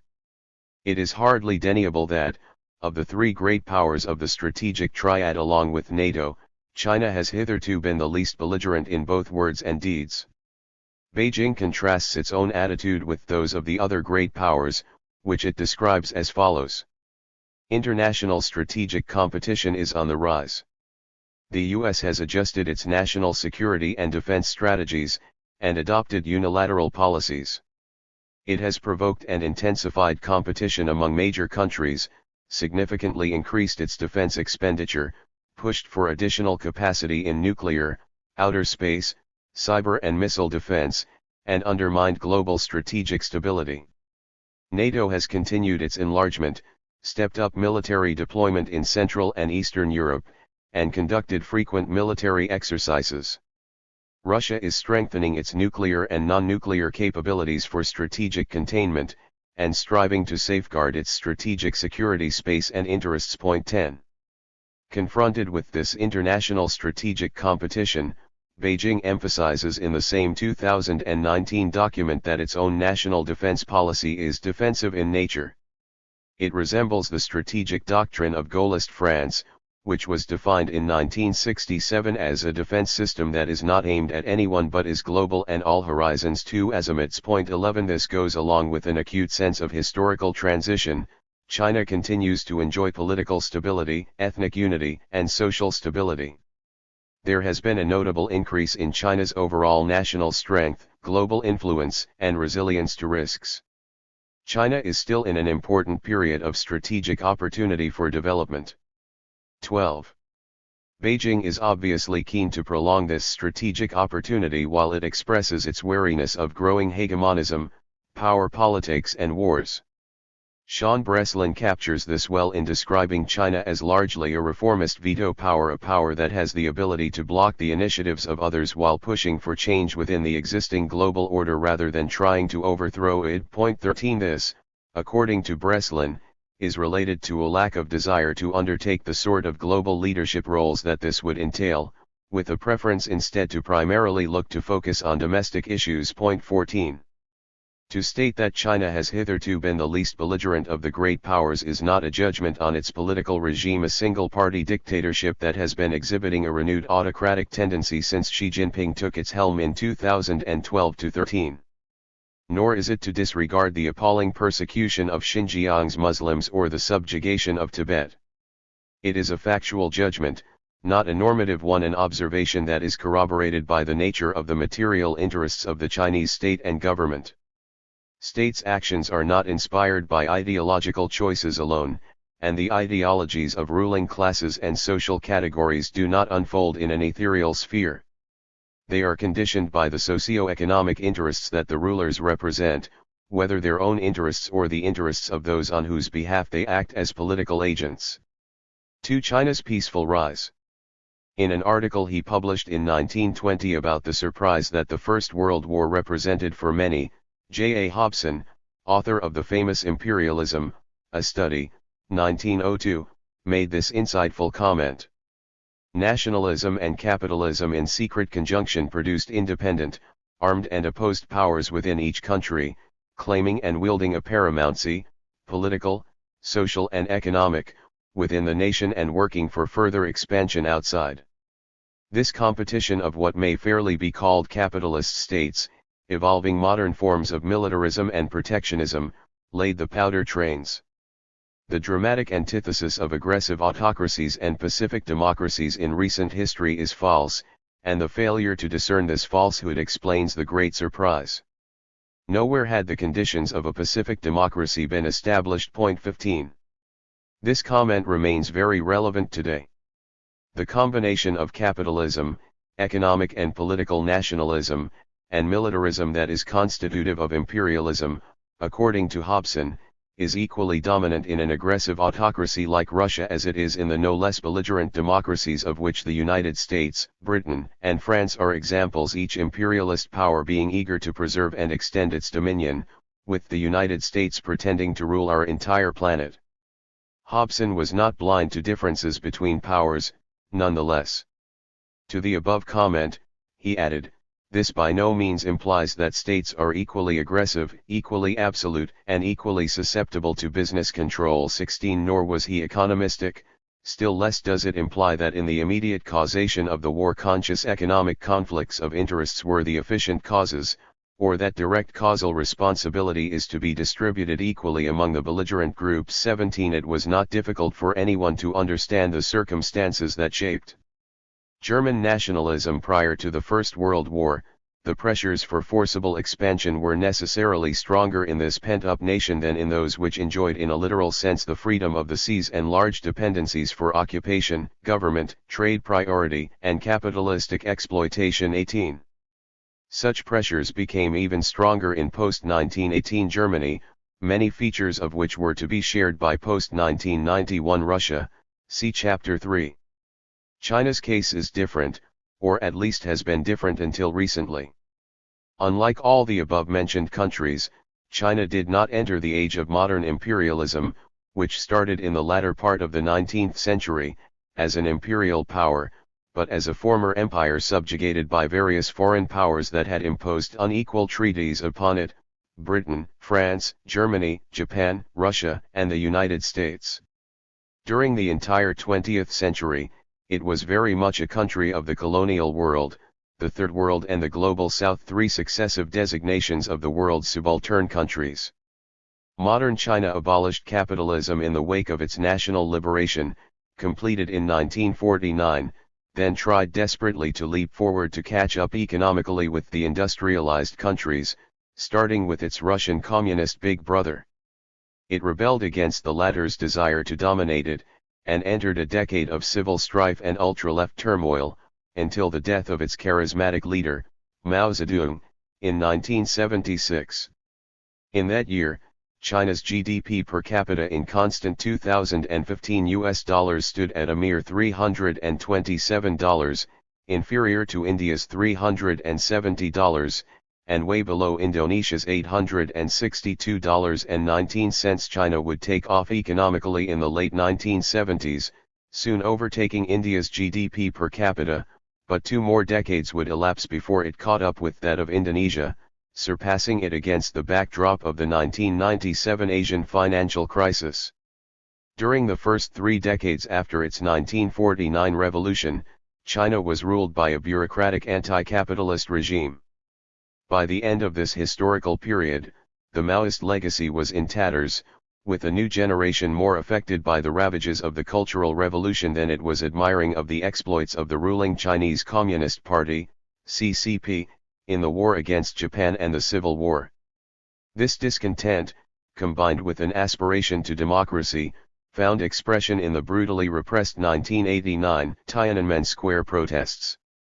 Under Deng Xiaoping, R. 1978-89, the ruling bureaucracy, registering how the economic stagnation of the Soviet Union in the 1970s had been a prelude to the terminal crisis of the next decade, sought a new legitimacy by fostering economic development through capitalistic means.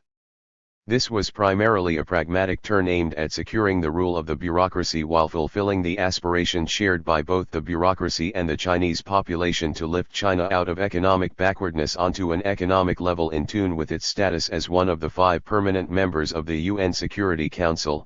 It replaced the Republic of China, aka Taiwan, in that role in 1971, as a result of Washington's rapprochement with Beijing. Deng had expressed his pragmatism early on, indicating how little he felt bound by any socialist principles. He is famous for using an old Chinese proverb often misquoted which he placed in the mouth of a close companion of his in 1962, in a discussion of how to restore agricultural production in the aftermath of the disaster brought by the Great Leap Forward initiated under Mao's leadership in 1958. As to what kind of relations of production is the best mode, I'm afraid we shall have to leave the matter to the discretion of local authorities, allowing them to adopt whatever mode of production that can facilitate quickest recovery and growth of agricultural production. The masses should also be allowed to adopt whatever mode they see fit, legalizing illegal practices as necessary. These are all tentative ideas, not final decisions, so they will not necessarily come to pass in future. When talking about fighting battles, Comrade Lubachin often quotes a Sichuan proverb: "It does not matter if it is a yellow cat or a black cat, as long as it catches mice 20.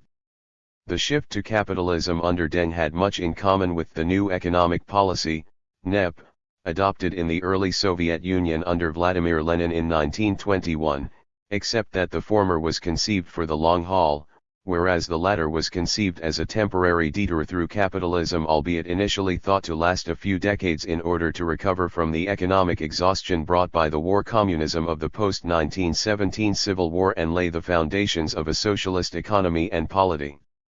As defined by Lenin, the NEP reinstated freedom to trade and the development of capitalism, but only within certain bounds, and only on the condition that the state regulates, supervises, controls, determines the forms and methods of, etc., private trade and private capitalism. 21 It also involved the insertion of state-owned enterprises into the profit-making logic of the capitalist market.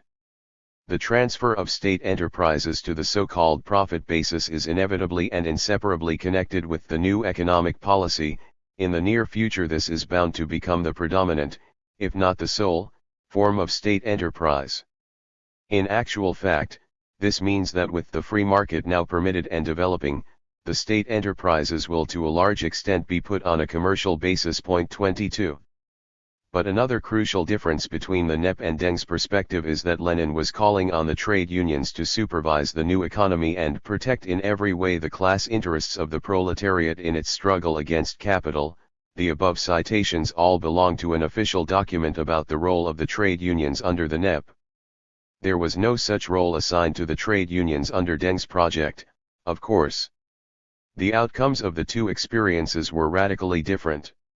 Whereas the NEP was brutally ended after only 7 years under Joseph Stalin, to be replaced with an ultra-left renationalization of the economy and the forced collectivization of agriculture in a defensive reaction of the bureaucracy against the threat of developing capitalism, the bulk of the Chinese bureaucracy showed great zeal in implementing the economic turn, having been invited to make the most of it for its own benefit after having been traumatized and endangered by the ultra-left excesses of the Cultural Revolution. Needless to say, China's amazingly rapid economic growth under capitalistic conditions went along with a similarly rapid rise in social inequality to levels well above those of France.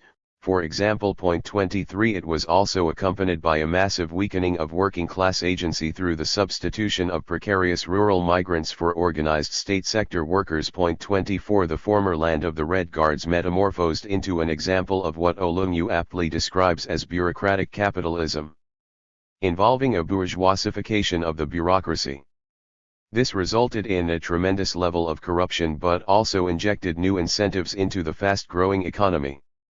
In most capitalist countries, the exercise of state power and capital accumulation are taken up by two distinctive social groups, namely the bureaucrats and the capitalists. Chinese bureaucrats combine these two functions and are simultaneously entitled to salary, plus benefits, and a share of the surplus value. This transcends the general phenomenon of collusion between government officials and the capitalists. Bureaucratic capitalists monopolize the most profitable sectors of the national economy and become the core group of the new bourgeoisie. Those private capitalists who are not the cronies of bureaucratic capitalists must accept a marginalized position. 25. Under these circumstances, corruption-riddled interactions between private entrepreneurs, managers of state-owned enterprises and state-owned commercial banks, and political rulers provided shortcuts that stimulated growth, according to Yukon Huang, a foremost expert on China's economy. In other countries, corruption typically retards growth because it represses investment, which is the primary determinant of growth. But China is different since its investment rate has been increasing rapidly. Corruption in China helped entrepreneurs and the emerging private sector interests to get around the excessive regulations and controls in its overly centralized bureaucracy. In fact, one could argue that it has improved rather than impeded investment efficiency. 26. The private sector has expanded exponentially in China over the past 40 years, to the point where it now contributes more than half of the country's tax revenue, 60% of GDP, fixed asset investment and foreign direct investment, and more than 80% of urban employment. 27. And yet, whereas the private sector has struggled as a result of the consequences of the COVID-19 pandemic, combined with new regulatory crackdowns and pressures under the heading of Common Prosperity, the policy launched in 2021 by China's present paramount leader, Xi Jinping, in an effort to restore some measure of social equality, many state-owned enterprises, SOEs, have remained largely intact, or have thrived, while those directly overseen by the central government have recorded an increase in their net profits of close to 30% in 2021. 28. This confirms O's judgment about this crucial feature of China's bureaucratic capitalism. What matters is not just the falling share of the state-owned economy in relation to GDP, but also the fact that, despite this fall, gross state industrial production has continued to grow in absolute terms, except briefly between 1997 and 1999, against the background of rapid economic growth. On top of this, the state consciously remains in control of the commanding heights of the economy, and most of the listed companies are SOE/SHI state-owned or state-holding enterprises which, with government help, can always expand their market share through coercion. To sum up, the monopoly of the state over key industries still enables it, despite privatization, to exercise strategic control over the national economy as a whole. 29. The Chinese bureaucracy was thus sufficiently cautious, a rare virtue of bureaucratic conservatism, to opt for gradual marketization, avoiding the trap of the kind of shock therapy that ruined post-Soviet Russia in the 1990s. Isabella Weber has shown that this was not a foregone conclusion, and that China came close to adopting such an economic policy in the midst of intensive debates in the 1980s and 1990s. 30. China's escape from shock therapy meant that the state maintained the capacity to insulate the economy's commanding heights, the sectors most essential to economic stability and growth, as it integrated into global capitalism. 31. In a nutshell, the Chinese government switched from direct planning to indirect regulation through the state's participation in the market, thus keeping control over its domestic economy. 32. China's massive metamorphosis led to record rates of growth sustained over 4 decades, in what can be described as the most impressive feat of economic development in history when both its gigantic scope and celerity are taken into account. The proportion of people living on less than $1.90 per day, PPP, 2011, fell from 88% in 1981 to 0.3% by the end of 2018, meaning that 800 million people had been lifted out of extreme poverty. Measured by the higher poverty standard of $5.50 per day, PPP, 2011, used for upper middle income countries, the proportion of Chinese below that threshold fell from close to 100% in 1981 to close to 20% in 2018.33. As of 2015, at least 10% of the population, 109 million people, were in the middle class range of personal wealth of $50,000 to $500,000. In total, 25 to 30% of China's population were estimated to live a middle-class lifestyle in that year. At the top of the pyramid, China had 1.21 million business owners with productive assets equivalent to more than $1.5 million each. 34 These new rich were represented in the state's leading institutions, including formally in the Communist Party itself since 2002.35.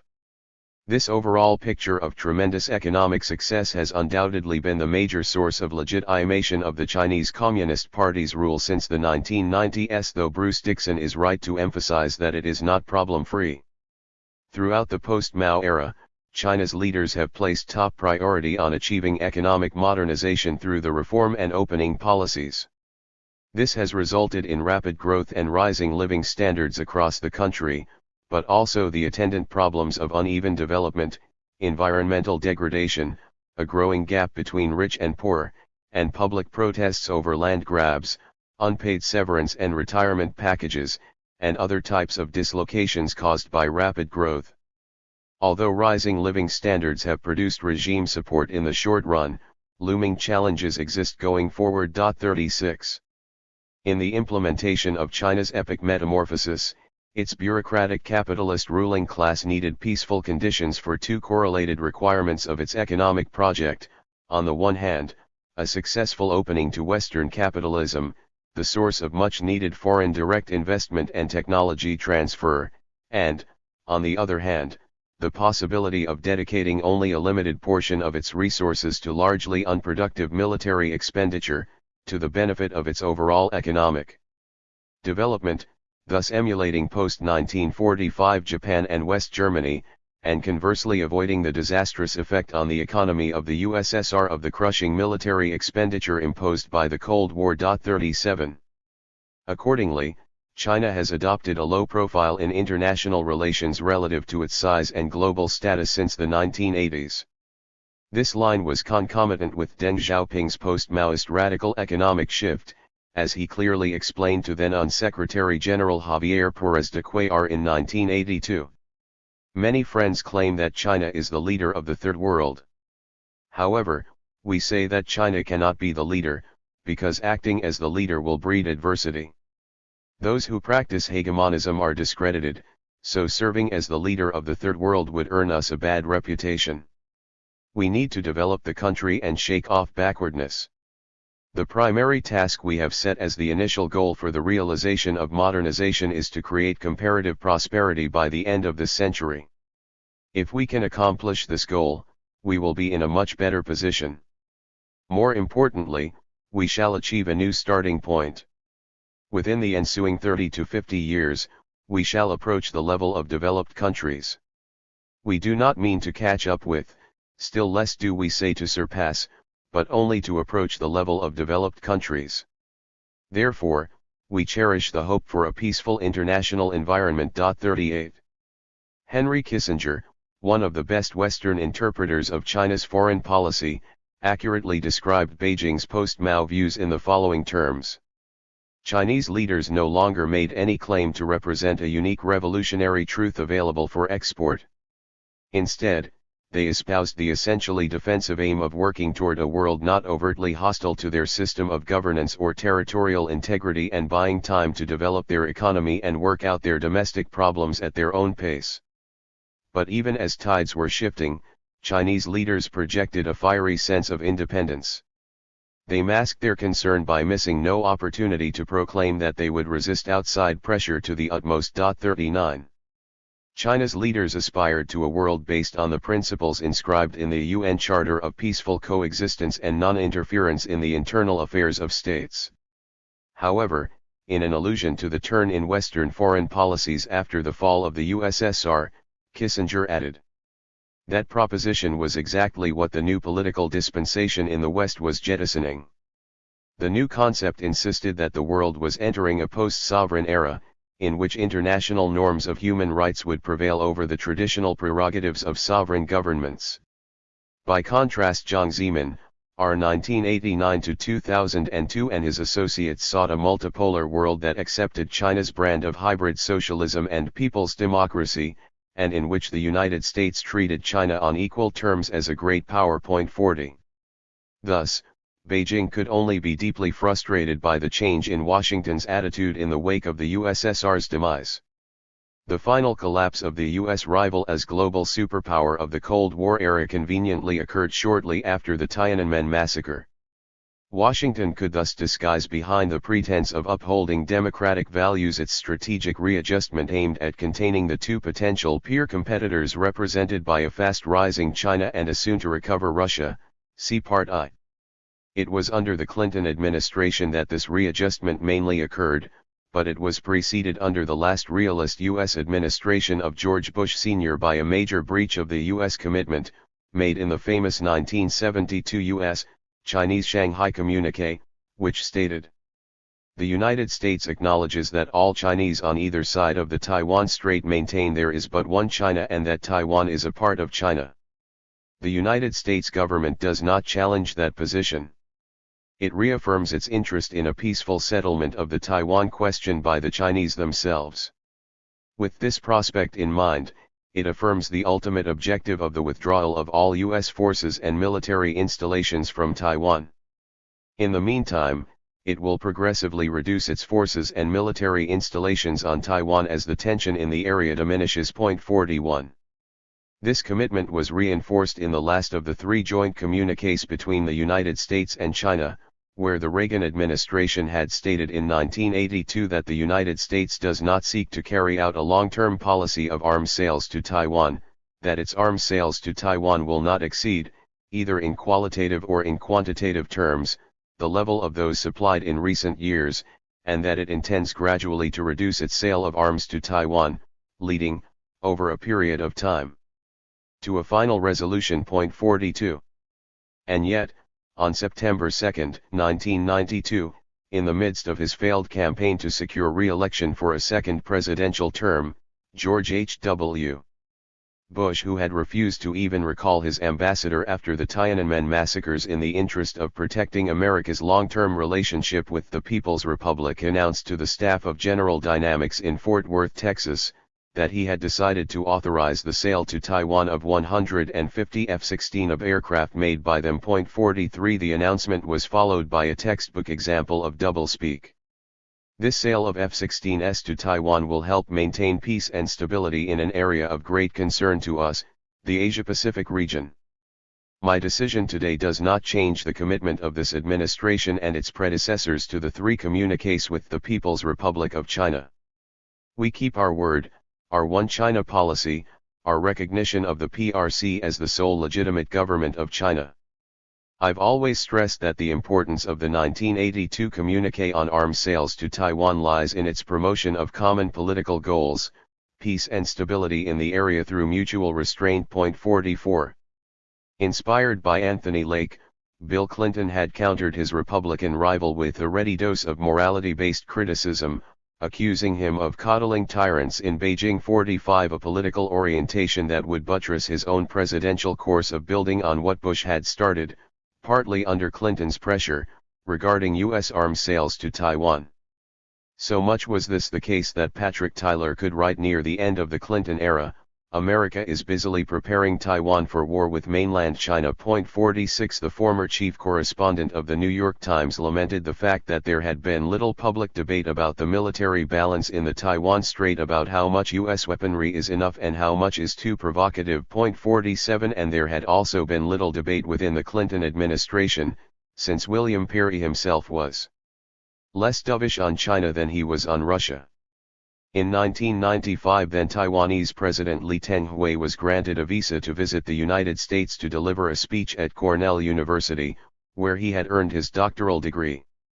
No American president since Nixon had allowed such visits, in the belief that giving Taiwan's leader a political forum in the United States undermined the One China pledge and needlessly provoked Beijing. 48. This, combined with the Clinton administration's general policy on China and Taiwan, provided the backdrop against which the 1996 Taiwan crisis unfolded. See Chapter 1. China was clearly provoked by Washington's attitude and the rise of independentism in Taiwan itself, and certainly also worried by the effects on the mainland, in the wake of Tiananmen, of Taiwan's late 1980s democratization under the pressure of a rising social movement and democratic opposition, in a process paralleling similar developments in South Korea. Beijing launched missiles in the Taiwan Strait, separating the mainland from the island prior to the latter's first direct presidential election. Washington reacted by dispatching 2 aircraft carriers to the area. The deployment of March 1996 was the first act of American coercion against China since 1958, and certainly since President Nixon opened up relations with the People's Republic in 1972. The display of American military power was seen as a victory by the Clinton administration, a demonstration of force blended with diplomacy. It deeply humiliated the new Chinese leadership and the People's Liberation Army. The significance of the confrontation would radiate out across the decades, marking, perhaps, a profound moment in which China's leaders realized that in order to fulfill their own aspirations for national unity, in order to emerge as a great power in Asia, they would have to stand up to the United States militarily, especially near their own shores. 49. The 1996 Taiwan crisis was the defining moment of China's entry soon thereafter into the new Cold War, joined by Russia, when both countries were confronted in 1999 with NATO's US-led Kosovo War, Chapter 2. Nevertheless, like Putin's Russia, China experienced a period of détente with the United States under George W. Bush in the wake of the 9/11 attacks, which it quickly condemned, offering its support to Washington's war on terror. With the United States soon bogged down in both Iraq and Afghanistan, and China's economy growing at impressive speed since the turn of the century, its GDP achieved double-digit annual growth between 2003, 10%, and 2007, 14.2%, before the 2008 global economic crisis, after which it started slowing down. 50 Beijing under Hu Jintao, R. 2002-12, restated the foreign policy doctrine originally defined by Deng Xiaoping. Initially called Peaceful Rise, the reinstated doctrine was in 2005 renamed Peaceful Development, on the reported grounds that the notion of a rise was too threatening and triumphalist. 51 The doctrine was presented at length in a white paper issued by China's State Council in December 2005, emphasizing reassuringly that China did not seek hegemony in the past, nor does it now, and will not do so in the future when it gets stronger. 52 China's development, said the document, will never pose a threat to anyone. Instead, it can bring more development opportunities and bigger markets for the rest of the world. In its concluding summary, the white paper asserts, the Chinese government and people are well aware that China is still a developing country facing a lot of difficulties and problems on its road of development, and therefore it still has a long way to go before modernization is achieved. The road of peaceful development accords with the fundamental interests of the Chinese people. It also conforms to the objective requirements of social development and progress of mankind. China is now taking the road of peaceful development, and will continue to do so when it gets stronger in the future. The resolve of the Chinese government and the Chinese people to stick to the road of peaceful development is unshakable. China has identified its goal for the first 20 years of this century. That is, to build a moderately well-off society in an all-round way that benefits over 1 billion people, further develop China's economy, improve democracy, advance science and education, enrich culture, foster greater social harmony and upgrade the quality of life of the Chinese people. 53. The white paper describes what Kissinger aptly characterized as a route to great power status plausibly attractive to a generation of leadership that had come of age during the social collapse of the Cultural Revolution, that knew its legitimacy now depended in part on delivering China's people a measure of wealth and comfort and a respite from the previous century's upheavals and privations. 54. 6 years later, in September 2011, China's State Council issued a second white paper on peaceful development. In the meantime, Barack Obama had succeeded George W. Bush in the White House in January 2009.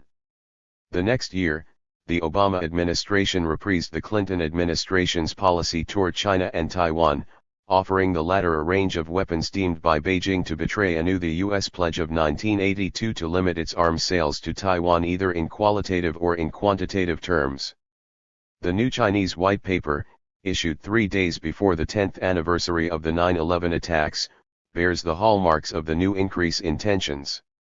While mostly dedicated to issues of economic and social development, it includes a thinly veiled severe critique of U.S. behavior on the global scene, which could be read today as a critique of recent actions by Russia. The Chinese people adhere to the social system and path of development chosen by themselves and will never allow any external forces to interfere in China's internal affairs. China does not form alliance with any other country or group of countries, nor does it use social system or ideology as a yardstick to determine what kind of relations it should have with other countries. China respects the right of the people of other countries to independently choose their own social system and path of development, and does not interfere in other countries' internal affairs. It is opposed to the practices of the big bullying the small and the strong oppressing the weak, and to hegemonism and power politics. Countries should safeguard their own security while respecting others' security concerns. They should abandon the Cold War mentality and confrontation between different alliances, uphold common security through multilateral cooperation and work together to prevent conflicts and wars. It is important to give full play to the UN's role in maintaining world peace and security and establish a fair and effective mechanism for upholding common security. 55. 3. The Xi Jinping era. Xi Jinping acceded to the key functions of China's paramount leader, General Secretary of the CCP and Chairman of the Central Military Commission in November 2012. The following March, he assumed the third related office, that of President of the PRC. 56. His accession to paramountcy was closely related to a reaction of anxiety on the part of the Chinese bureaucratic capitalist ruling class in the face of increasing discontent in China over rising social inequality, on the one hand, and increasing expressions of that discontent from both the neoliberal, right and Maoist, left, increasing the level of tolerance for uncontrolled speech. The democracy protests in Hong Kong in 2010 had tremendously heightened this anxiety, due to the natural osmosis between the former British colony turned into special administrative region and the PRC. It was considerably amplified by the subsequent global wave of revolt, epitomized by the 2011 Arab Spring but also by the 2011-13 protests in Russia. This anxiety was reflected in a famous communiqué circulated within the party's ranks by its Central Committee in April 2013. Known as Document 9, it describes 7 problems related to the ideological sphere. 1. Promoting Western constitutional democracy, an attempt to undermine the current leadership and the socialism with Chinese characteristics system of governance. 2. Promoting universal values in an attempt to weaken the theoretical foundations of the party's leadership. 3. Promoting civil society in an attempt to dismantle the ruling party's social foundation. 4. Promoting neoliberalism, attempting to change China's basic economic system. 5. Promoting the West's idea of journalism, challenging China's principle that the media and publishing system should be subject to party discipline. 6. Promoting historical nihilism, trying to undermine the history of the CCP and of New China. 7. Questioning reform and opening and the socialist nature of socialism with Chinese characteristics. 57. The above subheadings capture well the thrust of the document. Most of it is directed against democratic aspirations and any questioning of the legitimacy of CCP rule. Subheading 4 is aimed at the right-wing opposition to the existing socio-economic system, subheading 7 at the left-wing opposition to it. To stifle popular discontent and assuage the power elite's anxiety, the Xi Jinping era would resort to increased repression, including increased electronic surveillance of China's society and a totalitarian crackdown on Xinjiang's Muslim population, starting from 2016. At the same time, it would evoke faded echoes of the Maoist era in denouncing inequality and corruption, using the fight against the latter to appease popular anger, while at the same time purging ruling circles of actual or potential opponents of Xi's leadership. All this was accompanied by an increasingly authoritarian centralization of power, in a low-key imitation of Mao's cult, except that this modern iteration looked rather grotesque, since she had none of Mao's historical and intellectual credentials.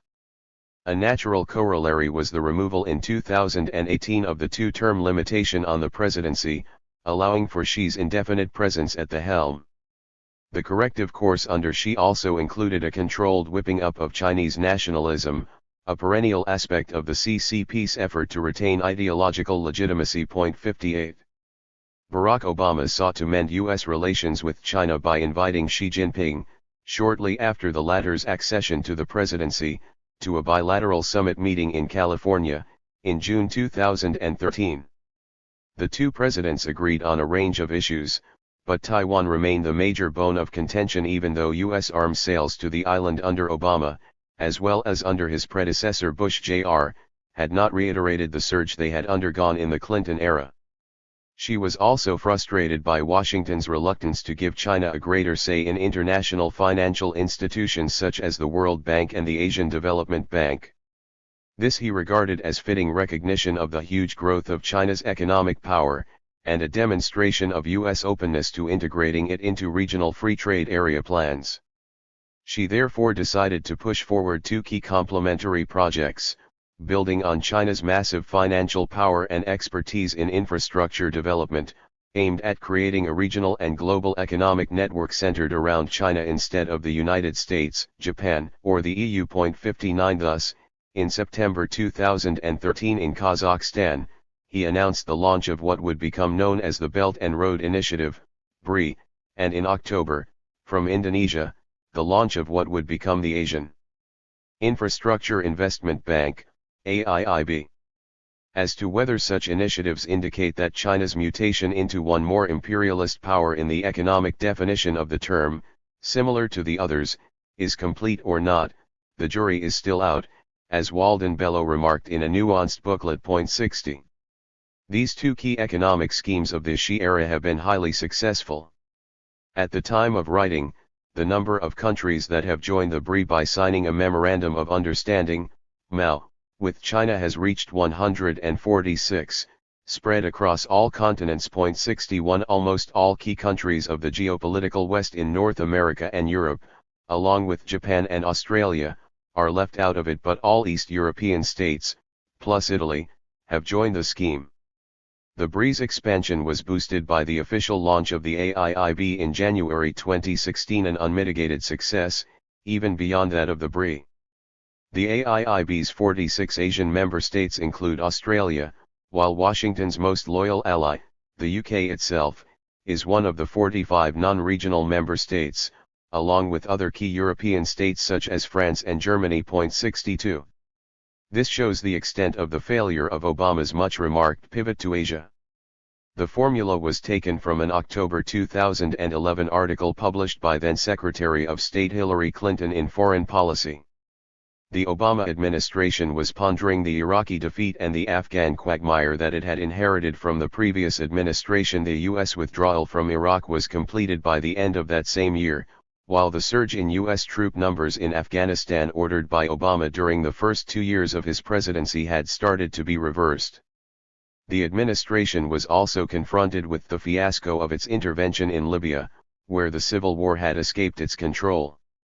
As those wars went down, wrote Hillary Clinton, mentioning Iraq and Afghanistan, we will need to accelerate efforts to pivot to new global realities. 63 The new global realities were constituted by the Asia-Pacific region, defined as stretching from South Asia to the Americas, overlooking the fact that Russia too is both an Asian and a Pacific state.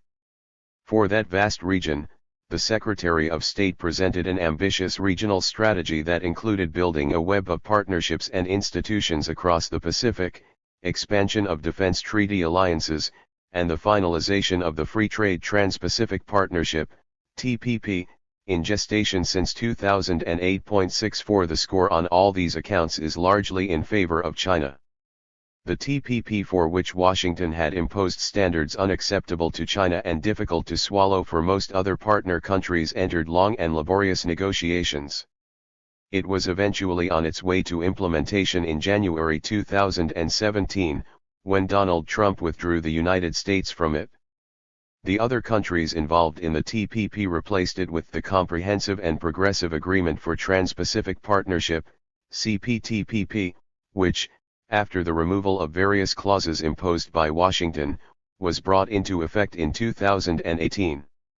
China formally applied to join it in 2021. Also in 2011, when Hillary Clinton published her Pivot to Asia article, negotiations initiated by China and Japan got underway toward the creation of the Regional Comprehensive Economic Partnership, RCEP.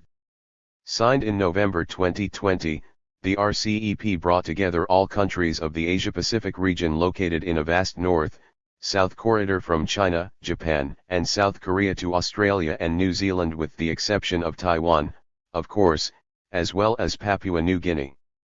Writing in the New York Times, Australian researcher Susanna Patton was entirely correct to assert in June 2022 that China is already winning throughout much of Asia on both the economic and diplomatic fronts, and nothing the United States is doing seems likely to change that.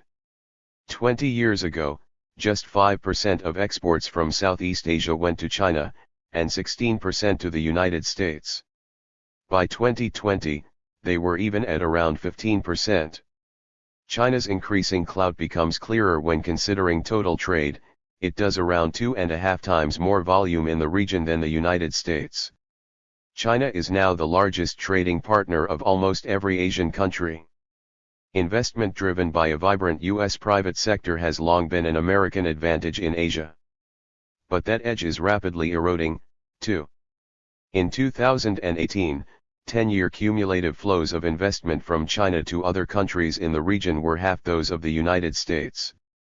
They are now 75% of the U.S. total and rising. 65. This 2022 judgment indicates how deep a failure Donald Trump's aggressive mercantilist onslaught on China was, in its turn. Trump acted more provocatively on the issue of Taiwan than any of his predecessors, substantially increasing U.S. arms sales to the island after having ostentatiously held a telephone conversation with the pro-independence president of Taiwan, Tsai Ing-wen, on December 2, 2016, a gesture that no U.S. president had officially made since Washington's recognition of Beijing in the framework of the One China policy.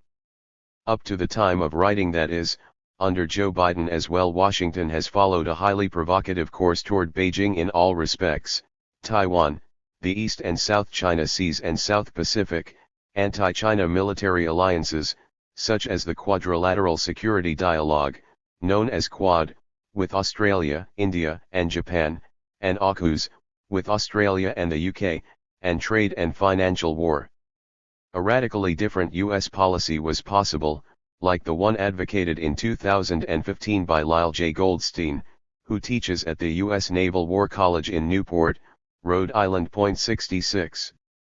Between Trump and Biden, the presentation changed, from sheer economic nationalism with hardly any democratic pretensions to fake democratic claims for the second.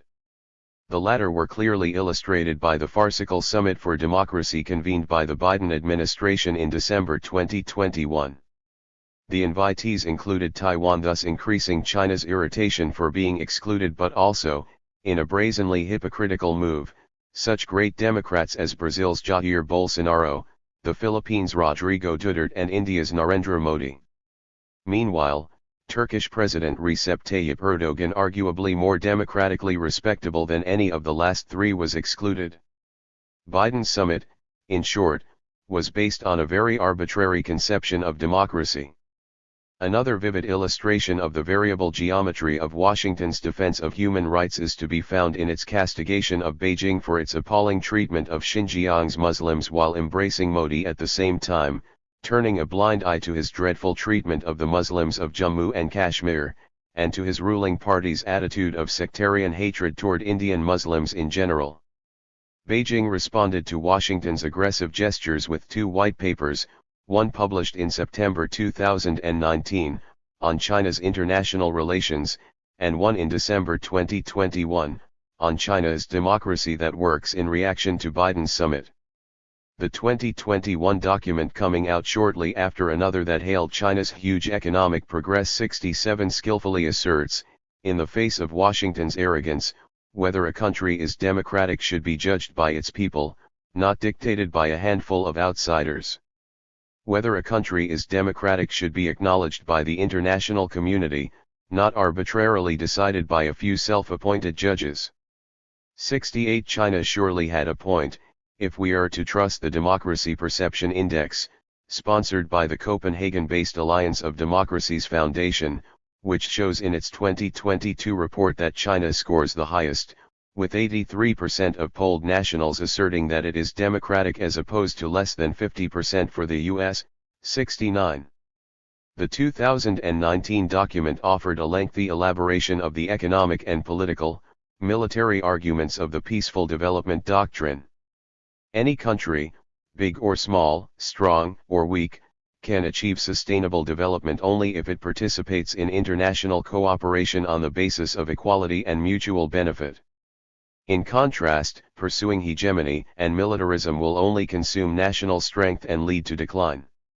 In human history, the struggle for hegemony of the major powers has resulted in frequent wars, loss of life, setbacks for humanity, and even the retrogression of human civilization. The lessons have been painful and profound. Peace, development, and stability, rather than war, poverty, and chaos, are the true aspirations of the people of all countries. 70. Rather than only hinting at other countries while refraining from naming any country in particular, as had been the convention in most previous documents of this kind, it is striking that the 2019 document engages explicitly in defining China's relations with the United States, Russia, and Europe, admonishing the United States in the following terms. The China-US relationship is one of the most important bilateral relationships in the world. China is the world's largest developing country and the United States is the largest developed country. Cooperation is the only correct choice for the two countries, and a mutually beneficial relationship is the only path to a better future. China has no intention of challenging the United States, nor of replacing the US. The US is unable to force China's hand, and even less likely to halt China's development. The US cannot maintain its strength by attempting to contain and suppress other countries, or by transferring its own domestic stresses outward. The US should abandon the Cold War mentality, and develop a proper understanding of itself, China, and the world. It should adapt to the development and prosperity of other countries, and live in harmony with the rest of the world. 71. The very provocative hostility toward China displayed by Donald Trump and his administration. Trump entrusted his trade and industrial policy to the rabidly anti-Chinese Peter Navarro, co-author of a book tellingly titled Death by China, and maker of a propaganda film bearing the same title. 72 prompted China to upscale its drive to reduce its dependence on the United States, both commercially and technologically. Its dual circulation policy emphasized the need for a redoubled effort to supplement the external circulation of China's global trade and networking by expanding the internal circulation of its domestic market and boosting its technological autonomy. As James Crabtree put it at the close of the Trump era, beginning with semiconductors but potentially expanding to all manner of other areas, China now expects it will have to develop technologically on its own. Xi's new theory now sits at the heart of the country's 14th five-year plan, which covers development from 2021 to 2025, and was unveiled in draft form in October 2020. The result will accelerate China's decoupling from the West, while also increasing the importance of trading links forged with other parts of the world, for instance, via Xi's signature Belt and Road Initiative. Put more bluntly, while the world was distracted by the drama of the US presidential election, Xi quietly unveiled an economic strategy fit for a new Cold War. 73. How should we read the Xi Jinping era? Does it represent China's moment of imperialist mutation, a prelude to escalating belligerence after having been an emerging country for several decades, following close to a century and a half of decline? 74. This interpretation seems to be buttressed by China's economic development and the expansion of its reach, economically as well as militarily. But it is contradicted by demographic realities. Germany caught up economically with its Western European rivals and entered its imperialist mode in the late 19th century, at a time of rapidly increasing population, which resumed after the First World War. So did Japan with a still faster population growth. The United States, a land of migration par excellence, mutated in the late 19th century from emerging economic power into imperialist power against the backdrop of a rapidly increasing, and increasingly youthful, population.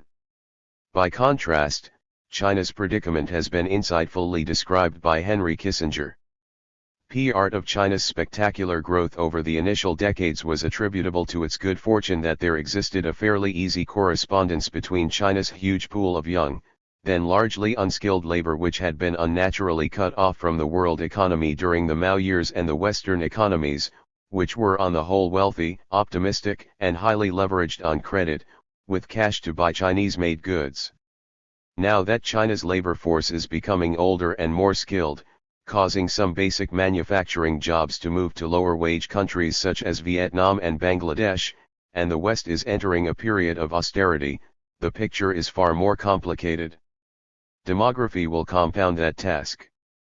Propelled by increasing standards of living and longevity combined with the distortions of the one-child policy, China has one of the world's most rapidly aging populations. By 2050, one-half of China's population is projected to be 45 or older, with a full quarter of China's population roughly equivalent to the entire current population of the United States 65 and older. A country facing such large domestic tasks is not going to throw itself easily, much less automatically, into strategic confrontation or a quest for world domination. 75. It could be objected to this argument that Russia's demographic problem is at least as serious as China's.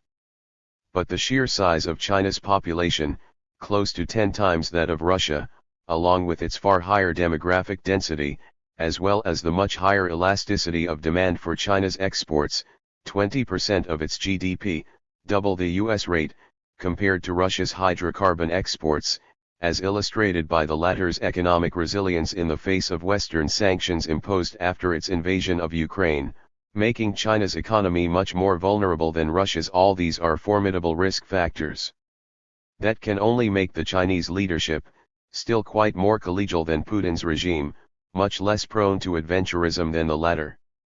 For China and Russia, love or convenience. Since the turn of the century, relations between China and Russia have maintained the momentum gathered in the 1990s, see Part I. The rationale for these relations has been sustained by U.S. conduct that Kenneth Waltz aptly summarized in the 2000 article already quoted in the introduction, as follows. To alienate Russia by expanding NATO, and to alienate China by lecturing its leaders on how to rule their country, are policies that only an overwhelmingly powerful country could afford, and only a foolish one be tempted, to follow. The United States cannot prevent a new balance of power from forming. It can hasten its coming as it has been earnestly doing. 76. Indeed, had Washington wished to push Beijing to close ranks with Moscow, it would not have behaved any differently.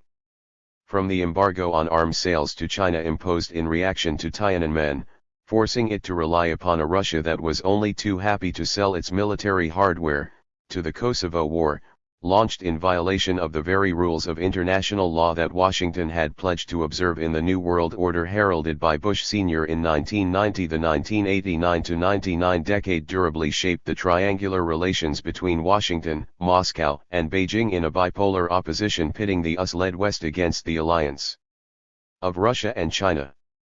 The two countries certainly had more in common at the time of the USSR than thereafter, and yet they had been bitterly antagonistic for 3 decades before they re-established diplomatic relations in 1991.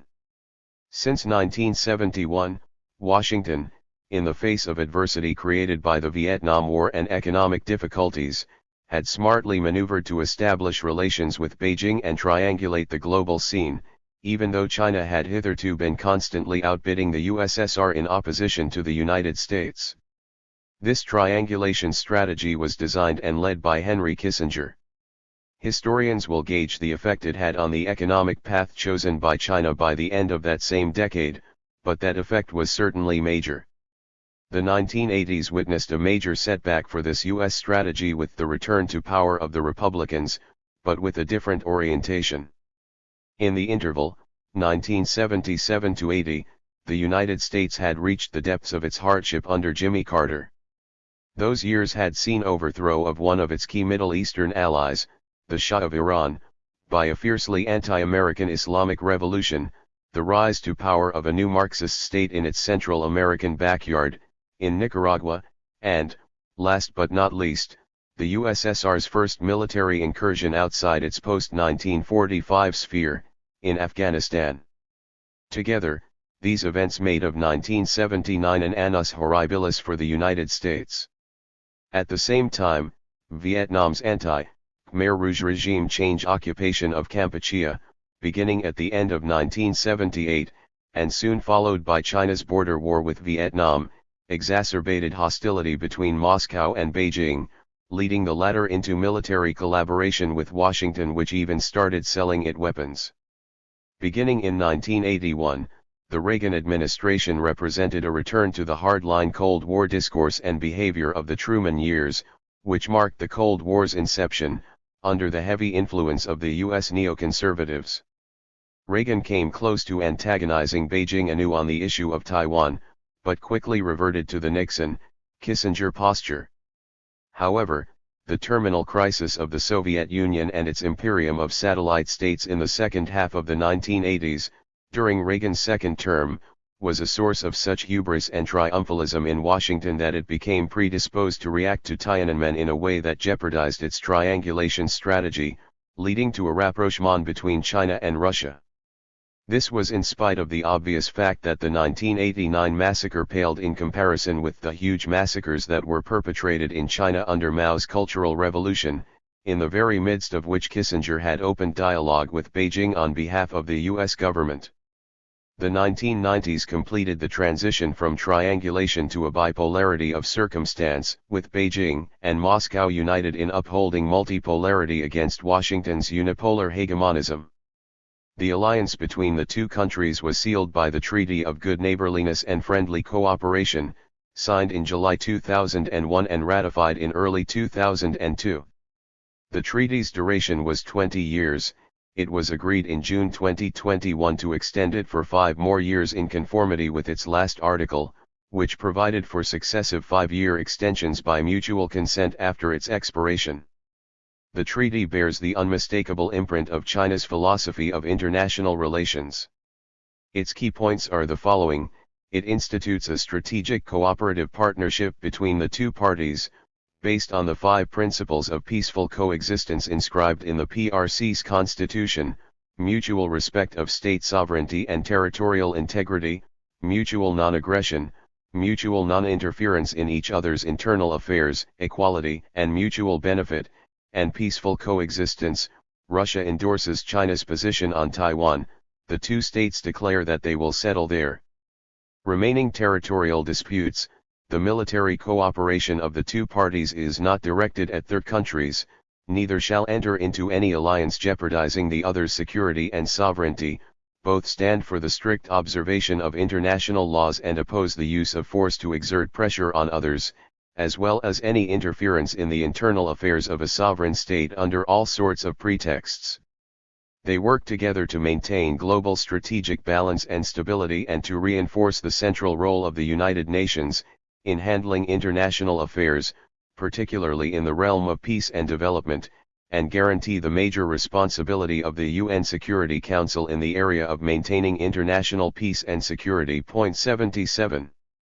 Security cooperation between Russia and China began in opposition to Islamic terrorism, when Moscow was still fighting its first Chechen War. Together with 3 former Soviet republics of Central Asia, Kazakhstan, Kyrgyzstan, and Tajikistan, they formed a Shanghai Group in 1996 to pursue a joint struggle against Islamic militancy. In June 2001, the group became the Shanghai Cooperation Organization, SCO, with Uzbekistan inducted as its 6th member. After the grace period in both Russia's and China's relations with the United States in the immediate aftermath of the 9/11 attacks, the 5th SCO summit, in 2005, citing the end of large-scale operations in Afghanistan, called for a timetable for the withdrawal of US-led forces from that country and for a cut-off date for the use of temporary facilities and military presence by the United States in SCO countries. These demands were undoubtedly forced by Moscow and Beijing upon the four other countries, whose interests would have required that they maintain their cooperation with Washington to preserve their margin of autonomy. The same 2005 summit admitted Iran, along with India and Pakistan, as observer members of the SCO, while Mongolia had been admitted the year before. India and Pakistan were offered full membership in 2015, as was Iran in 2021. Thus, what had begun as cooperation against Islamic terrorism was largely transformed into a China-Russia joint venture to keep the United States out of Central Asia and diminish its influence in South Asia. China's arms imports from Russia continued to increase after the turn of the century. The contradictory logic of these imports was well defined in a research article by Richard Weitz, written for the U.S. Jamestown Foundation in 2006, when these imports were at a peak. Several considerations explain China's interest in acquiring Russian arms. Economic factors come into play insofar as, by purchasing Russian weapons, China avoids having to research, develop, and manufacture its own systems. Although China's indigenous arms industry has become more capable along with the rest of the economy, Chinese defense enterprises still lag behind their leading international counterparts in several key areas, such as advanced aviation and naval weapons. Although both the Russian government and its defense enterprises would like to perpetuate the current commercial arrangement, the increasing sophistication of China's defense industry is enabling Chinese manufacturers to produce more advanced weapons systems under license instead of purchasing finished systems directly from Russian manufacturers. In addition, China has already begun buying fewer complete Russian weapons platforms, such as turnkey warplanes and warships. Beijing has instead been importing more military technologies, subsystems and other essential components that Chinese manufacturers insert directly into Chinese-designed weapons systems. 78. In other words, China's reliance on Russia for weapons was from the outset destined to dwindle as time went by, given China's rapid technological development and its keenness to achieve full autonomy in security and military matters. White surmised that in order to retain Russia's share of China's defense market, Moscow could decide to sell even more advanced weapons systems to Beijing. 79. In recent years Moscow has indeed delivered Su-35 fighter jets to Beijing, though not its fifth-generation Su-57 jets, which entered service in December 2020, and surface-to-air missile systems S-400, but not yet its most recent S-500, in service since September 2021. The two countries even agreed in March 2021 to collaborate in building a research station on the Moon, expanding their cooperation in space. There have been frictions between them, however, due to Russia's complaint about China's technological theft, which resembles U.S. complaints regarding Chinese theft of intellectual property in civilian, primarily electronic industries. In addition, China harbors worries about energy cooperation with Russia. Beijing closely watched the ramifications of the Russia-Belarus standoff in January 2007. Chinese commentaries carefully studied how European consumer countries reacted to the standoff. It wasn't lost on China that the European Union suffered badly in the Russia-Belarus oil row. Russia's image and credibility certainly took a beating. Chinese commentators took note that dependence on foreign energy has its pitfalls, especially overdependence on a single source. Most important, they saw how intrinsically tied Russian foreign policy is to its energy exports. And Belarus was one of Russia's closest allies. 80. Although China's imports of oil from Russia are poised to increase in the near future, compensating for the irreversible long-term decline of European imports from Russia, China will continue to diversify its sources by buying oil from the Gulf, Africa, Angola, and South America, Brazil and Venezuela. Likewise with gas, despite Russia's construction in 2018-19 of a 3,000 km pipeline running from eastern Siberia to the Chinese border, at a cost of $55 billion, China will certainly continue to import gas from Australia and Turkmenistan, its two principal providers in 2021, as well as from other countries such as Malaysia and Qatar. On the other hand, the nature of relations between China and Russia with regard to the energy market has undergone a qualitative change. Russia has become more dependent economically on its exports to China than China is on its energy imports from Russia. 81 All of this is notwithstanding the global drive, in which China is participating, to diminish reliance on fossil fuels. The obvious conclusion from all this is that collaboration between China and Russia is based on convenience, not love. 82 What has brought the two countries together is basically their common opposition to U.S. hegemonism rather than any likeness to each other, despite ever-increasing endeavors to depict the new Cold War as a new version of the old, construed as a conflict between totalitarianism and the free world, if not a new version of the antagonism between the liberal countries and the Axis powers in the 1930s. In fact, the Beijing-Moscow alliance bears little resemblance to the Berlin-Rome axis, whereas the latter brought together similar fascist states. China and Russia have quite different socio-economic and political regimes. If anything, keeping in mind the limitations of analogies in general, the two states' collaboration is more comparable to alliances of convenience such as the 1939-41 Molotov-Ribbentrop Pact between the Stalinist USSR and Nazi Germany, or indeed the alliance of the same USSR with the United States and Britain against the Axis powers, beginning from 1941. The PRC, after having been closely linked to the USSR during the first years of its own existence, broke with it, and entered eventually into a collaboration against it with the United States, at a time when its political and socio-economic structures had much in common with those of the USSR. Present-day China would certainly have preferred to maintain equally good relations with the United States, Europe, Russia, and Japan, which would be more advantageous to its peaceful development than the global tensions primarily provoked by Washington. If it had not been pushed by Washington into Moscow's arms, Beijing might well have prioritized its relations with the United States over those with Russia, given its incomparably greater economic interdependence with the former. In 2020, Russia was a minor customer of China, very far behind its main customer, the United States, and several U.S. allies.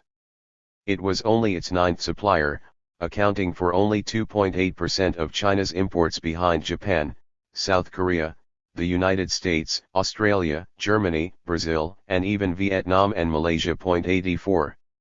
This explains why, even at the peak of the quasi-racist anti-China frenzy in the United States under Donald Trump, Beijing did not take antagonism for granted and continued to blame Washington for spoiling their relations. The 2019 white paper quoted above, China and the World in the New Era, describes China's relationship with the United States as one of the most important bilateral relationships in the world and calls for cooperation and a mutually beneficial relationship between them as the only path to a better future. 85 On Russia, the paper states the following. The upgrade of the China-Russia relationship to a comprehensive strategic partnership of coordination for a new era marks a brighter future for our bilateral relations.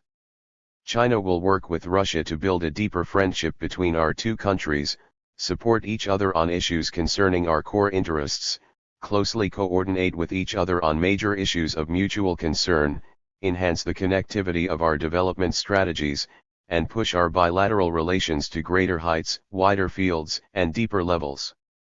Our relationship will serve as both a ballast and a propeller in a complex and volatile international situation.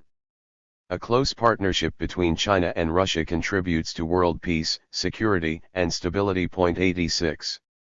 This sounds like a very special relationship, except that it is followed by similar praise for China's relations with Europe, described likewise as a comprehensive strategic partnership. Europe is an important pillar in the world today, and also a comprehensive strategic partner to China. We endeavor to promote a partnership for peace, growth, reform, and civilization, connecting our strengths, markets, and civilizations, and increasing the global influence of the China-EU Comprehensive Strategic Partnership. China will continue to support European integration, and a more important role in international affairs for a more united and stronger EU. The two sides will extend cooperation, make joint efforts to uphold multilateralism, and promote stability throughout the world. 87. This points to the enormous potential in the development of relations between the EU and China, had the former been capable of following a foreign policy more independent of the United States, a risk that Washington averted for the time being by stoking the fire in Russia's relations with Europe, with Vladimir Putin's enthusiastic help, and by accusing Beijing of collusion with Moscow in the Ukraine war. The hope of restoring some semblance of normality in U.S.-China relations after Trump's bellicose conduct was quickly dashed by Biden's outbidding of his predecessor in hostile military gestures, as well as vain symbolic maneuvers such as the diplomatic boycott of the Beijing Winter Olympics in February 2022, along with the UK, Australia, and a few other countries, thus largely negating the relative softening of the trade war discourse. The same causes producing the same effects, it was to be expected that China would react by deepening its cooperation with Russia, just as tensions between the latter, on one side, and the United States and its allies on the other, were reaching a very high pitch, prior to Russia's invasion of Ukraine. Putin saw his opportunity, seizing the moment, in one of his very rare trips abroad since the start of the COVID-19 pandemic. He traveled to Beijing to extract a strong statement of solidarity from Xi Jinping, probably without informing him of his war plan. The long joint statement issued on February 4, the day of the opening ceremony of the Winter Olympics, was largely composed of almost verbatim excerpts from the recent Chinese white papers discussed above, regarding peaceful development, international relations, and democracy. On matters of global security, the statement reiterated both countries' long-standing postures, in particular their belief that the U.S. withdrawal from the Treaty on the Elimination of Intermediate-Range and Shorter-Range Missiles, the acceleration of research and the development of intermediate-range and shorter-range ground-based missiles, and the desire to deploy them in the Asia-Pacific and European regions, as well as their transfer to the Allies, entail an increase in tension and distrust, increase risks to international and regional security, lead to the weakening of the international non-proliferation and arms control system, undermining global strategic stability. 88. The two sides likewise asserted that the denunciation by the United States of a number of important international arms control agreements has an extremely negative impact on international and regional security and stability. They expressed their concern over the advancement of U.S. plans to develop global missile defense and deploy its elements in various regions of the world, combined with capacity building of high-precision non-nuclear weapons for disarming strikes and other strategic objectives. They also oppose attempts by some states to turn outer space into an arena of armed confrontation and reiterate their intention to make all necessary efforts to prevent the weaponization of space and an arms race in outer space. 89. Otherwise, the joint statement is in large part a quid pro quo: you scratch my back, I'll scratch yours, as one commentator summarized it in the Washington Post. 90. Nevertheless, the truth is that Putin was scratching Xi's back significantly more than the reverse, in virtue of the balance of forces between their two countries and the much heavier pressure bearing down on Russia at the moment of their meeting. Moscow was unmistakably in the role of supplicant. Putin joined Xi in opposing the politicization of the issue of the origin of the COVID-19 virus. Both confirmed that Taiwan was an inalienable part of China and opposed any forms of independence of Taiwan, while the Chinese side conceded nothing about Ukraine. They opposed politicization of the issues of combating terrorism and their use as instruments of policy of double standards, an indirect reference to China's practice of ethnic oppression in Xinjiang, which Beijing has always portrayed as designed to combat terrorism, and was the reason invoked by a few states for their diplomatic boycott of the Olympics. Both leaders railed against the formation of closed bloc structures and opposing camps in the Asia-Pacific region, and expressed worries about the negative impact of the United States Indo-Pacific strategy on peace and stability in the region, as well as serious concerns about the trilateral security partnership between Australia, the United States, and the United Kingdom, AUKUS, which provides for deeper cooperation between its members in areas involving strategic stability, in particular their decision to initiate cooperation in the field of nuclear-powered submarines. 91. In exchange, Xi joined Putin in opposing further enlargement of NATO and in calling on the alliance to abandon its ideologized Cold War approaches. He accepted the pledge to develop cooperation within the Russia, India, China format, not China's cup of tea given its antagonism toward India and close relations with Pakistan, whereas Moscow is keen to develop ties with both India and China. 92 The joint statement called on the United States and its allies to act in an open, transparent, and responsible manner by properly reporting on their military biological activities conducted overseas and on their national territory, a prelude to Moscow's claim that Washington was conducting research on biological weapons on Ukrainian soil, whether Beijing was aware of that claim or not. 93. The Chinese side agreed to join Russia and strongly condemn actions aimed at denying the responsibility for atrocities of Nazi aggressors, militarist invaders, and their accomplices who besmirch and tarnish the honor of the victorious countries. 94 To what extent Beijing realized that this was meant to support Putin's claims about Nazis ruling Ukraine is not clear. In any event, the statement does not include a single direct mention of Ukraine, despite the plethora of Russian claims about that country, a clear indication of China's wish to remain neutral in the conflict between the two countries, just as it had remained neutral in 2014, taking no stance on Russia's annexation of Crimea, while maintaining good relations with both Kiev and Moscow. Sanctions, a concern shared by both countries, but primarily Russia, were mentioned only once, in a denunciation of rules elaborated in private by certain nations or blocs of nations and their handling of international problems without consensus, along with power politics, bullying, unilateral sanctions, and extraterritorial application of jurisdiction, as well as the abuse of export control policies. Both sides pledged to support trade facilitation in line with the rules of the World Trade Organization. The general principles reiterated in the statement's last section, long-standing core elements of China's foreign policy declarations, would certainly not have been worded in the same way by the Russian side, as they so plainly contradict its own behavior.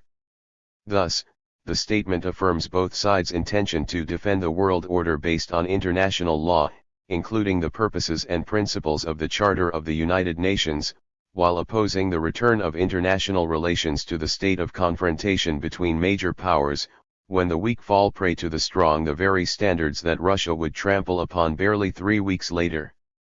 In light of this, the declaration of love that the joint statement includes toward its end the new interstate relations between Russia and China are superior to political and military alliances of the Cold War era. Friendship between the two states has no limits rings decidedly hollow. Moreover, it is offset by the assertion that strategic cooperation between the two states is not aimed against third countries.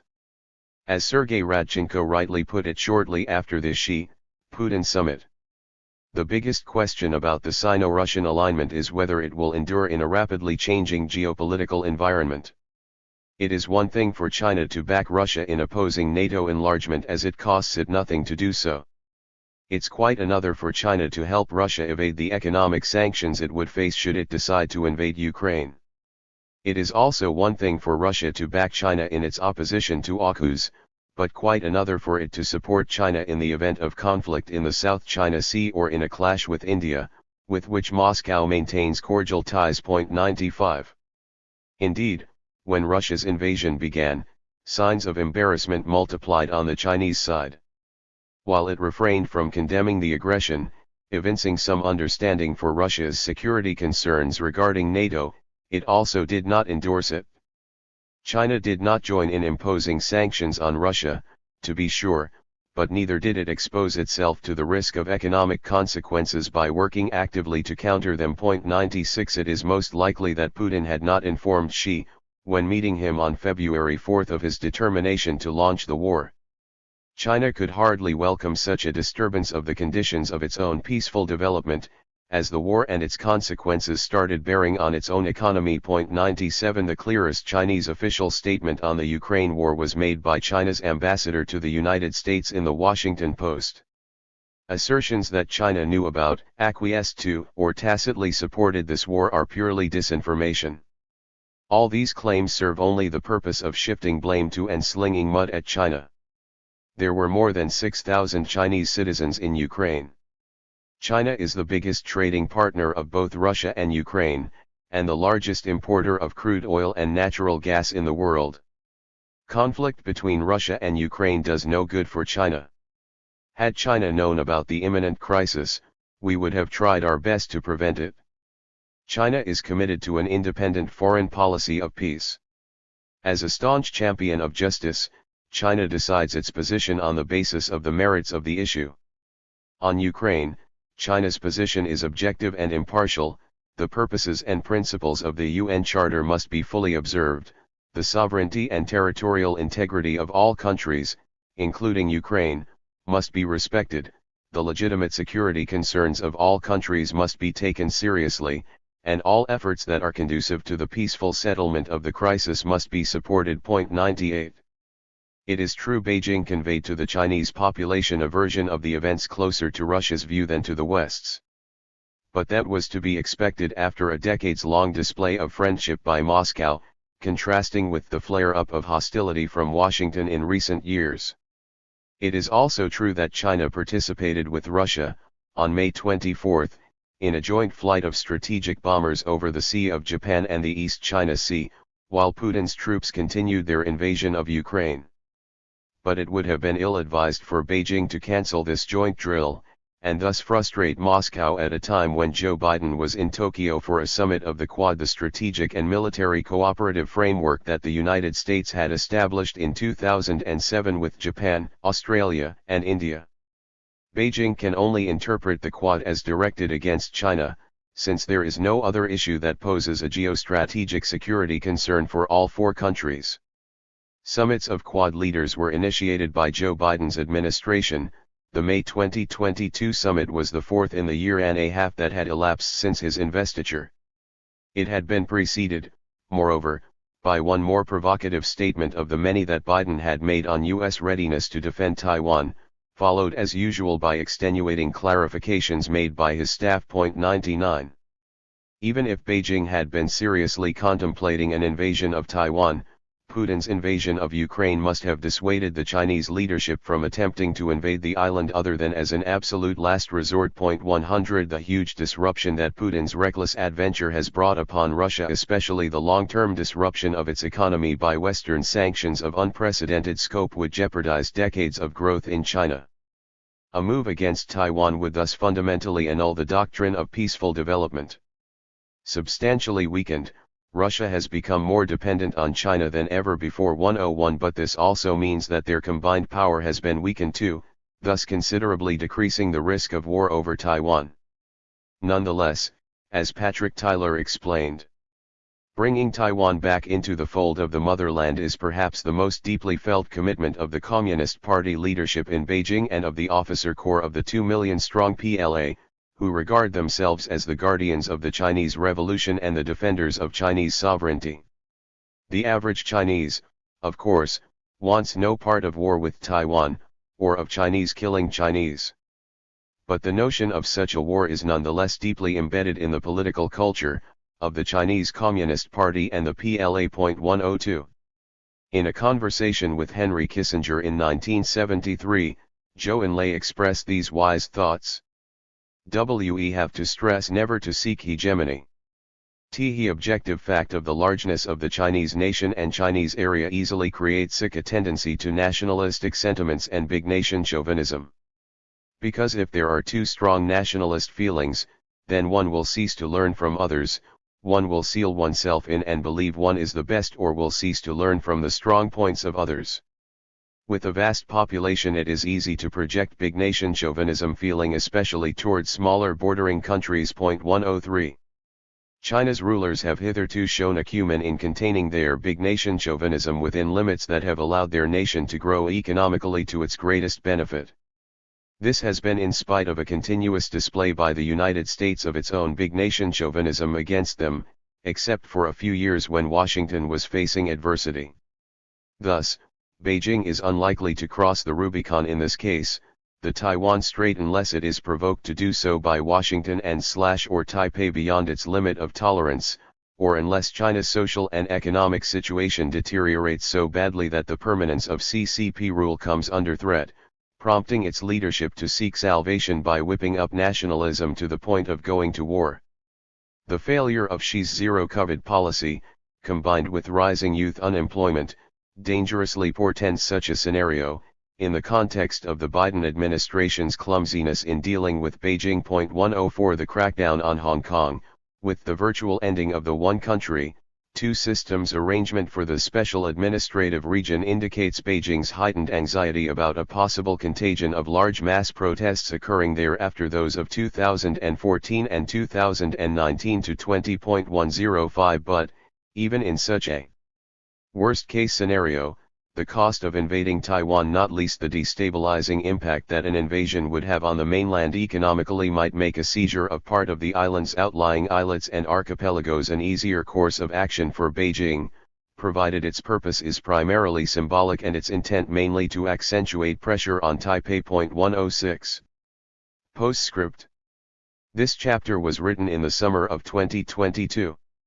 The Chinese Communist Party held its 20th Congress on 16 to 22 October 2022. The following comment by Chris Buckley, chief China correspondent of the New York Times, is worth noting. For 2 decades, successive Chinese leaders have declared at the Congress that the country was in a period of important strategic opportunity, implying that China faced no imminent risk of major conflict and could focus more on economic growth. For even longer, leaders have said that peace and development remain the themes of the era. But the two slogans, so unvarying that they rarely drew attention, were not in Mr. Xi's report to the Congress. Not in his 104-minute speech summarizing the report. Nor in the 72-page Chinese full version given to officials and journalists. Their exclusion, and Mr. Xi's somber warning of dangerous storms on the horizon, indicated that he believed international hazards have worsened, especially since the start of the war in Ukraine in February, several experts said. Mr. Xi sees a world made more treacherous by American support for the disputed island of Taiwan, Chinese vulnerability to technology choke points, and the plans of Western-led alliances to increase their military presence around Asia. 107. Conclusion. Where do we go from here? Analysis of imperialism, with its natural supports, militarism, oligarchy, bureaucracy, protection, concentration of capital and violent trade fluctuations, has marked it out as the supreme danger of modern national states. The power of the imperialist forces within the nation to use the national resources for their private gain, by operating the instrument of the state, can only be overthrown by the establishment of a genuine democracy, the direction of public policy by the people for the people through representatives over whom they exercise a real control. J. A. Hobson, Imperialism, A Study, 1902, 1. The first of the two older pieces included in this book, Chapter 1, was written shortly after the first NATO summit to be held in the Spanish capital Madrid, on 8 to 9 July 1997, 15 years after Spain's accession to NATO. In 1997, the Atlantic Alliance was in swaggering, triumphalist mood. The 16 member states attending the Madrid summit invited 3 states to join the organization, a first, since all 3 states belonged to the former Soviet-dominated sphere. The Czech Republic, Hungary, and Poland formally joined NATO at the organization's 50th birthday celebrated in 1999, at its Washington summit. At the time, the alliance was engaged, for the first time as such, in a war, the Kosovo War. This was a defining moment of the post-Cold War transition, heralding the beginning of a new Cold War, as this book has argued. A quarter century later, on 28 to 30 June 2022, the number of member states attending the second NATO summit to be held in Madrid had almost doubled to 30. All 14 new members were countries formerly ruled by parties belonging to the communist movement once dominated by Moscow. The same 30 states had already been represented at the 2019 NATO London Summit, actually held in Watford, England, on 3 to 4 December. The mood in 2019, at the Alliance's 70th anniversary, was as different from the triumphalism of the 1990s as one can imagine, however. Donald Trump had been President of the United States for 3 years, during which time the escalation of his rhetoric and gestures showing contempt for NATO had led the other member states to fear for the future of the organization, and very much doubt U.S. commitment to come to their defense were they to be attacked by Russia. Trump traded unfriendly exchanges with several participants at the 70th anniversary summit.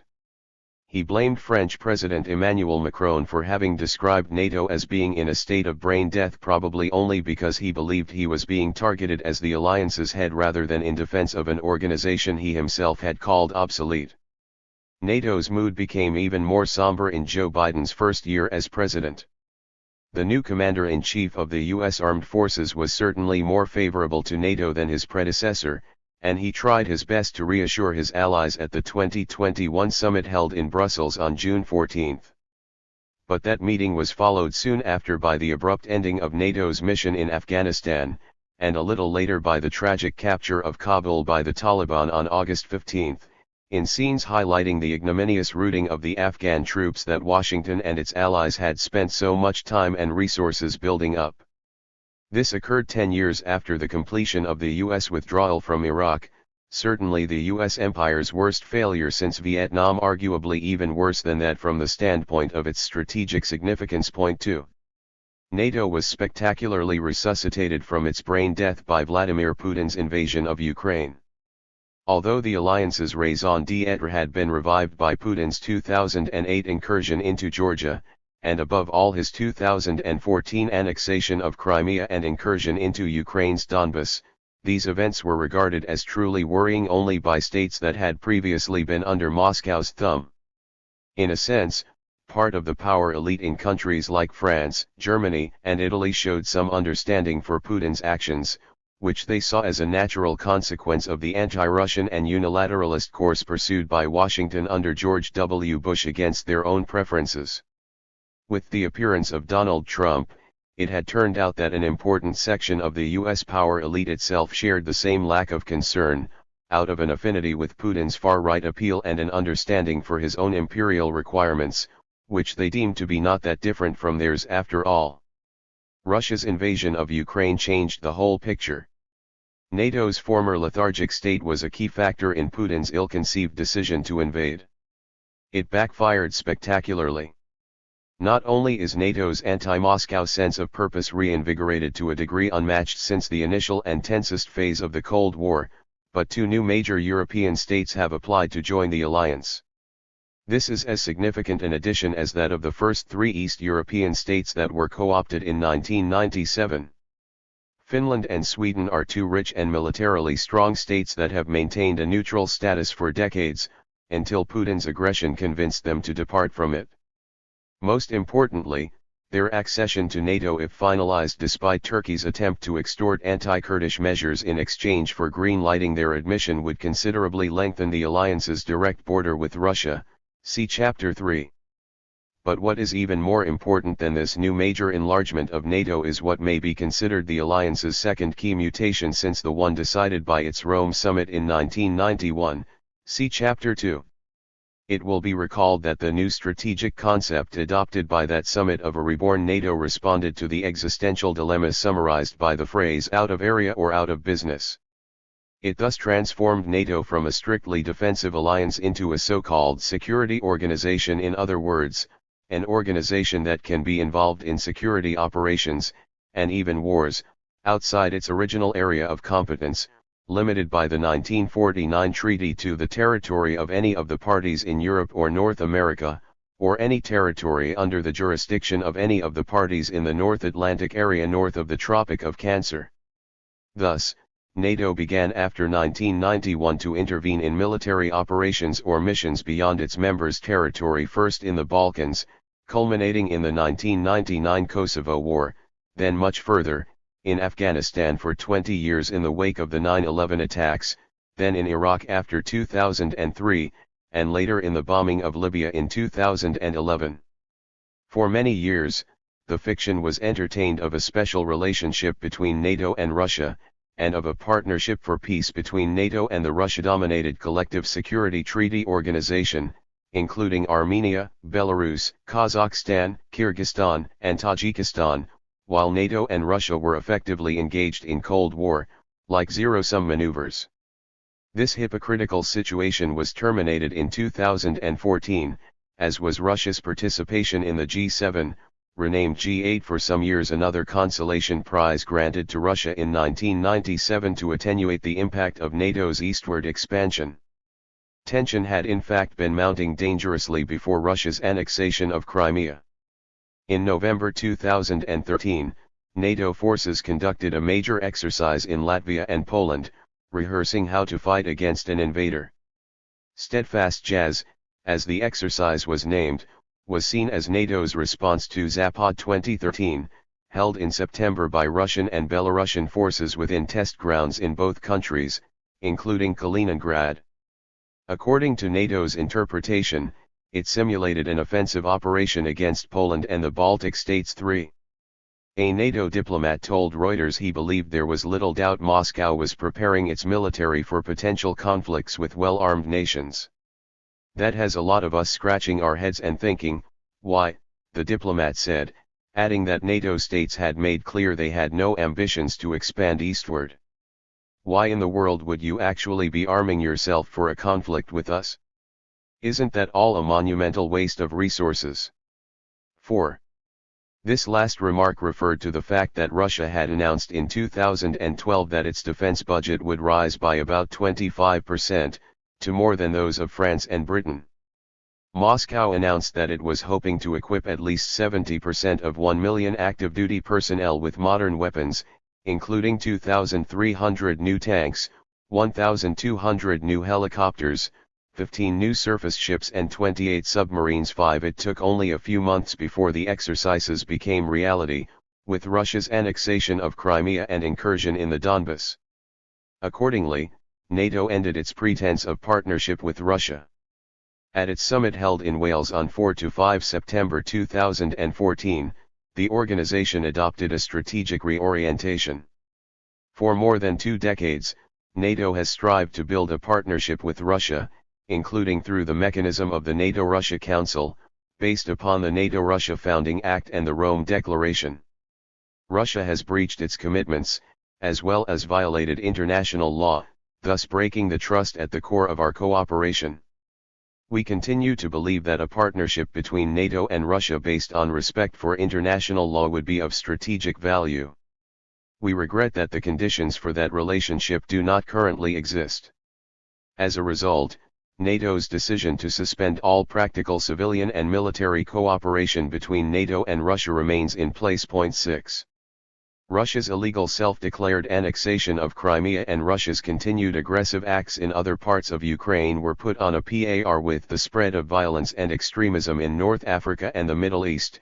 IS had just crossed the border from Syria into Iraq, managing to expand its control over a very wide stretch of the latter's territory, as serious crises which affect security and stability to NATO's east and south. 7. In light of this, we agree to reverse the trend of declining defense budgets and aim to increase defense expenditure in real terms as GDP grows. We will direct our defense budgets as efficiently and effectively as possible. We will aim to move towards the existing NATO guideline of spending 2% of GDP on defense within a decade, with a view to fulfilling NATO capability priorities. 8. Still, in 2020, after 3 years of pressure by Donald Trump in the name of burden sharing, only 11 NATO countries were meeting the 2% target in addition to the United States, 3.7%, Greece, 2.8%, Turkey, 2.8%, Estonia, 2.3%, Latvia, 2.3%, Romania, 2.3%, Poland, 2.2%, the UK, 2.2%, France, 2.1%, Lithuania, 2.1%, Montenegro, 2.1%, and Portugal, 2.1%.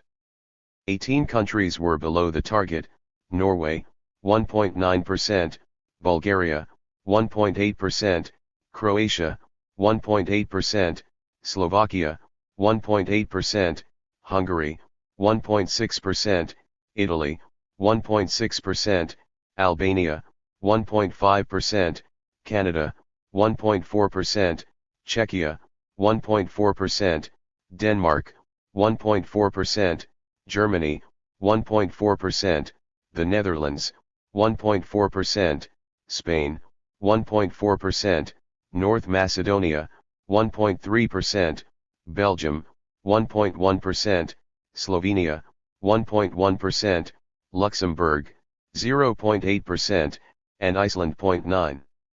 Russia was spending a higher proportion of its GDP than any NATO country, the United States included, while China would not have met NATO's target had it been a member of the alliance.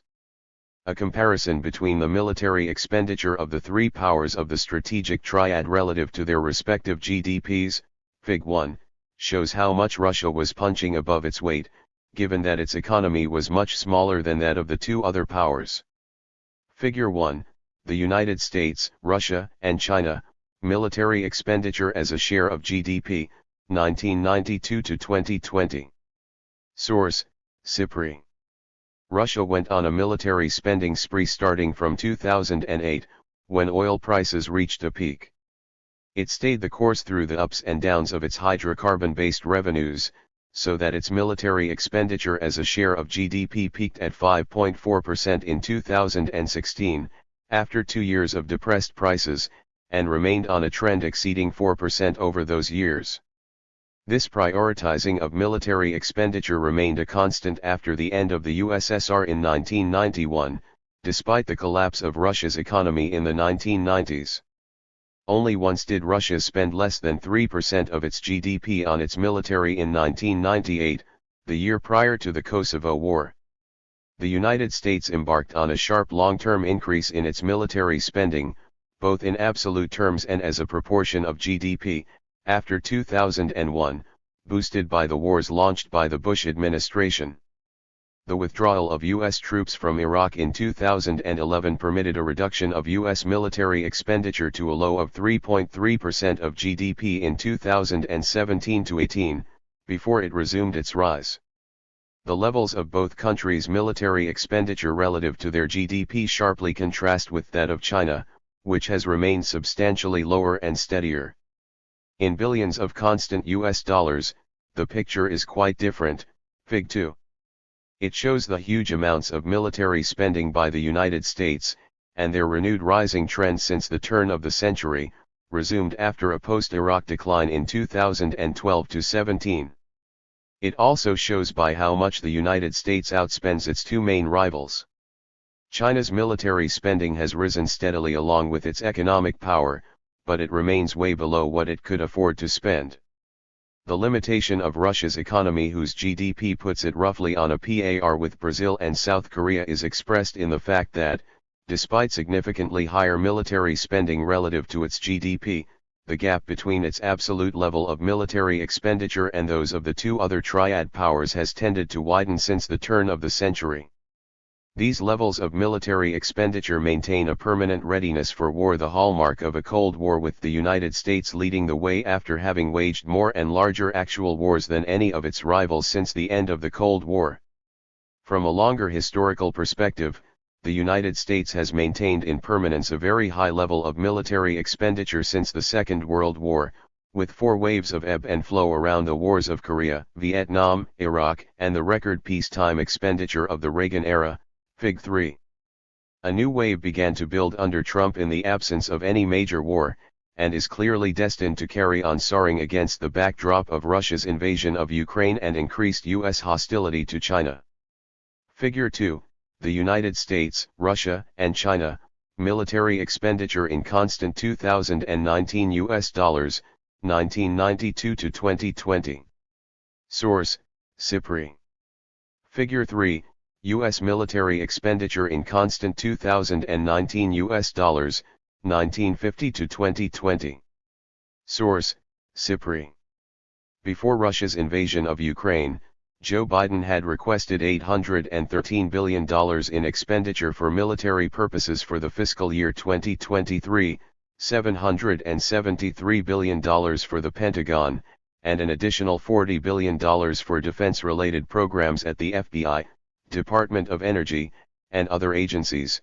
Point 10. This was raised to $857 billion in June 2022 by the Senate's Armed Services Committee, on the assumption that our long-term strategic competition with China and Russia is likely to intensify. Point 11 And that is indeed the rationale invoked in order to push Washington's allies to achieve vast increases in their military expenditure. Justifying the increase only in terms of the need to counter Russia would almost sound paradoxical when military pundits and intelligence sources have been emphasizing that Russian military might was overrated before the invasion, that it turned out to be even weaker than expected at every level, including logistical capabilities and deployment of sophisticated weaponry, and that Putin's criminal onslaught on Ukraine brought huge damage upon Russia's own economy and military potential. Point 12. Writing in the Financial Times magazine, Simon Cooper asked the right questions, having noted that, even if the United States were to abandon NATO after a hypothetical return of Trump to the presidency in 2024, the other NATO states would still outspend Russia more than six-fold. We face the most serious security situation in decades, NATO's Secretary General Jens Stoltenberg told the alliance's Madrid summit last week. He promised a nearly eightfold expansion in forces on high alert to 300,000, though some NATO members confided they had no idea where he'd got that number. Member countries are also hiking defense spending. 2% of GDP is increasingly considered a floor, not a ceiling, he said. But wandering around the Madrid summit, I wondered, even given Vladimir Putin's malevolence, do we need to militarize? Will we? And how would remilitarization change our societies? 13. Washington has begun resorting once again to the stratagem it has used since the beginning of the new Cold War, when it started to re-inflate two scarecrow balloons called Russia and China in order to incite its Cold War vassal states to renew their allegiance to its overlordship. If the help provided to Washington by Putin, and pressure from the world's military, industrial complexes, were not enough to incite European NATO members to increase their military spending vastly, Joe Biden has done everything he could to match or even outbid his predecessor's hostile gestures toward China in pursuit of that same end. Pressure for NATO to counter China was exerted by Trump at the alliance's 70th anniversary London summit. This was the first time China was mentioned in a NATO summit declaration.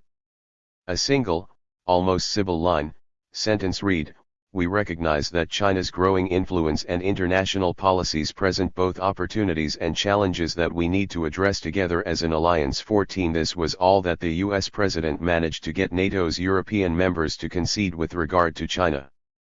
Biden maintained this pressure, and NATO's Secretary General, Jens Stoltenberg, was only too happy to oblige. The long interview conducted with the latter in Brussels in October 2021 by Financial Times editor Rula Khalaf and the paper's European diplomatic correspondent, Henry Foy, is quite revealing in this respect. Financial Times, the US economic and security focus is on China and little else. But where does NATO fit in? Does NATO have to also pivot? If not, how do you maintain NATO's relevance? Jens Stoltenberg, if anything, the rise of China makes NATO more needed, more important, also for the United States. NATO's not something that they do to be nice to Europe. NATO is in the interest of the United States, as it is in the interest of Europe to stand together with North America. But for the rest of NATO, the significance of what we're referring to as the new Cold War is completely different. The primary concern is still Russia. Of course, we are 30 allies and there are differences on many issues, including on analysis and assessments about China. At the same time, we have come a long way on China in NATO. The first time we mentioned China is in the communiqué, the statement from the NATO summit in London in December 2019. Before that, China was not mentioned in any policy document. That was a significant step for NATO. Then, this summer we actually agreed a lot of common language, and I expect that when we meet in Madrid the rise of China, the impact of China and the shifting the balance of power has on NATO will be thoroughly addressed in the new strategic concept, among other topics. China is not mentioned in one single word in NATO's current strategic concept. Point 15. When asked to define the kind of challenge that China represented for NATO, the Secretary General had this impressively fuzzy answer. What we can predict is that the rise of China will impact our security. It already has. What is hard to predict is exactly in what way and what will be the next precise or concrete challenges we will be faced with. But NATO has come a long way in recognizing that China matters for our security. We don't regard China as an enemy or an adversary. We strongly believe it's necessary to engage with China. There are opportunities. The rise of China has been important to lift hundreds of millions of people out of poverty. It's important for our economies. We need to engage with China on issues like climate change or arms control. But at the same time, they now have the second largest defense budget in the world. They have the biggest navy in the world. They will soon have the biggest economy in the world. They coerce their neighbors. We see how they are behaving in the South China Sea, and they actually bully countries which are not behaving as they want. 16. Clearly, it did not occur to the Secretary General's mind that, at this rate, the United States, with the largest defense budget in the world by far, the biggest air force, and the biggest economy, as well as a long-standing and much worse record of coercing neighbors and bullying countries that are not behaving as it wants, should indeed be regarded as much more worrying than China. Stoltenberg's conclusion was that this whole idea of in a way distinguishing so much between China, Russia, either Asia-Pacific or Europe should be discarded, as it's one big security environment and we have to address it all together. 17. NATO's 2022 Madrid summit took a major step in this direction, signaling what may become the second most important mutation in the alliance's history since 1991, the complete globalization of NATO's purpose through the merging of its original North Atlantic area of competence with the Asia-Pacific theater, a major step toward the constitution, de facto or formally, of a single global military alliance under U.S. hegemony. 18. For the first time, 4 U.S. Asia-Pacific allies were invited to attend the summit as NATO partners: Australia, New Zealand, South Korea, and Japan. This went along with the adoption for the first time of a new strategic concept for the organization, which did mention China. The People's Republic of China's, PRC, stated ambitions and coercive policies challenge our interests, security, and values. The PRC employs a broad range of political, economic, and military tools to increase its global footprint and project power, while remaining opaque about its strategy, intentions, and military build-up. The PRC's malicious hybrid and cyber operations and its confrontational rhetoric and disinformation target allies and harm alliance security.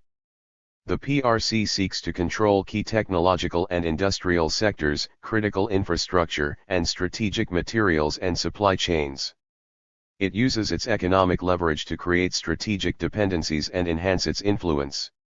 It strives to subvert the rules-based international order, including in the space, cyber, and maritime domains. The deepening strategic partnership between the People's Republic of China and the Russian Federation and their mutually reinforcing attempts to undercut the rules-based international order run counter to our values and interests. 19. This quite hostile description of China is followed by a hardly more emollient statement of position. We remain open to constructive engagement with the PRC, including to build reciprocal transparency, with a view to safeguarding the alliance's security interests. We will work together responsibly, as allies, to address the systemic challenges posed by the PRC to Euro-Atlantic security and ensure NATO's enduring ability to guarantee the defense and security of allies. We will boost our shared awareness, enhance our resilience and preparedness, and protect against the PRC's coercive tactics and efforts to divide the alliance. We will stand up for our shared values and the rules-based international order, including freedom of navigation. 20. Unsurprisingly, China reacted angrily to its inclusion in NATO's new strategic concept. 21. The document's reference to the PRC's efforts to divide the alliance glosses over the very significant divergence of interests and views with regard to China between the US and some European states, France and Germany in particular. 22. Both Paris and Berlin had resisted adding China to NATO's causes for concern, until Russia's invasion of Ukraine forced them to concede this reference to Washington, while they tried to moderate its tone. This, of course, was because Putin's aggression considerably revamped the European states' reliance on the United States for their security. But it is also true that there was another side to this story, emphasized by the International Institute for Strategic Studies before the Ukraine war. As recently as 2019, NATO's position on issues relating to China had been to avoid taking joint stances, given the sometimes diverging interests of member countries that mainly result from their differing trade and economic relations with China, but also their differing assessments of the degree to which the alliance should remain focused on threats to European security from Russia. There are two main reasons why NATO appears to now be developing a comprehensive China strategy. Firstly, the United States has been attempting for several years to convince the Allies to speak with one voice against Chinese policies that it believes threaten the interests or coherence of the alliance. Secondly, China's international behavior has made it more difficult to resist the U.S. argument. This behavior includes China's use of economic coercion towards other countries, particularly those in Europe, its obfuscation of the origins of COVID-19 and the aggressive wolf warrior diplomatic campaign it uses to rebut international criticism on the topic, its assertive actions in the South China Sea, against Hong Kong, and along its disputed border with India, its growing nuclear weapons capability and ambitious military modernization program, its military cooperation with Russia, and domestically, its repression of the ethnic Uyghur population in Xinjiang. 23. This did not alter the fact that Washington's very reaction to China's international behavior had consistently been of a kind to foster exactly that kind of behavior, in an interaction that may potentially lead to the worst-case scenario like the reciprocal action that, once started, must lead, in theory, to extremes. In Clausewitz's famous analysis. 24, the Prussian general noted, however, that material calculations take the place of hypothetical extremes and, if for no other reason, the interaction of the two sides tends to fall short of maximum effort. 25 This is only a tendency, though, and the fact remains that Washington's antagonization of China, and portrayal of it as poised to resort to war, is a highly dangerous stratagem that could easily function as a self-fulfilling prophecy. The stratagem brilliantly succeeded with Russia, as we have seen. It is very much to be feared that it may succeed as well with China, as New Zealand's Prime Minister Jacinda Ardern wisely warned in a speech delivered a few days after her return from the Madrid summit. In taking every possible action to respond to Russia's aggression and to hold it to account, we must remember that fundamentally this is Russia's war. And while there are those who have shown overt and direct support, such as Belarus, who must also see consequences for their role, let us not otherwise characterize this as a war of the West vs Russia, or democracy vs autocracy. It is not. Nor should we naturally assume it is a demonstration of the inevitable trajectory in other areas of geostrategic contest. In the wake of the tensions we see rising including in our Indo-Pacific region, diplomacy must become the strongest tool and de-escalation the loudest call. We won't succeed, however, if those parties we seek to engage with are increasingly isolated and the region we inhabit becomes increasingly divided and polarized. We must not allow the risk of a self-fulfilling prophecy to become an inevitable outcome for our region. 26. The United States has pushed, and continues to push, global relations in the worst possible direction, at a time when the world should be focused on fighting the greatest threats that humanity has ever faced short of a nuclear Armageddon, climate change and pandemics, as well as the socio-economic consequences of global economic crises related to these same threats. To this course, leading inexorably toward the precipice, the only alternative is the return to what humanity achieved in the wake of what remains to this day the biggest catastrophe in history, the Second World War. The United Nations is that achievement, and its charter a major civilizational gain in Norbert Elias's sense of a civilizing process, whereby humankind learns to pacify its relationships. 27. Whatever flaws there are in the UN Charter, it is subject to improvement, certainly, but it is practically impossible to modify it without the agreement of all 5 permanent members of the Security Council. It remains the best available framework for the preservation of peace among nations and for joint global efforts to tackle problems common to humankind. Like any set of rules, it needs to be observed equally by all participants in order to be effective. Taking advantage of its overwhelmingly superior power, the United States has alas repeatedly indulged its tendency to play by its own rules, circumventing the UN's rules when they have stood in its way and assuming the right to admonish all other states from the pedestal of its self-proclaimed manifest destiny, while in the process deploying numerous opportunistic standards to its own advantage. The UN Charter's principles include a denial of the organization's right to intervene in matters which are essentially within the domestic jurisdiction of any state, Article 2.7, a principle that applies a fortiori to individual states with respect to the internal affairs of other states. Does this mean that governments should be free to commit whatever crime they wish within their country's borders unimpeded? Post-Cold War liberal internationalists have argued against the principle of state sovereignty by invoking ethical values. But the truth is that, under the prevailing conditions, the alternative to the sovereignty principle is not the supreme rule of an ethical code, but the law of the jungle. The 3 decades since the end of the Cold War have amply demonstrated this, with the United States more than any other power arrogating to itself the right to interfere in the internal affairs of other states, according to a set of rules of the kind that the French call variable geometry. Yet the UN itself has admitted a limitation to the sovereignty principle under the label of responsibility to protect, known as R2P, in the face of genocide, war crimes, ethnic cleansing and crimes against humanity. But this corrective principle can only be deployed legally within the parameters of international law as inscribed in the UN Charter. This means that this R2P cannot be legally implemented against the will of any of the permanent UNSC members, all holders of a veto right, and even less so against something occurring on their own territory. This is certainly unequitable, but it is nonetheless wise, since any major military action in the name of the UN against a major global power would lead to the UN's implosion and a new world war. The tension between values and the realpolitik of interstate relations is nothing new.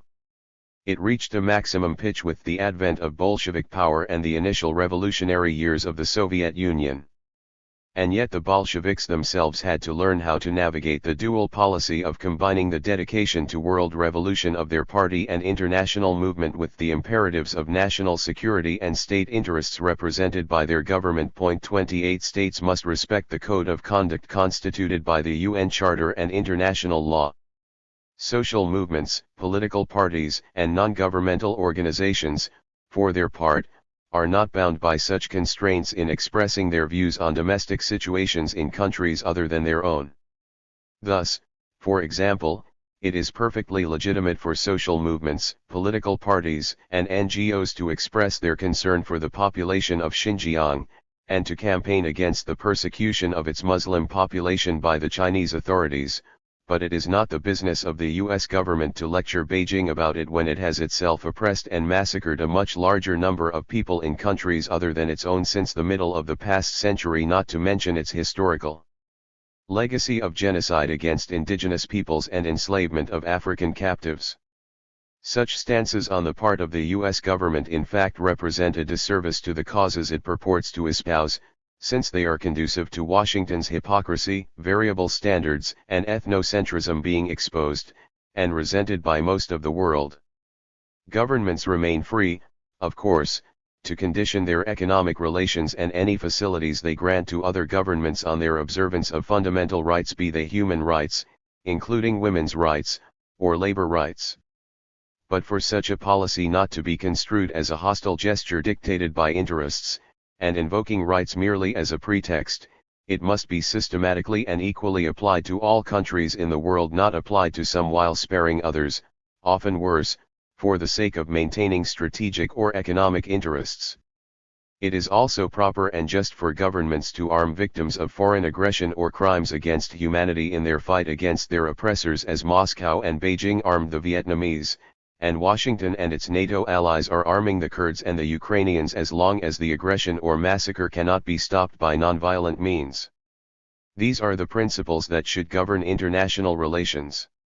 Only their strict observance might drastically reduce the propensity to war, durably foster global peace, and allow the world to work collectively toward confronting humankind's common foes, Starting with climate change and pandemics.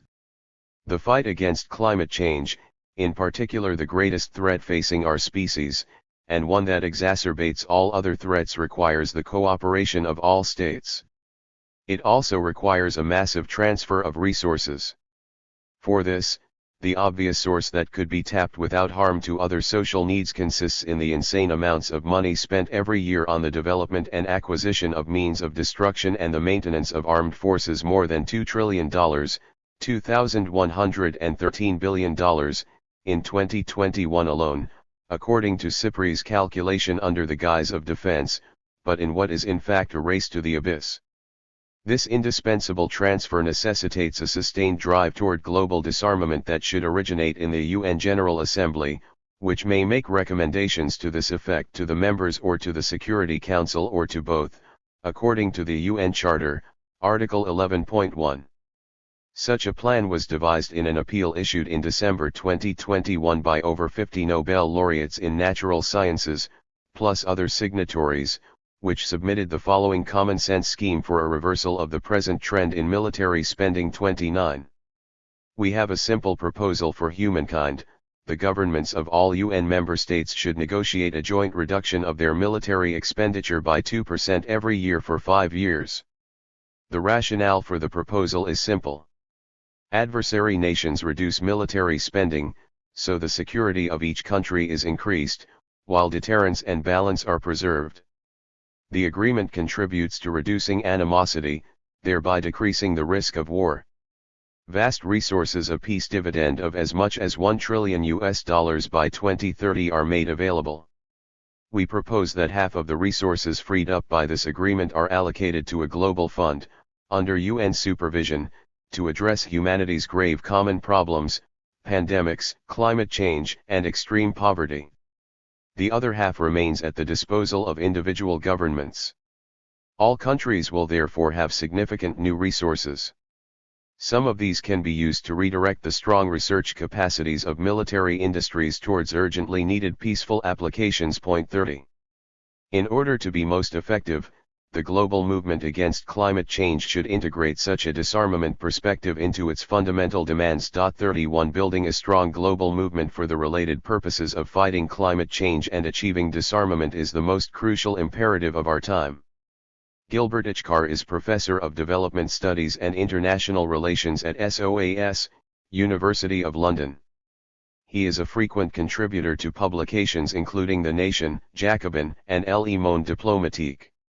His books include The Clash of Barbarisms, The Making of the New World Disorder, Perilous Power, The Middle East and U.S. Foreign Policy, co-authored with Noam Chomsky, The Arabs and the Holocaust, The Arab-Israeli War of Narratives, Marxism, Orientalism, Cosmopolitanism, and the People Want, a radical exploration of the Arab uprising.